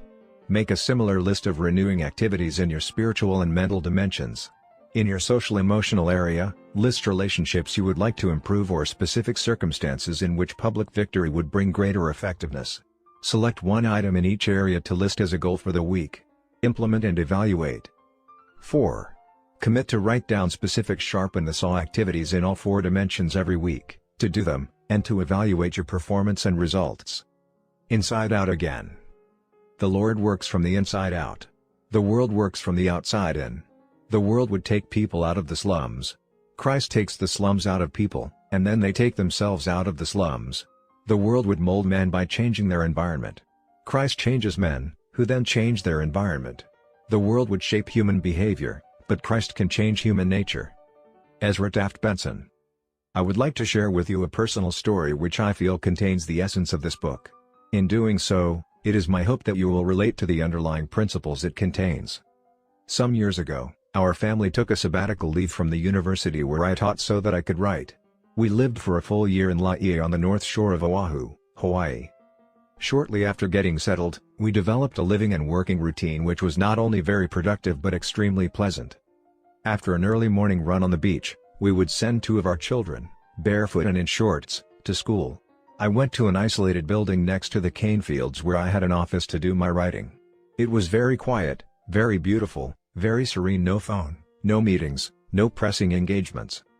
My office was on the outside edge of a college, and one day as I was wandering between stacks of books in the back of the college library, I came across a book that drew my interest. As I opened it, my eyes fell upon a single paragraph that powerfully influenced the rest of my life. I read the paragraph over and over again. It basically contained the simple idea that there is a gap or a space between stimulus and response, and that the key to both our growth and happiness is how we use that space. I can hardly describe the effect that idea had on my mind. Though I had been nurtured in the philosophy of self-determinism, the way the idea was phrased, a gap between stimulus and response, hit me with fresh, almost unbelievable force. It was almost like knowing it for the first time, like an inward revolution, an idea whose time had come. I reflected on it again and again, and it began to have a powerful effect on my paradigm of life. It was as if I had become an observer of my own participation. I began to stand in that gap and to look outside at the stimuli. I reveled in the inward sense of freedom to choose my response, even to become the stimulus, or at least to influence it, even to reverse it. Shortly thereafter, and partly as a result of this revolutionary idea, Sandra and I began a practice of deep communication. I would pick her up a little before noon on an old red Honda 90 trail cycle, and we would take our two preschool children with us, one between us and the other on my left knee, as we rode out in the cane fields by my office. We rode slowly along for about an hour, just talking. The children looked forward to the ride and hardly ever made any noise. We seldom saw another vehicle, and the cycle was so quiet we could easily hear each other. We usually ended up on an isolated beach where we parked the Honda and walked about 200 yards to a secluded spot where we ate a picnic lunch. The sandy beach and a freshwater river coming off the island totally absorbed the interest of the children, so Sandra and I were able to continue our talks uninterrupted. Perhaps it doesn't take too much imagination to envision the level of understanding and trust we were able to reach by spending at least 2 hours a day, every day, for a full year in deep communication. At the very first of the year, we talked about all kinds of interesting topics: people, ideas, events, the children, my writing, our family at home, future plans, and so forth. But little by little, our communication deepened and we began to talk more and more about our internal worlds, about our upbringing, our scripting, our feelings and self-doubts. As we were deeply immersed in these communications, we also observed them and observed ourselves in them. We began to use that space between stimulus and response in some new and interesting ways, which caused us to think about how we were programmed and how those programs shaped how we saw the world. We began an exciting adventure into our interior worlds and found it to be more exciting, more fascinating, more absorbing, more compelling, more filled with discovery and insight than anything we'd ever known in the outside world. It wasn't all sweetness and light. We occasionally hit some raw nerves and had some painful experiences, embarrassing experiences, self-revealing experiences that made us extremely open and vulnerable to each other. And yet we found we had been wanting to go into those things for years. When we did go into the deeper, more tender issues and then came out of them, we felt in some way healed. We were so initially supportive and helpful, so encouraging and empathic to each other, that we nurtured and facilitated these internal discoveries in each other. We gradually evolved 2 unspoken ground rules. The first was no probing. As soon as we unfolded the inner layers of vulnerability, we were not to question each other, only to empathize. Probing was simply too invasive. It was also too controlling and too logical. We were covering new, difficult terrain that was scary and uncertain, and it stirred up fears and doubts. We wanted to cover more and more of it, but we grew to respect the need to let each other open up in our own time. The second ground rule was that when it hurt too much, when it was painful, we would simply quit for the day. Then we would either begin the next day where we left off or wait until the person who was sharing felt ready to continue. We carried around the loose ends, knowing that we wanted to deal with them.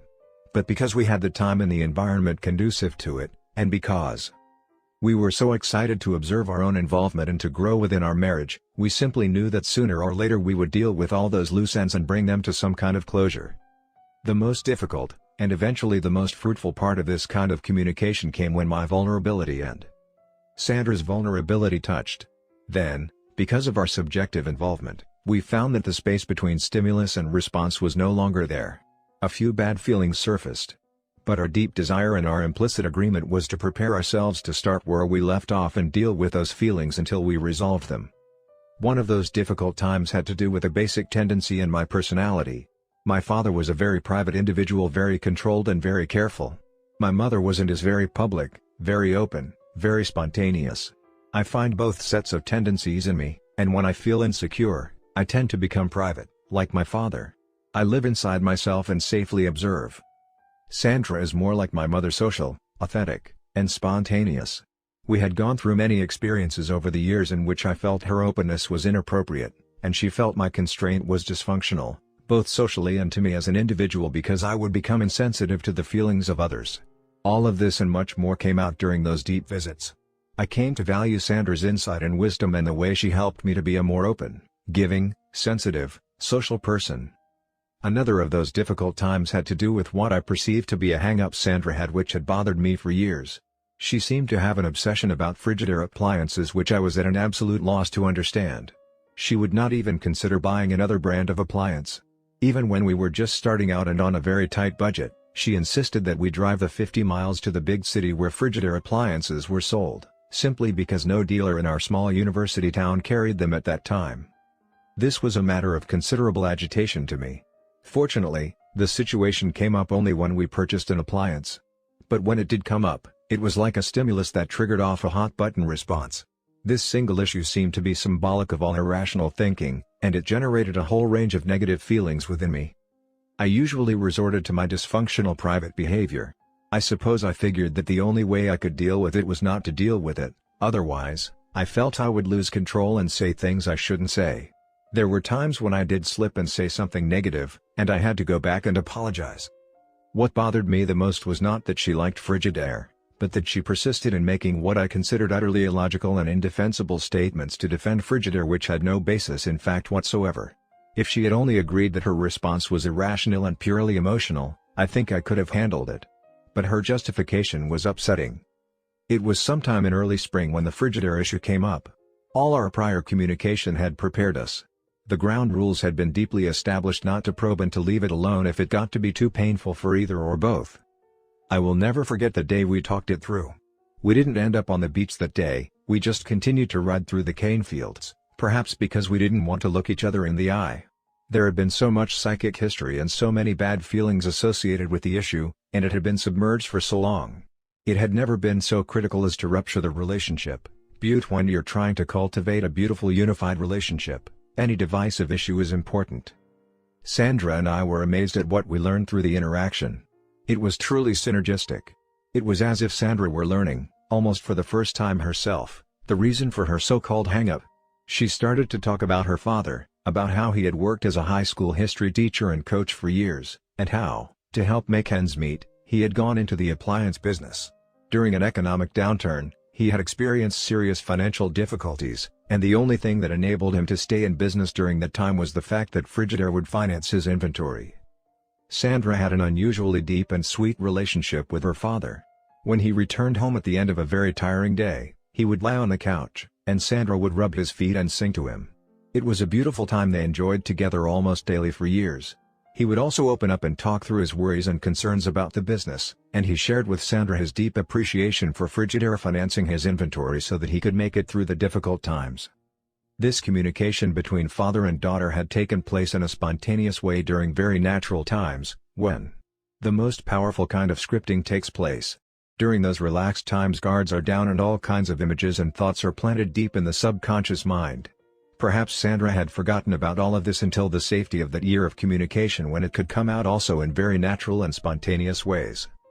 Sandra gained tremendous insight into herself and into the emotional root of her feelings about Frigidaire.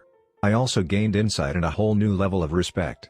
I came to realize that Sandra wasn't talking about appliances, she was talking about her father, and about loyalty to his needs. I remember both of us becoming tearful on that day, not so much because of the insights, but because of the increased sense of reverence we had for each other. We discovered that even seemingly trivial things often have roots in deep emotional experiences. To deal only with the superficial trivia without seeing the deeper, more tender issues is to trample on the sacred ground of another's heart. There were many rich fruits of those months. Our communication became so powerful that we could almost instantly connect with each other's thoughts. When we left Hawaii, we resolved to continue the practice. During the many years since, we have continued to go regularly on our Honda trail cycle, or in the car if the weather's bad, just to talk. We feel the key to staying in love is to talk, particularly about feelings. We try to communicate with each other several times every day, even when I'm traveling. It's like touching into home base, which accesses all the happiness, security, and values it represents. Thomas Wolfe was wrong. You can go home again if your home is a treasured relationship, a precious companionship. Intergenerational living. As Sandra and I discovered that wonderful year, the ability to use wisely the gap between stimulus and response, to exercise the four unique endowments of our human nature, empowered us from the inside out. We had tried the outside-in approach. We loved each other, and we had attempted to work through our differences by controlling our attitudes and our behaviors, by practicing useful techniques of human interaction. But our band-aids and aspirin only lasted so long. Until we worked and communicated on the level of our essential paradigms, the chronic underlying problems were still there. When we began to work from the inside out, we were able to build a relationship of trust and openness and to resolve dysfunctional differences in a deep and lasting way that never could come by working from the outside in.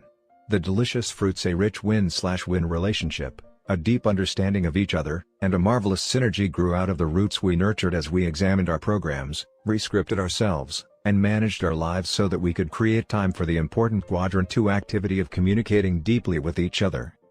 And there were other fruits. We were able to see on a much deeper level that, just as powerfully as our own lives had been affected by our parents, the lives of our children were being influenced and shaped by us, often in ways we didn't even begin to realize.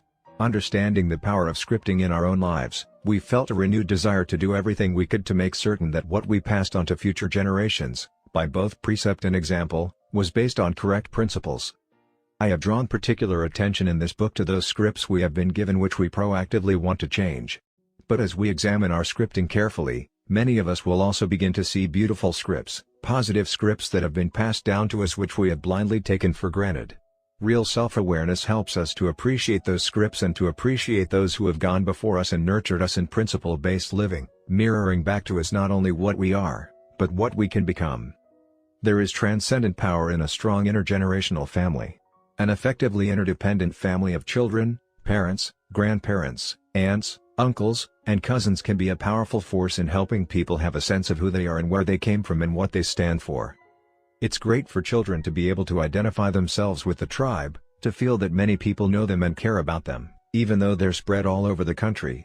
And that can be a tremendous benefit as you nurture your family. If one of your children is having difficulty and doesn't really relate with you at a particular time in his life, maybe he can relate to your brother or sister who can become a surrogate father or mother, a mentor or a hero for a period of time. Grandparents who show a great interest in their grandchildren are among the most precious people on this earth. What a marvelous positive social mirror they can be. My mother is like that.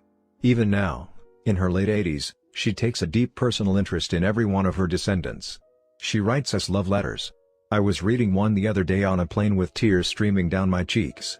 I could call her up tonight and I know she'd say, "Stephen, I want you to know how much I love you and how wonderful I think you are." She's constantly reaffirming.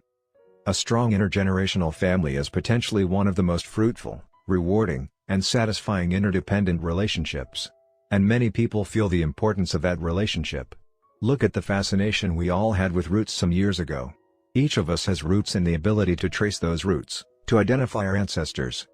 The highest and most powerful motivation in doing that is not for ourselves only, but for our posterity, for the posterity of all mankind. As someone once observed, there are only two lasting bequests we can give our children: one is roots, the other wings. Becoming a transition person. Among other things, I believe that giving wings to our children and to others means empowering them with the freedom to rise above negative scripting that had been passed down to us. I believe it means becoming what my friend and associate, Dr. Terry Warner, calls a transition person. Instead of transferring those scripts to the next generation, we can change them. And we can do it in a way that will build relationships in the process. If your parents abused you as a child, that does not mean that you have to abuse your own children. Yet there's plenty of evidence to indicate that you will tend to live out that script. But because you're proactive, you can rewrite the script. You can choose not only not to abuse your children, but to affirm them, to script them in positive ways. You can write it in your personal mission statement and into your mind and heart. You can visualize yourself living in harmony with that mission statement in your daily private victory. You can take steps to love and forgive your own parents, and if they are still living, to build a positive relationship with them by seeking to understand. A tendency that's run through your family for generations can stop with you. You're a transition person, a link between the past and the future.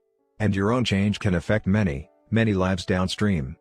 One powerful transition person of the 20th century, Anwar Sadat, left us as part of his legacy a profound understanding of the nature of change.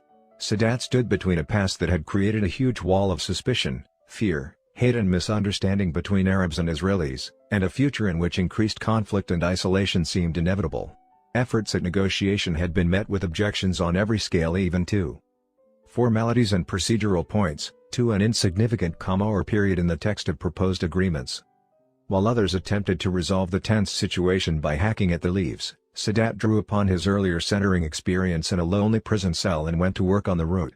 And in doing so, he changed the course of history for millions of people. He records in his autobiography, "It was then that I drew, almost unconsciously, on the inner strength I had developed in cell 54 of Cairo Central Prison, a strength, call it a talent or capacity, for change. I found that faced a highly complex situation, and that I couldn't hope to change it until I had armed myself with the necessary psychological and intellectual capacity.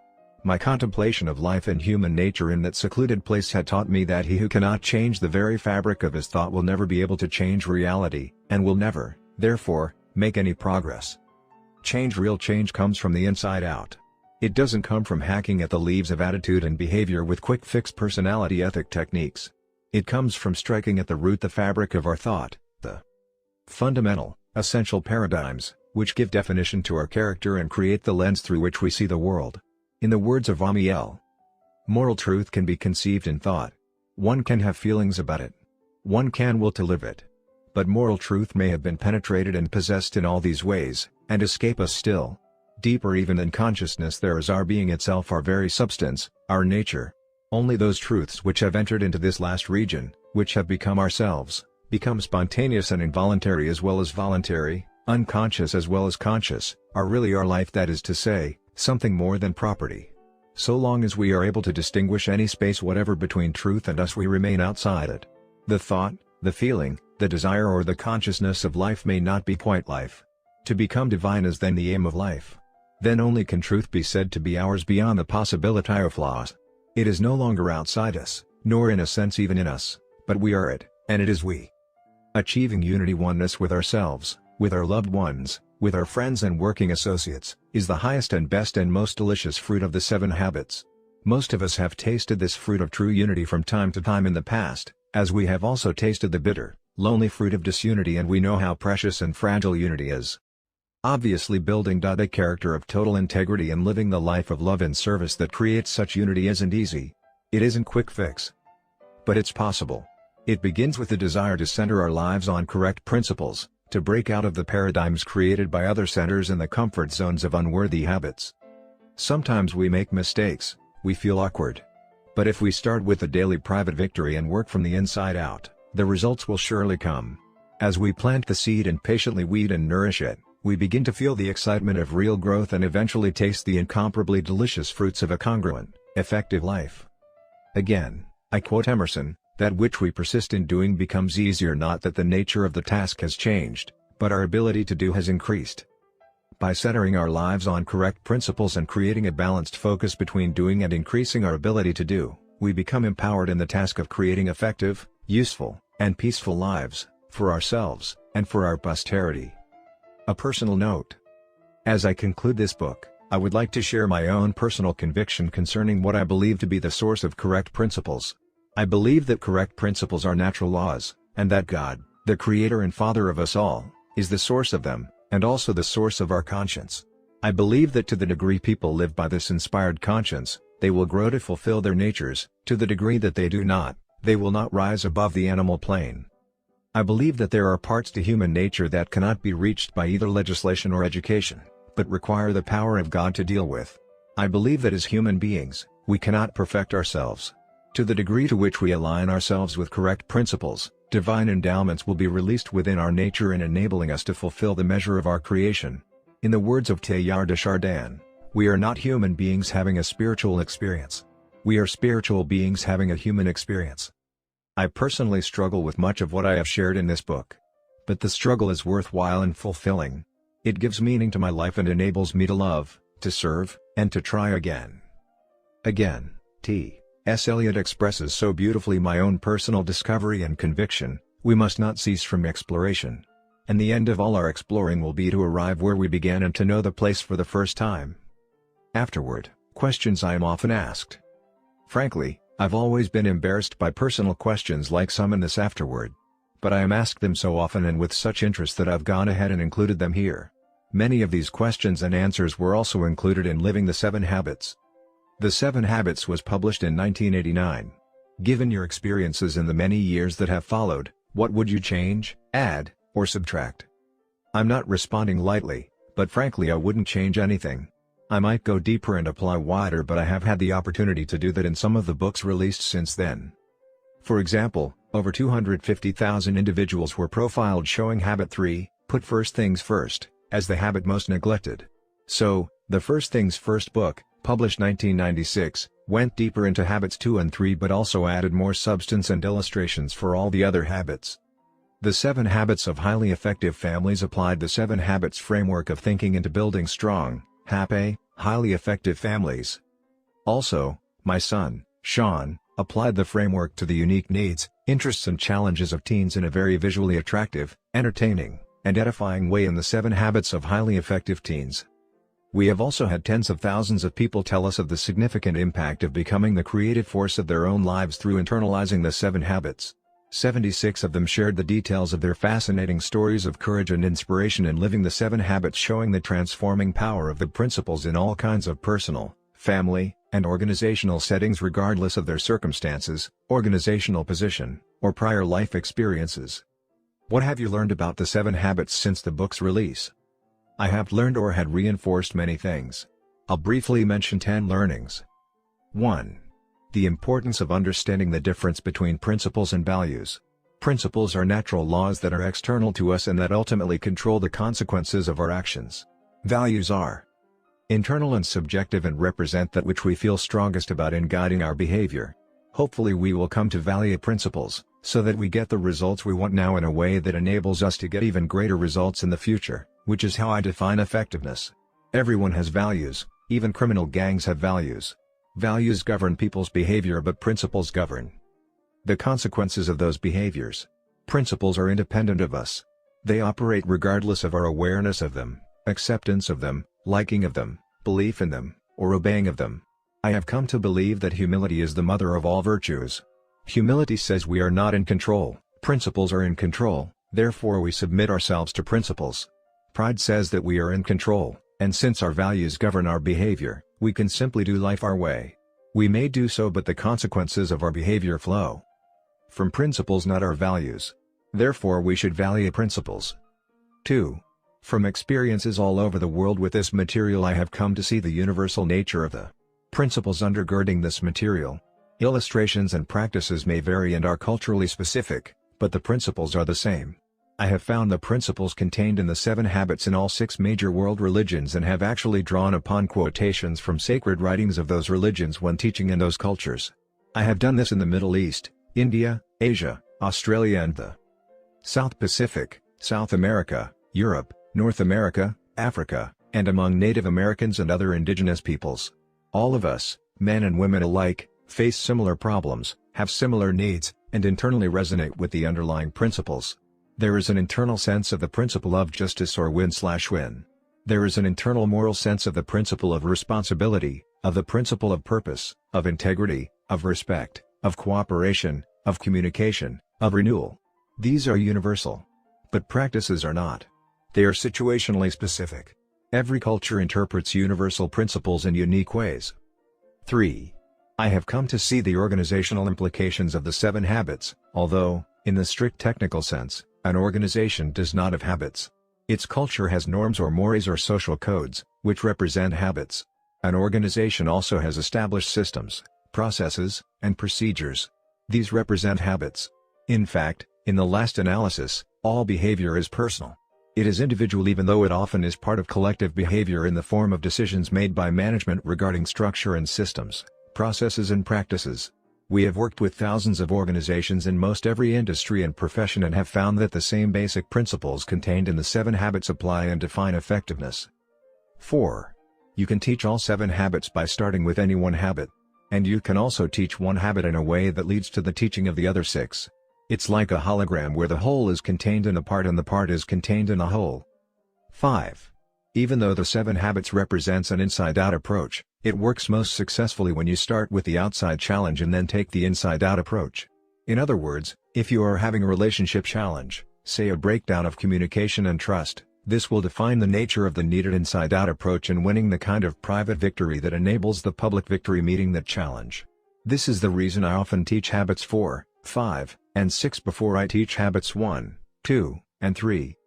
6. Interdependence is 10 times more difficult than independence. It demands so much more mental and emotional independence to think win/win when another person is into win/lose, to seek to understand first when everything inside you cries out for understanding, and to search for a better third alternative when compromise is so much easier. In other words, to work successfully with others in creative cooperative ways requires an enormous amount of independence, internal security, and self-mastery. Otherwise, what we call interdependency is really counterdependency where people do the opposite to assert their independence, or codependency where they literally need the other person's weakness to fulfill their need and to justify their own weakness. 7. You can pretty well summarize the first 3 habits with the expression make and keep a promise. And you can pretty well summarize the next 3 habits with the expression involve others in the problem and work out the solution together. 8. The 7 habits represents a new language even though there are fewer than a dozen unique words or phrases. This new language becomes a code, a shorthand way of saying a great deal. When you say to another, was that a deposit or a withdrawal? Is that reactive or proactive? Is that synergistic or a compromise? Is that win/win or win/lose or lose/win? Is that putting first things first or second things first? Is that beginning with the means in mind or the end in mind? I've seen entire cultures transformed by a wide understanding of and commitment to the principles and concepts symbolized by these very special code words. 9. Integrity is a higher value than loyalty. Or better put, integrity is the highest form of loyalty. Integrity means being integrated or centered on principles, not on people, organizations, or even family. You will find that the root of most issues that people are dealing with is it popular, acceptable, political, or is it right? When we prioritize being loyal to a person or group over doing what we feel to be right, we lose integrity. We may temporarily gain popularity or build loyalty, but, downstream, this loss of integrity will undermine even those relationships. It's like bad-mouthing someone behind their back. The person you are temporarily united with through bad-mouthing someone else knows you would bad-mouth them under different pressures and circumstances. In a sense, the first 3 habits represent integrity and the next 3 loyalty, but they are totally interwoven. Over time, integrity produces loyalty. If you attempt to reverse them and go for loyalty first, you will find yourself temporizing and compromising integrity. It's better to be trusted than to be liked. Ultimately, trust and respect will generally produce love. 10. Living the 7 habits is a constant struggle for everyone. Everyone falters from time to time on each of the 7 and sometimes all 7 simultaneously. They really are simple to understand but difficult to consistently practice. They are common sense, but what is common sense is not always common practice. Which habit do you personally have the greatest difficulty with? Habit 5. When I am really tired and already convinced I'm right, I really don't want to listen. I may even pretend to listen. Basically, I am guilty of the same thing I talk about, listening with the intent to reply, not to understand. In fact, in some sense, I struggle almost daily with all 7 habits. I have conquered none of them. I see them more as life principles that we never really master, and that the closer we come to their mastery, the more aware we become of how far we really have yet to go. It's like the more you know you don't know. This is why I often gave my university students 50% of the grade for the quality of their questions and the other 50% for the quality of their answer to their questions. Their true level of knowledge is better revealed that way. Similarly, the 7 habits represents an upward cycle. Habit 1 at a high level is vastly different from habit 1 at a lower level. To be proactive at the beginning level may only be awareness of the space between stimulus and response. At the next level it may involve a choice such as, not to get back at or to get even. At the next level, to give feedback. At the next level, to ask forgiveness. At the next level, to forgive. At the next, to forgive parents. At the next level, to forgive dead parents. And the next level, to simply not take offense. You're the vice chairman of Franklin Covey Company. Does Franklin Covey live the 7 habits? We try to. Continually trying to live what we teach is one of our most fundamental values. But we don't do it perfectly. Like any other business, we're challenged by changing market realities and by integrating the two cultures of the former Covey Leadership Center and Franklin Quest. The merger took place in the summer of 1997. It takes time, patience, and persistence in applying the principles, and the true test of our success will be in the long run. No snapshot will give an accurate picture. Any airplane is off track much of the time but just keeps coming back to the flight plan. Eventually, it arrives at its destination. This is true with all of us as individuals, families, or organizations. The key is to have an end in mind and a shared commitment to constant feedback and constant course correction. Why 7? Why not 6 or 8 or 10 or 15? What is so sacred about 7? Nothing is sacred about 7, it just so happens that the 3 private victory habits, freedom to choose, choice, action, precede the 3 public victory habits, respect, understanding, creation, and then there is 1 to renew the rest, and that equals 7. When asked this question, I've always said if there were some other desirable characteristic you would like make into a habit, you would simply put that under habit 2 as one of the values you are trying to live by. In other words, if punctuality is a desirable trait you want to make a habit, that would be one of the values of habit 2. So no matter what else you came up with, you would put it under habit 2, your value system. Habit 1 is the idea that you can have a value system, that you can choose your own value system. Habit 2 is what those choices or values are, and habit 3 is to live by them. So they are very basic, generic, and interconnected. It so happens that at the writing of this afterword for this new edition of the 7 Habits, I have just completed a new book entitled The 8th Habit, From Effectiveness to Greatness. To some, calling it the 8th habit may appear to be a departure from my standard answer. But you see, as I say in the opening chapter of this new book, the world has profoundly changed since the 7 Habits of Highly Effective People was published in 1989. The challenges and complexity we face in our personal lives and relationships, in our families, in our professional lives, and in our organizations are of a different order of magnitude. In fact, many mark 1989, the year we witnessed the fall of the Berlin Wall, as the beginning of the information age, the birth of a new reality, a sea change of incredible significance, truly a new era. Being highly effective as individuals and organizations is no longer optional in today's world, it's the price of entry to the playing field. But surviving, thriving, innovating, excelling and leading in this new reality will require us to build on and reach beyond effectiveness. The call and need of a new era is for fulfillment. It's for passionate optimization, for significant contribution and greatness. These are on a different plane or dimension. They are different in kind just as significance is different in kind, not in degree, from success. Tapping into the higher reaches of human genius and motivation, what we could call voice, requires a new mindset, a new skill set, a new tool set, a new habit. The 8th habit, then, is not about adding one more habit to the 7th one that somehow got forgotten. It's about seeing and harnessing the power of a third dimension to the 7 habits that meets the central challenge of the new knowledge worker age. How does notoriety affect you? It affects me in different ways. From an ego standpoint, it's flattering. From a teaching standpoint, it is humbling, but I must strongly acknowledge that I am not the author of any of these principles and deserve absolutely no recognition. I am not saying this because of a desire to be modest and humble. I am saying this because I believe it, that I, myself, believe it. I see myself, like most of you, as a seeker of truth, of understanding. I am not a guru. I disdain being called a guru. I want no disciples.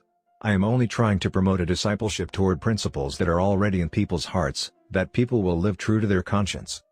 If you had it to do over again, what is the one thing you would do differently as a business person? I would do more strategic, proactive recruiting and selecting.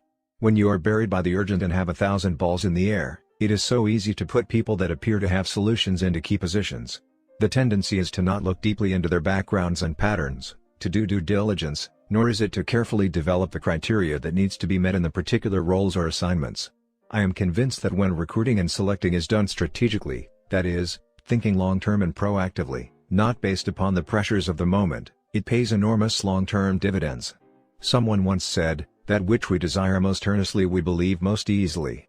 You really have to look deeply into both character and competence, because eventually, downstream, flaws in either area will manifest themselves in both areas. I am convinced that although training and development is important, recruiting and selection are much more important. If you had it to do over again, what is the one thing you would do differently as a parent? As a parent, I wish I had spent more time in carefully developing soft, informal win-win agreements with each of my children in the different phases of their lives. Because of business and travels, I often indulged my children and went for lose-win too much instead of paying the price in relationship building sufficient to really develop thorough, sound win-win agreements more consistently. How is technology going to change business in the future? I believe in Stan Davis's statement that when the infrastructure changes, everything rumbles, and I think the technical infrastructure is central to everything. It will accelerate all good and bad trends. I'm also convinced that it is for these very reasons that the human element becomes even more important. High tech without high touch does not work, and, the more influential technology becomes, the more important is the human factor which controls that technology becomes, particularly in developing a cultural commitment to the criteria in the use of the technology. Are you surprised or astounded at the universal popularity of the 7 Habits, with other countries/cultures/ages/gender? Yes and no. Yes, in that I had no idea it would become a worldwide phenomenon and that a few of the words would become part of Americana. No, in the sense that the material had been tested for over 25 years and I knew that it would work primarily because it is based upon principles I did not invent and therefore take no credit for. How would you begin to teach the 7 Habits to very young children?